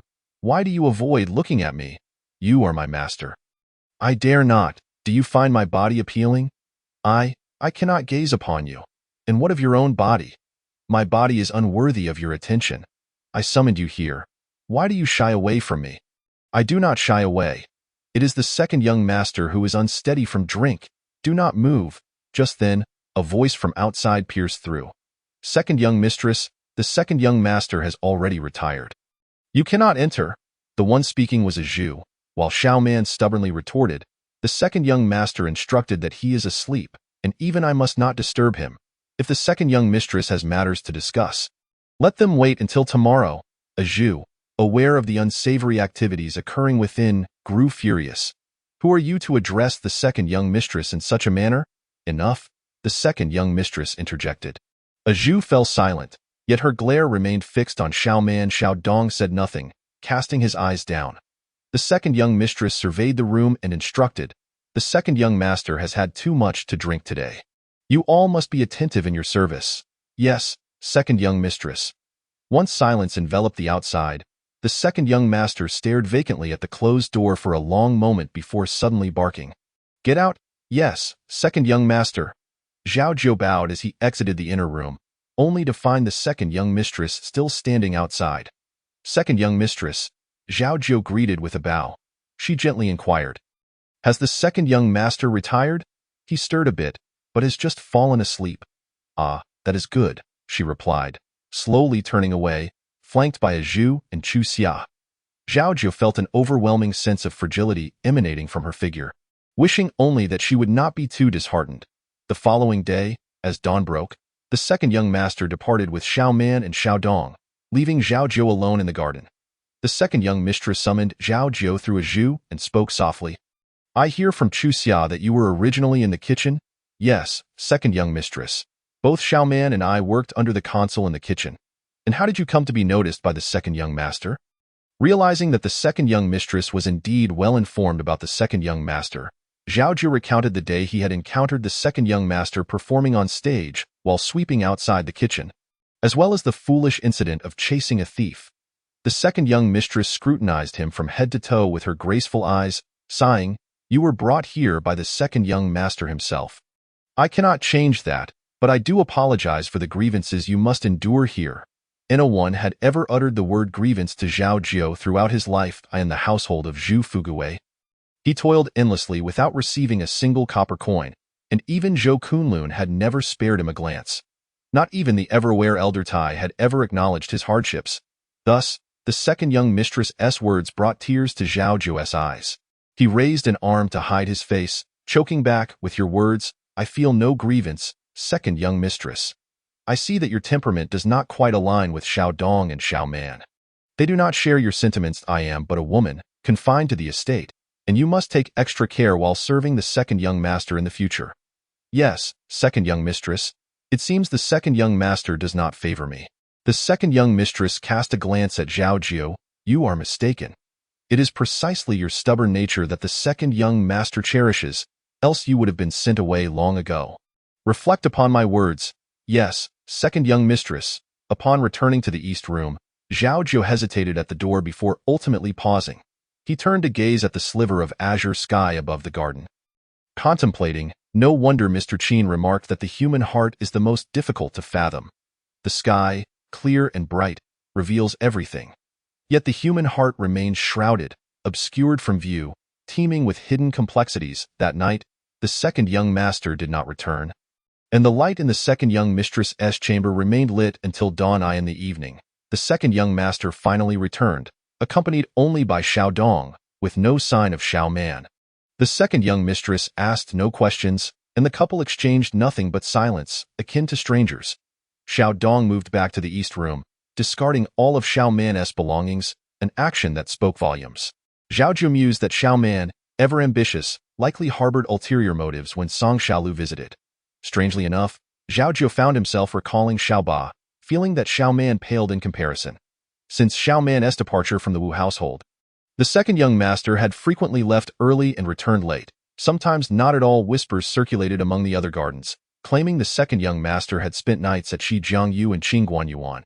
Yet none considered the unfortunate fate of the one residing in Dai Garden, who was deprived of all fortune. Chapter 55.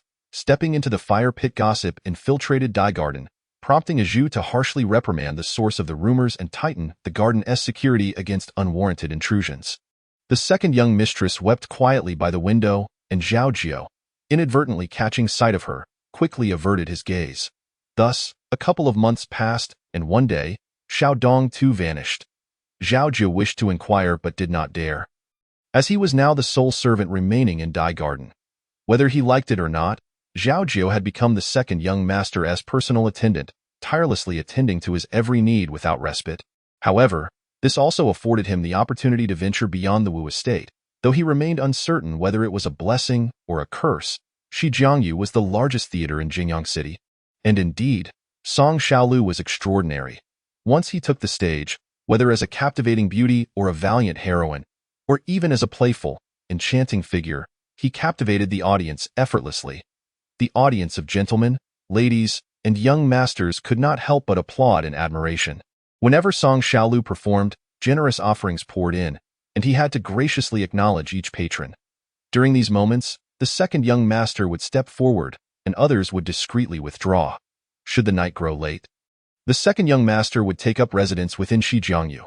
Consequently, Zhao Jiu also caught sight of Xiao Man, who, like Song Xiaolu, adorned herself with makeup, appearing oddly striking. Nevertheless, Zhao Jiu did not encounter Xiao Dong within the theater. Fame breeds controversy, and within a few days, Zhao Jiu overheard a remarkable tale. It turned out that Song Xiaolu was originally the son of a respectable family, possessing the looks of Song Yu and the charm of Pan. For reasons unknown, he had entangled himself with a concubine of the Dragon King Zhu. This predicament proved disastrous, as the Dragon King had him castrated without granting him death, forcing him to endure daily care from the concubine until he healed, while also summoning two of his male subordinates to engage in unspeakable acts with Song Xiaolu. Naturally, Song Xiaolu refused, yet the Dragon King drowned the concubine in a pig cage. Song Xiaolu pleaded for mercy on her behalf, offering to disrobe himself instead. However, the Dragon King, untrustworthy, ordered the ropes to be severed, and the concubine sank beneath the waters before Song Xiaolu's very eyes. Following this, the Dragon King had Song Xiaolu sent back, leaving him in a daze for several days, and when he finally reappeared, he seemed to have undergone a transformation, embodying feminine grace in every movement. Rumors have always been a mix of truth and fabrication. Yet there remained some credibility to them. It was said that during Song Xiaolu's downfall, the second young master had lent him a helping hand. Whenever Song Xiaolu took to the stage, the second young master would lavishly purchase the theater's tickets. Unlike others, the second young master wielded significant influence within the intricate web of relationships in Jingyang City. Within a year, Song Xiaolu had risen to prominence, becoming the most sought-after star. Song Xiaolu was indeed both detestable and pitiable, leaving Zhao Jiu at a loss for his own feelings. Each day, the second young master reveled in passionate entanglements with Song Xiaolu, living a life of drunken stupor. Upon returning to Dai Garden, Zhao Jiu felt an overwhelming sense of guilt toward the second young mistress. He dared not meet her gaze, fearing he might inadvertently cross a line. It must be said that Master Wu Er's performance as a Dan actor holds a prominent place in Jingyang City. He occasionally takes the stage to spar with Song Xiaolu, and the audience always erupts in applause. Alas, Governor Wu has a profound disdain for this. Upon returning to Dai Garden one day, the second young mistress could not help but voice some of the rumors she had heard outside, prompting Master Wu to simply move into Zhijiangyu. Governor Wu was so enraged he nearly coughed up blood, vehemently declaring he had no son of such a nature. On that day, Zhao Jiu overheard Master Wu telling Song Xiaolu that men and women are fundamentally different. That women, after all, can be had by anyone, while only men are truly pure in this world. Having heard tales of beautiful women loving heroes, Zhao Jiu believed that love in this world was always earth-shattering. But Master Wu Er's words left him teetering precariously on a tightrope. Each day, Zhao Jiu endured torment, through his ears, his eyes, his heart, and his morals, feeling as though he were on the brink of madness. Perhaps it was due to Master Wu Er's recent reliance on Zhao Jiu that Song Xiaolu suddenly became furious. Master Wu too, was somewhat vexed, and with a flick of his sleeve, he took Zhao Jiu out of Zhijiangyu. Instead of returning to the manor, Master Wu headed to Qingguanyuan. The brothel is a place where men indulge in revelry, a fact Zhao Jiu was well aware of. Yet Qingguanyuan, where youths of Zhao Jiu's age stood in a line, awaiting selection, made his head feel as heavy as 1,000 pounds, utterly unliftable. Master Wu showed no inclination to spare Zhao Jiu's feelings. Openly flirting with two young courtesans in his presence, the three began to disrobe. The grotesque display pushed Zhao Jiu beyond his limits, and he burst through the door.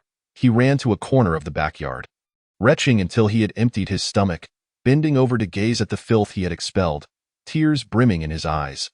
Unsure whether to return or to flee, he realized that should he dash out of Qingguanyuan, no one would stop him, yet how could he escape from Jingyang City?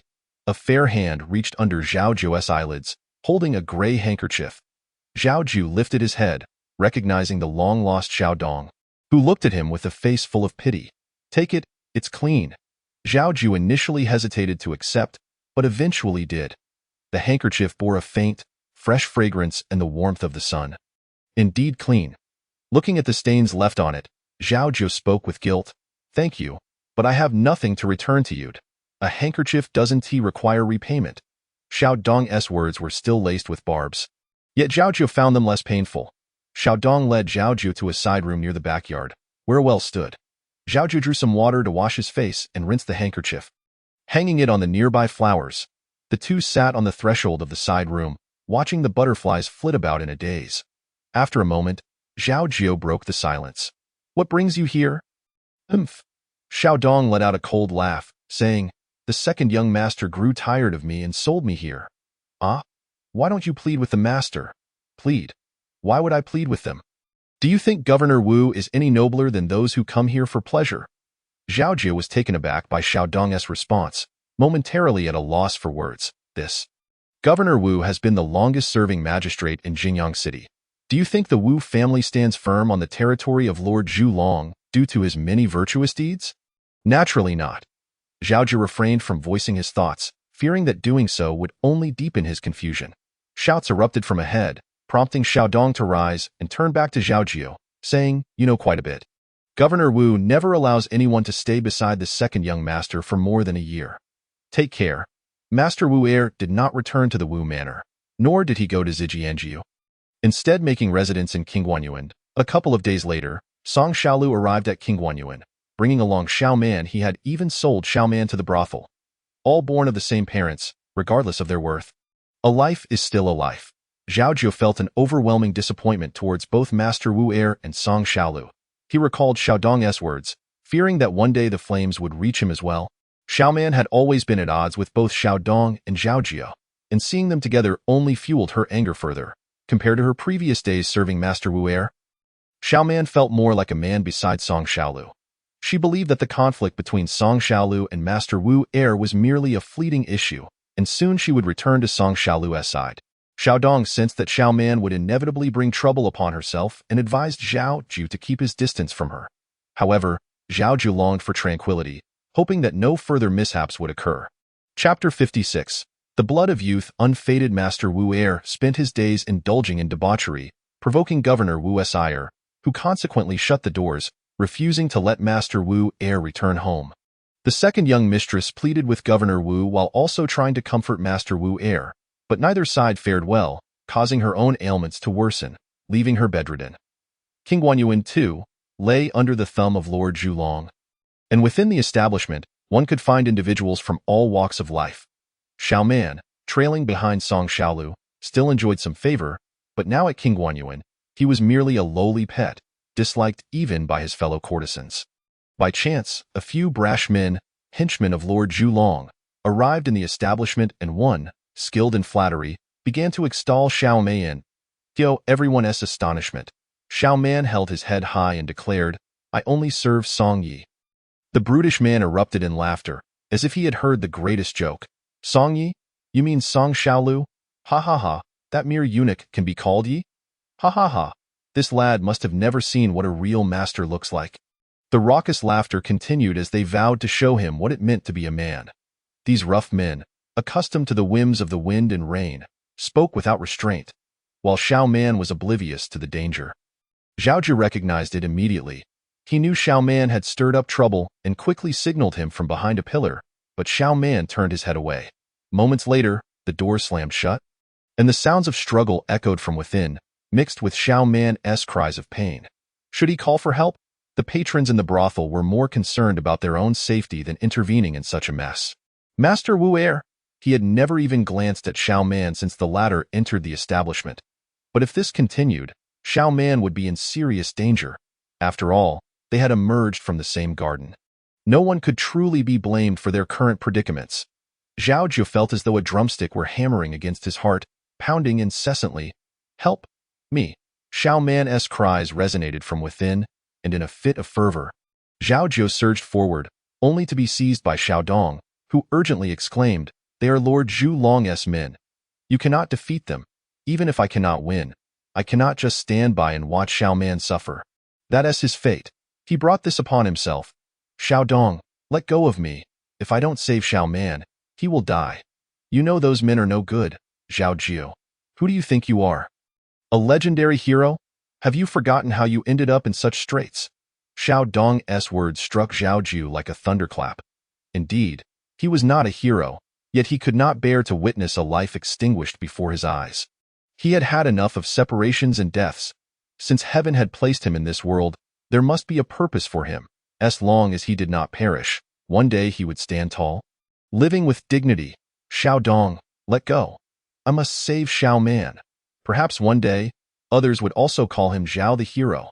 With that thought, he threw himself against the door without a second thought. The revelers inside were fully engrossed, and the sight of a stubborn bull charging in disrupted their amusement. Soon, they noticed this handsome intruder and eagerly sought to make sport of him, while others blocked Zhao Jiu's escape route, preventing him from reaching Xiao Man or exiting. Zhao Jiu was beside himself. In truth, ever since that day when the thieves were captured throughout Jingyang City, Zhao Jiu had lost his mind. He knew he could not allow those scoundrels to come near him. He charged like a bull, bowing his head and charging through, injuring 2 men in the process. The henchman, enraged, abandoned Xiao Man to deal with Zhao Jiu. He took a few hits, but before long, he found himself cornered. The brutes had no intention of letting him off easily, treating him like a plaything. You're asking for trouble, aren't you?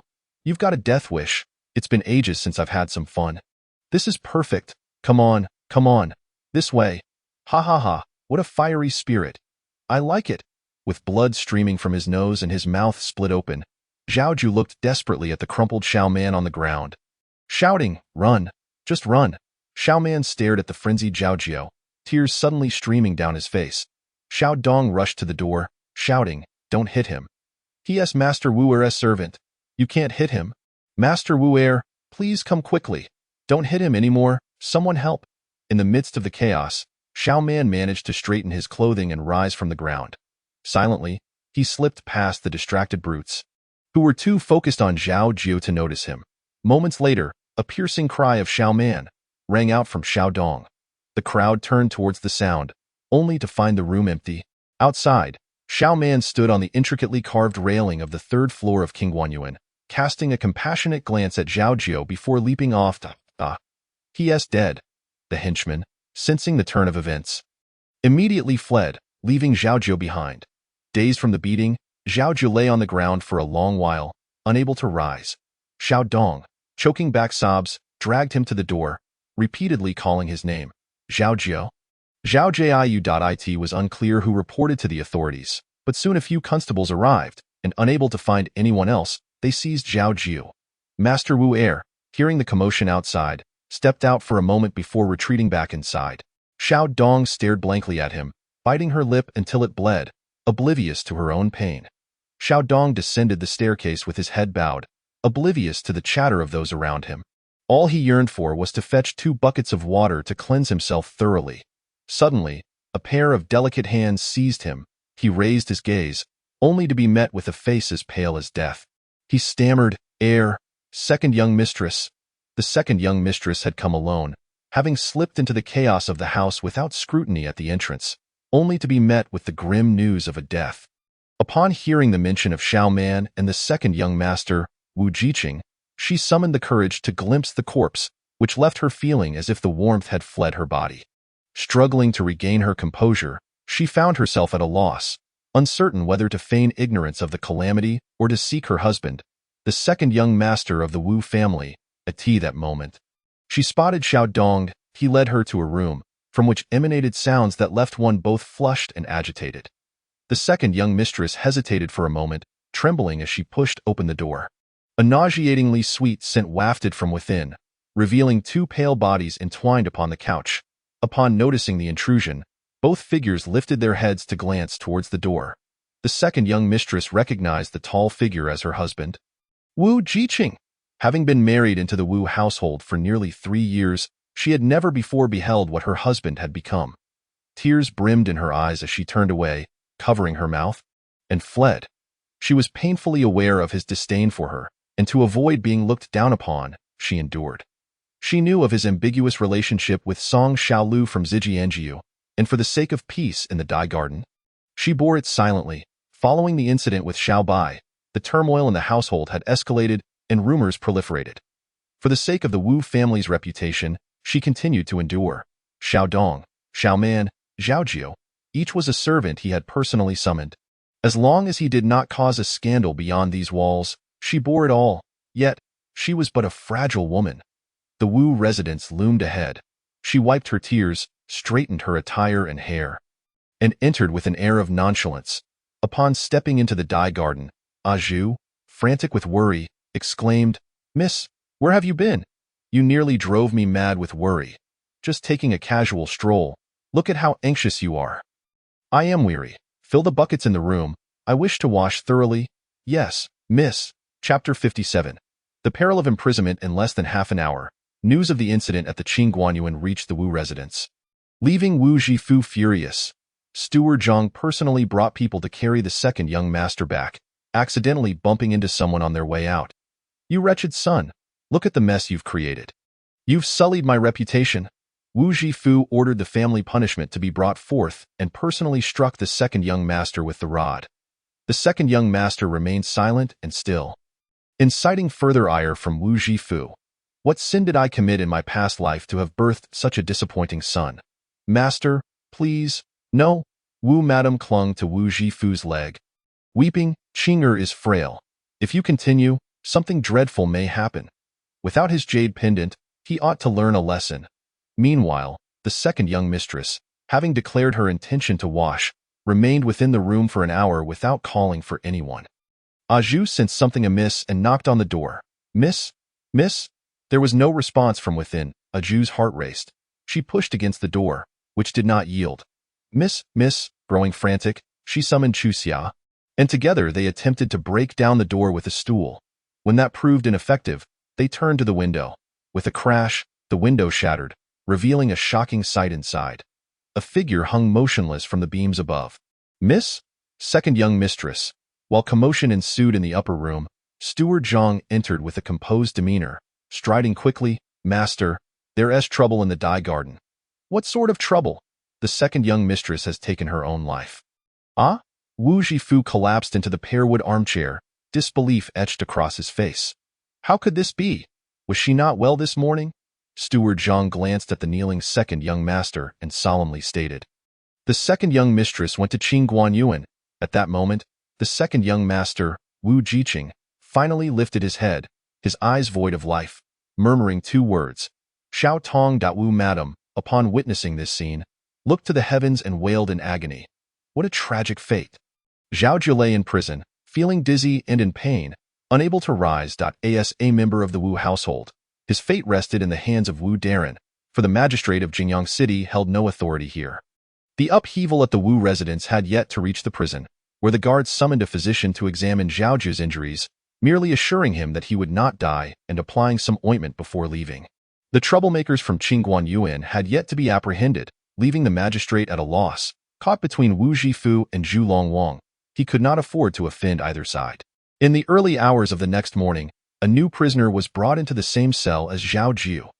Initially fearful of Zhao Jiu's death, the newcomer huddled in the far corner, hesitant to approach. After a while, as light filtered into the cell, he dared to move closer, squinting at Zhao Jiu's rising and falling chest, suddenly realizing he recognized him. That face, save for the scars. "It's you."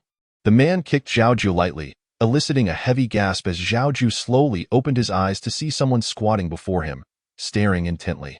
Seeing Zhao Jiu awake, the man plopped down beside him, exclaiming, "I say, brother, are you not from Wu Darren's household?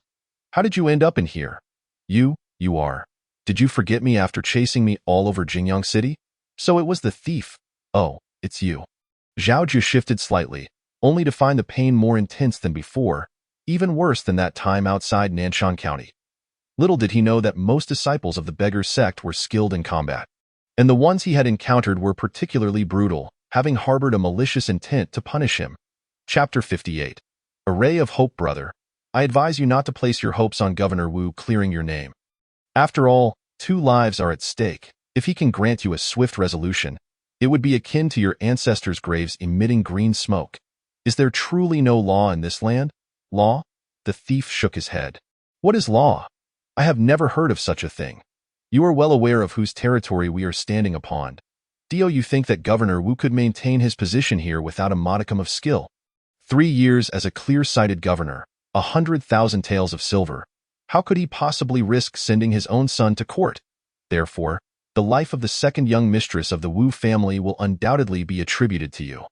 Furthermore, the tribute owed to the Dragon King is not a trivial sum.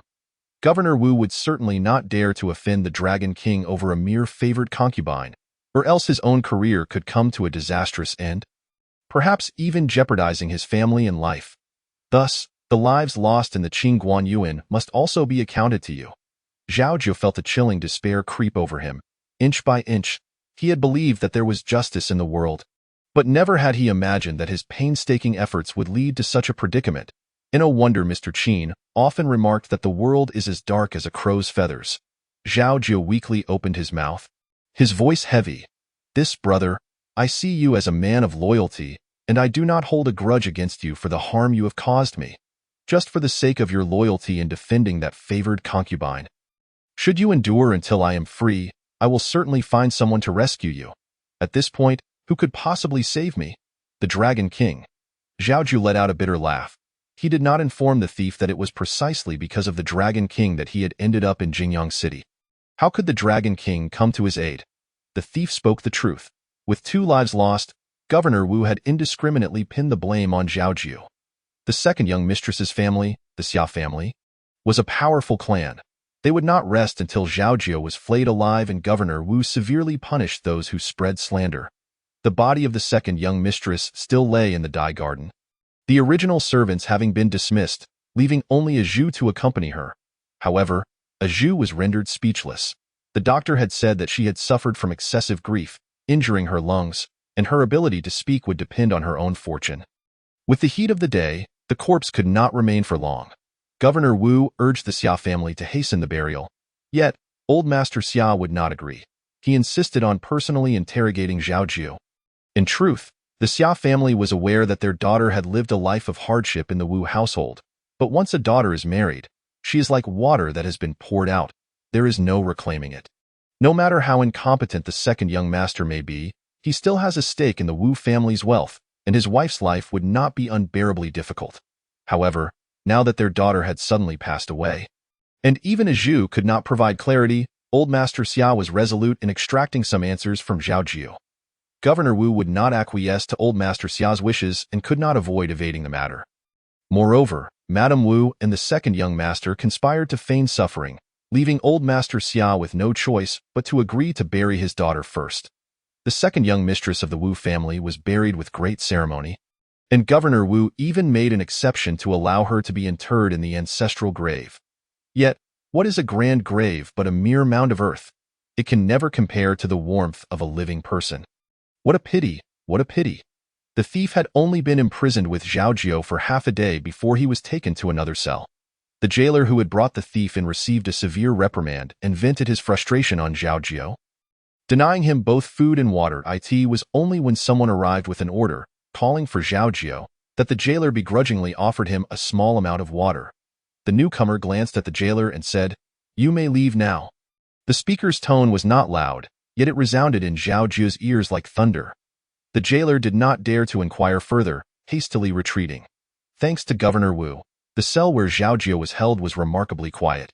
The man examined Zhao Jiu briefly before returning to him and inquiring, "Are you Zhao Jiu?" Zhao Jiu washed his eyes with the water left in his bowl, for he had been feeling unwell these past few days, and his vision was blurred. He turned his clothes inside out to wipe his face clean before finally lifting his head. He saw that the person questioning him stood around 7 feet tall, appearing to be in his mid-30s, dressed in plain clothes, with a badge hanging at his waist, resembling the typical attire of local constables. Zhao Jiu assumed that Governor Wu had come to summon him and replied, "I am indeed Zhao Jiu." What transpired that day at the Qing Guanyuan? The constable moved with a steady gait, his footsteps silent, speaking with a slight accent, neither hurried nor slow. He stood there like an immovable rock, as if struck by a revelation. Zhao Jiu suddenly bowed deeply. "I am wronged. I implore you, sir, to save my life. Those who come here, 100 out of 99 proclaim their innocence, and why, Lord, I am indeed wronged."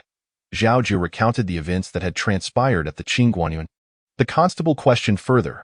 If it was indeed the second young master Wu, why did he not return to the Wu residence, but choose to stay at the Qingguanyuan?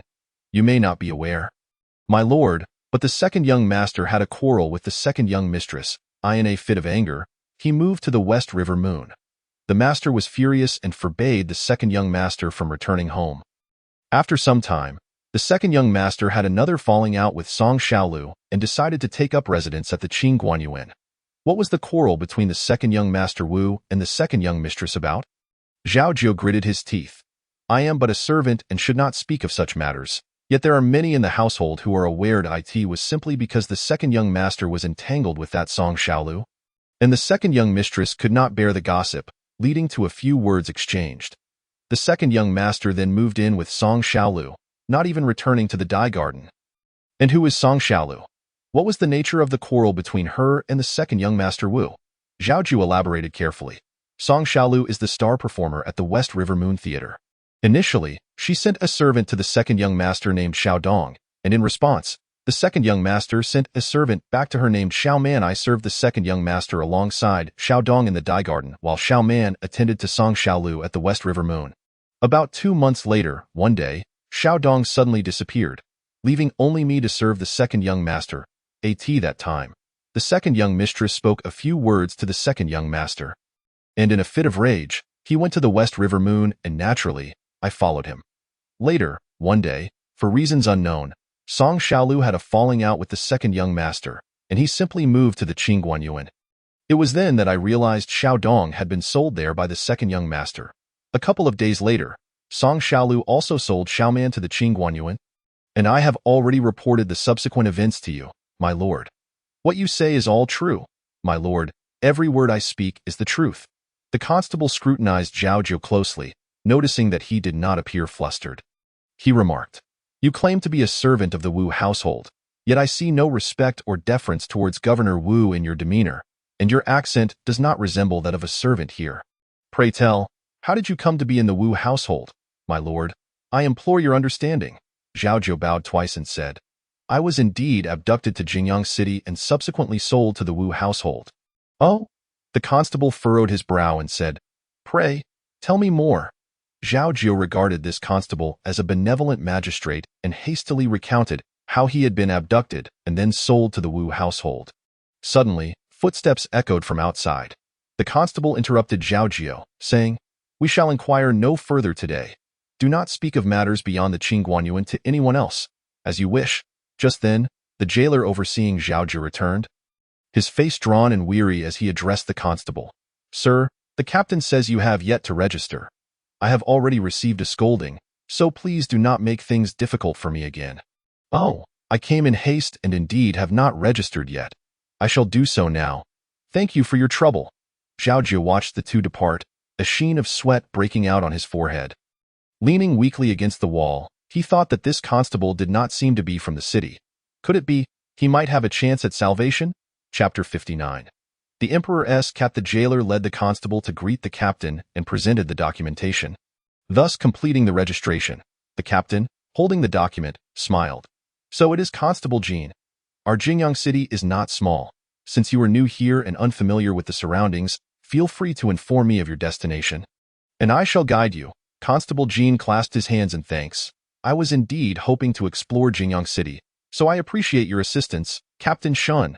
Captain Shan called over 2 constables and privately instructed one of them. This Constable Jean has a suspicious background.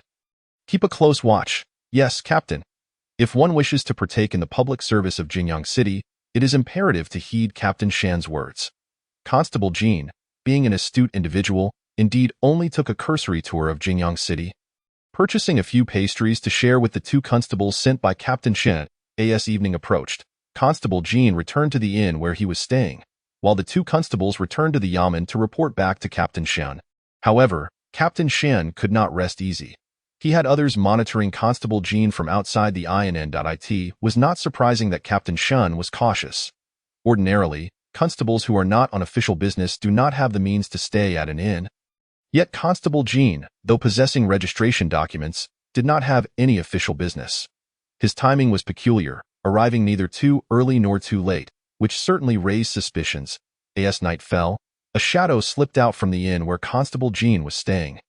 He seemed to be well acquainted with the layout of Jingyang City, moving swiftly to a grand mansion, disappearing in the blink of an eye. Ordinarily, by this hour, Governor Wu would have already retired for the night. However, due to recent disturbances in the residence, he was currently pacing in the study, wearing a robe and furrowing his brow in deep thought. Suddenly, a gust of wind blew through the window, causing the candlelight to flicker. Annoyed, Governor Wu decided to close the window. "My lord," a voice suddenly spoke from within the room. Startled by this unexpected address, Governor Wu stumbled backward, clutching the desk, and was shocked to see a figure clad in black sitting in the armchair, with only the head visible. What is even more terrifying is that this individual is wearing a crimson cat-faced mask, beneath which two eyes are coldly and eerily fixed upon him. Governor Wu, trembling with fear, felt his legs weaken, nearly collapsing to the ground. The Imperial Cat. The Imperial Cat has arrived in Jingyang City. Governor Wu, clutching the writing desk, was drenched in cold sweat, constantly reassuring himself in his mind. It is merely a cat-faced mask. How can one be certain it is indeed the Imperial Cat? It seemed the visitor had perceived Governor Wu's thoughts, as he slowly raised his hand to reveal a token in his palm, upon which two golden dragons coiled, one on the left and one on the right, with 4 gilded characters inscribed in the center, as if I were present. Governor Wu fell to his knees with a thud before the token, exclaiming, "Long live the Emperor! Long live the Emperor! Long live the Emperor 1,000 times! Please rise, Sir Wu." The Imperial Cat is merely a colloquial term. Governor Wu dared not address him as such. With hands raised high above his head, he trembled as he spoke. "I was unaware of your arrival, and I have acted inappropriately. I humbly ask for your forgiveness. This is your residence, Sir Wu. Please rise and speak." "Yes, my lord." Governor Wu's heart raced with anxiety. Could it be that the emperor had heard something and sent someone to investigate him? The visitor withdrew the token and placed his hands on his knees, gazing at Governor Wu. "Sir Wu, please take a seat." "Thank you, my lord." Governor Wu, trembling in fear, forced himself to sit in another grand chair and inquired, "Might I ask what urgent matter brings you here at such an hour? Who exactly is this Imperial Cat that it instills such dread in Governor Wu, rendering him submissive and at a loss?" As the name suggests, the Imperial Cat refers to the Emperor's personal cat, capable not only of uncovering corrupt officials, but also of addressing injustices in the world. Lacking any official position, they serve as the Emperor's eyes and ears beyond the court, responding solely to the Emperor's commands. Their numbers are few, merely 12 individuals, yet each possesses formidable martial prowess, and their tokens command authority, allowing them to execute lower-ranking officials without prior report. It is no wonder that there is a saying in the officialdom, "Better to encounter the King of Hell than the Imperial Cat." Governor Wu's head was in turmoil. How could he not be alarmed?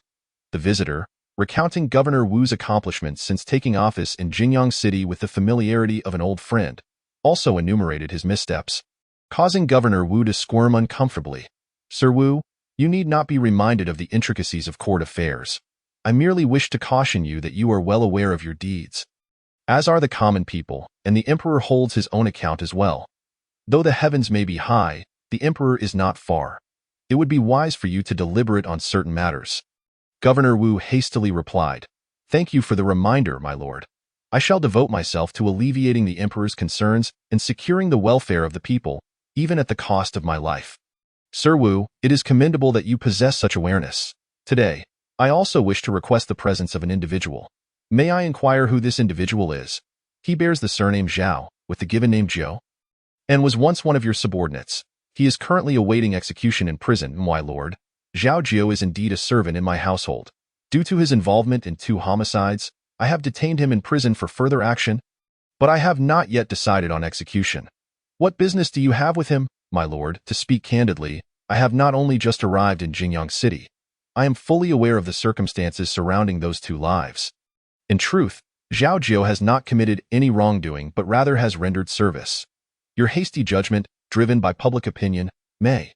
Such actions risk the Emperor's trust. Given the clarity with which the Imperial Cat expressed himself, it would be foolish for Governor Wu to feign ignorance. Thus he quickly lowered his head and said, "My lord, I acknowledge my mistake. I shall re-examine Zhao Jiu's case on the morrow. Sir Wu, I fear you have yet to grasp the matter fully. The deaths of the courtesan and your son's fiancée are fundamentally linked to your son. Should you wish to re-examine Zhao Jiu, it may be necessary to first interrogate your son. The imperial cat gently placed an object on the table, and as Governor Wu looked up, he found it to be the jade pendant that his second son had lost. On the day of the incident, he had assumed it was left behind in the brothel, and he had even sent someone to search for it, not realizing it had ended up in the hands of the imperial cat. Governor Wu's heart raced with fear.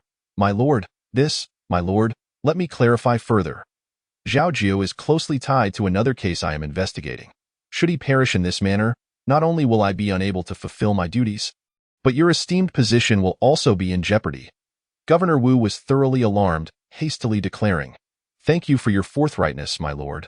I shall immediately reinvestigate this case on the morrow, and within 2 days, I shall ensure Zhao Jiu's release. My lord, you are mistaken. I do not understand what mistake I have made. I beseech you to enlighten me, my lord. Since Zhao Jiu's guilt has been established, should you release him without consequence? What remains of your authority and dignity? What then should I do, my lord? In the vast Jingyang city, surely there are no shortage of condemned prisoners. Governor Wu's expression hardened, and he responded solemnly, I am grateful for your guidance. My lord, time was of the essence. To rid himself of this burdensome imperial cat, Governor Wu summoned Steward Zhang in the dead of night, instructing him to use the token to quietly switch Zhao Jiu in prison and transport him to the location designated by the imperial cat outside the city. In just one night, Governor Wu was utterly exhausted, his temples graying further. Chapter 60. Assistance from the noble Zhao Jiu was blindfolded and gagged, pushed along for quite a distance. Hearing the sound of water, he realized he had arrived outside the city, believing his life was about to come to an end. However, after a prolonged wait, nothing happened. His hands were bound behind him, making it impossible to free himself. When suddenly someone whispered in his ear, Do not move, then Zhao Jiu was lifted, as if soaring through the sky, the wind whistling past him, causing his face to sting painfully. Zhao Jiu, helpless, dared not move. After an indeterminate amount of time, he suddenly felt the ground beneath him harden, and before he could brace himself, he fell.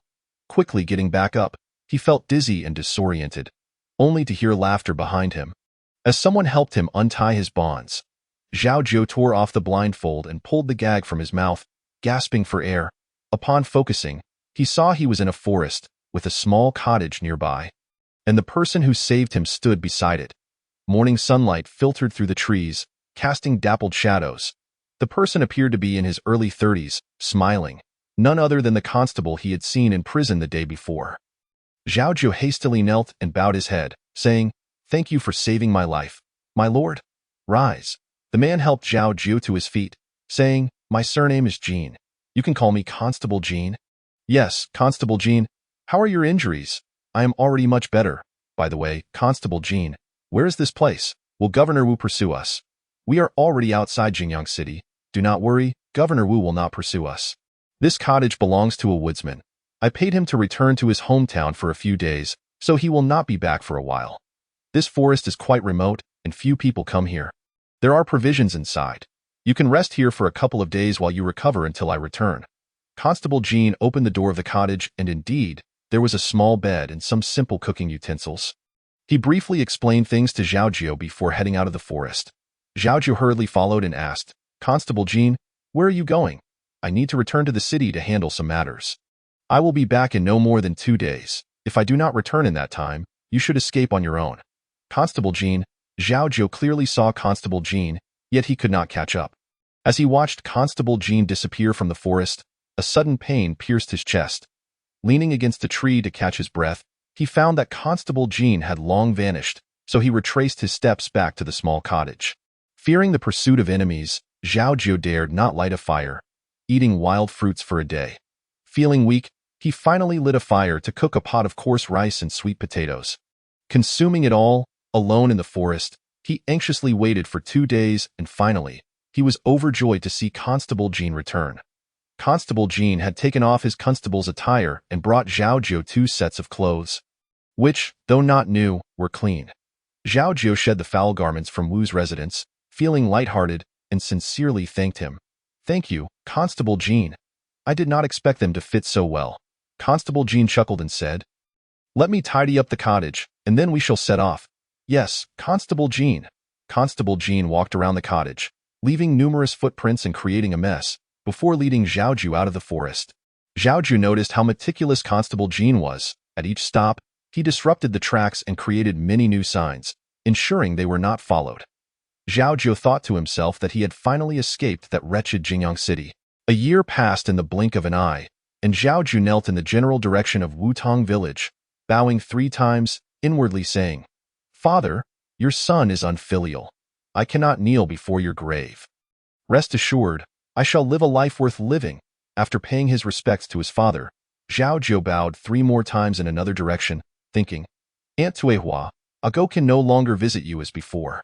Please do not blame Ago, for he too has his hardships. Aunt Tuehua, may you bless Ago from above." Thinking of Xiaoba, Zhao Jiu bowed 3 times towards Nanshan County, then turned to Constable Jean and said, "Constable Jan, I can leave now. Who are you paying respects to?" "My father, my aunt, and a sworn brother." "Oh." Constable Jean raised an eyebrow and asked, "You are quite young, yet you understand the concept of brotherhood?" Zhao Jiu initially hesitated to reply, but upon considering that Constable Jean had saved him and that those matters were now in the past, he proceeded to recount the story of Xiao Qi and Xiao Ba. Constable Jean regarded Zhao Jiu with admiration, saying, "I did not expect you, at such a young age, to possess such loyalty. It was not in vain that I saved you. By the way, who taught you martial arts?" Zhao Jiu was suddenly taken aback. Although during his time with the Beggars sect, Zhou Kunlun and others had harbored doubts about Zhao Jiu's martial prowess, no one ever broached the subject directly with him. Since Zhao Jiu had promised Mr.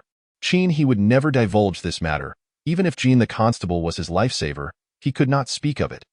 Taking a deep breath, Zhao Jiu calmly replied, "Constable Jean has misunderstood. No one has taught me martial arts. Nor do I possess any skills. I merely mimic others' movements and am somewhat sturdier than the average person." However, Jean the constable retorted, "Perhaps someone has said something to you. There is no need for you to conceal it from me. I have a deep connection with that individual. Were it not for that, I would not have saved you. I have been pursuing him all the way from Wutong village to here." Zhao Jiu, still youthful at heart, could not help but exclaim with joy upon hearing the name Wutong village. "Constable Jean, do you know Mr. Qin?" Jin the constable smiled and replied, "He did not originally bear the surname Qin. He only adopted it after coming to your Wutong village. I have heard he lives next door to you, and that you have often looked after him. He is not very eloquent, so I thank you on his behalf." Zhao Jiu, unable to contain his excitement, grasped Jean the constable's arm and eagerly inquired, "Do you know Mr. Qin's whereabouts? He is not dead, is he? Release me. Your manner makes it difficult for me to leave."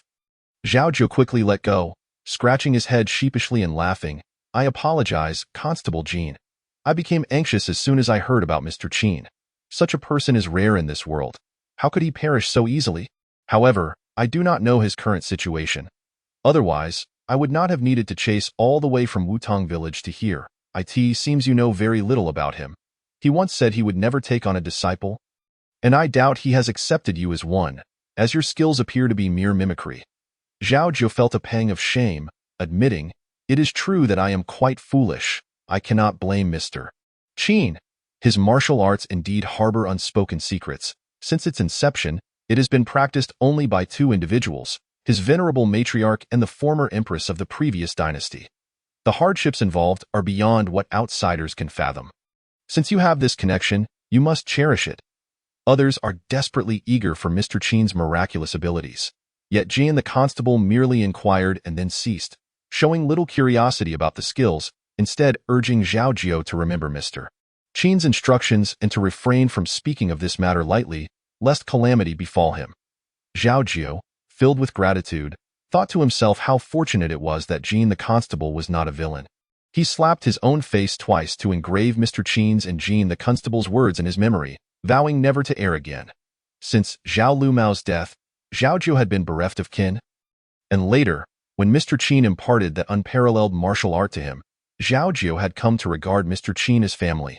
Now, having encountered Jean the constable, Zhao Jiu felt immense joy, as if he had regained a relative. He temporarily forgot the suffering and trials of his past and asked, "By the way, Constable Jean, How did Lord Wu agree to release me? Jin the constable chuckled. If one does not commit wrongs, one need not fear ghosts knocking on the door. Lord Wu felt guilty, and after I explained the situation to him, he released you. Indeed, Constable Jin is formidable, Zhao Jiu genuinely praised. Nonsense. The world of officials is much like the realm of the martial arts. Whoever has the mightiest backing gains the advantage. Now, what are your plans moving forward? Jin the constable's question struck a tender chord in Zhao Jiu. Lowering his head, Zhao Jiu replied, I do not know.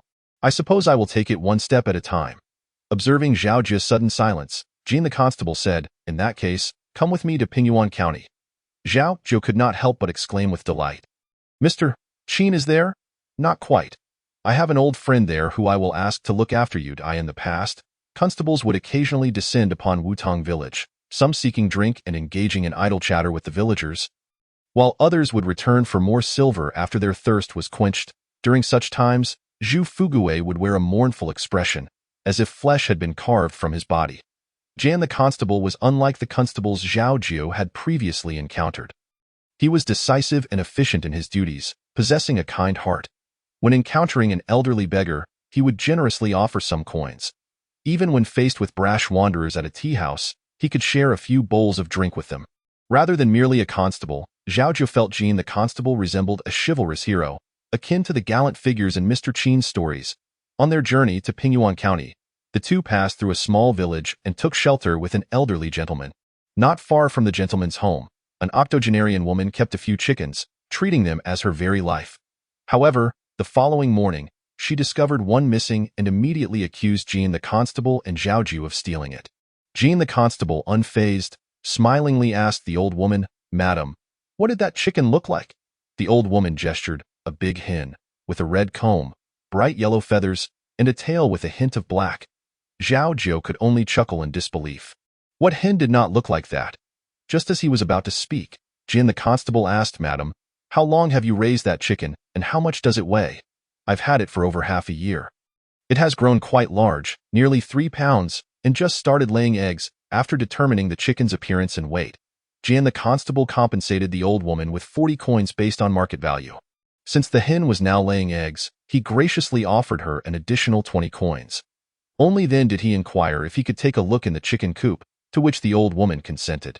The coop was situated behind the main room, serving as both a chicken pen and firewood storage, though 2 of its walls were in disrepair. Behind the wall, Jin the constable discovered several footprints. Kneeling to measure them with his hand, as if coming to a realization, Madam, do you have children? He asked the old woman. I have a son who has gone out. He hasn't returned. The old woman turned away to wipe her eyes. The accompanying elderly gentleman whispered, He passed away 2 years ago. Jin the constable surveyed the surroundings of the house, called for Zhao Jiu, and together they used some mud to patch the broken wall. Erecting a fence before departing from the old woman's home, as they exited, the elderly gentleman hurriedly apologized to Jin the constable and Zhao Jiu. You two are truly good people. How could those staying in my home steal her chicken? Isn't that right? There are only a few people in this village, and everyone knows the old woman's situation. Even if I were starving, I would never consider taking advantage of her. It must have been some rascals from outside. If I catch them, I shall not spare them. Calm down. It was us who caused the disturbance yesterday, and we must thank you for your hospitality. Jin the constable and Zhao Jiu bid farewell to the elderly gentleman. When the elderly gentleman returned indoors, he discovered over 10 coins hidden beneath his pillow and hurriedly chased after them. But outside, there was no sign of their presence. Having left the elderly gentleman's house, Jin the constable and Zhao Jiu did not immediately exit the village but strolled along the village path. Behind the village lay an uninhabited plot with a dilapidated old house. According to the elderly gentleman, the family had fallen ill and perished, and the villagers avoided the area for fear of bad luck. However, stray dogs and cats paid no heed to such superstitions. Upon reaching the edge of the land, Zhao Jiu suddenly caught a whiff of a meaty aroma. Jin the constable gently patted his shoulder, signaling for him to remain quiet, as they crept around the back of the crumbling house. They beheld 3 young men squatting on the ground, voraciously devouring the flesh in their hands, with chicken feathers scattered in a nearby pit. Ah, so it was you rascals who stole the old woman's chicken. Zhao Jiu seethed with anger and prepared to confront them. The 3, sensing hostility, stood up, chewing on the fragrant chicken meat while sizing up the newcomers. "Only two of you? Humph. You're not from this village, are you?" One of them, with greasy lips, sneered at Zhao Jiu and Jean the constable. "You'd best leave. This is none of your business." Another chimed in, "Exactly. We ate that old woman's chicken. What does it concern you? Hurry up and get lost." Just as Zhao Jiu was about to retort, Jean the constable stepped forward, surpassing Zhao Jiu and addressing the quietest of the trio. "You are from this village." Jean the constable pointed at the first speaker and said to the silent one, "He stole the chicken, but it was you who lured him here." The young man was clearly taken aback by Jean the constable's insight, his bravado faltering as he replied. I thought the most aggressive of the trio shot him a glare, scolding, "So what if he figures it out? You'll be leaving the village in a couple of days. Why fear him? With your demeanor, how could you possibly accomplish anything significant?" Ignoring the other two, Jean the constable focused on the local youth, saying, "It seems you're planning to leave the village soon. However, the news of the old woman's stolen chicken will spread throughout the village within half a day. And even the elderly gentleman next door will suspect who committed this misdeed. I presume you have parents at home. How can you bear to abandon them to face the blame and scorn of others?" The young man appeared remorseful, glancing at his companions and murmuring, "I never intended to do this, but they..." Seeing their comrade falter, the other two grew angry. "But what? You've eaten that chicken too." The two of them tossed aside the chicken bones and, rolling up their sleeves, menaced Jean the constable. Without so much as a movement from Jean the constable, the two were suddenly tumbling to the ground, writhing in pain. Meanwhile, the elderly gentleman could not remain idle. He called upon his nephews to patrol the village, fortuitously arriving at the scene. Hearing familiar voices, he rushed out in anger. "You little rascals are the ones leading this mischief." The elderly gentleman wasted no time, scolding and striking the young man thoroughly. The two accomplices on the ground attempted to flee but were swiftly caught by the elderly gentleman's nephews. Turning to express his gratitude to Jean the constable, the elderly gentleman discovered that he had already vanished. Zhao Jiu followed closely behind Jean the constable, as if he had stumbled upon an indescribable treasure, his eyes sparkling with excitement. At tea that time, there were clearly three young men. How could the astute Jean catch know which belonged to this village and which to another? Furthermore, how did he discern who had stolen the chicken? Without turning back, a smile lingered at the corner of Jin's mouth. It wasn't until Zhao Jiu earnestly pleaded that he responded, "There are many intricacies in this matter. We need not rush. We shall spend many days together in Pingyuan County. So let us take our time." Chapter 62. Entrusting to the public office. Although Zhao Jiu entered the martial arts later than most, Jean Catch recognized his resilient spirit and imparted to him a set of boxing techniques. Zhao Jiu treasured this knowledge, rising early each day to practice, continuing even into the night, neglecting food and sleep, reveling in the experience. However, from that moment on, Jean Catch never mentioned Mr. Qin again, and Zhao Jiu felt it inappropriate to inquire, only sensing that this matter was fraught with mystery, awaiting the day he could uncover the truth. Interestingly, Jean Catch's martial prowess was somewhat enigmatic. One day, he merely pinched his fingers and was able to determine the whereabouts of a missing cow for a family, specifying the exact time and direction in which they should wait, assuring that the thief would return the cow. Zhao Jiu, half convinced, followed him and found the situation precisely as Jean had described. Zhao Jiu was left in awe of Jean Catch's abilities. Having lived so long, he had never encountered a renowned hero, yet he felt that Jean Catch was indeed a hero. After more than half a month of travel, they finally reached the outskirts of Pingyuan County, during which Jean Catch had resolved several minor cases, to Zhao Jiu's great benefit. Unbeknownst to Zhao Jiu, Jean Catch had already seen him at the Qingguanyuan. He had genuinely come to regard Jean Catch as a master, tirelessly running errands without feeling the burden. Jean Catch, aware of Zhao Jiu's numerous hardships at such a tender age, harbored a fondness for him, both for himself and his old friend. As for Zhao Jiu's feelings, how could Jean Catch not comprehend? Yet, he too bore unspoken burdens. One evening, the two made camp in the wild. While Zhao Jiu scavenged for firewood and wild vegetables, he inadvertently stumbled upon a rabbit's burrow, from which a litter of gray-furred rabbits scampered out. Jean Catch, noticing this, swiftly dispatched one with a flick of his hand. Zhao Jiu hurriedly ran over, seizing the rabbit by its ears, only to find blood oozing from the back of its head. Confused, he skinned the rabbit and discovered a copper coin embedded within its skull. After much effort, he extracted the coin, cleaning it to reveal its smooth, polished edges, as if it had been meticulously crafted. Zhao Jiu returned the coin to Jean Catch, who chuckled and said, "Keep it." This delighted Zhao Jiu immensely, leaving him sleepless for nearly the entire night. He turned the coin over in his hands, pondering that this must be the money dart Mr. Qin had spoken of, and wondered how much effort it would take to master the martial skills of Jean Catch. The next day, Jean Catch took Zhao Jiu to the city gate for identification, and the two entered Pingyuan County. The county, situated at a higher elevation, was surrounded by mountains, featuring clear waters and lush scenery, with a dialect markedly different from that of Jingyang City. Some women wore blue floral cloth on their heads, while others did not. Jean Catch explained to Zhao Jiu that Pingyuan County was a place of mixed residences, with customs and habits quite distinct from other locales. To Zhao Jiu's surprise, Jean Catch was fluent in the local dialect. Aside from carrying a small bundle and leading Zhao Jiu, who was somewhat naive, Jean Catch seemed as if he had been born and raised there.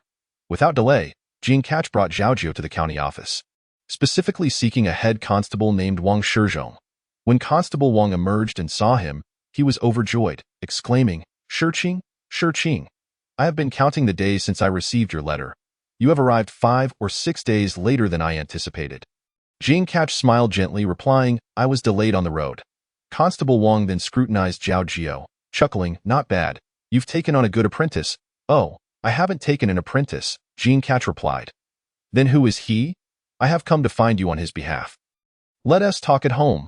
Constable Wang led Jean Catch and Zhao Jiu back to his residence, instructing the household to prepare some food and drink. Constable Wang had a son, a few years older than Zhao Jiu, who was practicing on a wooden dummy in the backyard. Constable Wang called him over to greet Jean Catch. "This is your Uncle Shiqing." The young boy approached Jean Catch and respectfully bowed, calling out crisply, "Uncle Shiqing, look how you've grown," Jean Catch remarked, studying the boy closely, then laughing with Constable Wang. "Shizhong, you have a successor." "Not yet. This lad still has much to learn."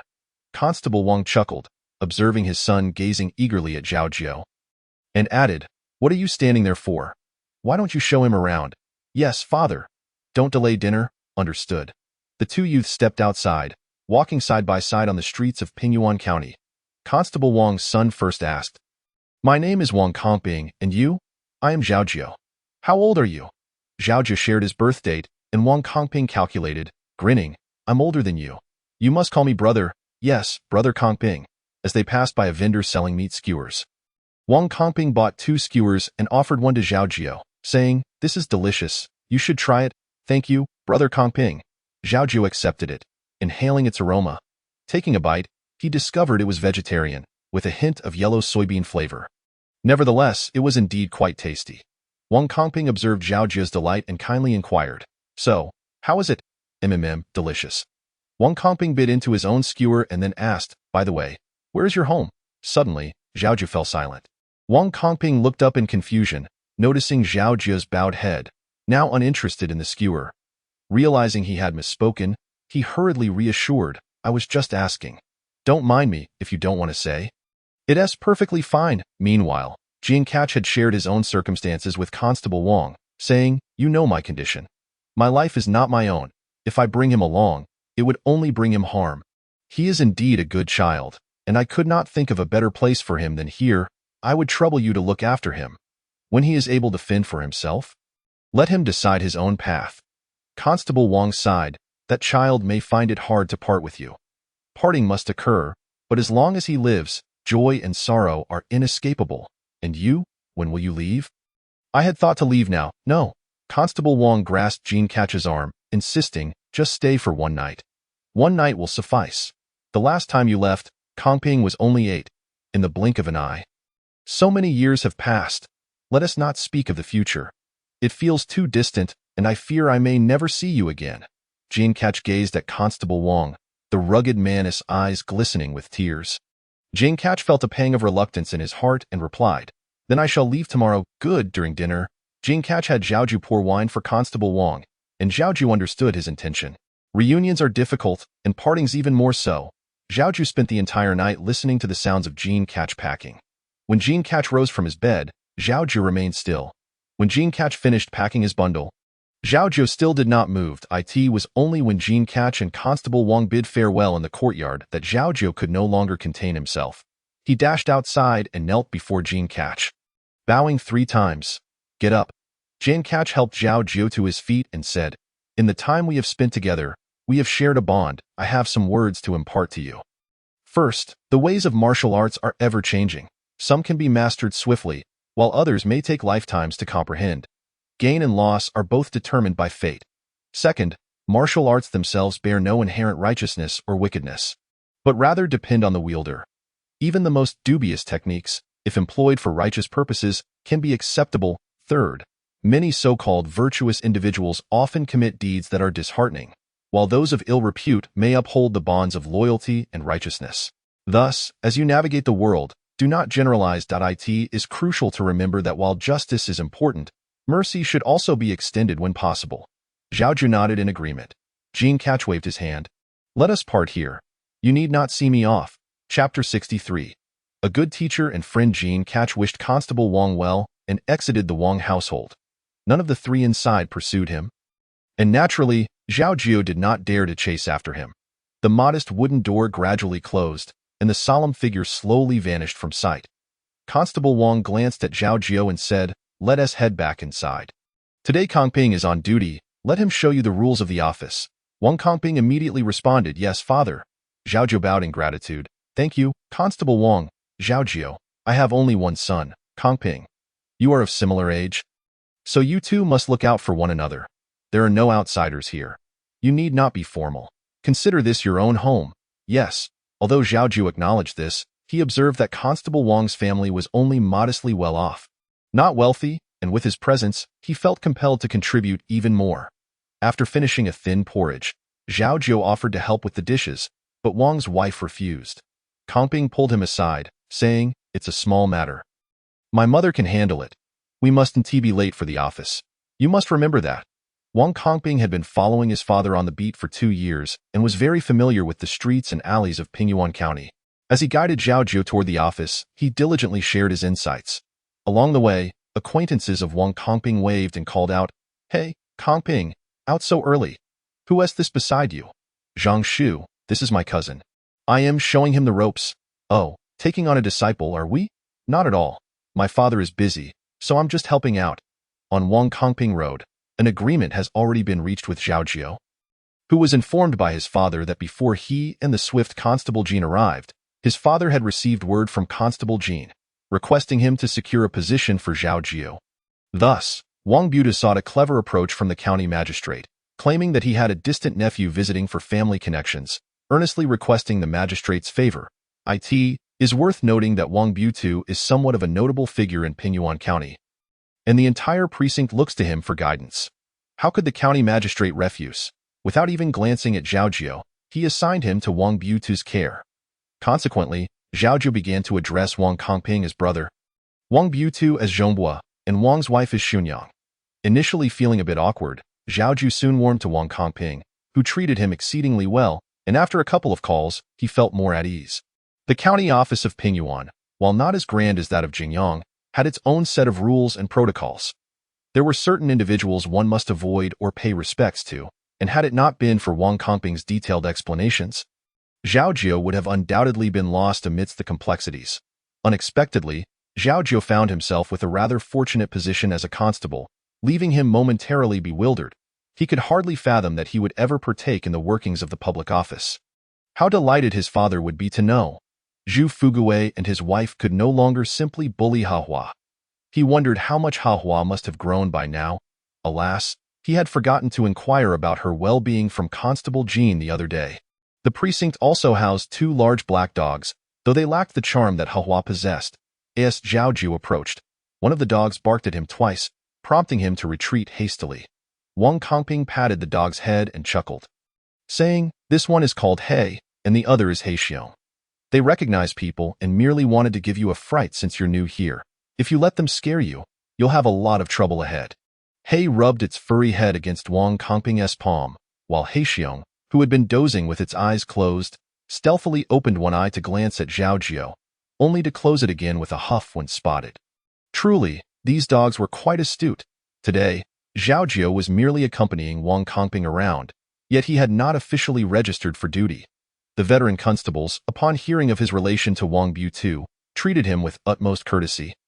Although there were a couple who stood off at a distance, casting him cold glances, Wang Kongping paid them no mind and continued to greet everyone in the precinct alongside Zhao Jiu.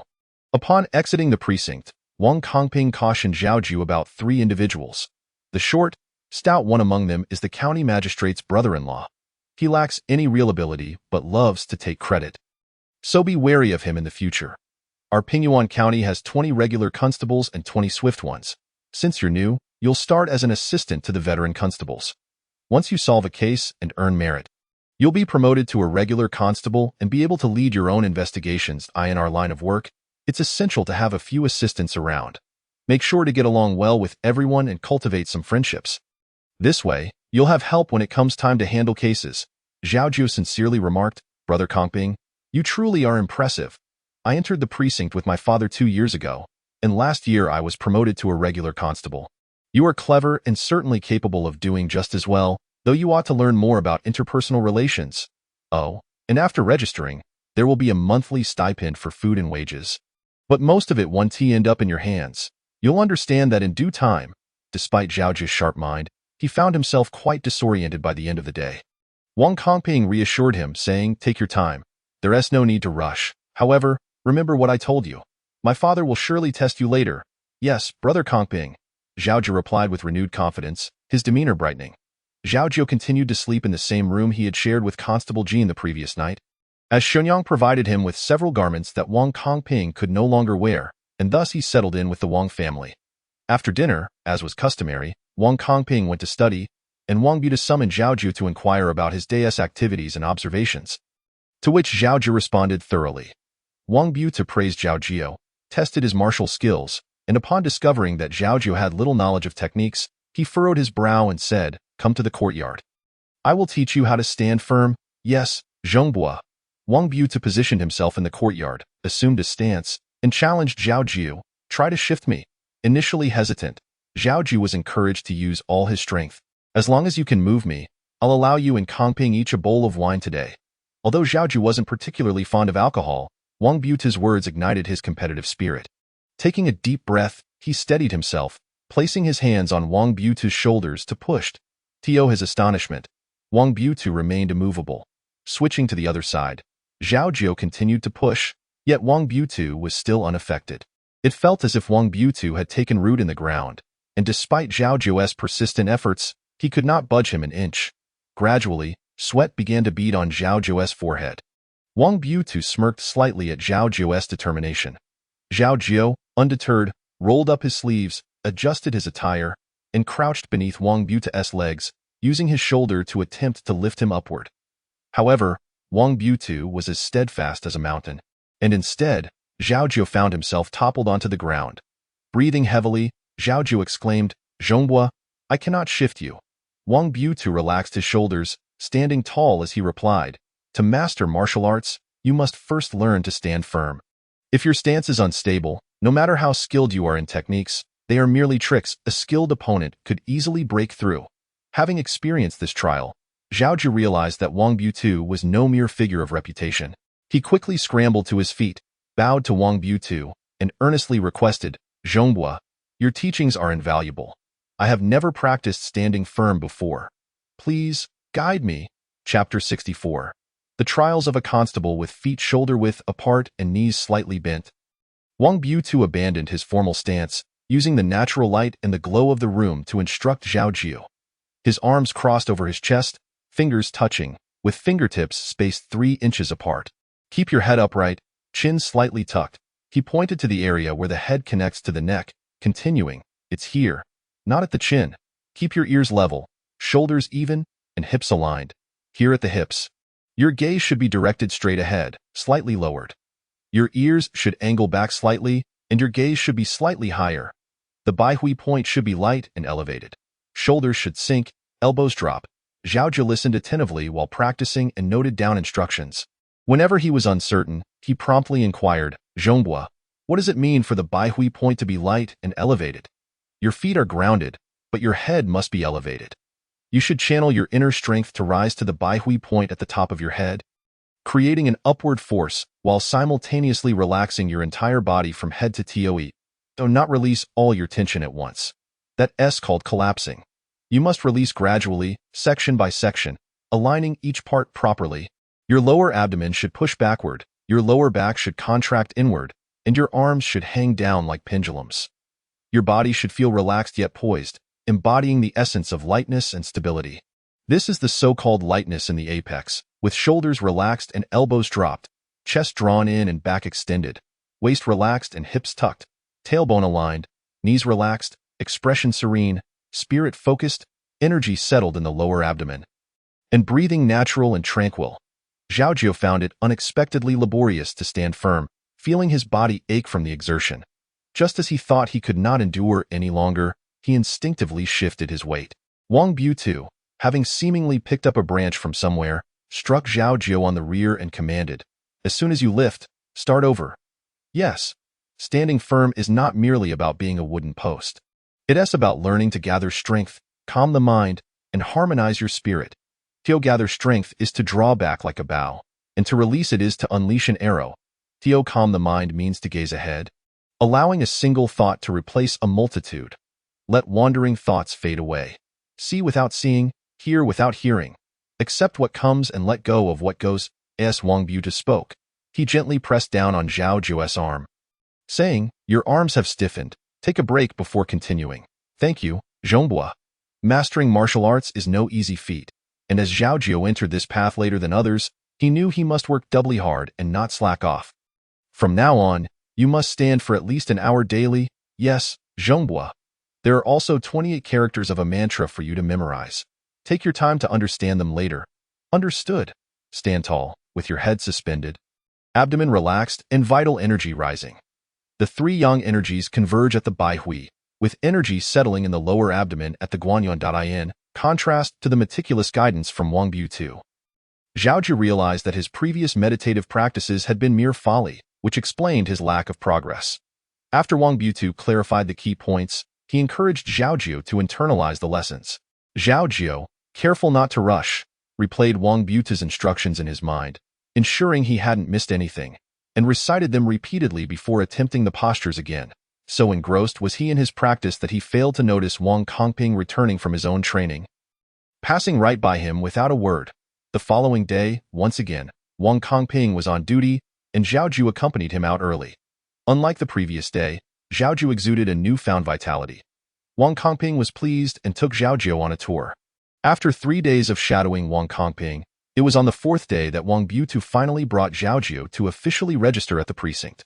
Zhao Jiu received a brand new constable uniform, complete with shoes and hat, and he could hardly contain his joy. However, Wang Bu cautioned him, being a constable is a humble profession. Once you enter this line of work, you and your descendants cannot participate in the imperial examinations, nor can you offend those in power. There are many intricacies within this realm. If you are unsure, simply ask. It's better to be laughed at for your ignorance than to feign knowledge and make a grave mistake. Yes, Bu. In the presence of others, Zhao Jiu addressed Wang Shizhong as Bu, reserving Zhongbua for moments of privacy. Along with his new attire, Zhao Jiu also received various tools of the trade, a badge, an iron ruler, and a rope. Upon returning to the Wang household, Wang Kongping began to teach Zhao Jiu how to don his new gear. "You actually look quite the part. Hee. I hope Brother Kongping will look after me well." Wang Kongping, now a regular constable, had his own duties to fulfill. Zhao Jiu officially became an apprentice to Captain Wang, diligently scurrying about the yamen each day, while at night he would practice stances in the courtyard, eagerly awaiting the moment he could master the martial arts left behind by Mr. Qin. Naturally, he did not neglect the boxing techniques imparted to him by the esteemed Jin, the constable. Captain Wang was a stern teacher, and Zhao Jiu, along with Wang Kongping, each focused on their own training, undisturbed by one another. Wang Kongping paid little mind to his father's additional instruction to Zhao Jiu. As days turned into weeks, Zhao Jiu sensed that Captain Wang regarded him as a beloved nephew, a sentiment he believed was influenced by Jin. One day, when it was Zhao Jiu's turn to rest, he was seen practicing the golden money dart against a door plank. Coincidentally, with Kongping absent, Captain Wang called Zhao Jiu over and inquired, "Who gifted you this dart?" Constable Jean, Zhao Jiu replied. Did he not teach you how to wield it? Zhao Jiu shook his head. No, observe closely. This is how the golden money dart should be held. Captain Wang took the dart, securing it between his thumb and middle finger, curling his other fingers. In a swift motion, he released the dart, which flew true and embedded itself into a tree 2 zhang away. Zhao Jiu rushed over to retrieve it, astonished to find it entirely unscathed. From now on, practice this indoors. Do not let Kongping see it. Captain Wang instructed. Understood, Zhao Jiu replied, though he noticed a frown on Captain Wang's face as he retreated into the house. With Xiaonyang absent, Zhao Jiu found himself alone in the courtyard. He polished the golden money dart and tucked it back into his chest, pondering why Captain Wang seemed suddenly displeased, and why, despite his own prowess, he would not pass on this skill to Kongping.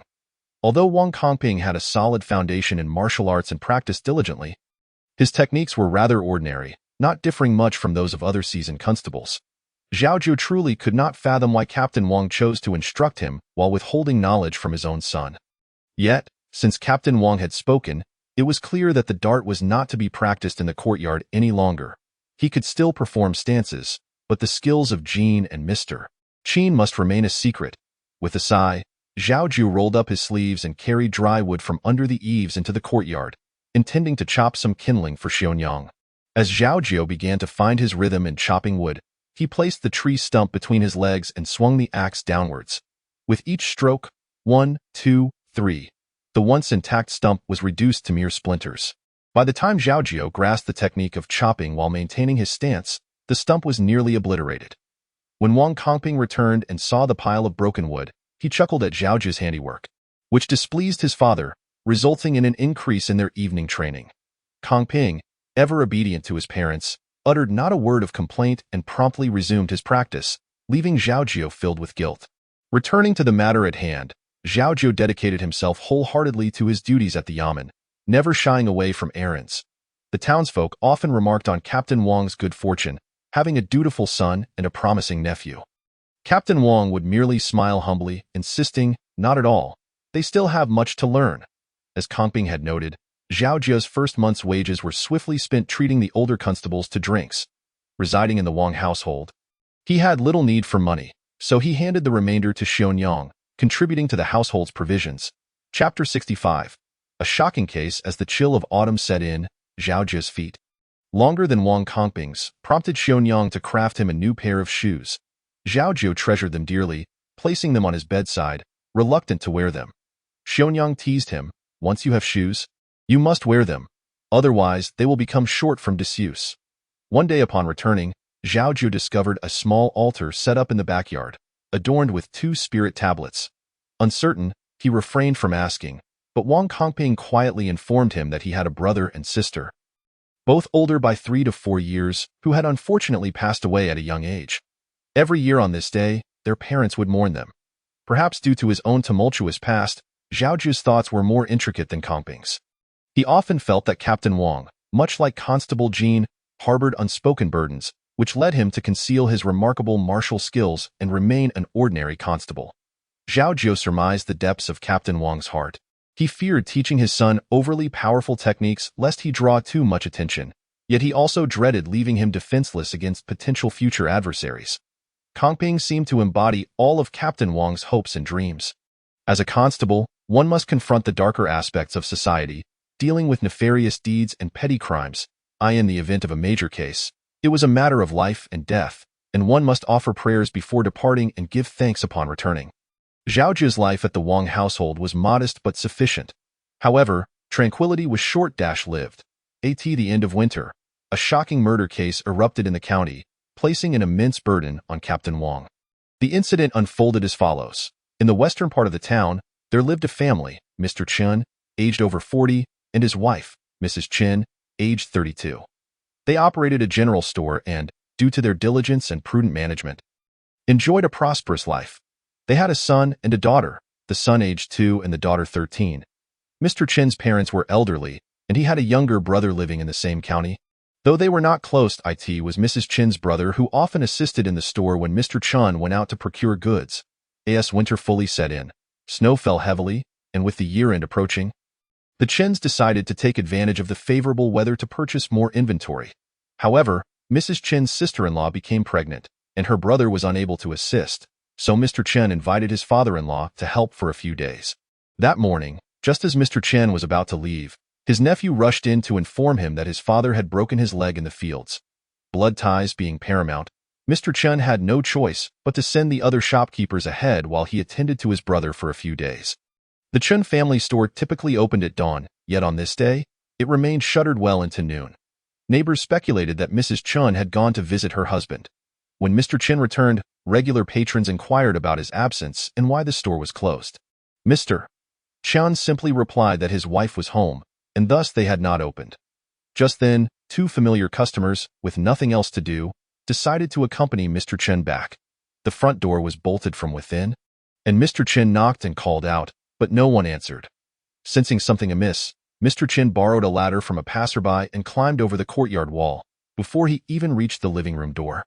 A foul odor assaulted his senses. Trembling, Mr. Chen pushed against the door but found it stuck. A bystander, having climbed down from the wall, assisted him, and together they managed to force the door open.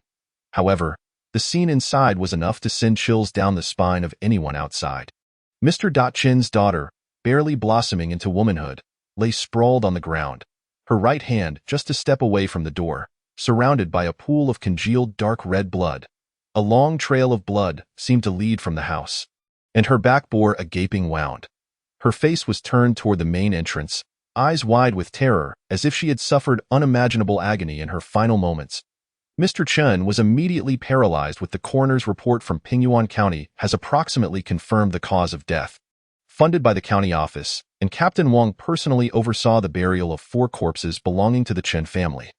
Due to the fact that the bodies had been deceased for several days, they could not be kept for long and thus were hastily buried, with plans to exhume them for examination once the coroner and constables from Nanyang City arrived. Upon returning home, Wang Kongping fell ill. Unable to keep anything down, even vomiting yellow bile after sipping rice soup, which caused Zhao immense distress. Captain Wang did not return home for 3 consecutive days, during which he consumed nothing, and only felt a sense of relief when the constables and coroner from Nanyang City finally arrived.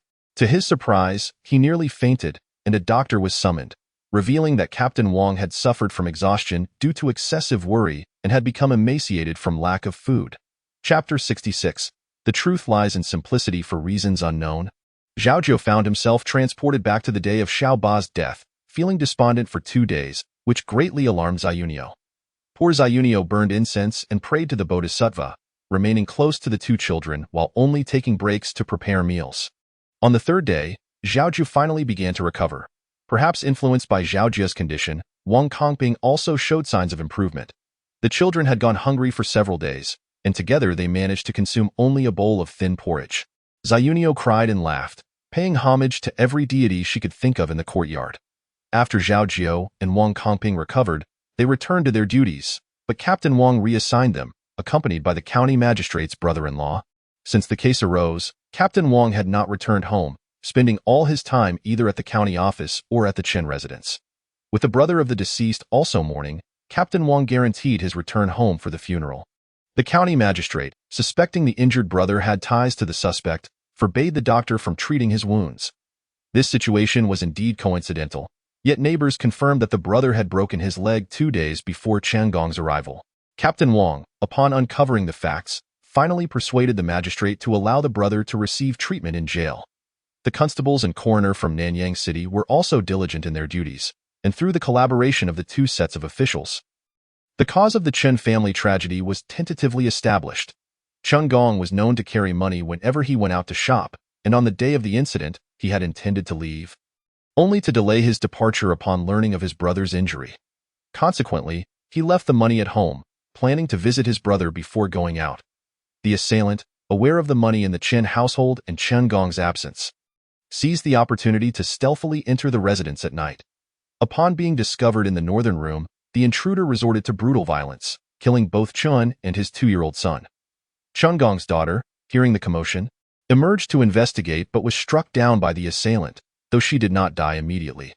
The father-in-law in the eastern room heard the noise and came out with a hoe to assist, only to meet a similar fate, yet Chen Gong's daughter vanished.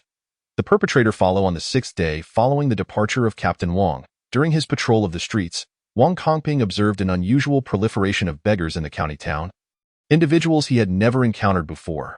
Coincidentally, on that very day, Zhao Jiu had been stationed in the holding cell, and it was not until nightfall that he heard Wang Kongping mention this matter, which he immediately took note of in his mind.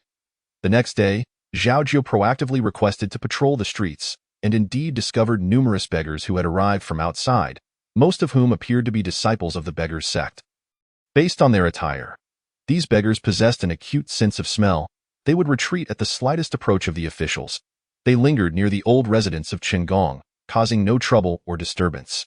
When questioned by a constable, they claimed to have come to the prosperous land seeking alms due to a calamity in their homeland, and upon seeing the spacious house, they wished to shelter from the storm. Zhao Jiu, in plain clothes, followed them for 2 days and inadvertently overheard a beggar with 5 bags mention the Hua family, causing Zhao Jiu's heart to race wildly. The Hua family, Mr. Qin. They had indeed come in search of Mr. Qin. Zhao Jiu recalled that Constable Jin had once mentioned that only 2 individuals had mastered the martial arts of Mr. Qin's lineage, the matriarch of the Hua family and the former Hua Empress. However, since the passing of the Hua Empress, her name had become a taboo, and Zhao Jiu felt powerless to inquire further.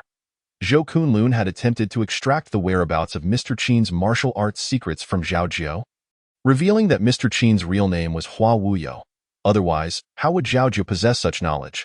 After losing track of Mr. Qin once, Zhao Jiu was determined to find him this time, no matter what. On the eve of Captain Wang's return to Pingyuan County, it seemed the beggars had learned of some news and vanished without a trace overnight. Upon returning home, when Wang Kongping inquired about the matters in Qian County, Captain Wang merely remarked that it was a matter of underworld grievances. Unlike the Chen family, who killed for wealth, with just these simple words, he brushed the matter aside. Zhao Jiu suspected that this affair must be connected to Mr. Qin. Those corpses were undoubtedly of the villains who pursued him. Reminiscent of the black-clad figures who had once appeared in Wutong Village, it felt as though a voice was urging Zhao Jiu. Come, if you delay, you will miss your chance. Zhao Jiu longed to immediately request Captain Wang's permission to head to Qian County. Yet he hesitated, fearing it might lead to a final parting. Back at the holding cell, as Zhao Jiu prepared to head out for another patrol, he heard Qiu Lauer speaking in a peculiar tone. Oh? Constable Zhao, off to patrol again. Zhao Jiu politely replied. Indeed, Brother Qiu. Then do be careful. The tailor Zhang's dog in the back street has gone mad and bites anyone it sees. Thank you for the warning. Brother Qiu, I will be cautious. After thanking Qiu Lauer, Zhao Jiu turned and stepped out of the holding cell with his badge. Qiu Lauer scoffed, exchanging banter with a few other constables. Look at that fool. He doesn't even realize he's being sold out. Humph. In Qiu Lauer's eyes, Zhao Jiu was merely a fortunate nephew who had appeared out of nowhere. If it weren't for Captain Wang and that brat Wang Kongping consistently favoring him, Qiu Lauer's purse wouldn't be so empty, and he wouldn't be unable to hold his head high when visiting the brothels, becoming the laughingstock of those idle gluttons. It was Zhao Jiu who had helped to put down Zhang's mad dog. How could he be unaware of that? Qiu Lauer was merely insinuating that Zhao Jiu was meddling in matters that didn't concern him. Recently, Qiu Lauer had been riding high, having secured a lucrative assignment from the county magistrate, strutting around with an air of superiority. Zhao Jiu knew he could not afford to trouble Captain Wang any further and chose to concede to Qiu Lauer on various matters, allowing him to take the lead. Speaking of Qiu Lauer's plum job, it involved a theft at the residence of the wealthy gentleman Zhang, who had lost a golden statue of Guanyin. There were many affluent households in the county, and Zhang was among the most prominent. The magistrate, eager to curry favor, promptly recommended his own brother-in-law for the case. Qiu Lauer, unable to contain his excitement, spread the news of the theft throughout the entire court before the case had even been solved. Zhang, a robust man of just 50, had 2 wives and 3 concubines. The 5th concubine, named Shilon, had been taken in just the year before, originally a singing girl with striking features, who had captivated Zhang with a mere call. Naturally, when Qiu Lauer needed to investigate the case, he had to visit Zhang's residence. Upon arriving at the back garden, he chanced upon a captivating woman playfully bantering with her maid, and instantly, he was smitten. The woman noticed Qiu Lauer and did not shy away, instead scrutinizing him in terms of appearance. Qiu Lauer was not lacking, and as they exchanged glances, the atmosphere grew increasingly charged in the days that followed. Qiu Lauer transformed from his usual lethargy to a newfound diligence, arriving early each day to the holding cell before heading to Zhang's residence. Captain Wang, finally seizing an opportunity, inquired about the progress of the theft case. Qiu Lauer confidently claimed to have leads, assuring that more time was needed for the truth to emerge. Observing Qiu Lauer's self-assured demeanor, Captain Wang refrained from asking further, wishing to avoid any more disparaging remarks directed at Zhao Jiu. The steward at Zhang's household was a man named Guo, approximately 35 years old, sporting a mustache. Qiu Lauer was fortunate to have Guo's assistance during his visits, feeling a sense of camaraderie with Guo. Qiu Lauer invited him, "Steward Guo, today I shall treat you to a drink. Constable Qiu, why go elsewhere for drinks? We have plenty here." Coincidentally, Zhang was away that day, allowing Guo to prepare some pork head meat and a plate of peanuts for them to enjoy in the garden. After a few rounds of drinks, their conversation flowed freely. "Steward Guo, you truly have a good life, living in Zhang's household without worry for food or clothing, unlike us who brave the wind and rain." "Constable Qiu, you are mistaken. The one enjoying life is the master. We are merely servants. We must first attend to the master and his wife before we can think of ourselves, always having to read their expressions. How can we be as carefree as you?" They both lamented their burdens, feeling a kinship as they shared their grievances. As time passed, they began to refer to each other as brothers. Guo, being a few years older, remarked, "Brother Qiu, it is not that I criticize you, but with the county magistrate backing you, why are you still only a deputy constable? Alas, you know not of my misfortunes. 2 years ago, I was overshadowed by Wang Shizhong's son. And last year it was his nephew. Some people are just born unlucky." After a few more rounds, a flamboyant woman entered the garden. Qiu Lauer immediately stood to greet her. "Fifth concubine." The fifth concubine, named Shilon, covered her mouth with a smile and said, "Brother Qiu, please sit. I heard you were visiting our residence today, so I prepared a few dishes for you. I hope you won't find them lacking." Grateful for her hospitality, Qiu Lauer eagerly replied, "I would never dare to complain, but if the fifth concubine does not mind us too." His eyes wandered over Shilon's figure, and he flattered, "Why not join us for a few drinks?" Shilon graciously took a seat and playfully remarked, "I fear you too won't be able to keep up with me." The trio gathered in the pavilion, sharing several cups of wine. Guo, feeling the effects of the alcohol, excused himself, citing other matters to attend to. After sharing a few more cups with Shilon, she suddenly placed her hand to her forehead. Qiu Lauer, concerned, asked, "What troubles you, fifth concubine?" Shilon furrowed her brow, suddenly feel a bit dizzy. Qiu Lauer glanced around. The fifth concubine's maid had not come along. A cunning thought crossed his mind. "It must just be the wine affecting you. Let me help you back to your room." As they entered the chamber, Shilon sank onto the couch, her exposed neck smooth and fragrant. Qiu Lauer's desires surged, and he found himself leaning closer. Outside, a pair of eyes blinked. A smirk of triumph and disdain playing at the corners of the mouth belonged to none other than the departing steward Guo.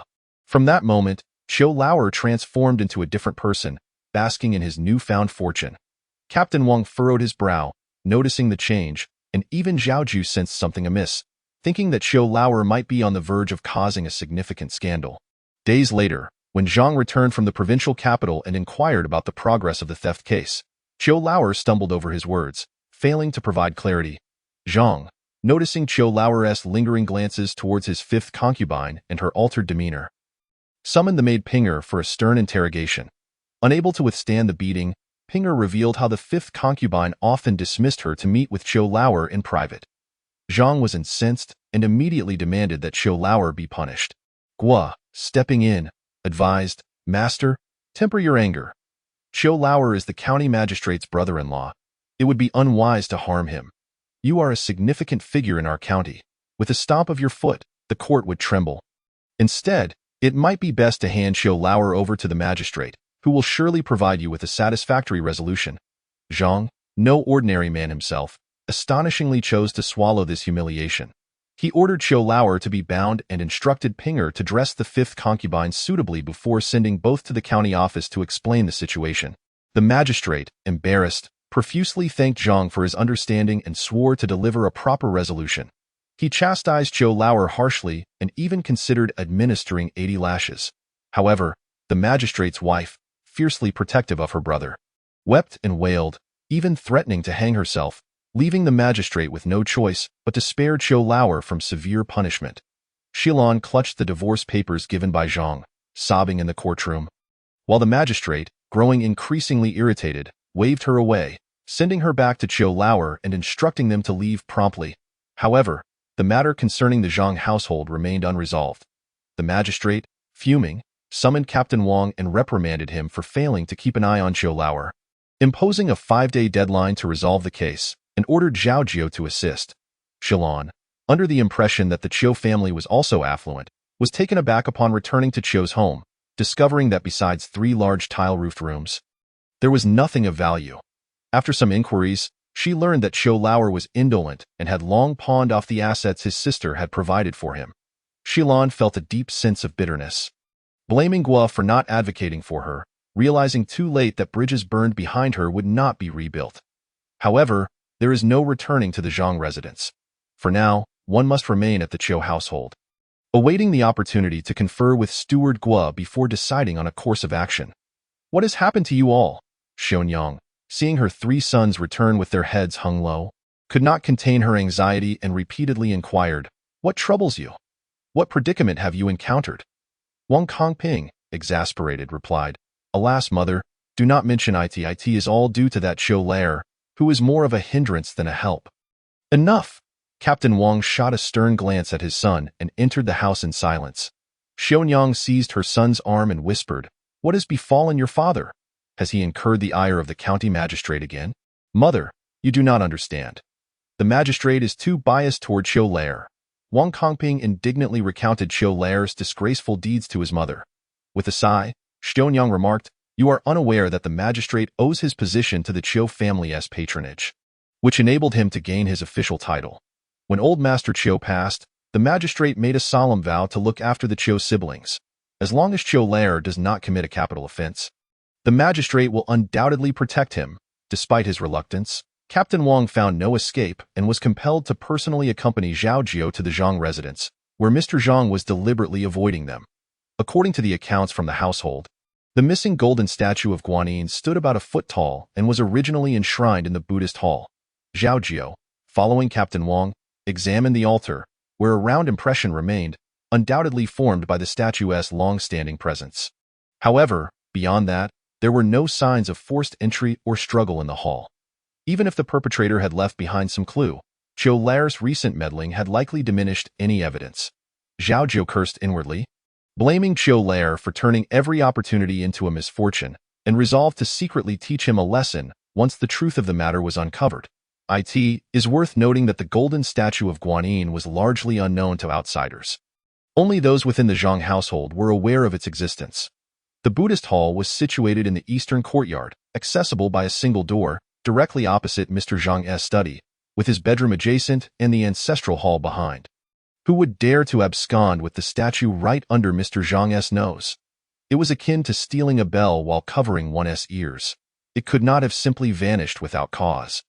In such a grand estate as the Zhang residence, filled with valuables, why was only this particular statue, which was hardly discreet to transport, missing?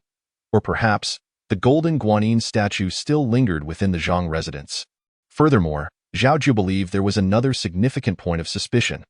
Mr. Zhang did not appear perturbed by the disappearance of the statue. On the contrary, he frequently went out, leaving the management of household affairs entirely to Steward Guo.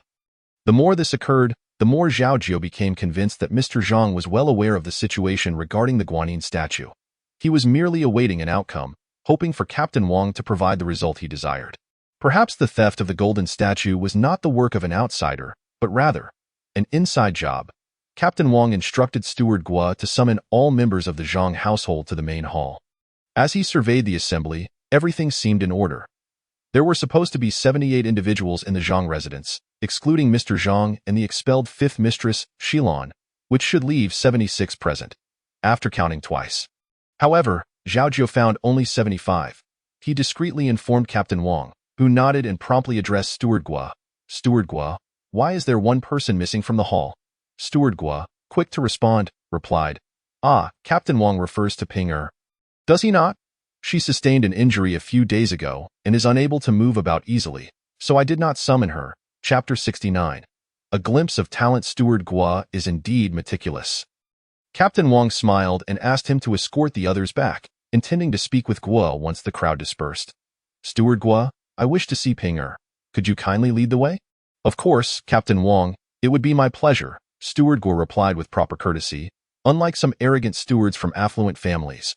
However, Zhao Jiu held no favorable opinion of him, perceiving him as slippery and untrustworthy. The courtyard where 5th Mistress Shilon resided was known as Orchid Courtyard, and with her departure, there was currently no mistress in residence. Ping, who had once served Shilon, remained in the same quarters. In one corner of the courtyard stood a magnolia tree, beneath which lay a heap of medicinal remnants. Captain Wang approached to inspect, finding items such as tianqi, safflower, and acaranthes, which appeared to be for promoting blood circulation and resolving bruises. Steward Guo stepped ahead, calling into the room, "Ping, the county's Captain Wang has arrived. Come out and greet him." "Yes, Steward Guo," a voice responded from within, and shortly thereafter, a figure emerged from the room that had belonged to the former 5th mistress. Zhao Jiu turned to look beneath the tree. There stood Ping at the door, leaning against the frame and bowing respectfully to Captain Wang. Clad in a pink cloak and a pale purple skirt, she exuded a fragile beauty despite her evident weakness. The way she walked suggested her injury was indeed on her hip. Captain Wang remarked, "I have heard you have suffered greatly due to the 5th mistress. It must have been arduous for you. Please tell me how you discovered the 5th mistress's affair with Jiu the constable." "Captain Wang," she replied, "I have served the 5th mistress since she entered the Zhang residence. Whenever Constable Jiu came to investigate, the 5th mistress would often send me out on errands. One day, in my haste, I forgot to take something and returned to retrieve it, only to overhear sounds of a scuffle between a man and a woman." Ping cast a shy glance at Steward Guo before continuing, "It was unusual for Master to come at this hour, and out of curiosity, I peeked inside, only to find clothes strewn about, including Constable Jiu's uniform." "Oh, so that is how it transpired," Captain Wang mused thoughtfully. Ping's right wrist was adorned with a partially visible jade bracelet wrapped in silver, prompting Captain Wang to nonchalantly comment, "In that case, do take care of your injury. Captain Wang, please walk slowly." After exiting the Zhang residence, Captain Wang remained silent until nearing the county office, when he finally asked, "Jiu, have you noticed anything peculiar?" "Uncle Zhang, I find both Ping and Steward Guo to be quite suspicious." "Oh? Why is that?" "Ping is merely a servant girl who should reside in the side rooms, according to Steward Guo. She moved to the guest room for her recovery, in the customs of wealthy households. A servant girl is not permitted to occupy the mistress's quarters. Being allowed into the guest room signifies her status as the mistress of that space. Therefore, unless Mr. Zhang consented, it would be audacious for Steward Guo alone to make such a decision," Zhao Jiu analyzed. Captain Wang nodded in approval and inquired further, "What else?" "Ping wears a silver inlaid bracelet on her right wrist, which, given her status as a servant girl, she could not possibly afford. This bracelet must have been a gift." Zhao Jiu furrowed his brow and continued, "But who in the Zhang residence would present her with such a bracelet? Since the 5th mistress's arrival, the other 4 wives have treated her with disdain, and it was evident from the atmosphere in the hall that resentment lingered. Although one left, another arrived, the 4 wives would certainly not bestow a bracelet upon Ping. The 5th mistress likely recognized that this girl was no ordinary servant, which is why she sent her away during Constable Jiu's visits. Thus, not only would the 5th mistress not gift Ping a bracelet, but she would also be likely to inquire about its origin. Therefore, it stands to reason that Ping only donned that bracelet after the 5th mistress's departure." Captain Wang frowned. "Are you suggesting that the bracelet was given by Mr. Zhang?" "Uncle Zhang, I find myself puzzled here." Zhao Jiu scratched his head. "The 5th mistress has cuckolded Mr. Zhang, and he would undoubtedly be displeased. After Ping was beaten and revealed the truth, Mr. Zhang might have tacitly permitted her to move into the guest room as compensation.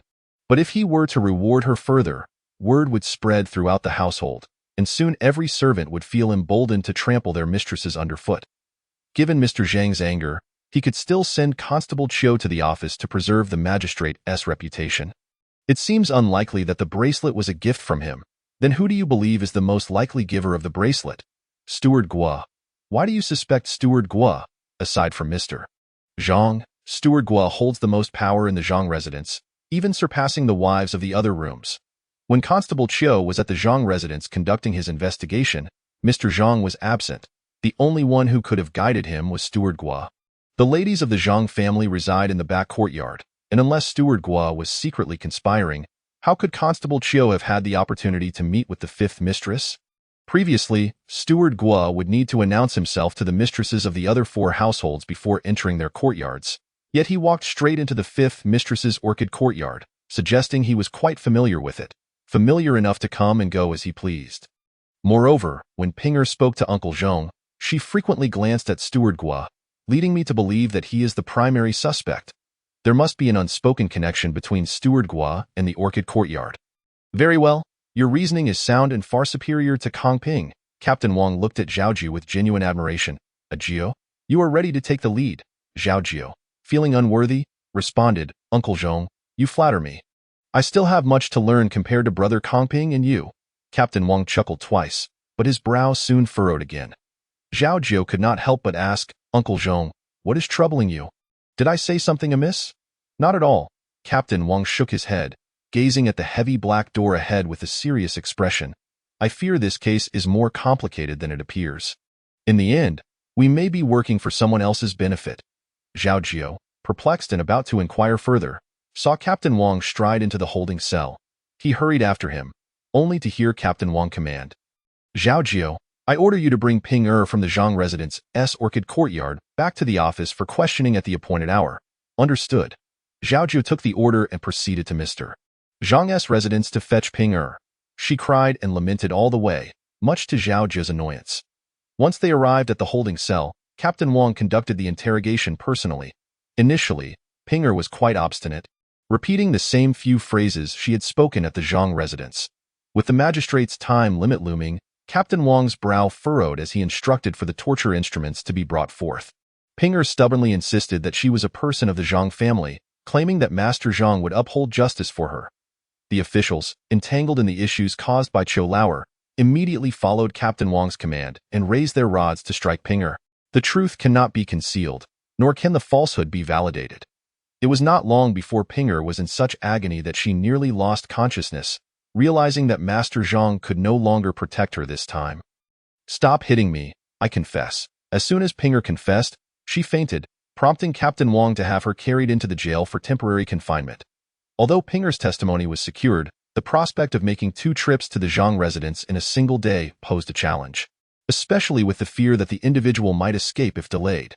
Just as Captain Wang was grappling with this dilemma, Qiu Lauer burst in, shouting, Captain Wang, I know who stole the golden statue of Guanyin.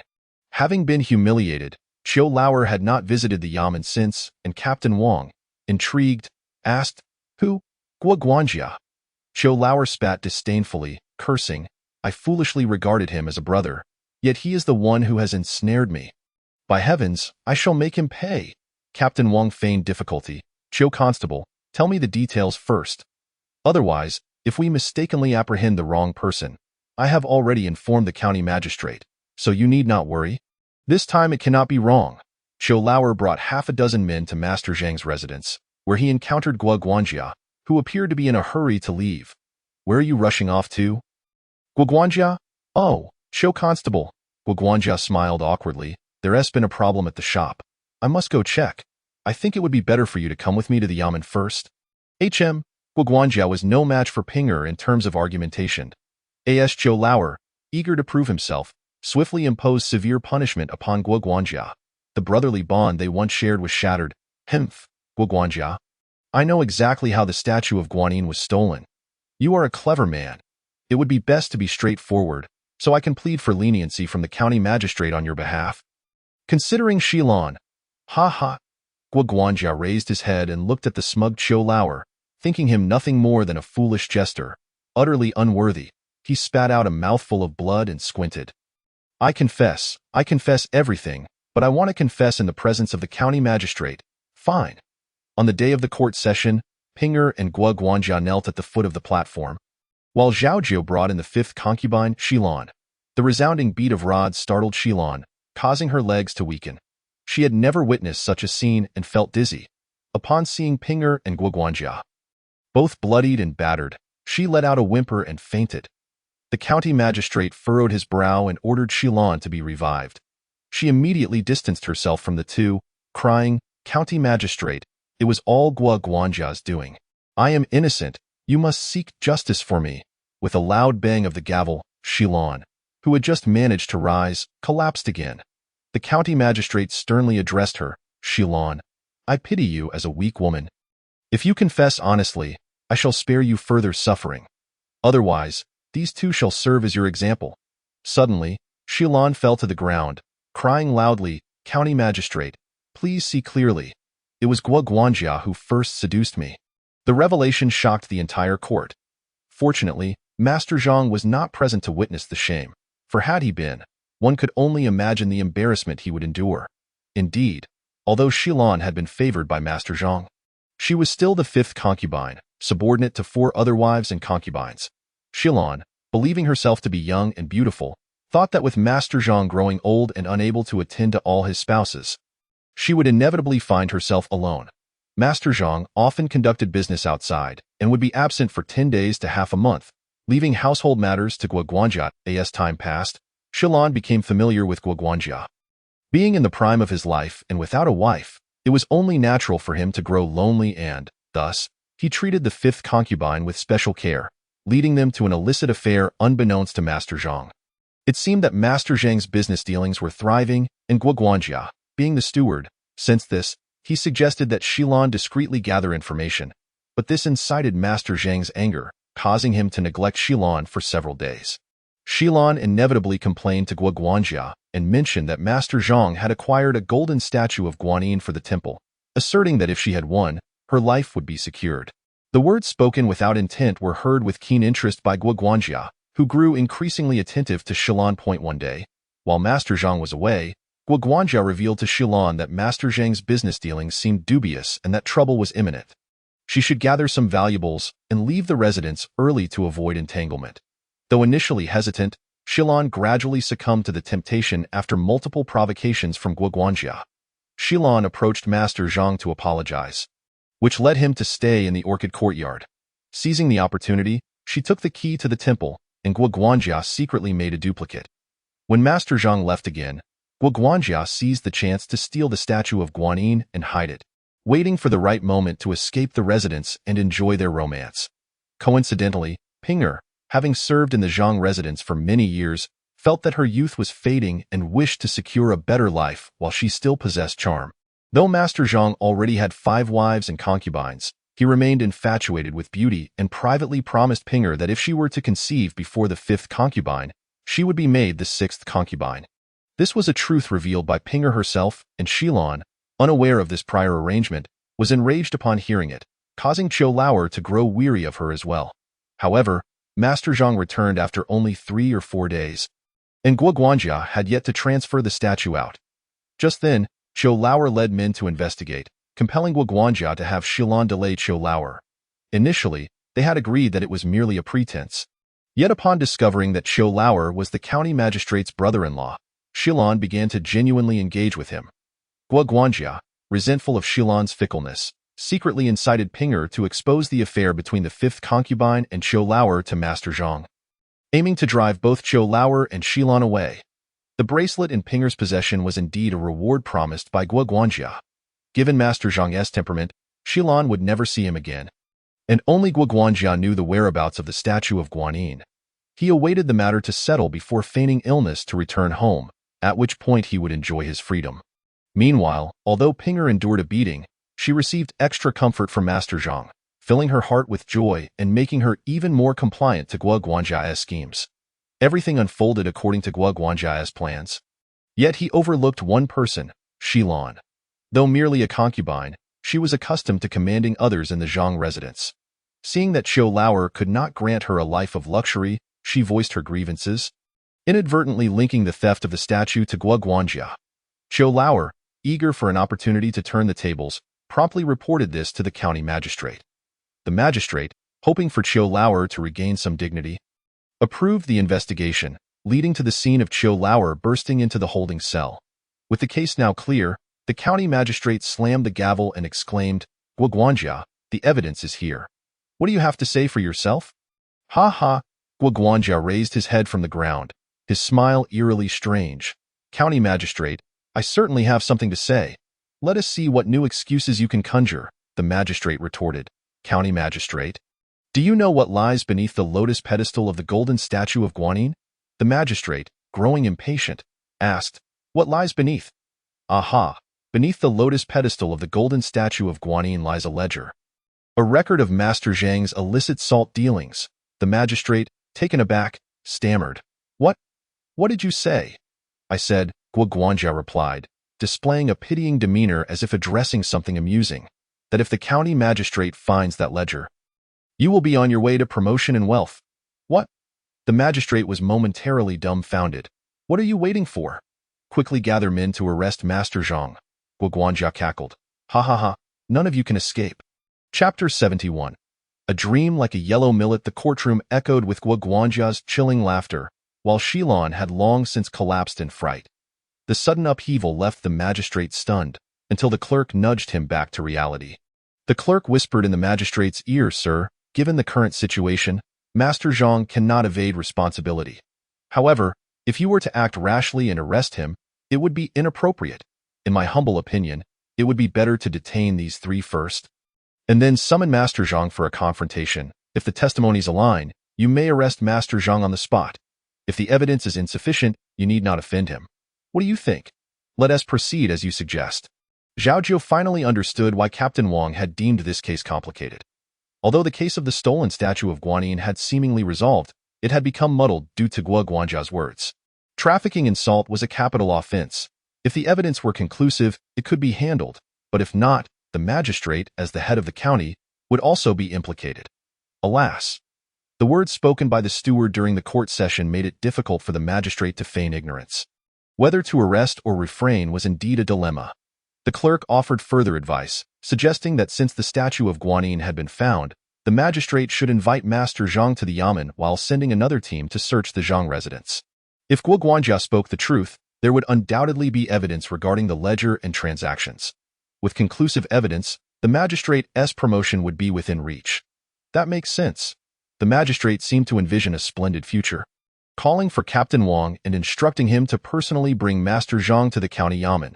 Should he fail, Captain Wang would be held accountable.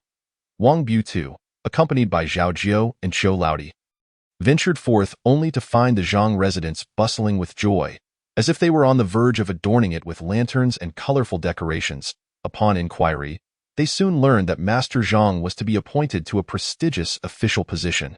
Yet, how could a man without scholarly titles ascend to such heights? It is worth noting that such positions can indeed be purchased. After all, was it not Wang Das Hanren who once acquired the title of Yuan Wei? With his immense wealth, Master Zhang boldly secured the role of a governor, set to assume his duties in a fortnight. Alas! The county magistrate now grasped the entirety of the situation, thumping the table in frustration and cursing Master Zhang as an old fox, who had cunningly maneuvered to cleanse his own ranks. Not only did the magistrate miss out on the benefits, but he also found himself ensnared in a troublesome predicament. Truly, Master Zhang was quite unscrupulous. It stands to reason that if Master Zhang could find a way to purchase the governorship, his prospects far exceeded those of the county magistrate. Thus, after much contemplation, the magistrate deemed it unwise to obstruct Master Zhang's path to promotion, especially considering he would require the governor's protection in the future. Consequently, the magistrate personally visited Master Zhang to request the interrogation of Guo, who, naturally, met his fate at the end of a brutal beating. It was anticipated that Master Zhang had foreseen Guo's greed and had laid a trap for him, while simultaneously securing a governorship over his head, rendering the magistrate both powerless to act and unwilling to broach the subject of illicit salt trade. It was at this juncture that Shilon realized she had fallen prey to multiple schemes, and in her shame and indignation, chose to end her own life. Having severed ties with the Zhang household, it was the county magistrate who arranged for her burial. As for Pinger, a maid driven by ambition, she too found herself disregarded by Master Zhang. Knowing that returning home was futile, she perished from starvation in prison, lacking the fortunate fate of Shilon, receiving only a meager burial in a common grave on the outskirts of the city in due time. Master Zhang relocated his entire family to take up his new role, with the magistrate himself seeing them off for several miles, demonstrating utmost subservience. Zhao Jiu found this farcical episode akin to a fleeting dream, one in which he had experienced the world's cruelty, awakening to find himself utterly alone. Since Zhao Jiu had accompanied Jin Buka to Pingyuan County for over 10 months, he had transformed from a frail youth into a capable constable, largely thanks to Wang Buta's guidance. Following the news of the nameless fire in Qian County, Zhao Jiu began to contemplate his departure. Coupled with the events at the Zhang residence, his prospects seemed as bleak as yesterday's flowers. At first glance, those in positions of power appeared dignified, yet who could tell that they were not mere beasts in human guise? Wealth was but a transient possession for Zhao Jiu, who remained indifferent to its allure. Even in the worst-case scenario, he could always revert to begging. Free of burdens, the only attachment he found difficult to sever was the kindness bestowed upon him by Wang Butu and his family. Whenever he recalled how Xiaonyang had sewn clothes and mended shoes for him as if he were her own son, or how Wang Kongping had supported him amidst the bureaucratic turmoil, or the earnest teachings of Wang Butu, he found himself unable to voice his thoughts. After all, Wang Butu had navigated the realms of both the underworld and the officialdom for half his life. And Zhao Jiu's intentions were not lost on him. He beckoned Zhao Jiu aside, presenting him with a blue cloth parcel, saying, "This was left for you by Shi Qing before his departure. He instructed that if you wish to leave, you should not be hindered. That said, if you choose to stay, I would be pleased. Should you insist on leaving, I will not obstruct you. I have already spoken to Xiaonyang about it, and Kongping, being your brother, will understand. Thank you." Zhao Jiu choked on his words, clutching the parcel. Loyal uncle. In recent days, Wang Kongping had been avoiding Zhao Jiu, and Zhao Jiu understood the reason. He ventured into the market to purchase skewers of meat, the very ones Kongping had introduced him to upon his arrival in Pingyuan County. Seizing the moment when Wang Kongping was on duty, he confronted him. "Kongping Gu." Wang Kongping glanced at Zhao Jiu, unfastening his waist sash, and replied, "Let us go." The two brothers, bound by fate yet differing in surname, found themselves seated by the riverside on the outskirts of the city, surrounded by vibrant greenery and the gentle sound of flowing water. They silently savored their skewers, and after a moment, Wang Kongping stood up, brushed off his backside, and said, "Let us go home. Mother has prepared a feast." Zhao Jiu followed suit, responding, "From now on, should anyone bully you, stand your ground. Do not allow yourself to be trifled with, understood? Understood. Navigate life with a bit of cunning, be diplomatic, make friends rather than enemies. Remember this? Remember, however, do not be too quick to reveal your heart to others. You must learn to discern between good and bad people, always leaving yourself an escape route. Do you understand?" "I understand. From now on, I will not be able to assist you if you encounter difficulties outside. Feel free to return. I will not mock you." "Yes, Kongping Gu." Wang Butu had arranged everything at the magistrate's office, and without bidding farewell to anyone, Zhao Jiu was quietly escorted out of the city by Wang Butu and his son on the third day at dawn. Zhao Jiu bowed 3 times to Wang Butu, the dewdrops on the grass soaking his trousers, palms, and forehead. Wang Butu helped him up, gesturing for him to move forward without looking back, carrying the small parcel bestowed upon him by Jin Buka and the constable's knife that Wang Butu had worn for over a decade. Zhao Jiu walked away with a light heart, never glancing back. The handle of Wang Butu's knife was made of ebony, encased in a layer of copper, polished to a brilliant shine from years of handling. As Zhao Jiu gripped it tightly, a heavy weight settled in his heart, wishing only that heaven would treat the good kindly. The journey from Pingyuan County to Qian County was smooth along the official roads, revealing a tapestry of colorful characters, as both counties were places of mixed heritage, each with its own customs. Some carried baskets on their backs, cradling children, firewood, and various necessities. Others pushed unicycles laden with their livelihoods. A few bore the signs of ancestral remedies, with wooden boxes strapped to their backs. The roads were filled with wanderers, and upon reaching a tea house, one could easily strike up conversations with the locals.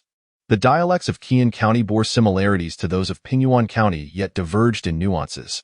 Zhao Jiu understood them well enough, but found himself at a loss for words, sitting in a corner observing the bustling crowd, experiencing an unprecedented sense of tranquility. Chapter 72. The green shadowed beauty with his experience as a constable. Upon arriving at the outskirts of Qian County, Zhao Jiu did not immediately enter the town but first inquired among the locals. Some were aware of the recent fire, while others were not. This was hardly surprising, as common folk often feared attracting trouble. Armed with the official documents left to him by Jin Buka, Zhao Jiu ventured into the town, wandering aimlessly until he discovered a secluded temple where he rested for the night, planning to visit the site of the fire at Xiguang Temple the following day. Xiguang Temple was perched atop Fulong Mountain, outside Qian County, accessible only by a winding and rugged path. This trail had been carved by the devotees who funded the mountain dwellers, allowing passage for only one person at a time. Halfway up, one side was lush with trees, while the other was shrouded in clouds, drawing one's gaze to the beauty yet forbidding a sideways glance. After 2 hours of trekking, the peak loomed ahead, and the Golden Hall came into view. Fulong Mountain was indeed marvelous. It was scorching at the base while frigid at the summit, with the mountain winds slicing through like a knife. Zhao Jiu hunched over, wrapping his clothing tightly around himself, regretting not having inquired more thoroughly about the mountain's conditions. Fortunately, a turn ahead led him to the summit, where suddenly, a grove of white-leaved bamboo appeared alongside the stone path, through which a small stream flowed from a boulder taller than a person, its waters trickling gently yet unceasingly. Zhao Jiu plucked a bamboo leaf, cupping it to drink from the spring. The water was refreshingly cool and sweet, prompting him to lean in for several more sips. Upon entering the temple, he found no welcoming monk to greet him, and as he stepped inside, he was soon approached by an eminent monk. Zhao Jiu assumed he had come to offer incense and make a wish, and the monk led him to the golden hall at the mountain's summit. Indeed, within the temple lay a patch of blackened earth, remnants of the fire that had been cleared, but all that remained was the knowledge that a great blaze had once raged there. The rest was left to the heavens. The monk remained close yet unobtrusive, and from the moment Zhao Jiu felt the monk's gaze upon him, he was filled with discomfort. After praying for peace for the lotus and the flowers before the Buddha, he descended the mountain. It seemed that Xiguang Temple would yield no trace of Mr. Qin, and Zhao Jiu resolved to linger in the county town for a few more days, hoping to uncover some clues. 3 days later, having found nothing, he firmly decided to leave Qian County the next day. While wandering the streets, he was drawn to a commotion ahead. Approaching, he saw a crowd encircling 2 women engaged in a heated argument with a vendor. The women's accents were distinct from those of Qian County, suggesting they were visitors from afar. Zhao Jiu, having only seen their backs, maneuvered to the front, discovering that one wore purple while the other donned green. Their features were as delicate as peach blossoms in February, and even while confronting the vendor, they bore no trace of malice. Particularly striking was the girl in the green dress, whose eyes sparkled like water. She stood with one hand on her hip and the other pointing at the vendor, her voice ringing clear as she scolded, "You, fruit vendor, are utterly unjust. The person before us bought 4 pears for 12 coins. Yet you want 20 coins for our 4. Do you think these pears are worth that much?" With that, the green-clad girl took 2 pears from the purple-clad girl's hands and placed them on the vendor's stall, declaring, "Let everyone see. Are these 2 pears any larger?" The pears, placed among the others, became indistinguishable in an instant. Zhao Jiu stifled a laugh, finding the green-clad girl both fierce and endearing. Noticing him, the green-clad girl mistook his laughter for mockery and glared at him, indignantly exclaiming, "I see you are also a bully." The vendor, unwilling to admit he was overcharging, retorted, "Where do these girls come from, so brazen? My pears are all fresh and juicy. If you squeeze each one, how am I to sell them? I offer you a few words of advice, and you respond with a torrent of incomprehensible words. Will you buy or not? If not, then don't block my stall. Not buying, not buying. You are a deceitful vendor. We shall not buy." The green-clad girl, in a huff, tossed the remaining 2 pears back onto the fruit stall, grasped the purple-clad girl's hand, and turned to leave. The vendor, however, was not deterred. "Hey, I say, young lady, you may choose not to buy, but you cannot ruin my pears. If everyone acted like you, I would be left to starve." In the midst of the crowd, a few individuals nodded in agreement, causing the young woman in purple to blush, wishing to settle the matter with money. However, the girl in green refused, asserting, "Sister, they are bullying us. Oh dear, sister, why do you fuss over just 2 pears? You've already lost face." He looked at us with unfamiliarity and began to demand a price. "This is not the way of the world. Do not dwell on notions of righteousness and chivalry. It is better to avoid trouble than to seek it, so sister, just endure it." The elder sister in purple swiftly produced 10 coins and placed them on the fruit vendor's stall, pulling her sister in green away as they departed.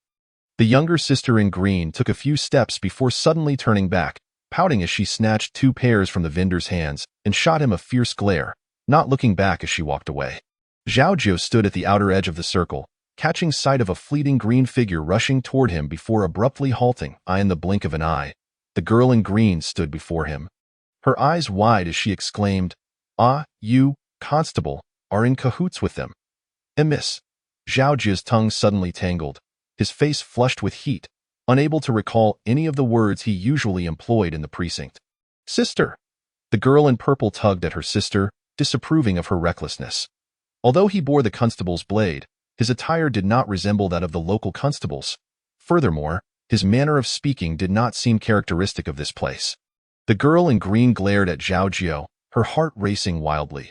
She tilted her head slightly, contemplating, and replied, You unjustly blame others without understanding the situation. This time, it is truly your fault." At last, Zhao Jiu's mind began to clear. He dared not let the girl in green apologize to him. Instead, he hastily interjected with an apologetic tone, "You 2 ladies must be from out of town, as your accents differ greatly from those here. I didn't quite comprehend at first, but now I understand. Vendors here often attempt to swindle outsiders. However, most locals are aware of this. You 2 ladies might consider venturing further in, as such incidents are far less common in the main street." Upon hearing Zhao Jiu's accent, the girl in green understood and smiled. "Oh, so you are not from here either. I misjudged you earlier." Though the sun was not particularly harsh, Zhao Jiu felt slightly dizzy. He focused himself and said, "I arrived a few days before you 2. If you don't mind, I could serve as your guide." The girl in green exclaimed joyfully, "Sister, how wonderful it is to have a constable to guide us." The girl in purple furrowed her brow, tugging at her sister's sleeve as if to say something, but the girl in green boldly addressed Zhao Jiu, "Then we shall trouble you, constable."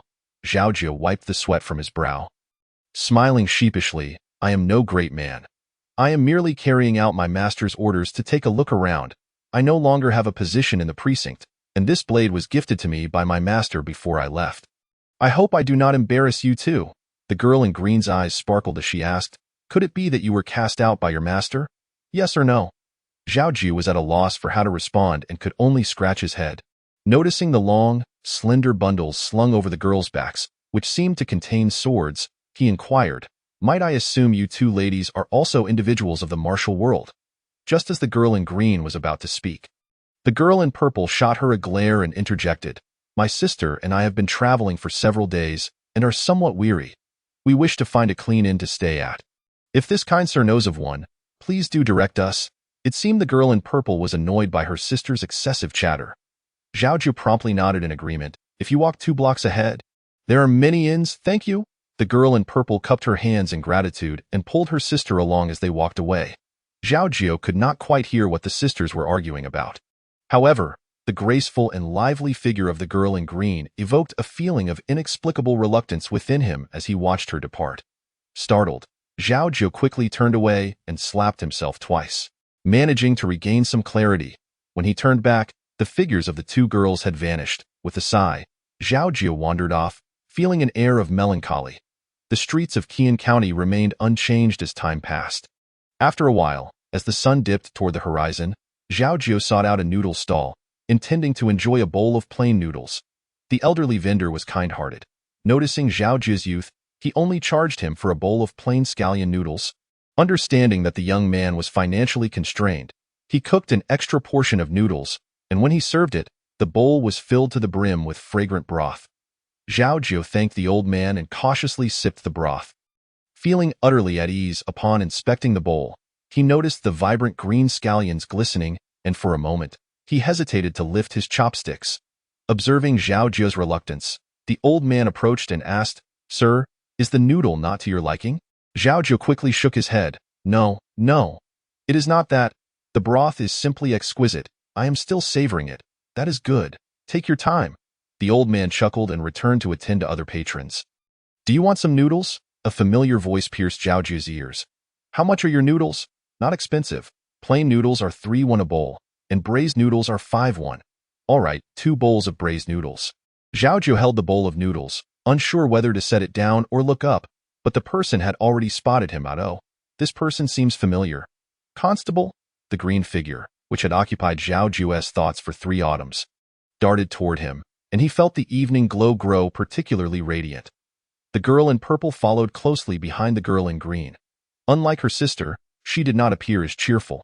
Had it not been for the old man's swift hands already preparing the noodles, she might have turned to leave. Zhao Jiu, uncertain of what had displeased the girl in purple, suppressed his joy and greeted them cautiously. What a coincidence. You two ladies have come for noodles as well? Constable, you may not know, but there are many food options in Qian County. Unfortunately, most do not suit my sister and me, and we did not expect to run into you again halfway through our search. I suppose it is fate that has brought us together. The girl in green continued, I had not yet expressed my gratitude for your guidance earlier, so let us treat you to this bowl of noodles. Speaking decisively, she promptly counted out 15 won and handed it to the elderly vendor, who counted it and returned 2 won, saying, his bowl is plain. It only costs 3 won. No, no. I arrived a few days before you two and should play the host. Zhao Jiu hurriedly reached for his chest. The girl in green stopped him. Constable, you are being too polite. Why, father often says that at home one relies on parents, and when outside, one relies on friends. Had it not been for your guidance, my sister and I might have wandered much further astray. Zhao Jiu wanted to say more, but the girl in green reminded him, Constable, if you don't eat soon, your noodles will cool. The girl in green placed the returned coins back on her person, gazing at Zhao Jiu with a bright smile. Noticing that her eyes held no mockery, Zhao Jiu felt a warmth swell within him. Inexplicably reminded of lotus flowers, the girl in green, observing Zhao Jiu's sudden change in expression, was puzzled by the shift. Just then, the old man brought over the noodles. Ladies, be careful. The noodles are hot. The vendor, thinking the three were friends, placed the 2 bowls of braised noodles on Zhao Jiu's table. The girl in green thanked the old man and called out, Sister, come quickly. These noodles smell so good. The girl in purple finally shifted her body closer, nodding in acknowledgement to Zhao Jiu as she gracefully sat down. Her demeanor was much more reserved compared to her sister's buoyant nature.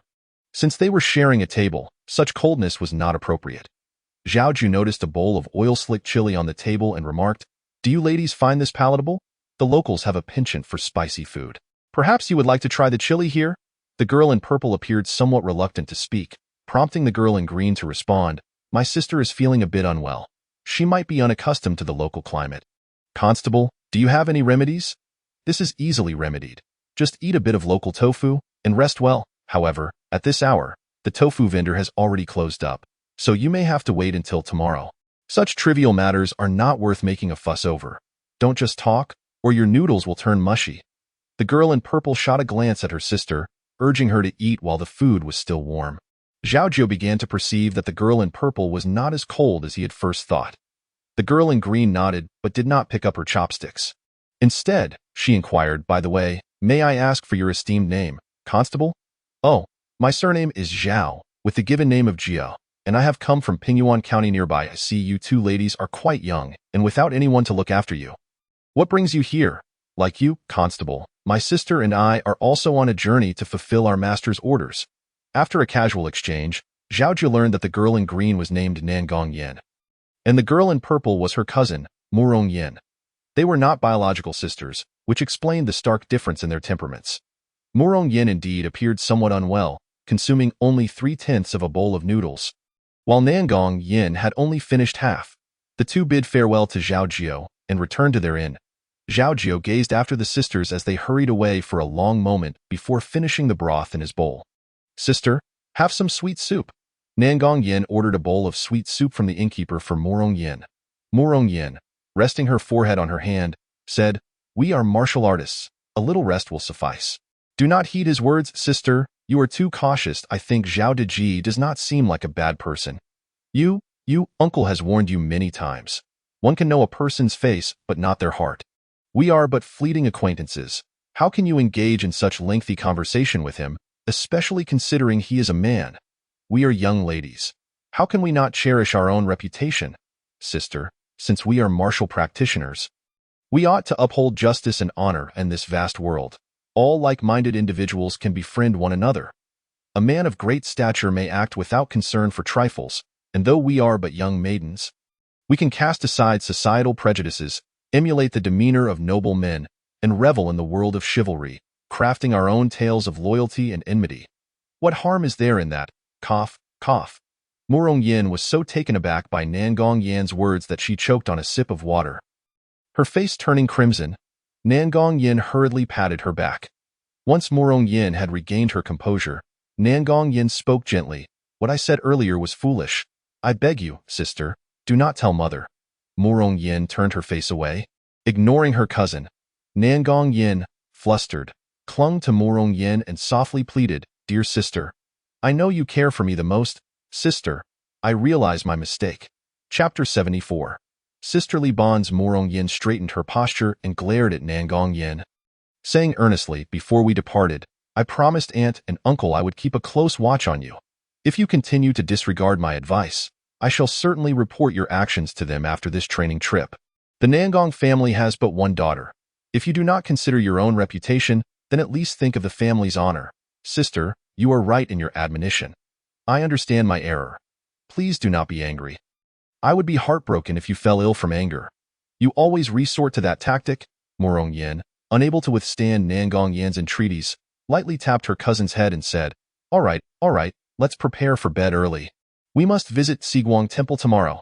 Seeing she had been pardoned, Nangong Yan's face lit up with joy. Yes, dear sister. Zhao Jiu returned to the small temple and practiced martial arts late into the night, eventually falling asleep with his arms as a pillow. At dawn, he awoke, unable to shake off the habits developed during his years at the rich and noble tea house. Zhao Jiu tidied himself by the pond and set out early. He recalled that the tofu vendor should be at the city gate at this hour. Upon arrival, he found it was indeed true. Zhao Jiu bought 2 bowls of sweet tofu pudding and headed towards the street he had pointed out to the Nangong sisters.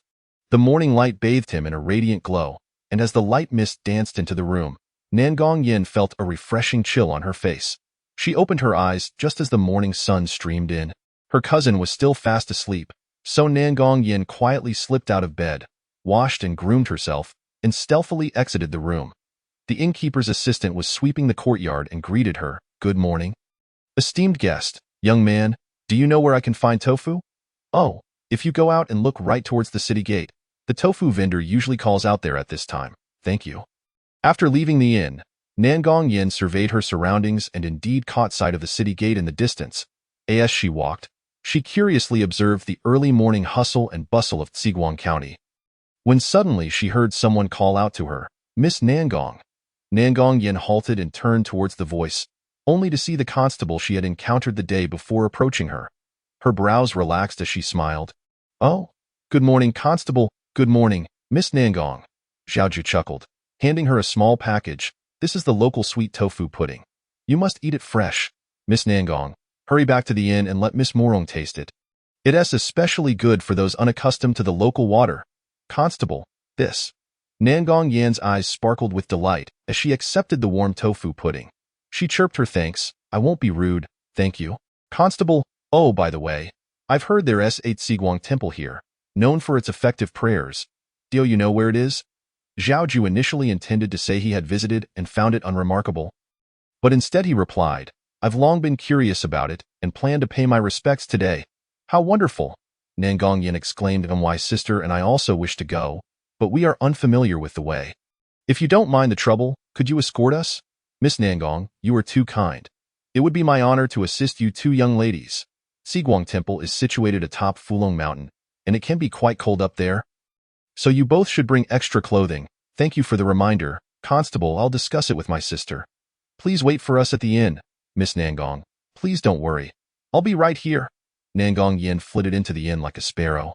Murong Yin had already awakened and immediately inquired about her whereabouts. Sister, quickly taste this. Nangong Yin presented the sweet tofu pudding to her cousin. Murong Yin rubbed her temples, took a bite of the pudding, and found it sweet yet not overwhelming, just right. Her brows unfurled as she asked, Where did you buy this? Sister, is it delicious? Delicious. Sister, how do you feel? The Zhiguang Temple is at the peak of Fulong Mountain, and I've heard it gets quite cold up there. Should we rest for a day before going? I am not seriously unwell.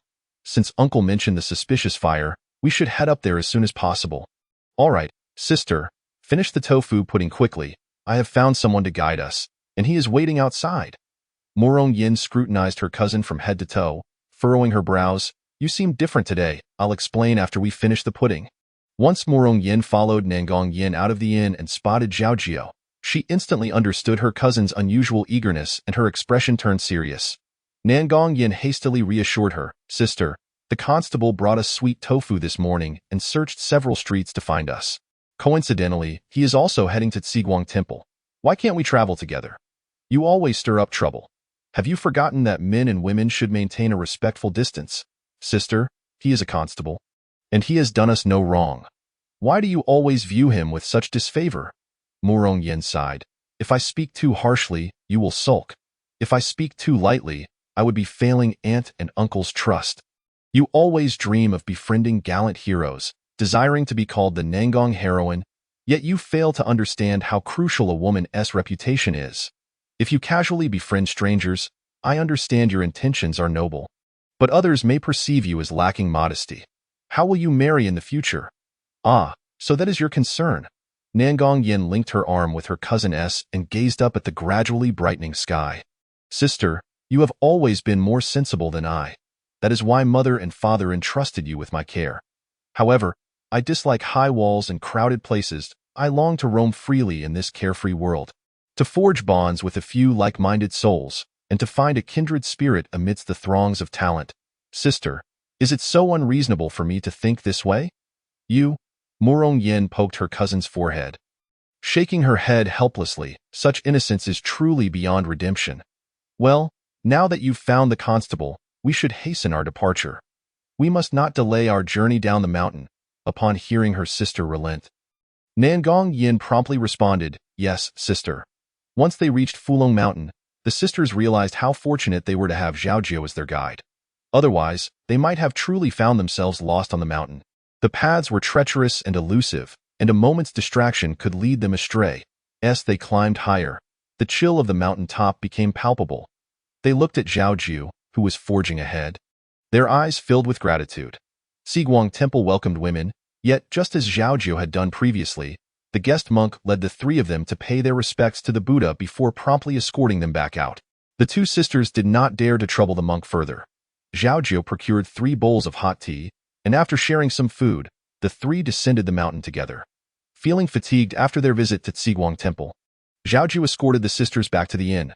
Morong Yin thanked Zhao Jiu but said little else before retreating to her room.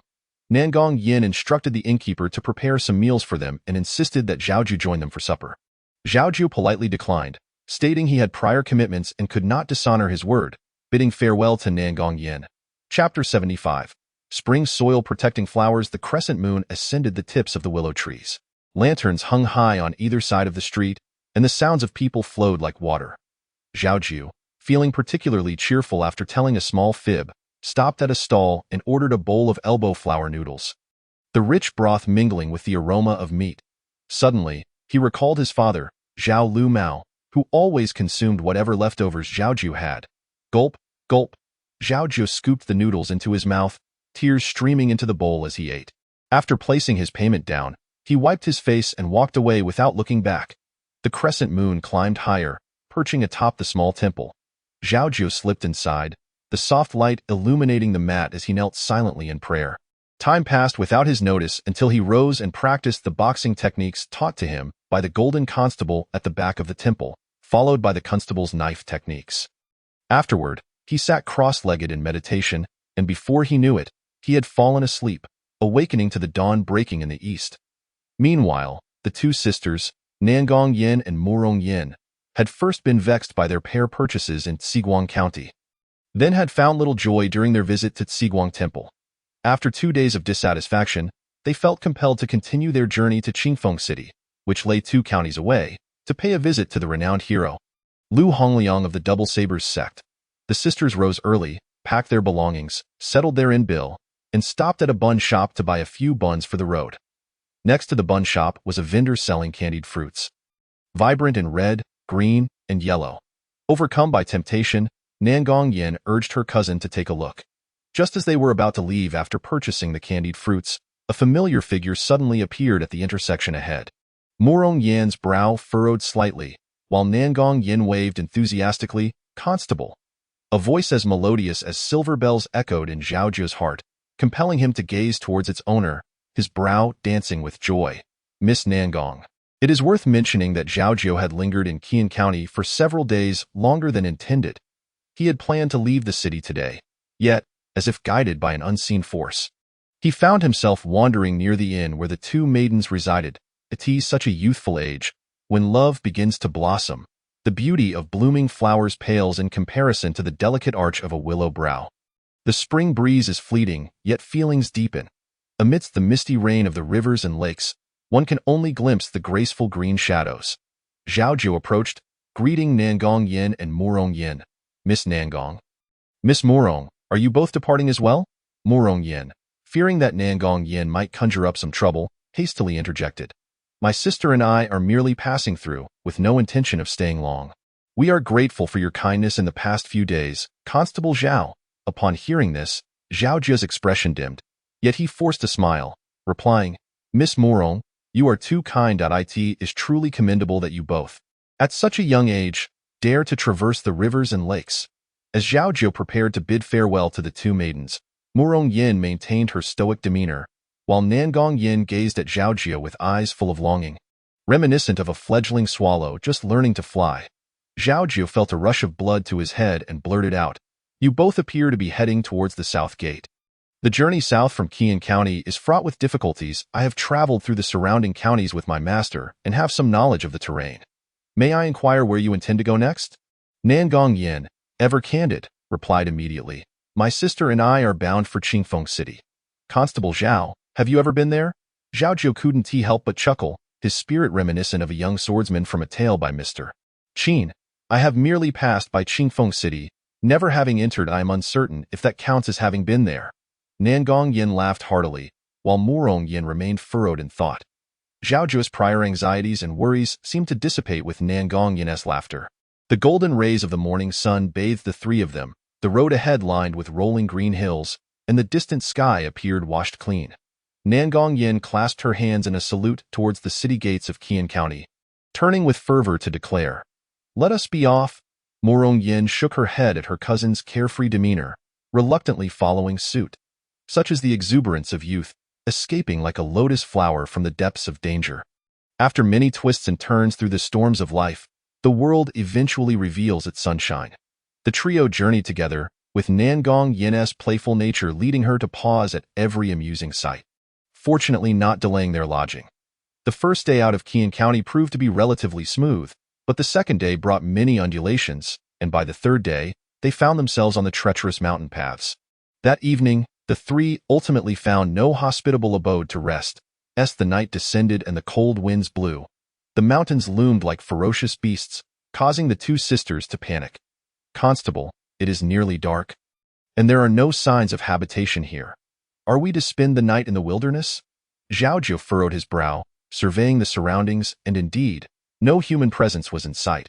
However, it seemed the two maidens could not endure much further, and it appeared they would have to spend the night outdoors, hoping there were no ferocious beasts lurking in the mountains.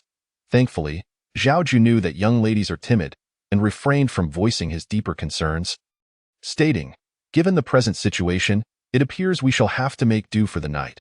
Fear not, I often camp outdoors with my master. There is nothing to dread, with the path ahead difficult to traverse. Zhao Jiu instructed the two maidens to wait while he searched for a sheltered spot. It was likely the sisters had never encountered such a situation before. As Nangong Yin saw Zhao Jiu stride forth, she quickly called out, Constable, we shall go with you, lest you have to search for us again after finding a place. Murong Yin bit her lip in silence, but after a moment's thought, Zhao Jiu nodded in agreement. Very well, but do take care with your steps.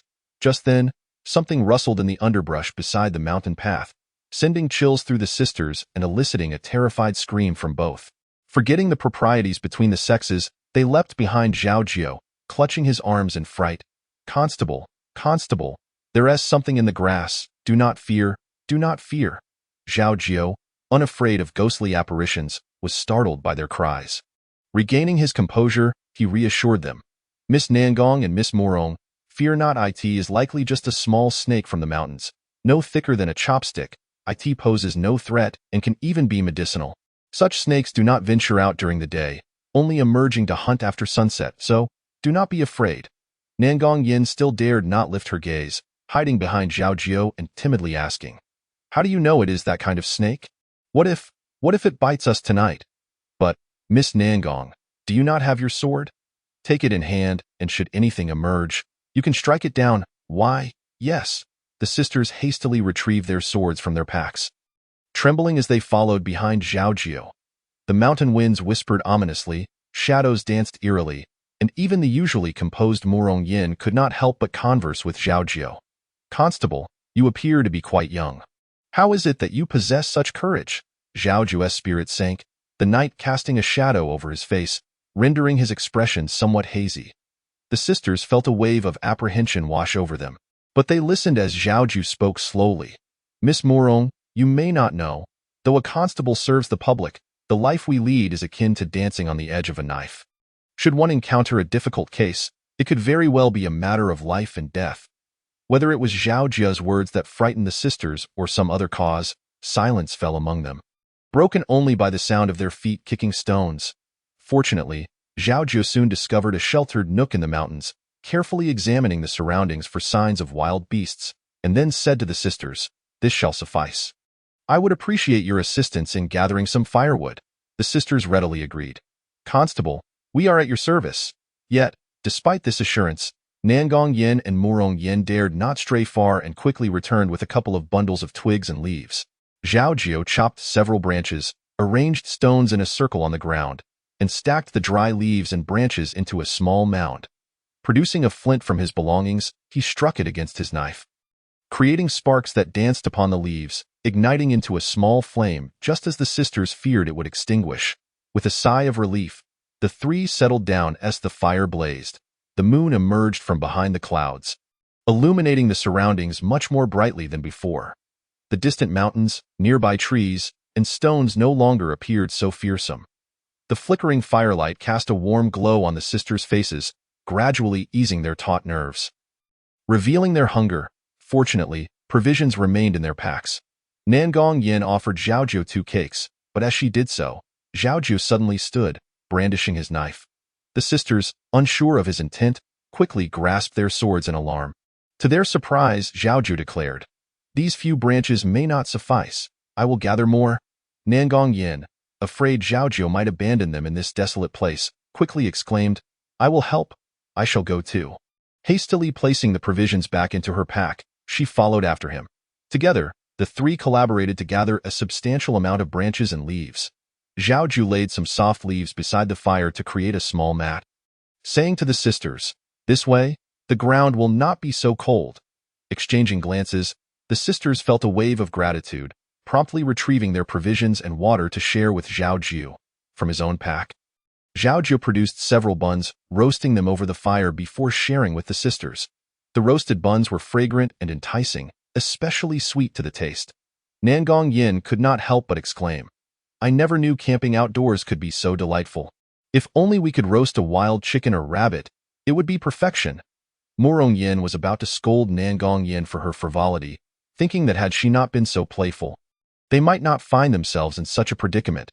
However, seeing the radiant smile on Nangong Yin's face softened her heart, and she could only feign annoyance. "We should not speak while eating or whisper while sleeping. Yet here you are, lost in your thoughts as if you have forgotten the world. Hurry and eat, lest the aroma attract wild insects."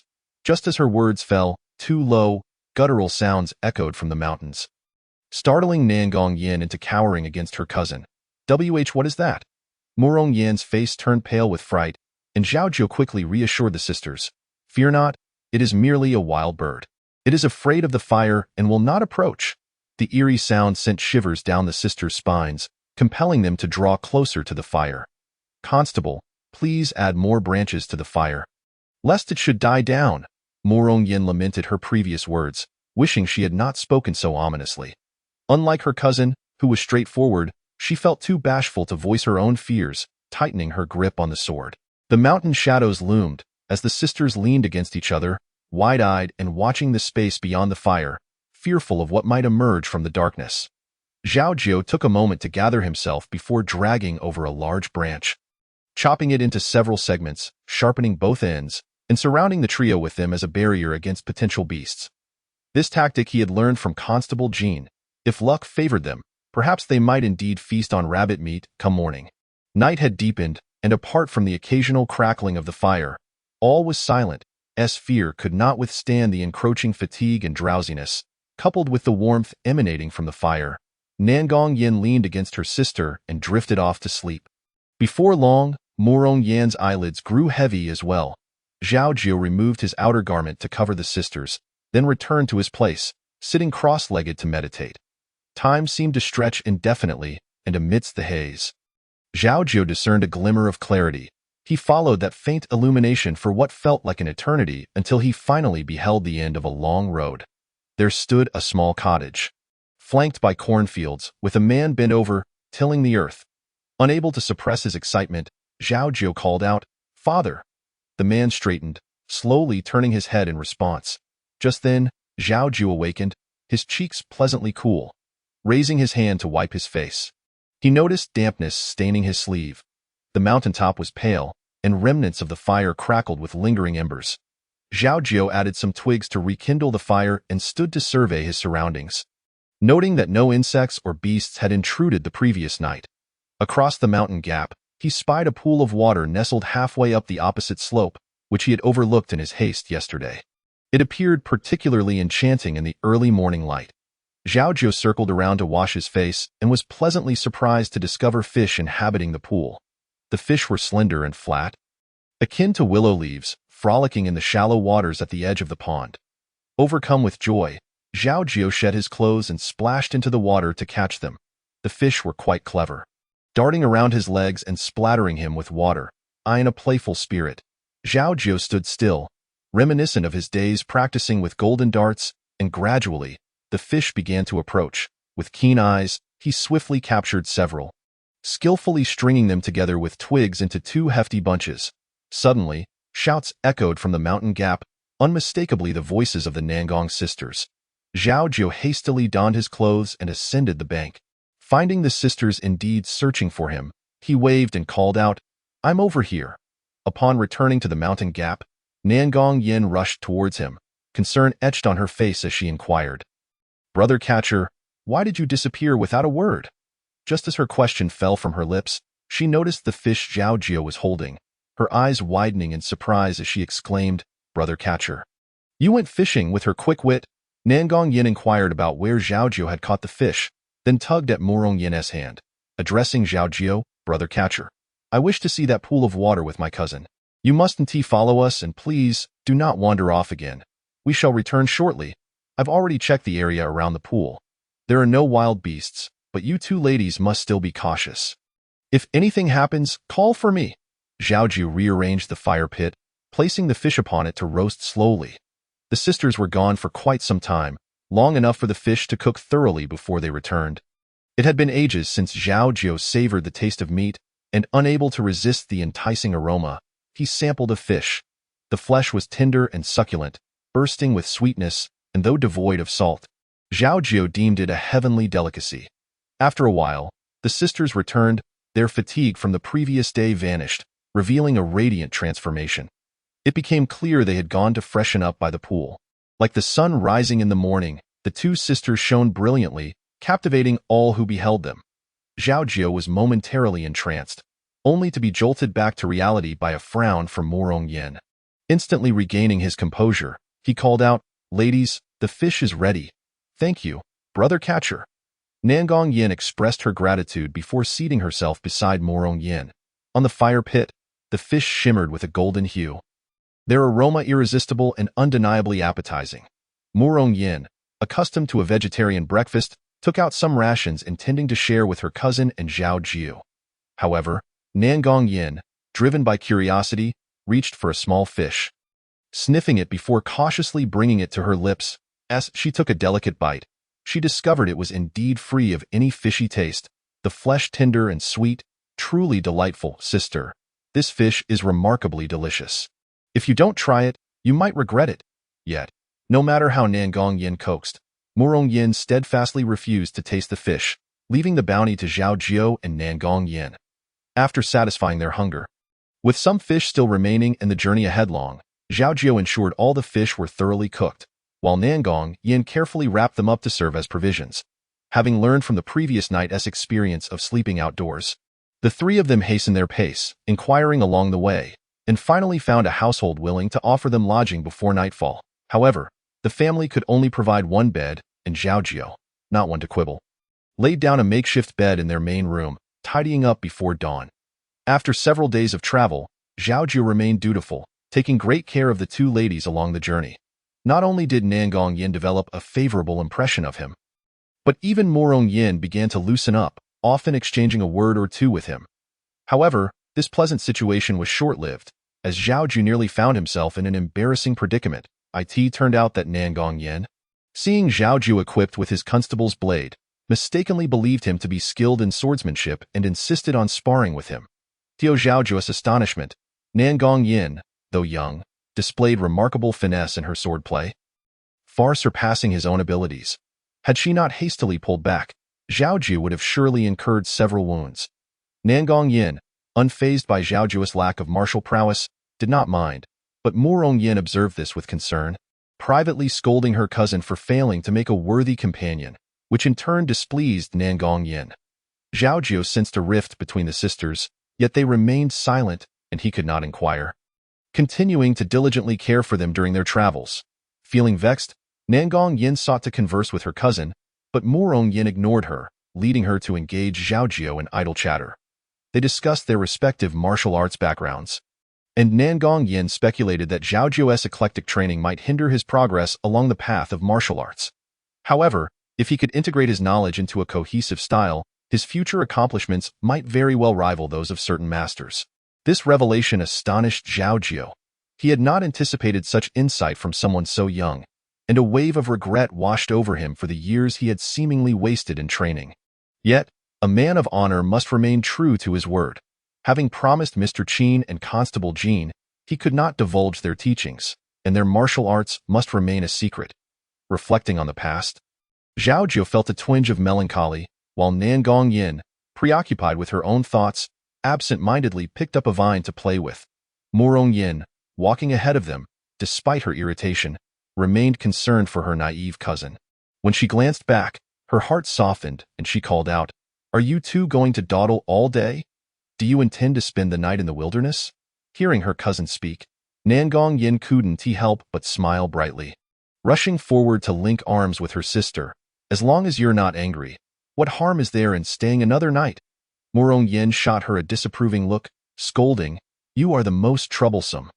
After traveling for 7 or 8 days, the trio reached the outskirts of Mailin County, just across a river from Qingfeng City. Morong Yin suggested taking the official road into the city, but Nangong Yin, enchanted by the mountain path scenery, playfully begged her sister to indulge her one last time. They had heard from the family they stayed with last night that bandits often roamed the mountains at the border of the two regions. With youthful bravado, the three of them, filled with adventurous spirit, thought that if they encountered trouble, they would seize the opportunity to rid the world of evil. Mailin County's terrain was flat, unlike the undulating hills of Xi'an County. The sun hung before them, and under the vast blue sky, a few hills dotted the landscape. Birds flitted past the treetops, landing in the nearby grass, chirping a few notes before taking flight again to perch on a large tree, pecking at the branches with great enjoyment. Observing this, Nangong Yin remarked, "What kind of bird is that? There are fruits in the grass. Why is it pecking at the branches?" Zhao Jiu, quick-eyed, had already discerned what the bird was eating, and joyfully exclaimed, "Miss Nangong, it's eating fruits, oh!" Before the three of them could approach, the bird flapped its wings and took flight, inadvertently dropping a cluster of branches at Morong Yin's feet. The branches were reddish-brown and oddly shaped, resembling chicken claws. Zhao Jiu happily picked them up, saying, "This fruit is called guaizi.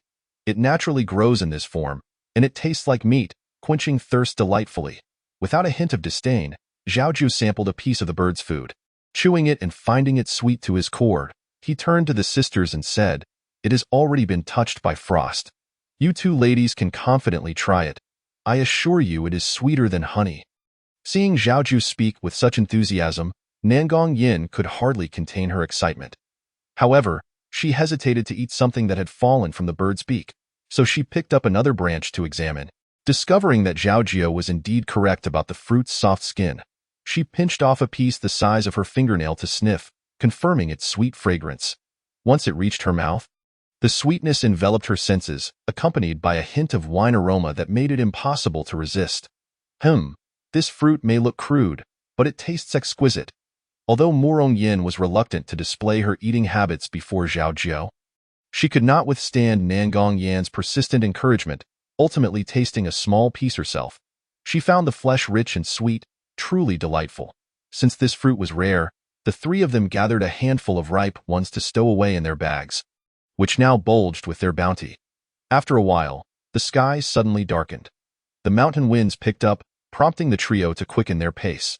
Just around the bend lay Malin County, and before they could catch their breath, a group of individuals suddenly emerged from the mountain, brandishing weapons. The leader shouted, "Halt! This mountain is mine, and these trees are mine. If you wish to pass, leave behind some toll." Startled by the sudden turn of events, the three quickly regained their composure. Nangong Yin, with her brows furrowed, stepped forward and sternly declared, "Do you dare to rob under the bright sun? Do you have no respect for the law? The law?" The leader grinned, revealing a mouthful of blackened teeth, and scoffed, "I am the law. If you know what's good for you, leave your money behind. Otherwise what? Hee, my fair maiden. It would be a pity for such beauty to perish in the wilderness. Instead, why not accompany me to the mountain and become the consort of our esteemed leader, where you shall indulge in sumptuous feasts and enjoy boundless wealth and glory?" Bah! Nangong Yin swiftly drew her sword with a cold smirk, declaring, "I have heard tales of bandits lurking in these mountains, and I presume it is you. You rogues have committed countless misdeeds. Today, I shall teach you a lesson you won't forget. Oh, you can wield a sword as well." Ha ha ha! As he laughed, Deheya abruptly turned his head and commanded his subordinates, "Men, seize them alive. The king will reward you handsomely." Chapter 78. Narrow roads of enmity. No sooner had he spoken than several figures leaped from the grass on either side, clearly having lain in wait. This band of mountain bandits numbered at least a dozen, rushing towards the three with ferocity. Murong Yin and Zhao Jiu quickly stepped forward to assist. Zhao Jiu wielded the constable's knife gifted by Chief Wang, and his technique, though not as dazzling as Nangong Yan's swordplay, was nonetheless steady and composed. As for Murong Yin, her swordsmanship was graceful and exquisite, rivaling that of Nangong Yin, indicating that they likely trained under the same master. The bandits stood no chance against such a formidable trio, and before long, they were sent scattering, fleeing in utter disarray. With a nimble leap, Nangong Yin captured Deheya and demanded, "Where is your lair? Take me there." "Ah, please spare me, noble heroine. I am but a lowly errand boy, never having harmed anyone, nor set fire, nor kidnapped virtuous women. Spare my life," Deheya pleaded desperately. Nangong Yin glared at him. "Were you not just boasting of your authority a moment ago? That was my folly for not recognizing a noble heroine. I was wrong. I beseech you to let me go.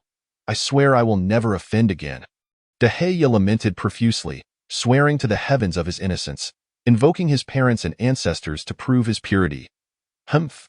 Tell me where your stronghold is, or you shall regret it." Nangong Yin was determined to rid the surrounding populace of this menace, and once Deheya revealed their hideout, she intended to lead an assault.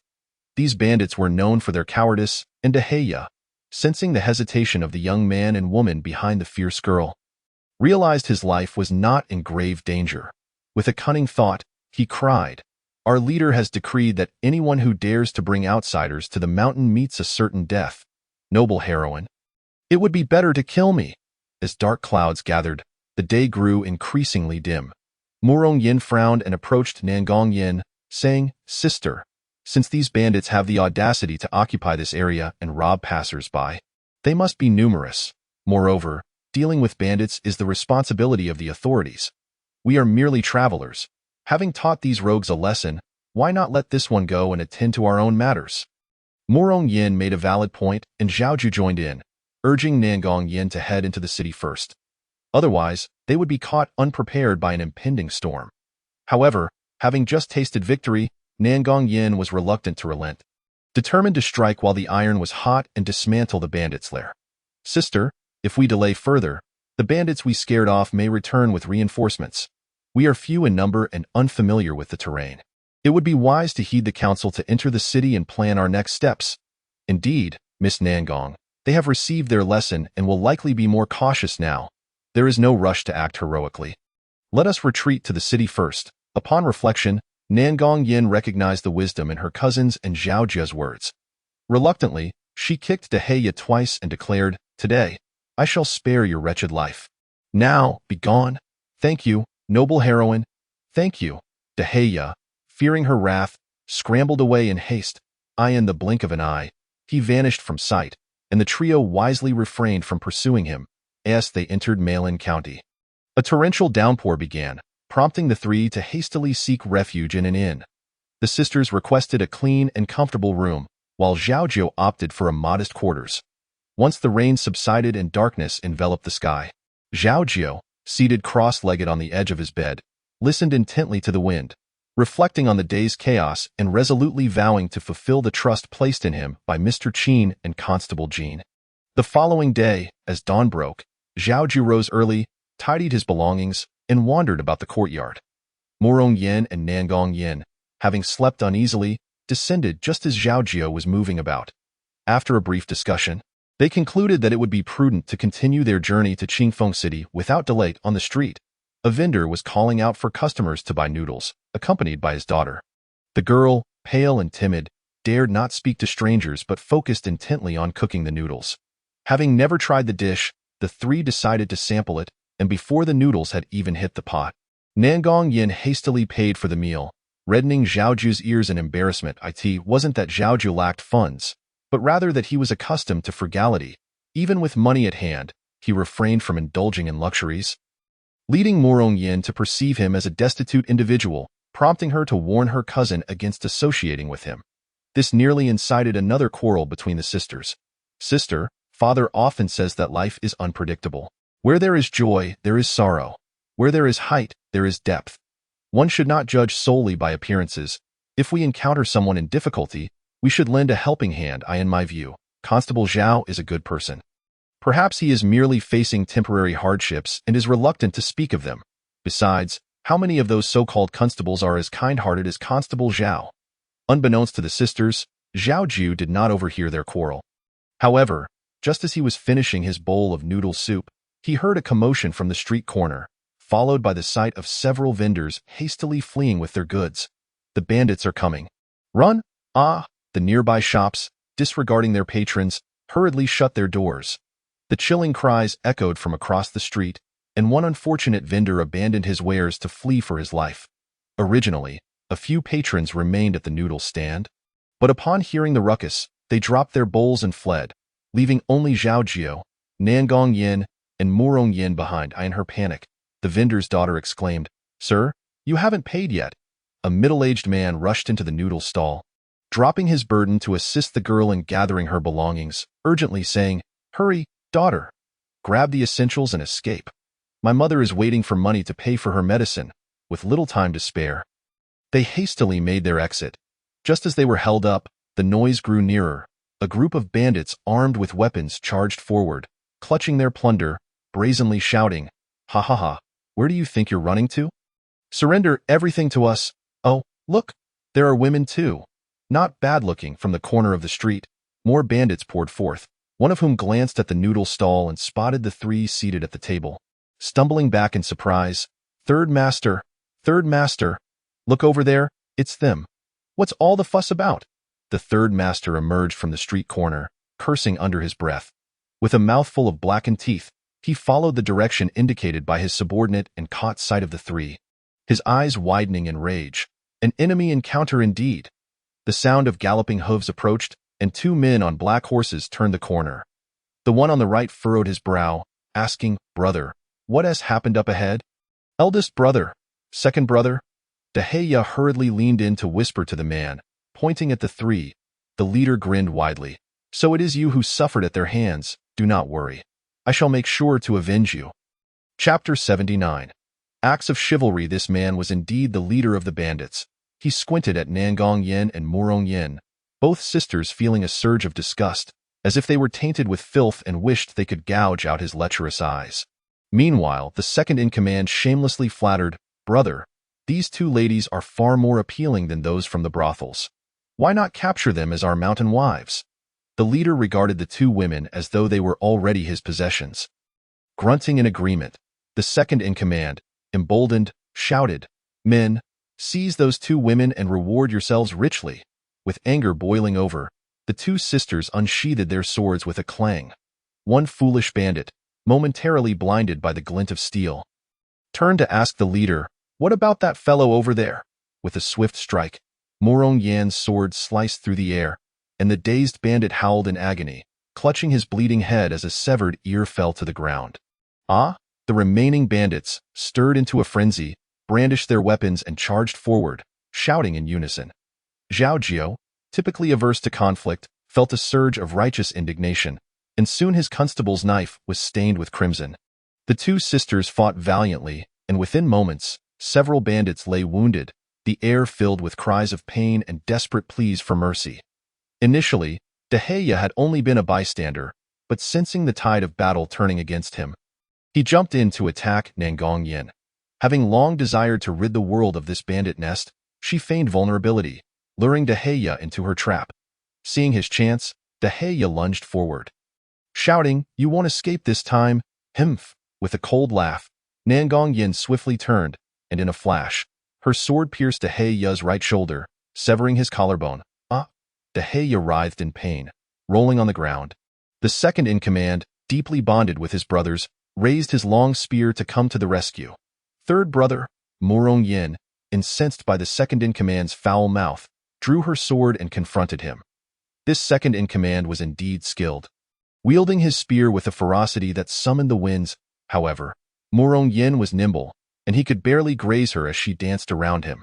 The leader, a whip wielder, saw this and lashed out at Morong Yin. Nangong Yin would not allow harm to befall her sister, and instantly brandished her large black tooth to meet the attack, exclaiming, "Shameless scoundrel!" The leader smirked, as though he had heard an amusing jest, and taunted, "Humph, little girl, I am a man who cherishes the delicate. If you willingly put down your sword and come with me, you might even become the lady of the den. Villain, face my sword." Unexpectedly, the leader demonstrated considerable skill, his whip darting towards Nangong Yan's chest like a striking serpent. Nangong Yan's brows furrowed in anger, and with a graceful somersault, she evaded the insult, her sword aimed at the bandit chief. Wishing to cleave him in two yet, the whip continued its relentless assault, coiling around her ankle as she landed. The toothless, gap-toothed leader pulled with all his might, laughing maniacally, "Ha ha, little girl, come to your master." Alas, Nangong Yin, lacking deep inner strength, faltered under his brute force, and with a misstep, was yanked into the air by the whip. Zhao Jiu, hearing her cry, realized it was too late to intervene. Morong Yin was engaged with the second in command, just about to assist her cousin, when a shrill whistle pierced the air, and the wounded soldiers surrounded them, emitting eerie howls as if they were hunting prey. Startled by this unforeseen turn, Morong Yan's swordplay became erratic. Zhao Jiu, sensing the impending danger, hastily drew the golden dart given to him by the constable and aimed for the leader's knee. Though he should have remained focused, in that fleeting moment, Zhao Jiu caught a glimpse of the smiling faces of Constable Jean and Uncle Zhong. The golden dart struck the leader's left knee with precision, and Zhao Jiu could almost hear the sound of bones shattering. Ugh! The bandit leader staggered as if severely injured, his leg buckling as he fell backward. At that moment, Nangong Yin closed in, thrusting her long sword forward, slish, instantly creating a gaping hole in the bandit's chest. She withdrew her sword, blood gushing forth. The leader, with both the leader and the second in command incapacitated. The remaining bandits lost their nerve. Zhao Jiu advanced and began to slash wildly, sending the bandit henchmen scattering like frightened birds. Upon seeing her cousin unharmed, Morong Yan's mind regained its calm. She pointed her treasured sword skyward and then to the ground, expertly executing 7 flowing sword flowers aimed at the second in command. Perhaps this man had committed too many wrongs, for heaven itself seemed unwilling to aid him. "Vile woman, how dare you harm my brother? I shall capture you alive," the second in command cursed, his malice palpable. Morong Yin furrowed her brows, positioning herself like the northern dipper. Suddenly, a series of sounds akin to bursting beans erupted, and the second-in-command abruptly froze, blood oozing from his chest. Zhao Jiu observed closely, noting that the second-in-command now bore 7 puncture wounds. Such exquisite swordplay. Just then, a commotion erupted at the street corner as a troop of soldiers from Mailin County arrived. Zhao Jiu, well aware of the difficulties in dealing with officials, called out urgently to the nearest Murong Yin. Not good. We must flee. Quick-witted. Murong Yin seized Nangong Yin and dashed away. Stop right there, the 3 of them. Sensing the danger, dared not pause. Fortunately, their bundles were already secured, and they fled the city of Mailin, not daring to look back until they were certain the soldiers would not pursue them. After narrowly escaping danger while upholding justice, the trio found themselves in a rather disheveled state. They exchanged glances, and it was Nangong Yin who broke into laughter first, her voice ringing with delight. What a thrill! Hemph! Murong Yin shot her a reproachful look. Chiding, you only think of momentary triumph. Look at your appearance, hair in disarray. What a disgrace! Nangong Yin cheekily stuck out her tongue, and Zhao Jiu chuckled softly, seizing the moment to suggest, I'll scout ahead. You ladies can take your time. The 2 maidens lingered behind to tidy their appearance before catching up. Having tasted a small victory, Nangong Yin and Zhao Jiu were elated. Nangong Yin dreamt of being hailed as the heroine of the Jianghu, while Zhao Jiu wished for someone to call him Zhao the hero. In contrast, Murong Yin remained composed, treating Zhao Jiu with measured politeness, neither warm nor cold. Zhao Jiu, perplexed, could not fathom why Murong Yin's demeanor fluctuated so unpredictably, having never offended her or overstepped bounds. Noticing his gloomy expression, Nangong Yin inquired, Is the constable harboring worries? Reluctant to upset Nangong Yin, Zhao Jiu hesitated to speak the truth, yet he feared incurring Murong Yin's displeasure if he remained silent. Just as he pondered, Nangong Yin gently asked, Is it my sister's behavior that troubles you? No, not at all. Gazing into her autumn-like, clear eyes, Zhao Jiu swallowed the lie he was about to utter and, with sincerity, confessed, I have been wondering if I have inadvertently angered Miss Murong. I know my martial skills are lacking and cannot compare to you and Miss Murong, but, Constable, you must not belittle yourself. Nangong Yin interrupted, her laughter like a refreshing breeze after rain. If not for your timely rescue, I would not be so carefree now. My sister has always been this way. She treats everyone alike, but she is quite kind-hearted. Though she may not express it, she is certainly grateful to you, Constable. You must have misunderstood her. Chapter 80. The Bandits and Their Destiny. It turned out that when Zhao Jiu launched the dart, Murong Yin had seen it all. Acknowledging that her cousin's narrow escape was indeed due to Zhao Jiu's efforts, Murong Yin did not conceal this from her cousin and readily shared the tale, prompting Nangong Yin's heartfelt gratitude. With gratitude comes the desire to repay, and possessing the clarity of mind. Nangong Yin did not want Zhao Jiu to misinterpret her sister's demeanor, which led her to inquire. Little did she expect to guess accurately. Miss Murong is truly not displeased with my lack of martial prowess? Constable, you are unaware. My sister and I both learned our skills from our parents. The martial arts of the world are diverse. There is no room for disdain. If there is any misunderstanding, it must be due to my sister's less loquacious nature compared to mine. You must know our parents often praise my sister for her prudence. So she spoke, yet Nangong Yin felt a twinge of guilt and briefly recounted their family background to Zhao Jiu. The west of Cixi County lies by Shui City, a place of stunning scenery and remarkable individuals. Home to over 20 martial sections, the Nangong family, with its unique 7-star swordplay, stands out. The head of the Nangong family is Nangong Yan's father, Nangong Jiang, a man of tranquility who rarely competes for fame and fortune.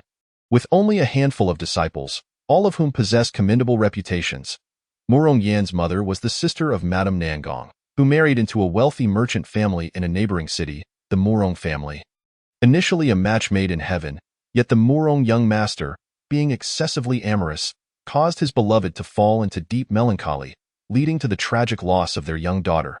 Misfortunes did not cease there. The Murong patriarch fell into gambling and the family fortunes dwindled. Madame Nangong, sympathetic towards her niece, took Murong Yin under her wing, raising her alongside her own daughter as if they were one. Thus, Murong Yin grew to be exceptionally understanding. It was difficult to believe that such a beautiful woman had such a tragic past, which likely explained the faint sorrow that lingered between her brows. Zhao Jiu felt a sudden pang in his heart, for he understood all too well the feeling of being at the mercy of others. The following day, they arrived in Qingfeng City, where Zhao Jiu sought shelter with a farming family. However, they could only offer one room, so he opted to spend the night among the firewood outside. Yin appeared somewhat moved, yet said nothing. Once they entered Qingfeng City, the bustling atmosphere enveloped them. The cries of vendors echoed through the streets and alleys. The array of floral decorations and hairpins dazzled the eyes. The women of Qingfeng City typically wore layered skirts adorned with intricate patterns, and young women showcased sleeves that trailed down with butterfly ribbons, fluttering in the wind as they walked, a sight to behold. "Sister, look here. Sister, over there." The sharp-eyed vendor promptly handed over the item Yen had chosen, enthusiastically proclaiming, "Miss, you have a discerning eye. This rouge is the finest of the year. Observe, its color is vibrant yet not gaudy, and its fragrance is delightful without being cloying. A gentle press will make one look radiant. As if a celestial maiden descended from the heavens, sister, I wish to buy a box for our mother. What do you think?" The color of this rouge does indeed match his description, and its scent is particularly refreshing. Mother will surely love it. Very well, I shall take this box. After confirming the price, which was reasonable, Yen retrieved her purse from her sleeve. Unexpectedly, a hand suddenly reached out from the side, snatching the bag and bolting away. This was likely Yen's first encounter with the thief. She was momentarily stunned before shouting, "Return my purse. Don't run." The sisters immediately gave chase, but the crowd was too dense, and they nearly collided with others after only a few steps. "Watch where you're going." "Yes, yes." Zhao Jiu swiftly steadied the person. Seizing the opportunity, the sisters darted through the gap, yelling, "Thief, stop!" But the thief had no intention of heeding them, swiftly weaving through the crowd and evading capture. Realizing the two maidens could not keep up, the thief's eyes sparkled with cunning, knowing that once he had the purse in hand, he could make a quick escape unscathed. The marketplace bustled with activity as a nimble-fingered thief's eyes darted about. Catching sight of a dashing young gentleman ahead, clad in resplendent garments and ebony boots, with a jade pendant and a silk pouch dangling from his waist, he exuded an air of affluence. He was utterly absorbed in a chess game unfolding before him, oblivious to the commotion surrounding him. The one orchestrating the chessboard was an elderly man with a scraggly white beard, a newcomer surely, as he had not been seen before. Given the size of Qingfeng City, fresh faces appeared daily. After all, where else would they find sustenance? The old man, frail and withered, bore no signs of wealth, while his opponent, dressed in green, also lacked an extravagant appearance. It was evident that the young gentleman in resplendent attire held the advantage. With a resolute gleam in his eye, the thief signaled to his accomplice, prompting a clamor to erupt within the crowd. "Watch your step. Make way, make way." The thief slipped through the throng, deftly reaching for the jade pendant and pouch at the young gentleman's waist. In a swift motion, he seized the valuables, but little did he know, someone was swifter still. Before he could pass the pilfered goods to his companion, a firm grip seized his left shoulder, gentle yet unyielding. The thief, quick-witted, concealed the stolen items in his bosom, turning leisurely to face his captor, only to find it was none other than the young gentleman himself, causing alarm to swell in his heart. Unfazed, the thief raised an eyebrow and retorted, "What do you mean by holding my shoulder?" The young gentleman, still fixated on the chessboard, commanded, "Return what you have taken." "What items?" The thief feigned ignorance. "The items you stole from me." The gentleman clarified. "Are you seeking trouble?" The thief exclaimed, his eyes narrowing as he attempted to pry the gentleman's hand away. To his astonishment, he was suddenly lifted off the ground and tumbled back down with a thud. "Ouch!" he cried, dazed and struggling to rise, only to have his garments come undone, spilling 2 pouches onto the ground. The onlookers gasped, their eyes widening at the sight of the 2 pouches.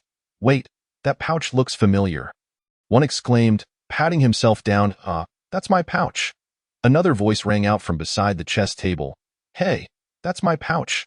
Fearing he would be outpaced in reclaiming his belongings, the first individual jostled through the crowd, igniting further unrest. However, just as he was about to act, a hand landed on his shoulder. Turning around, he found it was the green-clad gentleman who had been playing chess earlier, with a cordial expression. The gentleman said, "You may keep the silver I lost. but the pouch was a gift from my mother, and I must ask for it back. Furthermore, while observing the game is acceptable, you cannot disrupt someone else's strategy." The thief, speechless, felt a sudden lightness around his waist. Looking down, he saw his garments fluttering in the breeze, as the treasures he had concealed were now in the hands of the green-clad gentleman. The crowd erupted, "Ah, another thief! Well done. We finally caught you." At that moment, Nangong Yin and Murong Yin arrived, with Nangong Yin seizing the thief captured by the young gentleman, delivering a swift reprimand. "Return my pouch." Though she appeared delicate, her strikes were surprisingly forceful. The thief, wincing in pain, groaned, "Over there, it's over there." Nangong Yin followed his and spotted a gentleman in green standing a few paces away, his visage clean and handsome, holding several pouches, one of which was indeed the one stolen from her. Yet, he bore no resemblance to the thief's accomplice.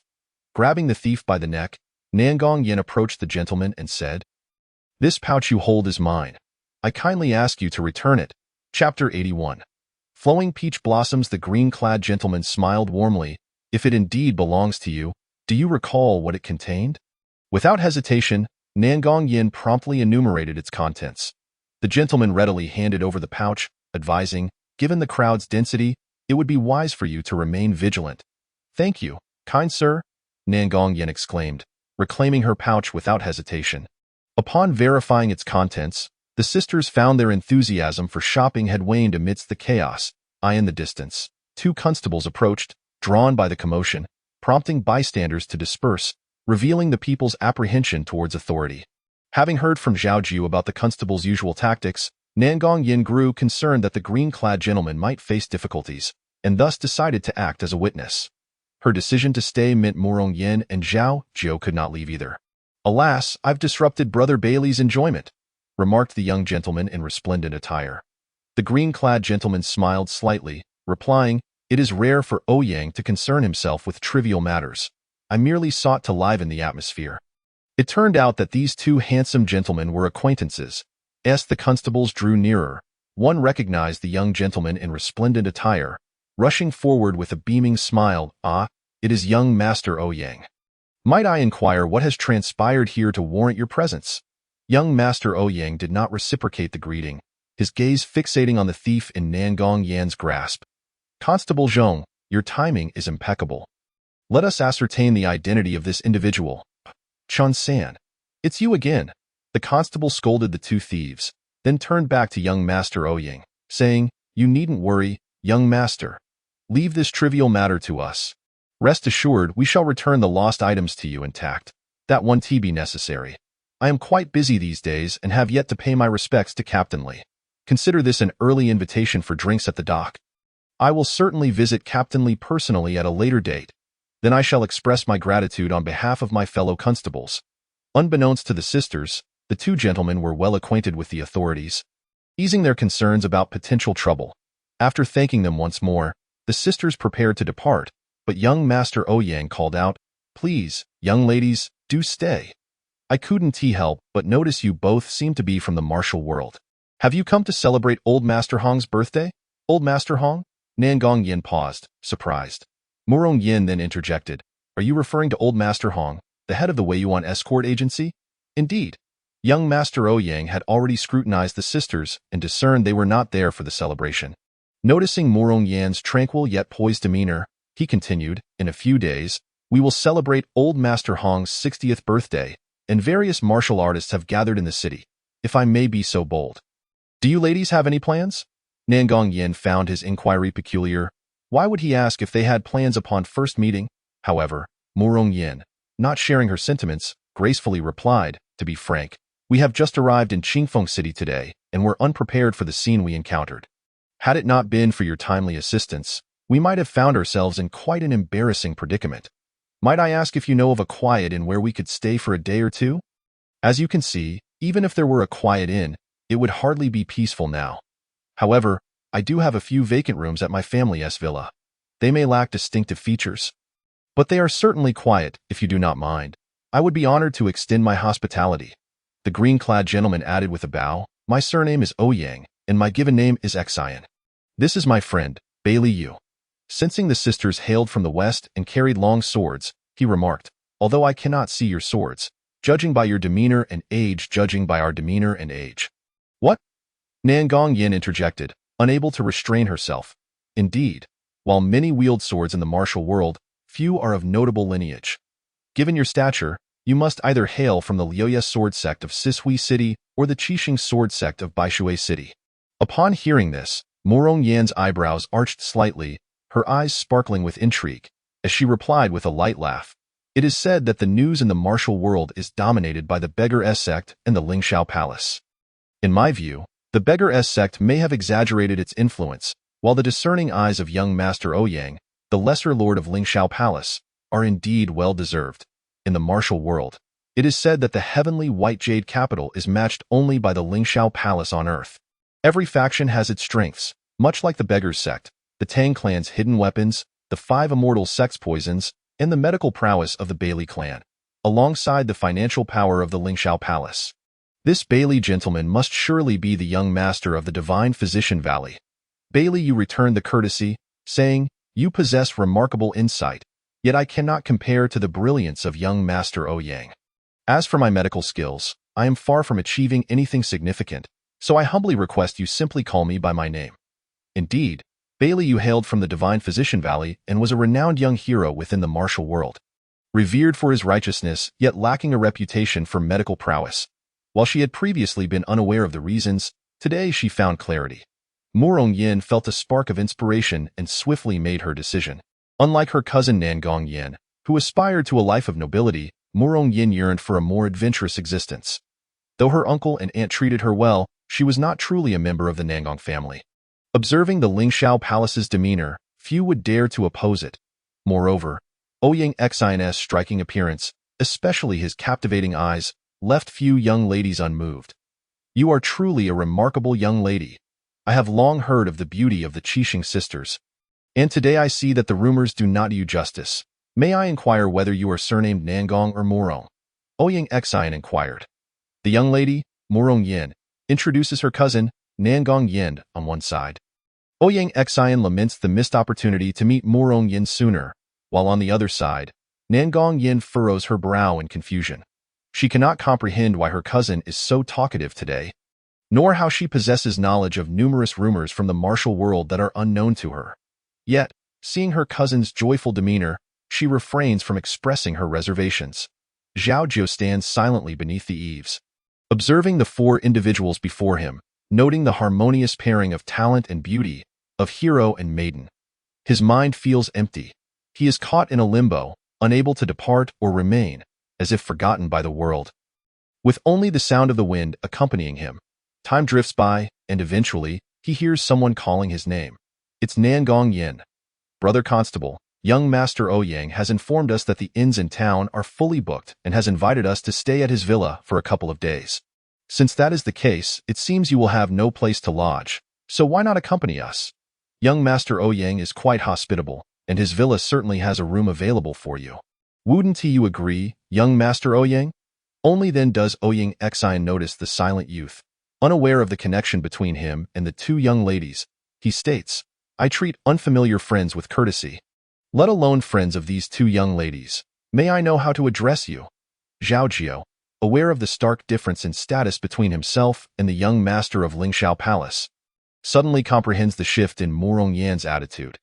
Although a flicker of annoyance passes through him, he quickly suppresses it under Nangong Yan's eager expectations, feeling a twinge of shame for not measuring up. In a moment of distraction, he instinctively places a hand on the sturdy hilt at his waist, finding solace in its reassuring weight. For the sake of his own dignity, and that of the constable's blade he wields, he cannot allow himself to be looked down upon. "I am Zhao Jiu from Pingyuan County, and it is an honor to meet young Master Ouyang and young Master Bailey." Bailey, you interjects. "Young brother, you seem to be affiliated with the government?" With perceptive insight, Bailey continues, "You were previously a constable, I presume? I am currently traveling at the behest of my master and am no longer in service." "Ah, a kindred spirit. Although I have not entered the ranks of the officials, I harbor a keen interest in solving cases." Bailey, you chuckles, then turns to Ouyang Xin. "With this young brother accompanying us? My dear Ouyang, you needn't worry about me slipping away halfway." Unexpectedly caught up in this turn of events, Zhao Jiu follows the group to what Ouyang Xian refers to as his villa. He gazes upon the elegant abode adorned with azure bricks and emerald tiles, complete with flowing streams and pavilions, surpassing even the grandeur of the Pingyuan County Waimen. At that moment, both ladies and Zhao Jiu feel a clear distinction in their hearts. It is not that Zhao Jiu is unsophisticated. He is merely a country boy who, had it not been for the arrival of Mr. Qin, might still be toiling at the opulent tavern. Mr. Qin's tales speak only of ancient heroes, leaving Zhao Jiu unaware of the significance of Lingshao Palace and the Valley of Divine Healers. Having spent little time with Constable Jin, who rarely discussed matters of the martial world, he now feels both eager and anxious at the prospect of mingling with two noble young masters. One exudes a carefree demeanor, while the other is polite and courteous, contrasting sharply with those he has previously encountered. Reflecting on this, Zhao Jiu feels somewhat guilty for not living up to Constable Jin's teachings. Yet how many extraordinary individuals like these are there in the world? If the young ladies from the Nangong and Morong families were to develop feelings for young Master Ouyang and young Master Bailey, it would indeed be a reasonable development. As night falls, a dispute arises between Nangong Yin and her cousin Morong Y, and it begins with Nangong Yin stating, "So, cousin, you treat people with such disdain, and I was completely unaware." Morong Yin, equally incensed, replies, "Are you scolding me for not inviting Zhao Jiu here earlier? Setting aside your disregard for our uncle's warning to limit interactions with officials, you blindly defend Zhao Jiu without knowing his background. Is that how a young lady ought to behave? Did you not also believe in young Master Ouyang and young Master Bailey based on mere words?" Nangong Yin retorts, "Do you think anyone can befriend members of Lingshao Palace and the Valley of Divine Healers? If it weren't for our 7-star sword sect's esteemed reputation, they would not have invited us to avoid the company of ruffians. Can you not see that? I only know that you consistently treat Brother Constable as an outsider." Nangong Yin's obstinacy infuriates Morong Yin. Shouldn't I regard Zhao Jiu as family? He is merely a passing acquaintance. How can he not be considered an outsider? If it weren't for young Master Bailey's timely intervention yesterday, I wonder how you would have fared. At worst, we could have stayed at an inn. Besides, since we are visiting Uncle Lu, do you believe he would let us wander outside? Humph, it is easy for you to say. How much do you truly understand Lu the hero's temperament? What makes you think he will allow you to shield Zhao Jiu? Fortunately, there are only the two of us in this room. Do not act so recklessly in the future, lest people speak ill of you for lacking propriety. Whether I am shameful or not matters little. As long as you uphold propriety, that is enough." The sisters, in a huff, do not speak to each other for the remainder of the night. The next day, Nangong Yin and her cousin formally visit Lu Hongliang, the master of the Twin Sword sect. Zhao Jiu, unable to accompany them, wanders the city alone. As Ouyang Xian and Bailey, you have their own matters to attend to. Upon their arrival, Lu Hongliang is in the courtyard teaching his disciples. Upon learning of the visit from the daughters of an old acquaintance, he is filled with joy and personally goes to greet them. My esteemed nieces have arrived." Seeing a sturdy, unremarkable man emerge from within, Nangong Yin asks, "May I inquire if you are Lu the hero, master of the Twin Sword sect?" "Indeed, that is I." Lu Hongliang seizes the opportunity to scrutinize the two young ladies, noticing a resemblance between the speaker and his old friend. Knowing that Nangong Jia only has one daughter, he distinguishes between the two and smiles. "Nangong niece, your father has written to inform me of your arrival. I expected you two would arrive 3 days ago. Why are you still standing outside? Come in quickly. We were delayed by some matters on the road, which must have caused Uncle Lu some worry." "Not at all. I am more than pleased to see my two esteemed nieces." Lu Hongliang ushers them into the courtyard, continuing, "Your second aunt's health has not been well. I have seldom ventured out these past years. 2 years ago, I happened to pass through Baishui City and visited your father. But your second aunt was just taking you both back to your maternal home for a family visit. Today marks our first meeting. Since you have come, consider this your home and stay for a while longer." "Thank you, Uncle Lu." Lu Hongliang holds a reputation for his righteousness within the martial world, and over the years, he has built a substantial estate, though it pales in comparison to the grandeur of the villa belonging to Lingshao Palace. "Come, serve tea." Lu Hongliang leads the two ladies to the flower hall, instructing his servants to present fragrant tea and fruits, and sending a disciple to summon his wife and concubine. Before long, Lu's wife arrives with their daughter. Lu's wife is not tall but possesses a dignified and virtuous appearance, exuding righteousness. The two ladies greet her, "Aunt Lu." What beautiful young ladies! Lu's wife sincerely praises as she takes their hands, while Lu's daughter giggles beside her. I have heard much about the beauty of the two sisters from the Nangong family, and seeing you today confirms the rumors. Lady Lu, you flatter us. I have heard that your martial arts have not only inherited the legacy of Uncle Lu but have also surpassed it. We had yet to congratulate you. After some idle chatter, they grow concerned at the absence of Lu's concubine, and Lu's wife begins to show signs of displeasure. Nangong Yin and Murong Yin remain silent, sensing that Lu's concubine is being rather inconsiderate. The two ladies had previously heard that Lu's wife has only one daughter, while the concubine has a son. Lu the hero is not without flaws, as he dotes excessively on his concubine and son, leading to several embarrassing incidents. Were it not for Lu's wife's understanding and management, Lu the hero's illustrious reputation might have been tarnished by his son. In the course of their conversation, Lu's wife inquires about the sisters' meager luggage, suggesting they must have already checked into an inn. Nangong Yin recounts the previous day's commotion. Upon hearing this, Lu Hongliang furrows his brow. Although my two nieces have just arrived in Qingfeng City, you are not newcomers to the martial world. How could you so readily trust outsiders? Yesterday, the sisters had already experienced discomfort due to outsiders. And now it seems even well-intentioned remarks carry an edge, as if he is blaming them for not visiting him first. Knowing her cousin's forthright nature, Murong Yin quickly interjects, yesterday's incident was unexpected. We had intended to decline the invitation, but hearing that in 2 days it will be the 60th birthday celebration of the head of Wei Yuan escort, we thought Uncle Lu must be quite busy. So we decided to settle in before reporting to you. Recently, the city has been quite crowded, and the inns are indeed not peaceful. However, since you two have arrived here, why not stay in my residence? I fear that Nangong brother may hold me accountable otherwise. I shall send someone to retrieve your belongings shortly. Although Lu Hongliang's words carry no malice, Nangong Yin perceives them as somewhat presumptuous. She frowns slightly. Uncle Lu, you may not be aware, but we have a friend residing at the villa of Lingxiao Palace. A friend? What friend? Murong Yin internally panics, realizing that Lu the hero has already formed a negative impression regarding their stay at Lingxiao Palace's villa. Mentioning Zhao Jiu may only further diminish their standing in his eyes. With no time for frustration over her cousin's careless words, Murong Yin hastily attempts to smooth things over. Just then, a fragrant breeze wafts through the doorway, and Lu's daughter teasingly remarks, if Auntie delays any longer, our esteemed guests may very well take their leave. Chapter 83. The embarrassment of the two sisters. It is indeed the case that both the lady and the young miss have not extended proper hospitality. Do you not agree, sir? As the words were spoken, a fragrant breeze swept in, heralding the entrance of a woman clad in crimson, possessing delicate willow-like brows and phoenix-like eyes. She walked with an alluring grace. And it was none other than the much-anticipated Aunt Lu. Adhering to the requisite etiquette, the two sisters rose and greeted her with a polite, "We pay our respects to Aunt Lu. Look at these two maidens. They are as beautiful as celestial beings. Please, take a seat." Aunt Lu settled down beside Lu Hongliang, prompting the sisters to retake their seats. After having waited for half an hour to see Aunt Lu, Lu Hongliang neither reproached her for her tardiness nor inquired about it, instead reintroducing the sisters to her. The sisters exchanged glances, understanding that Lu Hongliang's affection for his concubine was not merely hearsay. With such a mother, they could easily surmise the character of young Master Lu. Aunt Lu was quite affable, engaging the sisters in conversation with a barrage of inquiries.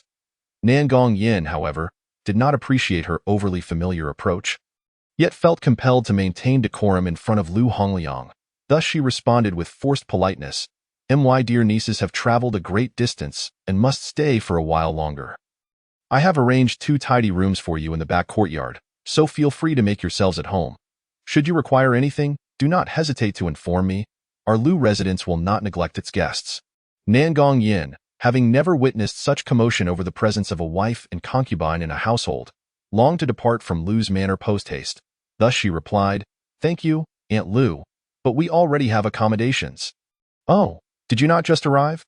Murong Yin, fearing further complications, quickly intervened to clarify, "When we sisters arrived yesterday, we encountered some matters that required the intervention of the young master of Lingxiao Palace, and thus we took refuge in the palace's guest house.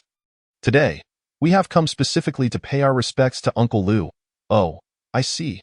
However, as young ladies, staying at the Lingxiao Palace guest house so abruptly may invite unwarranted gossip, While our Lu residence may not boast the wealth of Lingxiao Palace, we certainly will not allow anyone to speak ill of our hospitality.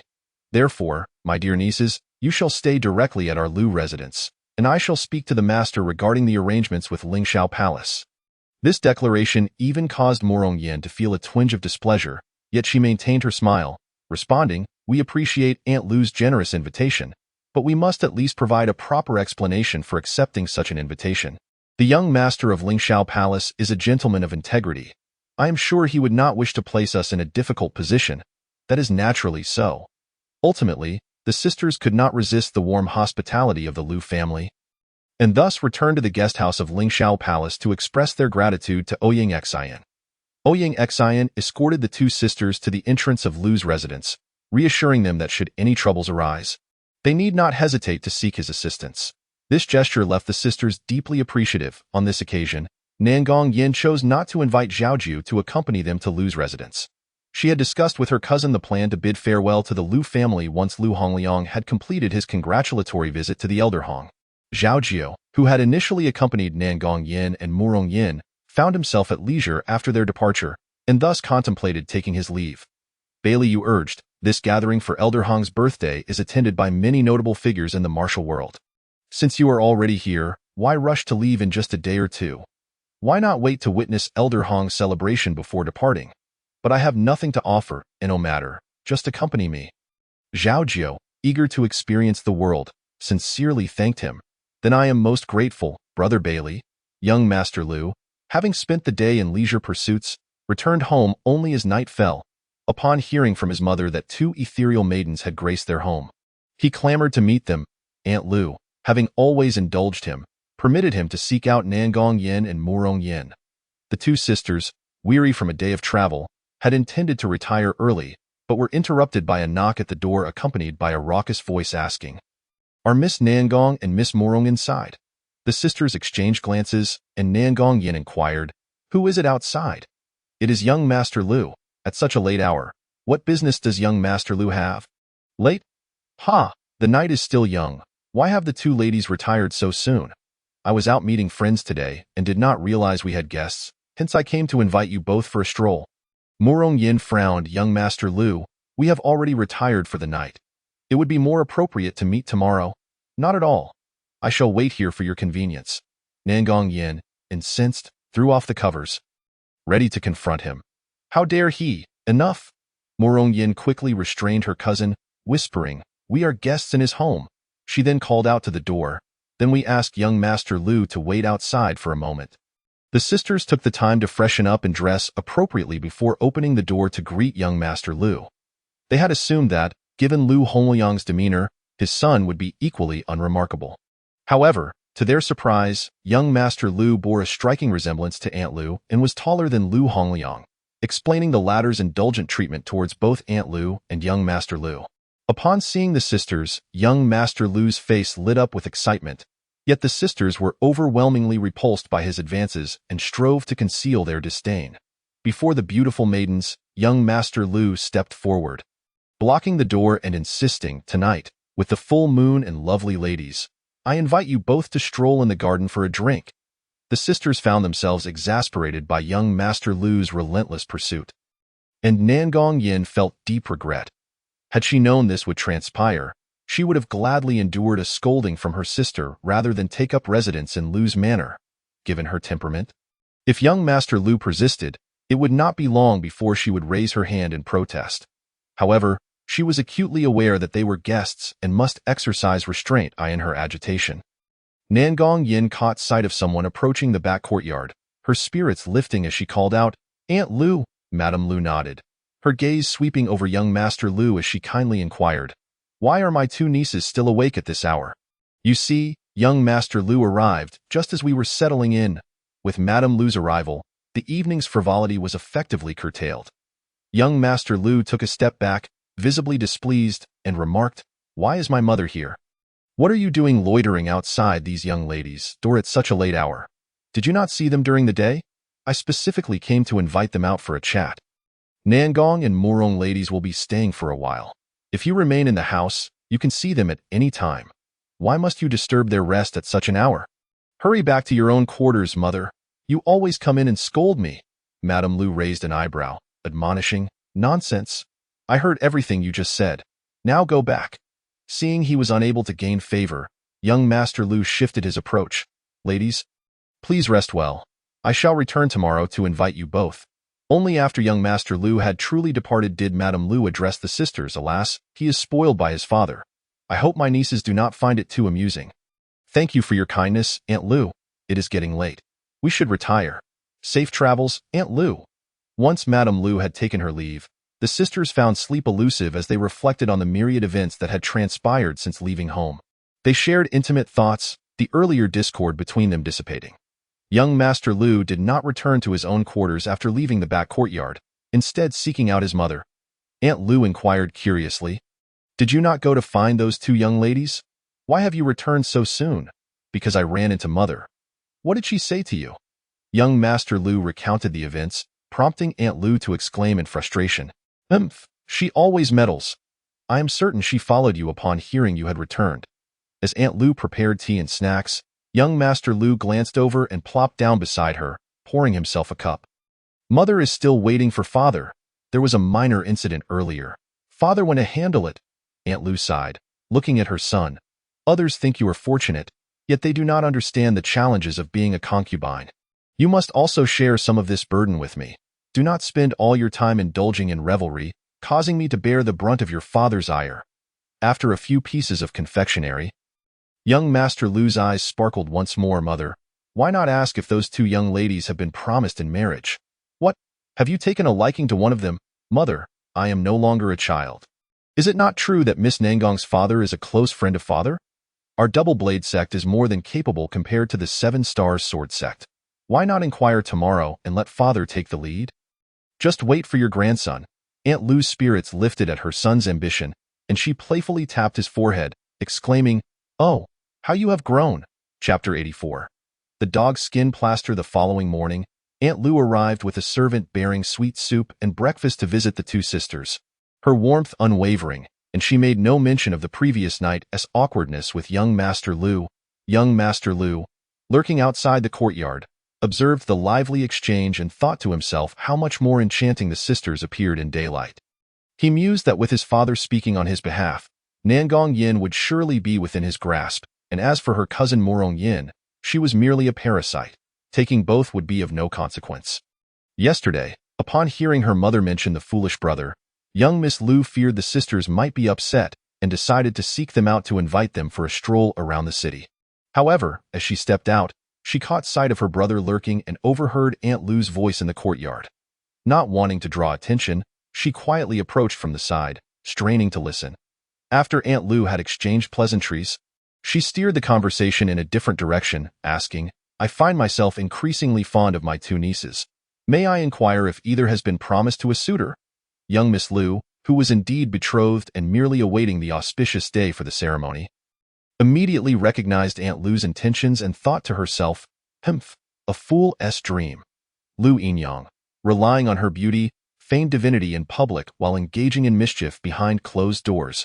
When confronted by her mother, she displayed a fierce demeanor, but when her father appeared, she adopted a facade of fragility, much to her father's delight. Her mother, a woman of high standing, could not stoop to such artifice. Fortunately, while her father doted on Lu Yinyang, he also held her mother in esteem. Otherwise, Lu Yinyang would have soared to the heavens. Earlier, Nangong Yin, upon hearing Lu Yinyang's voice from within, conspired with her cousin to pretend to be unwell, allowing her cousin to orchestrate the encounter. Thus, she rested her head in silence, permitting Lu Yinyang to say whatever she wished. Morong Yin, ever perceptive, had taken note of Lu Xiaoye's visit the previous day and, upon witnessing Lu Yinyang's overtures today, grew wary. Yet, she ultimately succumbed to Lu Yinyang's relentless charm, conceding, regarding marriage, it has always been a matter of parental consent and matchmaking. Thankfully, my aunt and uncle are open-minded, allowing my sisters and me to choose our suitors. Thank you for your concern, Lu Erbomu. Do the two young ladies have any suitors in mind? Lu Erbomu inquired, prompting Nangong Yin to patiently deflect the question, leaving the young ladies at a loss for a response. Sensing that the two maidens seemed to have discerned her intentions, Lu Yinyang decided not to linger longer. Miss Lu concealed herself, remaining still until both Lu Yinyang and Lu Xiaoya departed, before making her way directly to her mother. Upon returning home, Lu Yinyang seethed at the young lady's indifference. Turning to her son, she said, "My dear, you heard what was said earlier. Those two young maidens appear to hold our Lu family in contempt. Mother, I believe we must act swiftly. Once the deed is done, Nangong Shirbo will have no recourse." After this commotion, the two sisters felt no desire to remain in Lu Manor and sought out Madame Lu to explain that Miss Lu had arrived. "Dear sisters, having just arrived in Qingfeng City, you must not have had the chance to explore. Today's weather is splendid, so I took the liberty of inviting you both to wander the city. What say you? We were just about to seek out Lu Jie, and here she comes." The two sisters bore no ill will towards Miss Lu. Rather, they were grateful for her timely arrival. As the three exchanged pleasantries and exited the courtyard, they encountered Lu Xiaoya at the main gate. "Where are you two sisters headed?" The term sisters sent a shiver down the spines of the two maidens. Nangong Yin clenched her fists, and Murong Yin discreetly grasped her hand. Replying, "We have no particular plans. We merely asked Miss Lu to accompany us on a leisurely stroll. There is no place in Qingfeng City that I am unfamiliar with. It would be my pleasure to guide you." "Is that so?" Miss Lu smiled enigmatically, saying, "I wish to visit places suited for young ladies. You may follow behind if you wish. Let us be off, dear sisters." Lu Xiaoya proved to be one who could amuse himself, chattering incessantly about this and that, insisting on purchasing numerous trinkets for the two sisters, much to their annoyance, to the point where they wished to tie him up and silence him. Miss Lu chuckled. "In the past, you would gift young ladies gold hairpins and jade bangles. Why today do you only offer these trivial items? Are you teasing the two sisters, or simply short of funds?" Noticing the sisters' displeasure, Lu Xiaoya hastily clarified, "It is not as you suggest, dear sister. I merely thought that the trinkets favored by young ladies would not appeal to you. How could you presume to know what the sisters would like without asking?" Now free from the constraints of decorum, Nangong Yin had taken on the role of a carefree spirit, while Murong Yin pondered how to steer the conversation. Miss Lu gently patted her hand and continued, "Moreover, young ladies adore beauty. How much more so for two sisters as ethereal as you?" Suddenly enlightened, Lu Xiaoya exclaimed, "I too believe that you sisters would shine even brighter with embellishments. There is a goldsmith's shop ahead. Let us pick out some hairpins. My dear brother, you are mistaken. Let the sisters choose for themselves, lest it appear as though they are asking you for gifts. Indeed, sister is correct. Ever since I laid eyes on the sisters, I have been unable to eat or sleep in peace, their images occupying my thoughts. I have been inconsiderate. Please allow me to attend to this matter. I shall return shortly, in a rare display." Lu Xiaoya bowed to Miss Lu and the two sisters, his face alight with joy as he hurried ahead. Once his figure was obscured by the crowd, Miss Lu swiftly pulled the two sisters down another alley. In this alley stood a quaint tavern, its entrance adorned not with a wine banner, but a beautifully embroidered ball. "Young man, a private room, please." "Certainly, this way, esteemed guests." This establishment was indeed a tavern, its ambience tranquil, filled with the delicate scent of flowers. Miss Lu ordered some food and drink, smiling at the sisters. "Do not worry. He will not find us here any time soon, and even if he does, he would not dare enter." Without Lu Xiaoya's incessant prattling, the sisters felt lighthearted. After remaining silent for some time, Nangong Yin finally asked, "Why?" Miss Lu sighed helplessly. "It is yet another family scandal. The owner here, known as Xionyang, though past 30, retains the appearance of a young maiden, and my brother, in his ignorance, has become infatuated with her beauty, unaware that Xionyang's husband is none other than Xing Tianxiong, the formidable leader of the Thunderbolt Hall."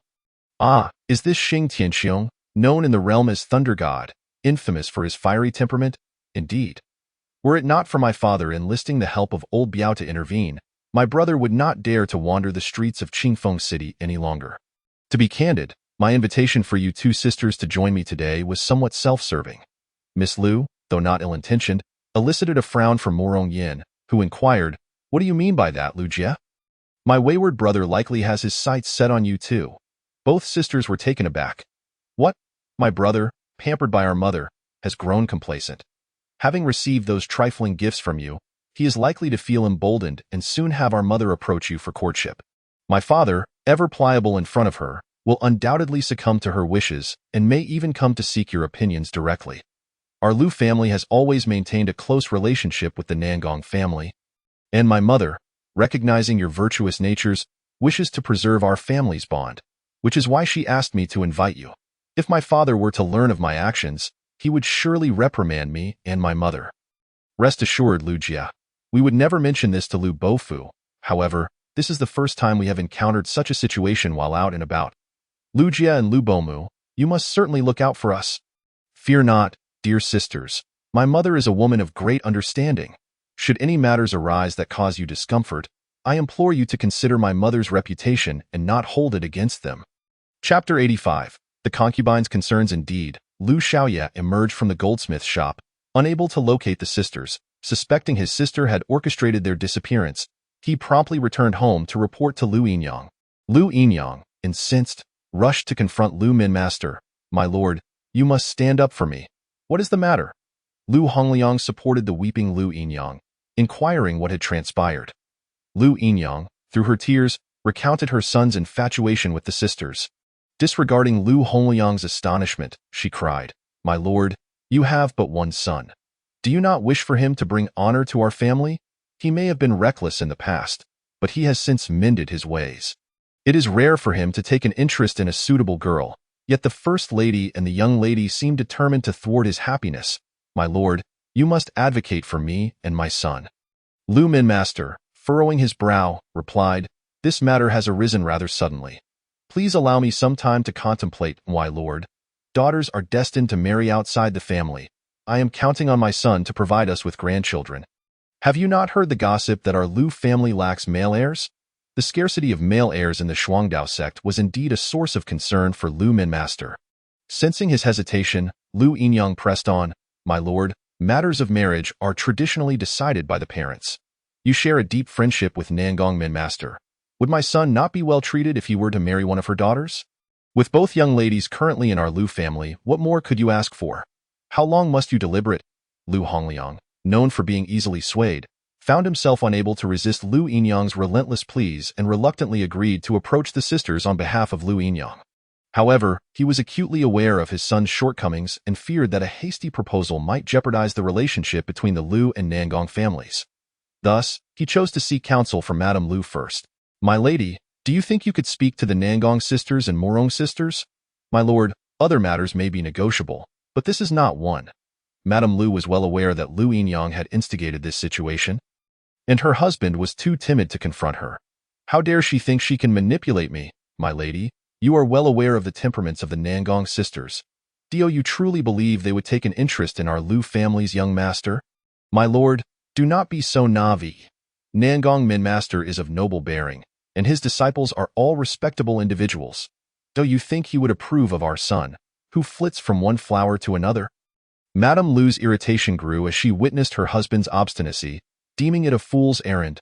Moreover, should this endeavor jeopardize the two families' relationship, it would only bring trouble upon himself.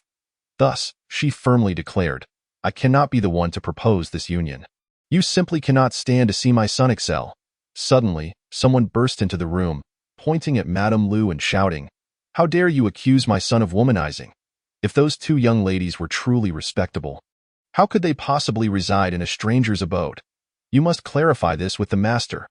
Lady Lu cast a sidelong glance at concubine Lu and coldly remarked, Aunt, your arrival is quite fortuitous.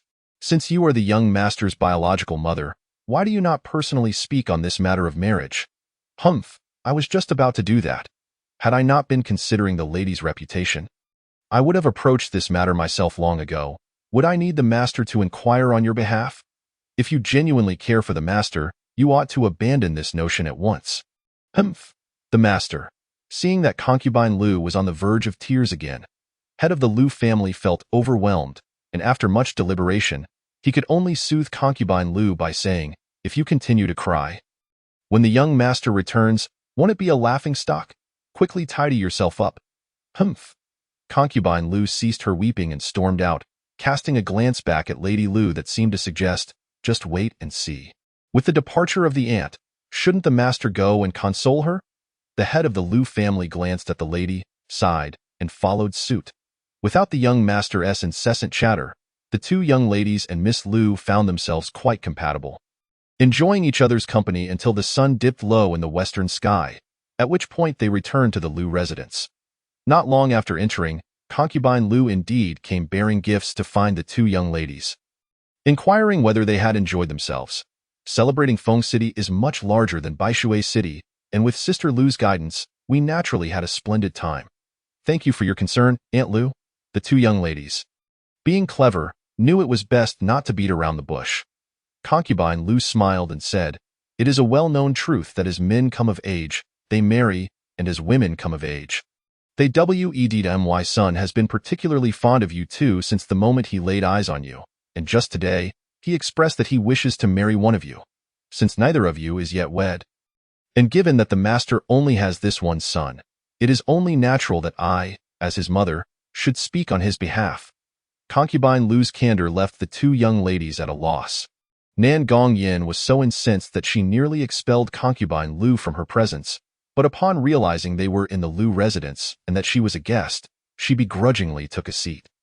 Murong Yin felt a lump in her throat, her eyes reddening slightly.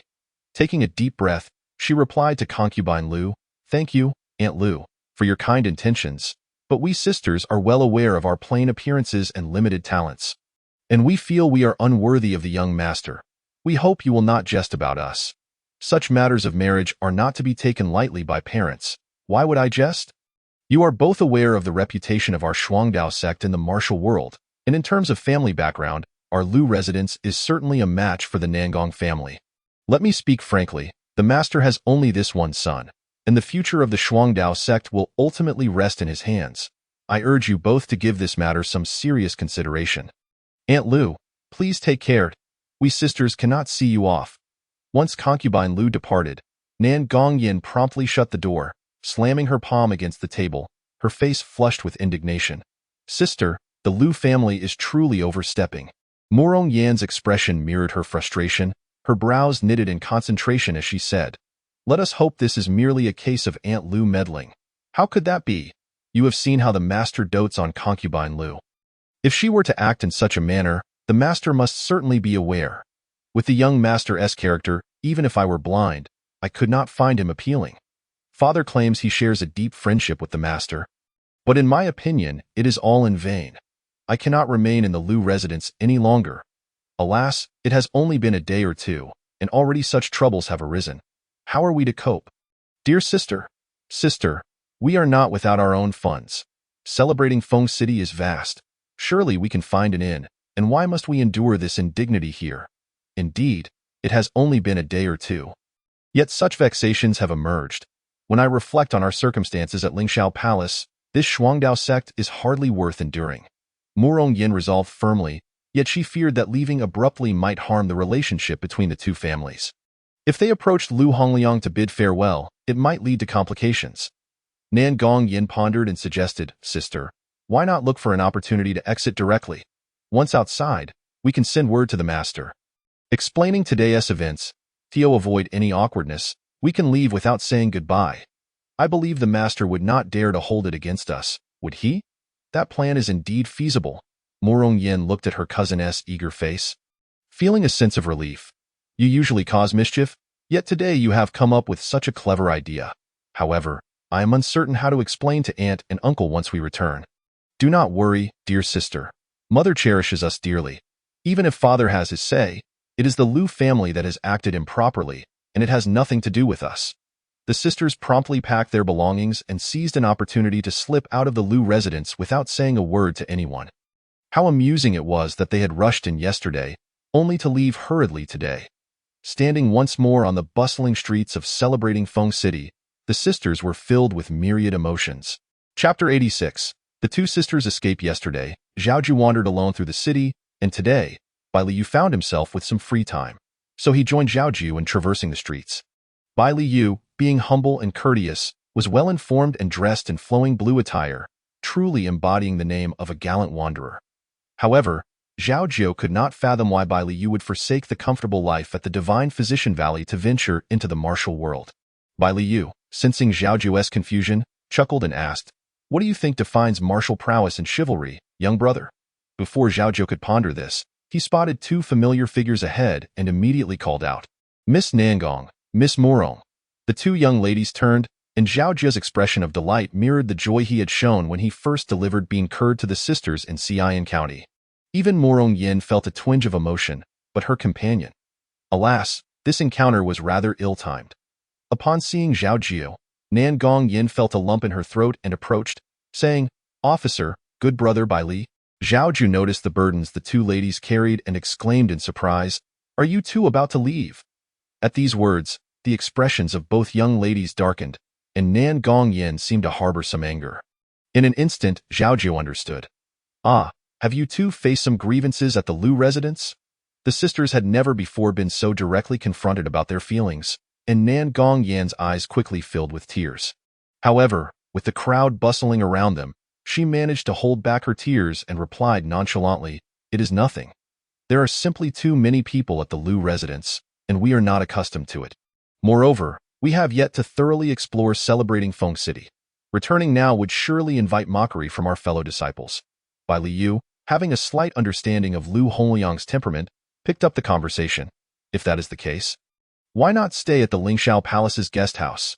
It would save you the trouble and allow you to conserve your energy to explore celebrating Feng City. What do you think? We have already made up our minds to stay at an inn, so there is no need to trouble you, young Master Bai Li." The two young ladies were unaware of what grievances they might have had with the young Master Lu in a past life. And before they could finish speaking, someone from behind called out, "Sister Nangong, Sister Morong, please wait." The sisters' hearts raced, and they instinctively quickened their pace, hoping to evade the unwelcome encounter amidst the crowd. However, the young Master Lu relentlessly pursued them. "Why did you two leave without a word? Had it not been for the maid summoned to invite the sisters to dine, the Lu family would still be unaware of their departure."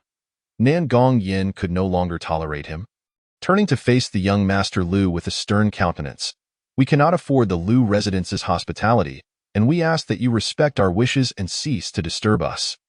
The young Master Lu, skilled in maintaining his composure, feigned ignorance of her anger and replied with a smile, "Sister Nangong, you must be mistaken. I merely thought that since you two have not been here long, you might not have had your fill of enjoyment, which is why I came to invite you both back. Surely, you do not intend to leave in such haste. We cannot accept the young master's goodwill. I ask that you do not obstruct our path. Why such anger, Sister Nangong? There must be some misunderstanding." The young Master Lu pressed forward instead of retreating. "What do you say, Sister Morong? We are not worthy of being called the young Master's sisters, and we will certainly account for our abrupt departure to Lu Bo. So we appreciate your kindness, young Master Lu. We bid you farewell, and may our paths not cross again." With him present, Morong Yin was unwilling to linger even for a moment longer.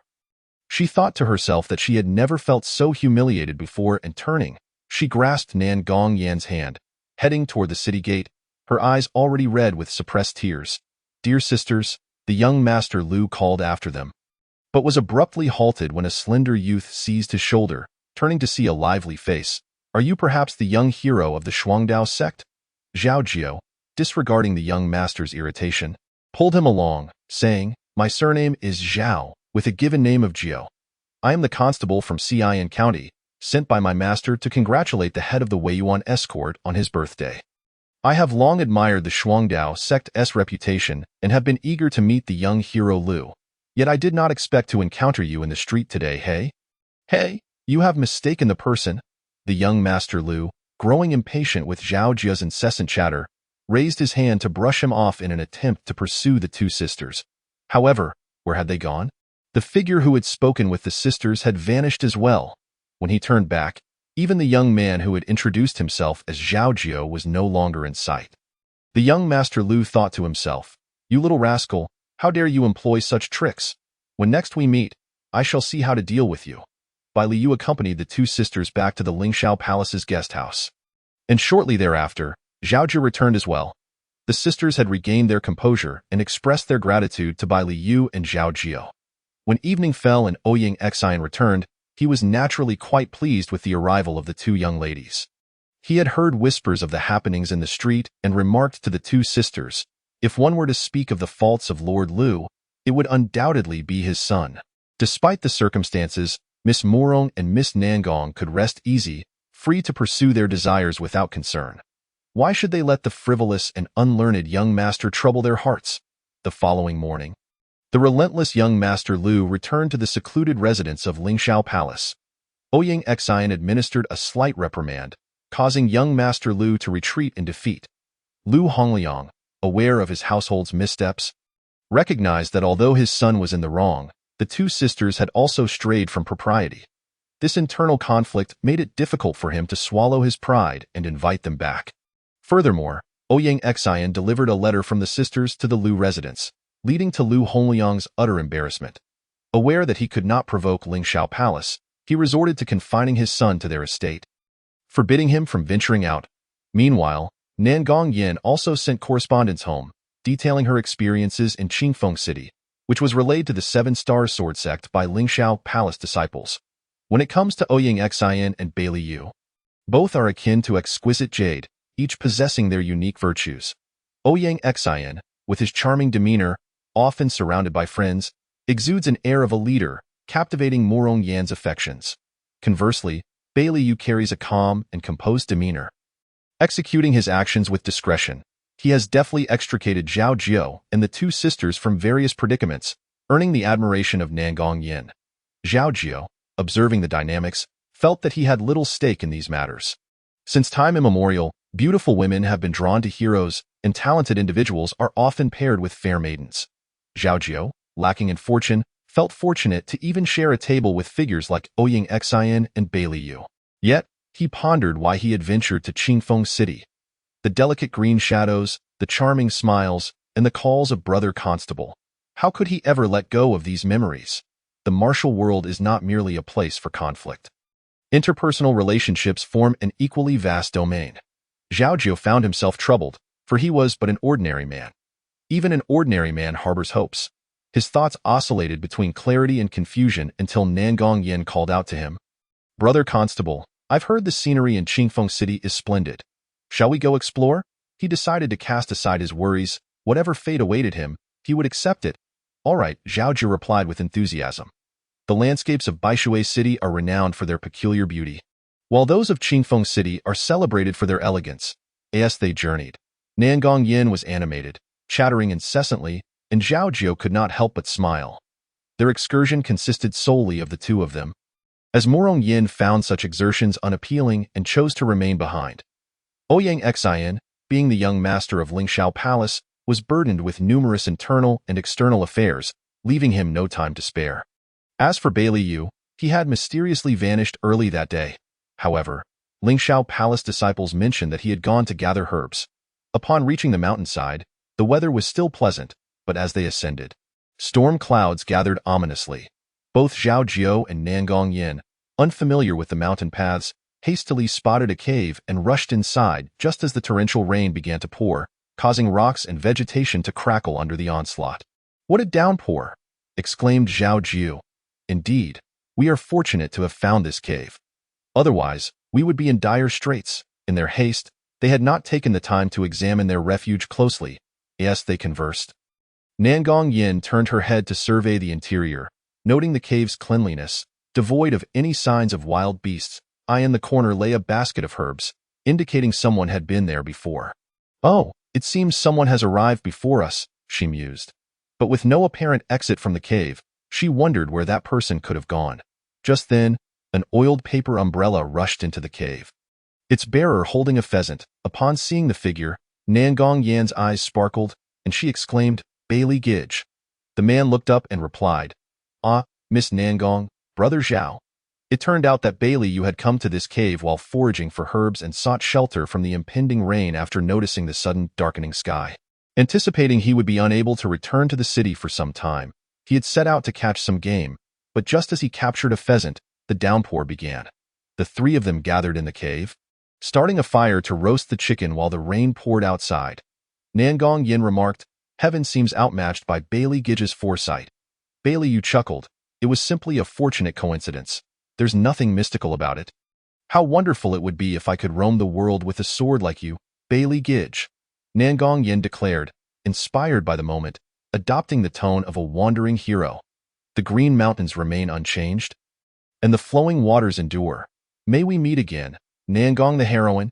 Her exuberant proclamation elicited laughter from both Bailey Yu and Zhao Jiu, though both seemed lost in thought afterward. Nangong Yin, somewhat melancholic, continued, "It is a pity that my father disapproves of my spirited nature. He often says that one who excels in martial arts should establish a school and uphold a sect. But for those of us who practice martial arts, what is the true purpose of our training? Should sects and lineage take precedence over chivalry?" On that day in the street, Bailey Yu had also posed questions to Zhao Jiu about the nature of martial arts and chivalry, leaving Zhao Jiu still pondering the answers. He had thought that becoming a hero would free him from oppression, allow him to punish evil, and grant him the ability to traverse the world with ease. Yet, he discovered that despite his noble intentions, he could not save Xiao Ba or Xiao Man, and even as a constable, he stumbled through his duties. Was it merely a matter of insufficient skill? Yet, do those with great prowess always possess a heart for the world and its people? Even someone of Mr. Qin's exceptional abilities could not escape the grasp of fate. Could Zhao Jiu? Raising his head from his reverie, Zhao Jiu inquired, "What does Bailey Gidge believe constitutes martial chivalry?" The pheasant crackled over the fire as Bailey Yu turned it, the flames reflecting in his eyes as he spoke solemnly. "In my view, the term martial chivalry can encompass both grand and humble meanings. The grand encompasses the nation, the world, and the heavens, establishing schools, taking vengeance, and spreading compassion for the people. The humble, however, pertains to the intimate bonds formed in the mundane world, keeping promises amidst the vastness of life, and enduring the trials of the heart without losing one's passion." Bailey Yu's words struck a chord with both Zhao Jiu and Nangong Yin, igniting a spark of understanding in their hearts, though their thoughts diverged greatly. Unlike the young lords and heroes Nangong Yin had previously encountered, who were fixated on martial prowess and lineage, Bailey Yu was both restrained and open-minded, generous yet not indulgent, treating others with a kindness that even her father, the sect leader, could not match. In light of this, how could Nangong Yin not harbor feelings for him? As for Zhao Jiu, he had faced a harsh upbringing, navigating the world with trepidation, ever cautious of the complexities of human relationships. He sought only to act with integrity, yet his resolve often wavered. Bailey Yu's words felt like a revelation, shedding light on Zhao Jiu's previously muddled thoughts. Indeed, there remained a flicker of unwavering determination amidst the trials of life. The aroma of the roasted pheasant wafted through the cave, and Bailey Yu divided it into 3 portions, offering 2 legs to Nangong Yin and Zhao Jiu. The meat was perfectly cooked, crisp on the outside yet tender within, and Zhao Jiu nearly devoured the bone alongside the flesh. While Nangong Yin savored every bite. As the rain began to subside, Nangong Yin inquired further about each family's martial arts specialties, and Bailey Yu elaborated with great knowledge and insight. Zhao Jiu's internal energy fluctuated erratically, a perplexing issue he had been grappling with. Just as he pondered how to seek Bailey Yu's guidance, the latter remarked, "I notice that your complexion suggests a stagnation in your internal energy. Would you permit me to check your pulse?"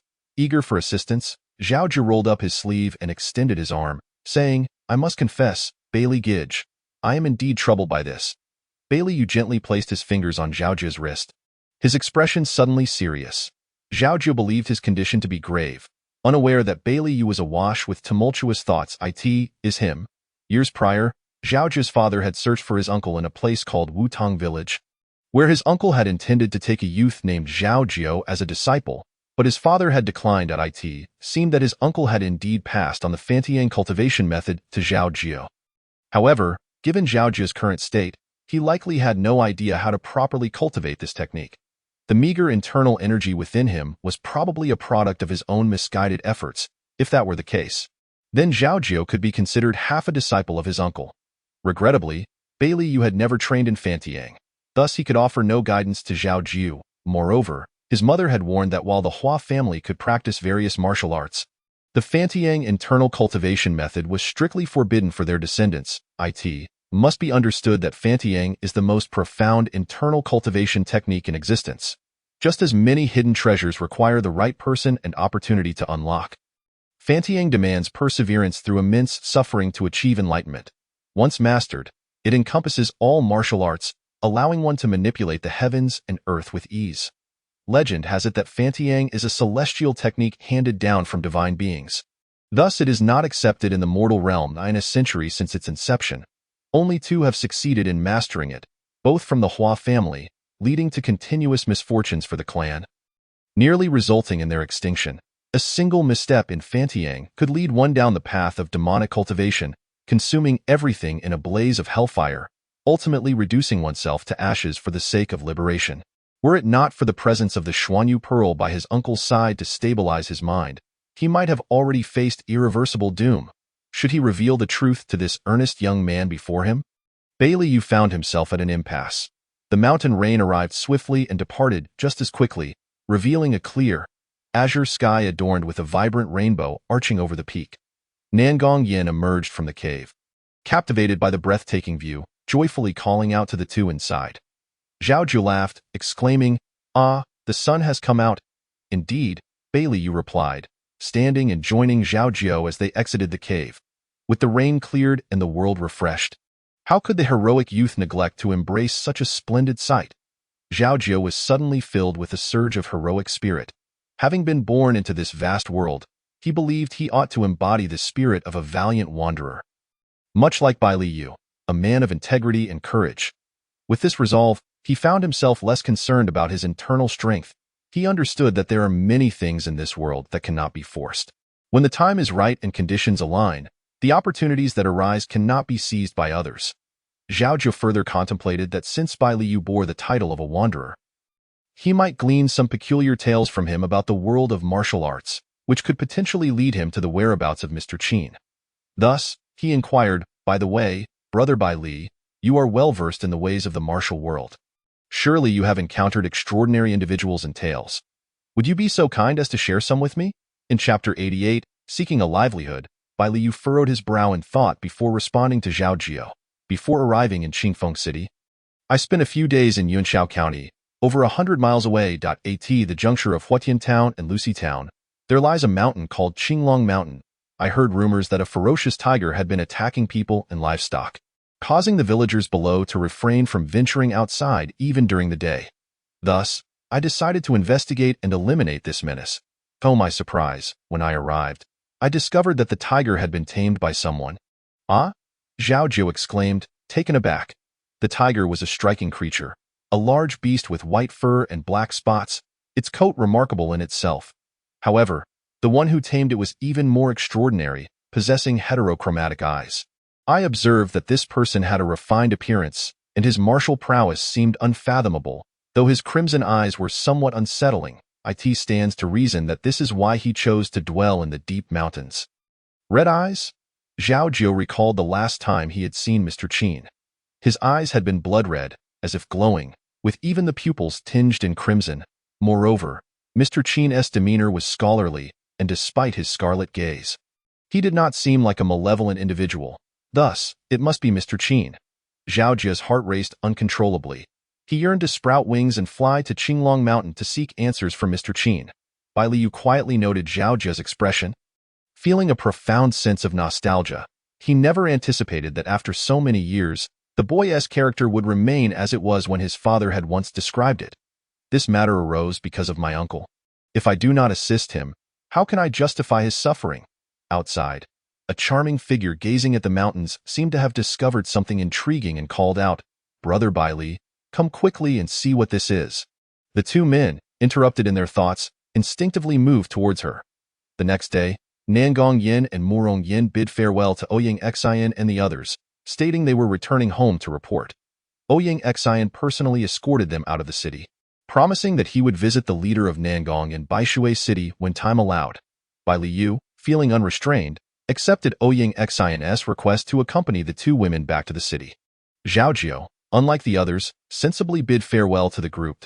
As they parted outside the city, Nangong Yin turned to Zhao Jiu and said, "Brother Constable, you must come to Baishui City when you have the chance." "Indeed," Zhao Jiu replied with a smile and a wave, but as he turned away, tears nearly fell. He had never been one to cry before. Having distanced himself from Qingfeng City, it felt as if he had also escaped many troubles.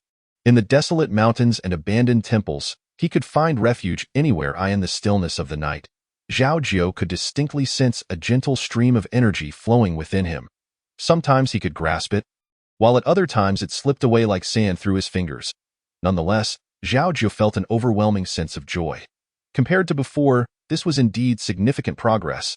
Sensing this change, Zhao Jiu became increasingly diligent, not neglecting the teachings of Constable Jean and Uncle Zhong. By the time he arrived at the Qinglong mountain mentioned by Bai Liu, he felt that the constable's knife at his waist was becoming even more familiar in his hand. Elated, Zhao Jiu quickly found the Qinglong mountain Bai Liu had described. The mountain stretched for miles, its towering peaks cloaked in a deep green hue, resembling a dragon from afar. Upon reaching the base, its grandeur became even more apparent. A thick mist enveloped the mountain, giving it an ethereal quality, as if celestial beings resided there. Although Zhao Jiu was eager to uncover the truth, he understood that the vastness of Qinglong Mountain required a cautious approach. He inquired among the farmers and mountain folk and learned that indeed, a ferocious tiger had once roamed the area. The villagers had tried to hunt it multiple times, but it was a mysterious figure who eventually tamed the beast, which had not descended from the mountain since. When Zhao Jiu asked about the appearance of this extraordinary individual, they described a gentle demeanor but noted that his eyes were a striking crimson, which was somewhat alarming. Over the years, Zhao Jiu had been unable to comprehend what truly transpired that night. He had speculated countless times that Mr. Qin must have slain those cloaked figures and burned their bodies alongside the Guanyin temple. Mr. Qin must have suffered severe injuries that night. Otherwise, why would his eyes have been blood-red? With Mr. Qin's martial arts prowess, he could have surely taken Zhao Jiu with him if he had not been gravely wounded. Thanks to the teachings of Constable Jean and Captain Wang, after much effort, Zhao Jiu had indeed unearthed some clues about that remarkable individual. Yet, it seemed that this person was aware of Zhao Jiu's presence, always evading him at crucial moments, deliberately avoiding any meeting. On several occasions, Zhao Jiu had heard the tiger's roar in close proximity, only to rush over and find nothing. Zhao Jiu was convinced that this person was undoubtedly Mr. Qin. Unbeknownst to him, Zhao Jiu had lingered around Qinglong Mountain for over a month. He sometimes slept under the stars, sometimes sought shelter with farmers, living an unsettled life with no fixed meal times. Additionally, due to his benevolent nature, he would leave a few coins as a token of gratitude whenever he received hospitality, and the silver that Uncle Zhong had given him had nearly run out. As the days passed, the tiger's roar was no longer heard in the mountains, and even the old hunters could not find any trace of the beast. Zhao Jiu sensed an increasing stillness enveloping the area, and his heart grew heavier. Was he destined to miss Mr. Qin once more? After another 10 days, Zhao Jiu had finally exhausted all his funds. Qinglong Mountain seemed as elusive as a dragon submerged in the sea. He pondered that Mr. Qin was likely avoiding him. As long as Mr. Qin was alive, surely there would come a day when they would meet again, Zhao Jiu thought. Since he did not wish to become a beggar again, he needed to seek employment. Fortunately, Yunshao County was not small, and leveraging the skills he had learned from Uncle Zhong, Zhao Jiu struck up a conversation with a deputy constable surnamed Gao. He assisted Deputy Constable Gao in solving a significant case, and soon after, Gao was promoted to chief constable. Grateful for Zhao Jiu's help, Gao invited him for drinks that day. I must say, Zhao, with your abilities, it should be easy for you to find a place in the constabulary. How did you end up in such a predicament? This is a long story, Zhao Jiu replied. By the way, Brother Gao, I would like to inquire about someone. Go ahead. Zhao Jiu then described Mr. Qin's appearance, earnestly adding, to be honest, Brother Gao, the person I am looking for is my maternal uncle. He left home in anger several years ago, and my mother sent me to find him. I heard he had been in Yunshao County, so I traveled here, but unfortunately, I have not found him and have spent all my money. Deputy Constable Gao's eyes flickered, and he smiled. What are your plans now, young brother? At present, I have no particular ideas. I only wish to find some work to make ends meet. I would be immensely grateful if Brother Gao could offer me some guidance. Since you have experience in the constabulary, it should not be too difficult for you. Recently, Lord Zhao mentioned to our captain that he was looking for a few guards. If you don't mind, I could put in a good word for you. I would be exceedingly grateful for your assistance. Brother Gao, how could I possibly mind? Zhao Jiu quickly stood and bowed to Deputy Constable Gao, feeling as though he would be entirely reliant on him from now on. Deputy Constable Gao instructed Zhao Jiu to wait for him at the constabulary the following day. After handing over his badge, he personally led Zhao Jiu to an impressive estate. The doorman greeted them with a smile. Deputy Constable Gao, are you here to see Steward Yu? Indeed, please inform him. Hearing that Lord Zhao was a merchant, Zhao Jiu noted that the demeanor of the Zhao residence resembled that of an official family. He whispered to Deputy Constable Gao, Brother Gao, this Zhao residence is quite grand. Of course, Lord Zhao is wealthy beyond compare, and the second master has a successful career. This residence is even larger than the county office. After a brief wait, a young servant in green emerged from the grand gates and called out, "Which of you is Deputy Constable Gao?" Gao stepped forward promptly, responding, "That would be me." The young servant nodded and said, "Steward Yu is currently unavailable, but I am to escort you both inside, thank you." From the entrance alone, the Zhao residence's grandeur rivaled that of the Wu residence. Did the second master hold a position even higher than that of Governor Wu? Zhao Jiu pondered quietly. The long-standing preference for officials over merchants created a distinction between the two. So surely the Zhao family's second master would not fear the gossip. Though he had many musings, Zhao Jiu kept them to himself. Guided by the green-clad servant, he and Deputy Constable Gao navigated through twists and turns until they arrived at a courtyard, where they waited a while longer before finally meeting Steward Yu. Steward Yu, a man in his 50s with graying hair and bright eyes that shone like candle flames, scrutinized Zhao Jiu closely, seemingly waiting for him to speak first. Zhao Jiu stepped forward and bowed to Steward Yu, lowering his head as he said, "I am Zhao Jiu. Pleased to meet you, Steward Yu." Steward Yu's beard trembled, clearly pleased with Zhao Jiu's respect. "I can tell from your accent that you are from out of town?" "Yes, Steward Yu. I hail from Qian County." "And what brings you to Yunshao County?" "Originally, I came to find my uncle. But upon arrival, I learned that he passed away last year due to illness, and my parents have also passed away, and I do not wish to return to Qian County. I hope to find work here to sustain myself." On the way, Deputy Constable Gao had advised Zhao Jiu to keep his background simple, as large households like the Zhao family detested complications, so Zhao Jiu adjusted his narrative accordingly. Steward Yu cast a glance at him. "And that knife at your waist is, I received it from an old constable in the county before I departed." Zhao Jiu unfastened the constable's dagger and handed it to Steward Yu. After taking a brief glance, Steward Yu returned it to Zhao Jiu and inquired about his past experiences, to which Zhao Jiu responded in detail. Only then did Steward Yu nod at Constable Gao, saying, "Since it is Constable Gao who has brought him, it must be without error. Let him stay. A ping. Take him downstairs and tidy up, teaching him all the necessary rules." "Yes." The young servant in blue immediately stepped forward. Zhao Jiu hastily called out, "Please wait a moment. Allow me to bid farewell to Brother Gao." Constable Gao, evidently surprised by Zhao Jiu's consideration, paused for a moment before breaking into a smile. "Go ahead. We shall certainly meet again." Once Zhao Jiu stepped out, Steward Yu exchanged a smile with Constable Gao, remarking, "Constable Gao is quite efficient, having found someone so quickly. Wasn't it said that there was an urgent need for personnel?" Constable Gao chuckled awkwardly, his words becoming somewhat evasive. "Since the person is here, then."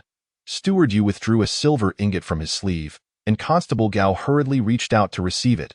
Observing the constable's eagerness, Steward Yu hesitated, withdrawing his hand. Constable Gao, puzzled, looked up at Steward Yu, only to see him smirking slightly, a smile that was neither fully genuine nor entirely dismissive. This behavior from Steward Yu displeased Constable Gao. "If we find someone suitable, I will send 2 more your way. You shall not be short of your drinking money." Finally, Steward Yu placed the silver ingot in Constable Gao's palm, retracting his hand to rest behind his back. "I have other matters to attend to, so I shall not see you off. Thank you, Steward Yu. Should there be any further matters, I hope you will keep us in mind." Constable Gao accepted the silver, and with the servant's guidance, quickly exited the left mansion, silently cursing under his breath. "A mere house dog, toying with me, humph." A ping walked briskly, and Zhao Jiu only caught half of their conversation, pondering to himself whether he had once again been sold out. A ping appeared merely 11 or 12 years old, yet he possessed an air of shrewdness. Zhao Jiu quietly memorized the path beneath his feet, contemplating for quite some time. Just as he was about to speak, a ping suddenly turned around and coldly remarked, "What are you looking around for? I have matters to attend to. Hurry along, and there will be plenty for you to see later." Yes, thank you, young brother A Ping." Zhao Jiu responded politely. "Who are you calling brother? This is no ordinary estate. Don't think your ways from the rivers and lakes will work here." A Ping's tone did not resemble that of a servant, but rather that of a young master. Yes, young master A Ping," Zhao Jiu corrected himself. Piffed. Perhaps Zhao Jiu's reply was too smooth, causing a Ping to chuckle, revealing 2 sharp little tiger teeth. He shot Zhao Jiu a glance, saying, "I didn't expect you to be so articulate. But I am no young master. My father is the accountant in the mansion, and my mother is a relative in the ladies' quarters. You may just call me Pingur, yes, Pingur. Pingur, enjoying Zhao Jiu's submissive demeanor, raised his voice slightly. Seeing how earnest you are, I shall speak a bit more. You must have heard that there are 2 masters in our mansion. The second master is an official in Lingyang Prefecture and only returns for the old lady's birthday. The old master passed away long ago, and the eldest master resides in the northern courtyard with the eldest lady and several concubines, while the eastern courtyard is home to a few young masters, and the western courtyard houses the young ladies and another young master. We are not allowed to wander about freely, so do remember your status. Yes, thank you for the guidance, Pingur. Pingur smiled. I wonder where Constable Gao found such an honest person as you. 2 taels of silver are easily earned. Zhao Jiu's body trembled, and he immediately inquired, what 2 taels of silver? You don't know? Pingur turned back to glance at Zhao Jiu, saying, the mansion is in urgent need of a guard. The master promised 2 taels of silver as compensation. Zhao Jiu exhaled, realizing the situation, almost misunderstanding Constable Gao. You foolish goose. Pingur silently scolded Zhao Jiu and ceased further conversation. He was only responsible for bringing people in. The rules would naturally be taught by others. The servant quarters of the left mansion were similar to those of the Wu mansion. Zhao Jiu had no valuable belongings on him, and it took little time to settle in. Shortly after, Steward Yu summoned Zhao Jiu, scrutinizing him from head to toe. I see you are quite clever. You shall serve as a guard in the western courtyard from now on. The western courtyard is where the young ladies reside, so you must always remember your identity. As for remuneration, since you are just starting, it will be 1 tael of silver per month. Since you signed a city contract, you will receive 500 when first, with the remainder to be settled upon your departure from the mansion. How does that sound? Thank you, steward. Zhao Jiu expressed his heartfelt gratitude. When he arrived, he had agreed with Constable Gao that he would work as a hired hand, and thus he was not concerned if the pay was modest. Hearing that he could earn 1 tael of silver monthly filled Zhao Jiu with joy, as he only needed to save enough to seek out Mr. Qin. Previously, in the Wu mansion, he had lived a life of dubious origins. With little to eat and scant clothing, rarely holding a few copper coins, in contrast, the left mansion felt like a paradise. Once he received his wages, he would definitely treat Constable Gao to a drink. For some reason, Zhao Jiu felt that Steward Yu resembled someone. He racked his brain and finally remembered that Steward Yu resembled Zhu Fuguwei. Whether Zhu Fuguwei was alive or dead, he did not know. He wished to inquire but dared not. Thinking of He Hua, he felt a pang of guilt. 18 noon. Under Steward Yu's guidance, Zhao Jiu met the eldest master of the left mansion. The man, clad in a robe with a long beard, did not seem like a merchant but rather like an official of the court. Zhao Jiu, I presume? The eldest master scrutinized Zhao Jiu while gently lifting his teacup, and Zhao Jiu felt a weight of 1,000 pounds upon his shoulders. You are the new guard? Indeed, it is I. You are quite young. What skills do you possess? I have some knowledge of martial arts, although this is my first time guarding a home, if you grant me the opportunity. I assure you I shall not disappoint your expectations. Merely having words is insufficient. Summon Guard Zhou? Yes, my lord. Steward Yu acted swiftly, and in a moment, a burly man, approximately 40 years old, was brought forth. The man stepped forward and greeted. What orders do you have, my lord? The eldest master lightly tapped the surface of his teacup, saying blandly, Zhao Jiu, this is Guard Zhou. He has served in this mansion for over a decade without error. To be deemed suitable as a guard, you must first pass through his scrutiny. Chapter 90. Learning to conceal one's talents despite Guard Zhou's unremarkable appearance, he possessed keen insight and immediately understood the eldest master's intentions. He led Zhao Jiu to the courtyard and gestured with one hand. It is not appropriate to wield blades and swords in front of the master. Let us test our martial skills instead. Zhao Jiu bowed in response. I beg Guard Zhou to show mercy. Zhu Fuguwei often said that one should never strike a smiling face, and Zhao Jiu knew he had requests to make. Thus adhering to proper etiquette, Guard Zhou, while unimpressed by Zhao Jiu's humility, appreciated his respectfulness. After exchanging pleasantries, they squared off in the courtyard, fists and palms flying, and after a few exchanges, Guard Zhou discerned Zhao Jiu's proficiency. He was evidently well trained. After a few more exchanges, it became clear that this youth's strikes were precise and practiced, indicating he had diligently trained. Though some of his techniques still lacked refinement, it seemed he had not practiced for long and had little experience in actual combat. Overall, he was competent. neither particularly outstanding nor significantly flawed. This was satisfactory. After about 70 or 80 exchanges, Guard Zhou stepped back to allow Zhao Jiu to take his turn, saying, "All right, let us conclude our sparring here." Seizing the opportunity, Steward Yu inquired, "Guard Zhou, how is Zhao Jiu's skill?" "He is usable." Guard Zhou provided a fair assessment. Steward Yu glanced at the eldest master, who showed no dissent, and then said, "Then please take him and teach him the rules. He shall commence duty in the western courtyard tomorrow." Upon exiting the courtyard, Zhao Jiu bowed to Guard Zhou. Guard Zhou smiled and asked, "What are you doing, Zhao Guard? I extend my thanks for your graciousness earlier. That was your own skill. I did not let you win." Guard Zhou indeed had held back against Zhao Jiu, a fact Zhao Jiu was aware of, even though Guard Zhou had not exerted his full strength. Guard Zhou's refusal to acknowledge this was likely for a reason, and Zhao Jiu resolved to repay this kindness when the opportunity arose. The western courtyard of the left mansion comprised several exquisite small courtyards, separated from the eastern courtyard by a garden filled with ponds, pavilions, rockeries, and flower beds. To the west of the garden lay a modest lake, beside which stood a two-story pavilion, from which the sound of reciting books could be heard. The highest virtue is like water. Water benefits all things without contention, dwelling in places that others despise. Thus it is close to the way. A short distance away, two young ladies sat in a pavilion, brewing tea, with a row of maids standing behind them. Zhao Jiu quickly lowered his head and hurriedly followed behind Guard Zhou.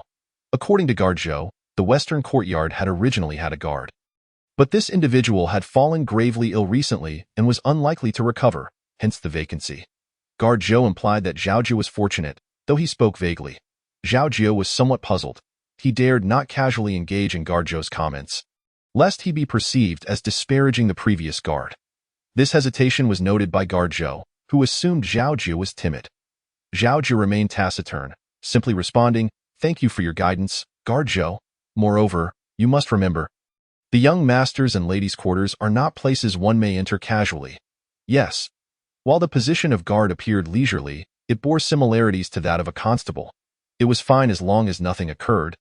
But should trouble arise, be it floods or thieves, one must be the first to charge forward. The left mansion employed over 20 guards, stationed in various locations, in addition to Zhao Jiu in the western courtyard. Another guard by the surname Bao was on duty for the night and was still asleep inside. "May I ask, Guard Zhou, what does Guard Bao look like?" Zhao Jiu cautiously elucidated, "There are quite a few guards off duty in the lower quarters. I fear I may mistake someone."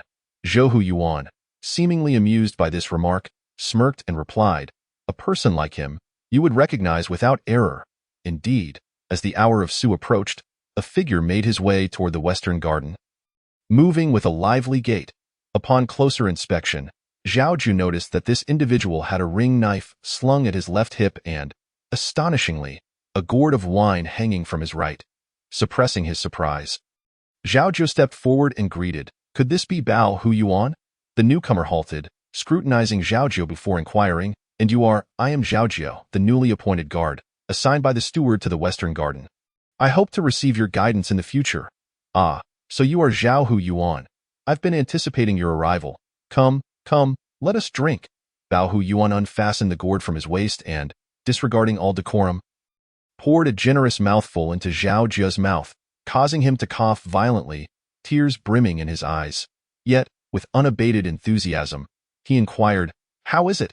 Is the wine strong? Is it good?" The liquor tasted as fiery as biting into chili peppers. Catching Zhao Jiu completely unprepared, he bent over, supporting himself on his knees as he coughed several times before hoarsely replying, "Strong, strong. Quite good, good. I acknowledge you." Bao Yuan clapped Zhao Jiu on the shoulder, nearly sending him sprawling again, and exclaimed, "Your timing is impeccable. I just finished preparing the wine and hadn't even had a chance to indulge yet." "Thank you." "Bao Yuan," Zhao Jiu gasped, "You look like a man of the world. Just call me Big Brother, for it is just the two of us here." Zhao Jiu readily acquiesced. "Yes, thank you, Bao Jiu. Now that feels appropriate." Bao Yuan, growing familiar, declared, "Come, let me show you around." "But, Bao Jiu, is it proper to wander about during our duty?" Zhao Jiu queried. "This is called patrolling the night. What is improper about that?" As Zhou Yuan secured the gourd back to his waist, he seized Zhao Jiu's arm and continued walking. "Let me tell you, We guards have our own protocols during the night shift. We patrol thrice during the hours of Su, Hai, Zi, Chou, In, and Mao. However, times are peaceful now, and most guards manage 3 or 4 rounds throughout the night. Once we finish patrolling, we shall drink. Hearing that there would be more drinking, Zhao Jiu grew anxious. Bao Gu, the rules of the manor, look at you. Scared stiff, Bao Huyuan chuckled at Zhao Jiu's reaction, reassuring him, do not worry. I am merely jesting. With a sigh of relief, Zhao Jiu followed obediently behind Bao Huyuan, listening as he reiterated the details of the courtyard that Zhao Huyuan had pointed out during the day. The eldest young master was now married and resided in the largest courtyard of the Western Garden. The second young lady was to be wed in the 12th month and was busy preparing for her marriage. The third young lady was also engaged and would soon depart, but as she was the daughter of the matron, her dowry would surely be far more substantial than that of the second young lady. The fourth young lady was merely 10 years old, and the fifth young master was 7, still quite young. There was also the sixth young master, just past his first birthday, still cradled by the fourth concubine. Seizing the opportunity while Bao Huyuan rambled on, Zhao Jiu slightly lifted the lantern in his hand to catch a better glimpse of him. Bao Huyuan appeared to be in his 30s. With a stubbly chin and a lean physique, his gaze fluctuating between dreamy, piercing, and distracted. The tone of his speech suggested a dissatisfaction with the left manner, tempered by a sense of helplessness, despite his seemingly carefree demeanor. It was curious that he remained in a subordinate position as a guard, lacking the ambition one might expect. Zhao Jiu silently contemplated the path ahead, reflecting on how his internal cultivation had stagnated recently. Perhaps it was best to focus on his own affairs. By the way, how could a household as refined and affluent as the left manor have a guard like Bao Huyuan, who seemed so out of place? Chapter 91. The wood rises above the forest. Contemplating this, Zhao Jiu hesitated before asking, Bao Gu, there is something I am unsure whether I should inquire about. Bao Huyuan took a swig from the gourd, displaying a knowing demeanor as he replied. Anyone who poses such a question is welcome to ask. Zhao Jiu pressed on, in such a vast Western garden. Why are there only the 2 of us guards? Bao Huyuan explained, last year, during the old matron's birthday, the second master returned and remarked that the festivities were excessively grand. So the eldest master have the household's expenses and staff. Is the second master's position quite significant? Zhao Jiu inquired.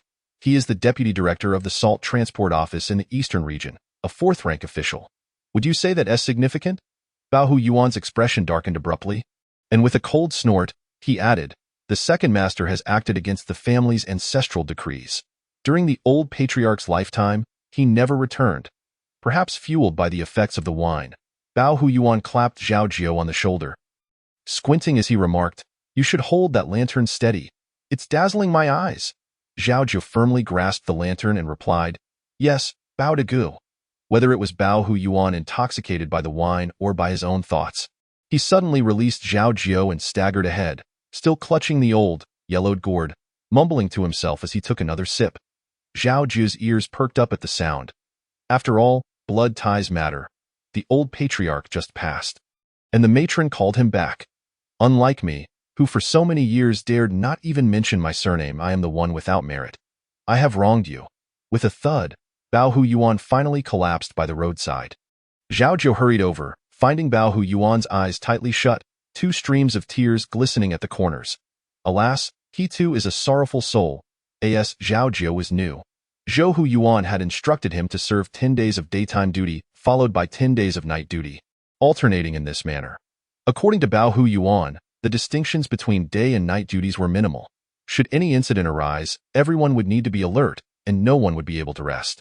Despite this, Zhao Jiu still felt that being a guard was the easiest job he had ever undertaken. The wise words of nature declare that the fierce winds do not last all morning, nor do torrential rains persist all day. Who is responsible for this? Heaven and earth. If heaven and earth cannot endure, how can mere mortals? Young Master Jun, do you understand the meaning of this passage? The essence of this passage is that governing without disturbing the populace is in accordance with nature. The wild wind cannot blow for an entire morning, nor can a torrential rain fall for a whole day. Who causes such phenomena? It is heaven and earth. If even the tempestuous nature of heaven and earth cannot last, how much less can human affairs? From the clear heart pavilion by the lake outside the Western Garden, the sound of lively exchanges floated through the air. Zhao Jiu stood quietly beneath the eaves, reflecting on Bao Hu Yuan's words. Young Master Jun is so astute. How do you know that the eldest master does not wish for him to enter officialdom? You have not seen the imposing presence of our second master, young Master Jun, merely 7 years old yet exceptionally gifted, answered every query posed by the tutor with remarkable clarity, grasping principles that eluded Zhao Jiu. Just yesterday, Ping Guer had delivered confectionaries to the Clear Heart Pavilion, his face radiating with pride. Bao Hu Yuan mentioned that the master had permitted Ping Guer to serve young Master Jun in the inner courtyard. And it seemed inevitable that young Master Jun would achieve academic distinction. In the future, he would surely need a trusted aide by his side, and being close to young Master Jun would be far more advantageous than serving the steward. Naturally, he was elated. It appears that Bao Hu Yuan is quite the informant. Today, Ping Guer once again brought some delicacies, and the tutor, timely concluding the day's lessons, released young Master Jun back to the courtyard. After a while, a figure descended from the Clear Heart Pavilion.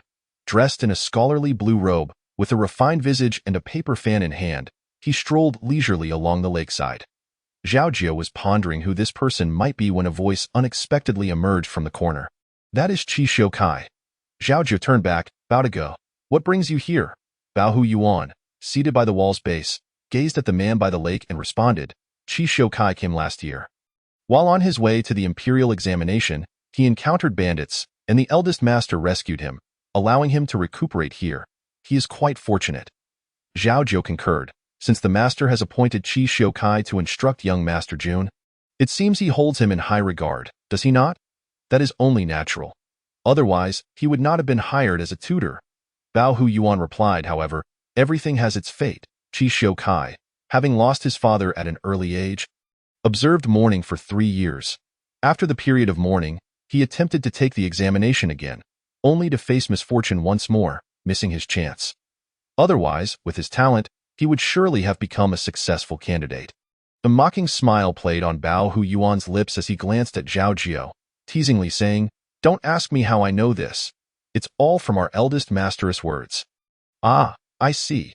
It seems the eldest master is determined to see young Master Jun enter officialdom. Do you think being a mere scholar guarantees one the title of the top candidate? Bao Hu Yuan scoffed. He might just be raising a wolf. Zhao Jiu was momentarily at a loss for words, caught off guard by this remark. Bao Hu Yuan, unfazed, continued, during the time of the late patriarch, a decree was established that the left family could not engage in officialdom for 3 generations. The second master has thus violated this ancestral command. The old patriarch refused to see him even until his death. Look, it has barely been 3 generations, and the eldest master cannot contain himself. But, Bao Degu, why does the eldest master not allow Qi Xiaoyi to enter officialdom? Qi Xiaoyi is the eldest son of the first branch. Although the ancestral decree has lapsed, a semblance must be maintained, and such a substantial estate requires guardianship, does it not? Officials receive salaries. Wealth is easily acquired but difficult to manage. This is where the advantages of our left manor become apparent. Bao Hu Yuan's words left Zhao Jiu partially enlightened, yet he found it challenging to gauge Bao Hu Yuan's temperament. Not wishing to interfere, he silently stood by, allowing Bao Hu Yuan to ramble on. Strangely enough, despite Bao Hu Yuan's manner of conduct, no one in the manor seemed to admonish him. However, it was evident that Bao Hu Yuan worked the night shift, leaving him little opportunity to rest during the day, which could lead to complications. Behind the lower quarters lay a training ground specifically designated for the guards. Zhao Hu Yuan had instructed a set of guard techniques, and as Zhao Jiu practiced a few rounds, someone under the eaves called out, Oh, Zhao Hu Yuan, you're quite impressive. Nearby, someone else chimed in, Old Chin, why don't you give it a try? Go on, Old Chin, let Zhao Hu Yuan show us a thing or two.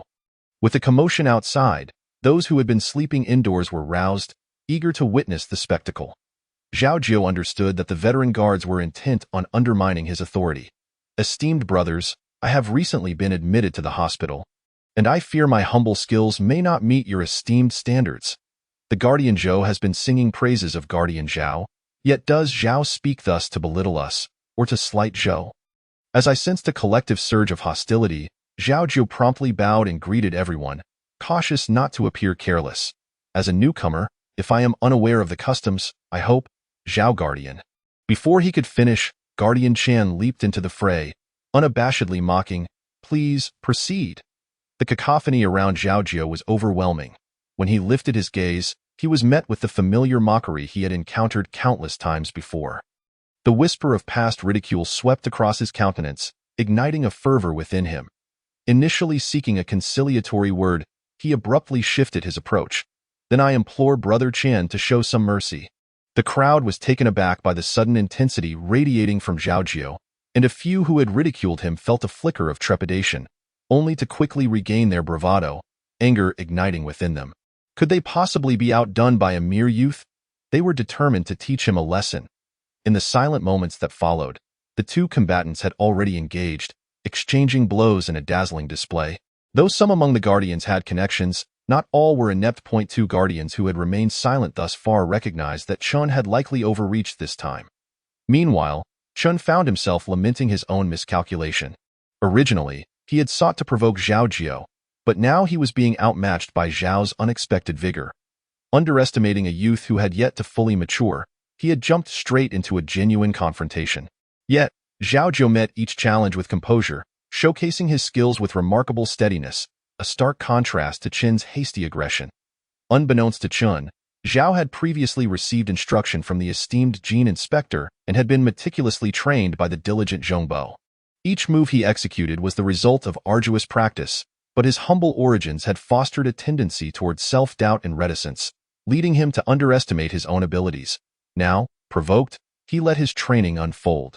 Though the Guardians practiced a unified style of martial arts, each possessed their own foundational skills, in his eagerness to embarrass Zhao Jiu. Chun had employed his family's techniques from the outset. Initially, Zhao felt somewhat constrained. But as the bout progressed, he gradually found his footing, reminiscent of the days spent honing his skills in Zhongbo's courtyard, a smile unconsciously gracing his features. However, Chun interpreted Zhao's smile as mockery, which only intensified his agitation. Soon, Chen exposed a vulnerability, prompting a hasty shift in his tactics. Seizing the opportunity, Zhao transformed his punches into palm strikes, nearly pushing Chen back 3 feet. As Chen raised his arm to retaliate, a voice from behind called out, "Chen Guardian, you have stepped out of the circle." Upon glancing down, Chen realized it was true. Reluctantly, he spat on the ground and inquired of the onlookers, "How many strikes was that?" "Ah, I was too engrossed to keep count." With so many eyes upon him, Chen could hardly feign ignorance. He clasped his fists and offered a wry smile, claiming, in a moment of distraction, "I did not anticipate that Zhao Guardian would be so formidable." The embarrassment was not solely Chen's to bear. Before he could exit, a bystander stepped forward, declaring, "I would like to test Zhao Guardian's prowess." Zhao Jiu responded, "Guardian Niu, I welcome your guidance." Niu's fighting style was robust and vigorous, making Zhao's technique seem more fluid and enduring in comparison. During his earlier engagement with Chun, Zhao had been cautious, fearing that someone might discern the origins of his martial arts, thus he had deliberately mixed his learned techniques, waiting for the opportune moment to reveal his true capabilities. The more he fought, the more at ease he became. Unbeknownst to Niu, who had initially perceived Zhao's abilities as lacking, he found himself at a loss against Zhao's skillful maneuvers. A moment's hesitation caused Niu to step out of the circle as well. "Niu, I concede defeat." To everyone's astonishment, Zhao Jiu had triumphed over 2 opponents in succession, causing a stir among the onlookers. "Zhao Guardian, I shall give it a try." "Wang Guardian, please." With eager challengers lining up, Zhao Jiu could scarcely contain his delight. He had no intention of declining. Eager to explore the intricacies of his martial arts, he welcomed the opportunity to spar with each Guardian. After Wang, he acquiesced to 2 more requests. Eventually, he realized that he had drawn too much attention for one day, hastily crafting an opening to exit the arena. A chill settled in his thoughts, prompting a moment of clarity.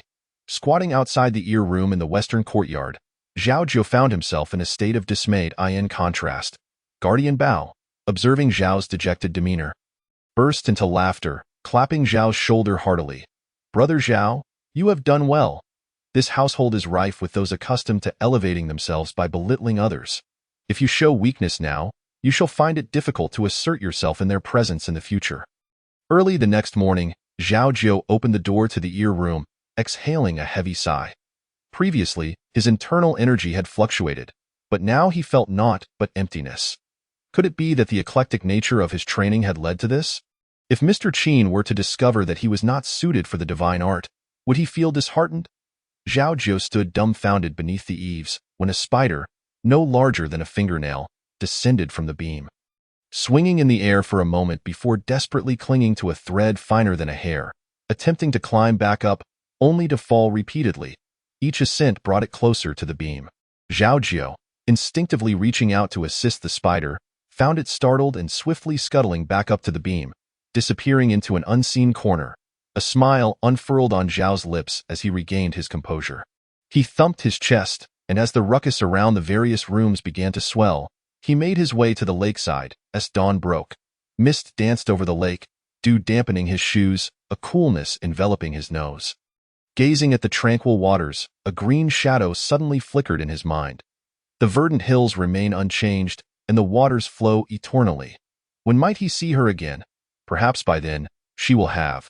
Just as he pondered, a hazy figure emerged from the distance, seemingly approaching the pavilion. Not wishing to encounter anyone, Zhao hastily sidestepped. As he turned past the foam mountain, he glanced back, catching sight of a figure clad in a moon-white long robe. Hands clasped behind their back, strolling leisurely, as if having stepped from a painting. Zhao Jiu could not help but think, this Qi scholar not only possesses profound knowledge but is also strikingly handsome. Surely, he has a promising future ahead. The master truly has an eye for talent. Reflecting on the gaze Lord Zhao had cast upon him, Zhao Jiu sighed softly. Even a fallen phoenix like the Qi scholar could rise again.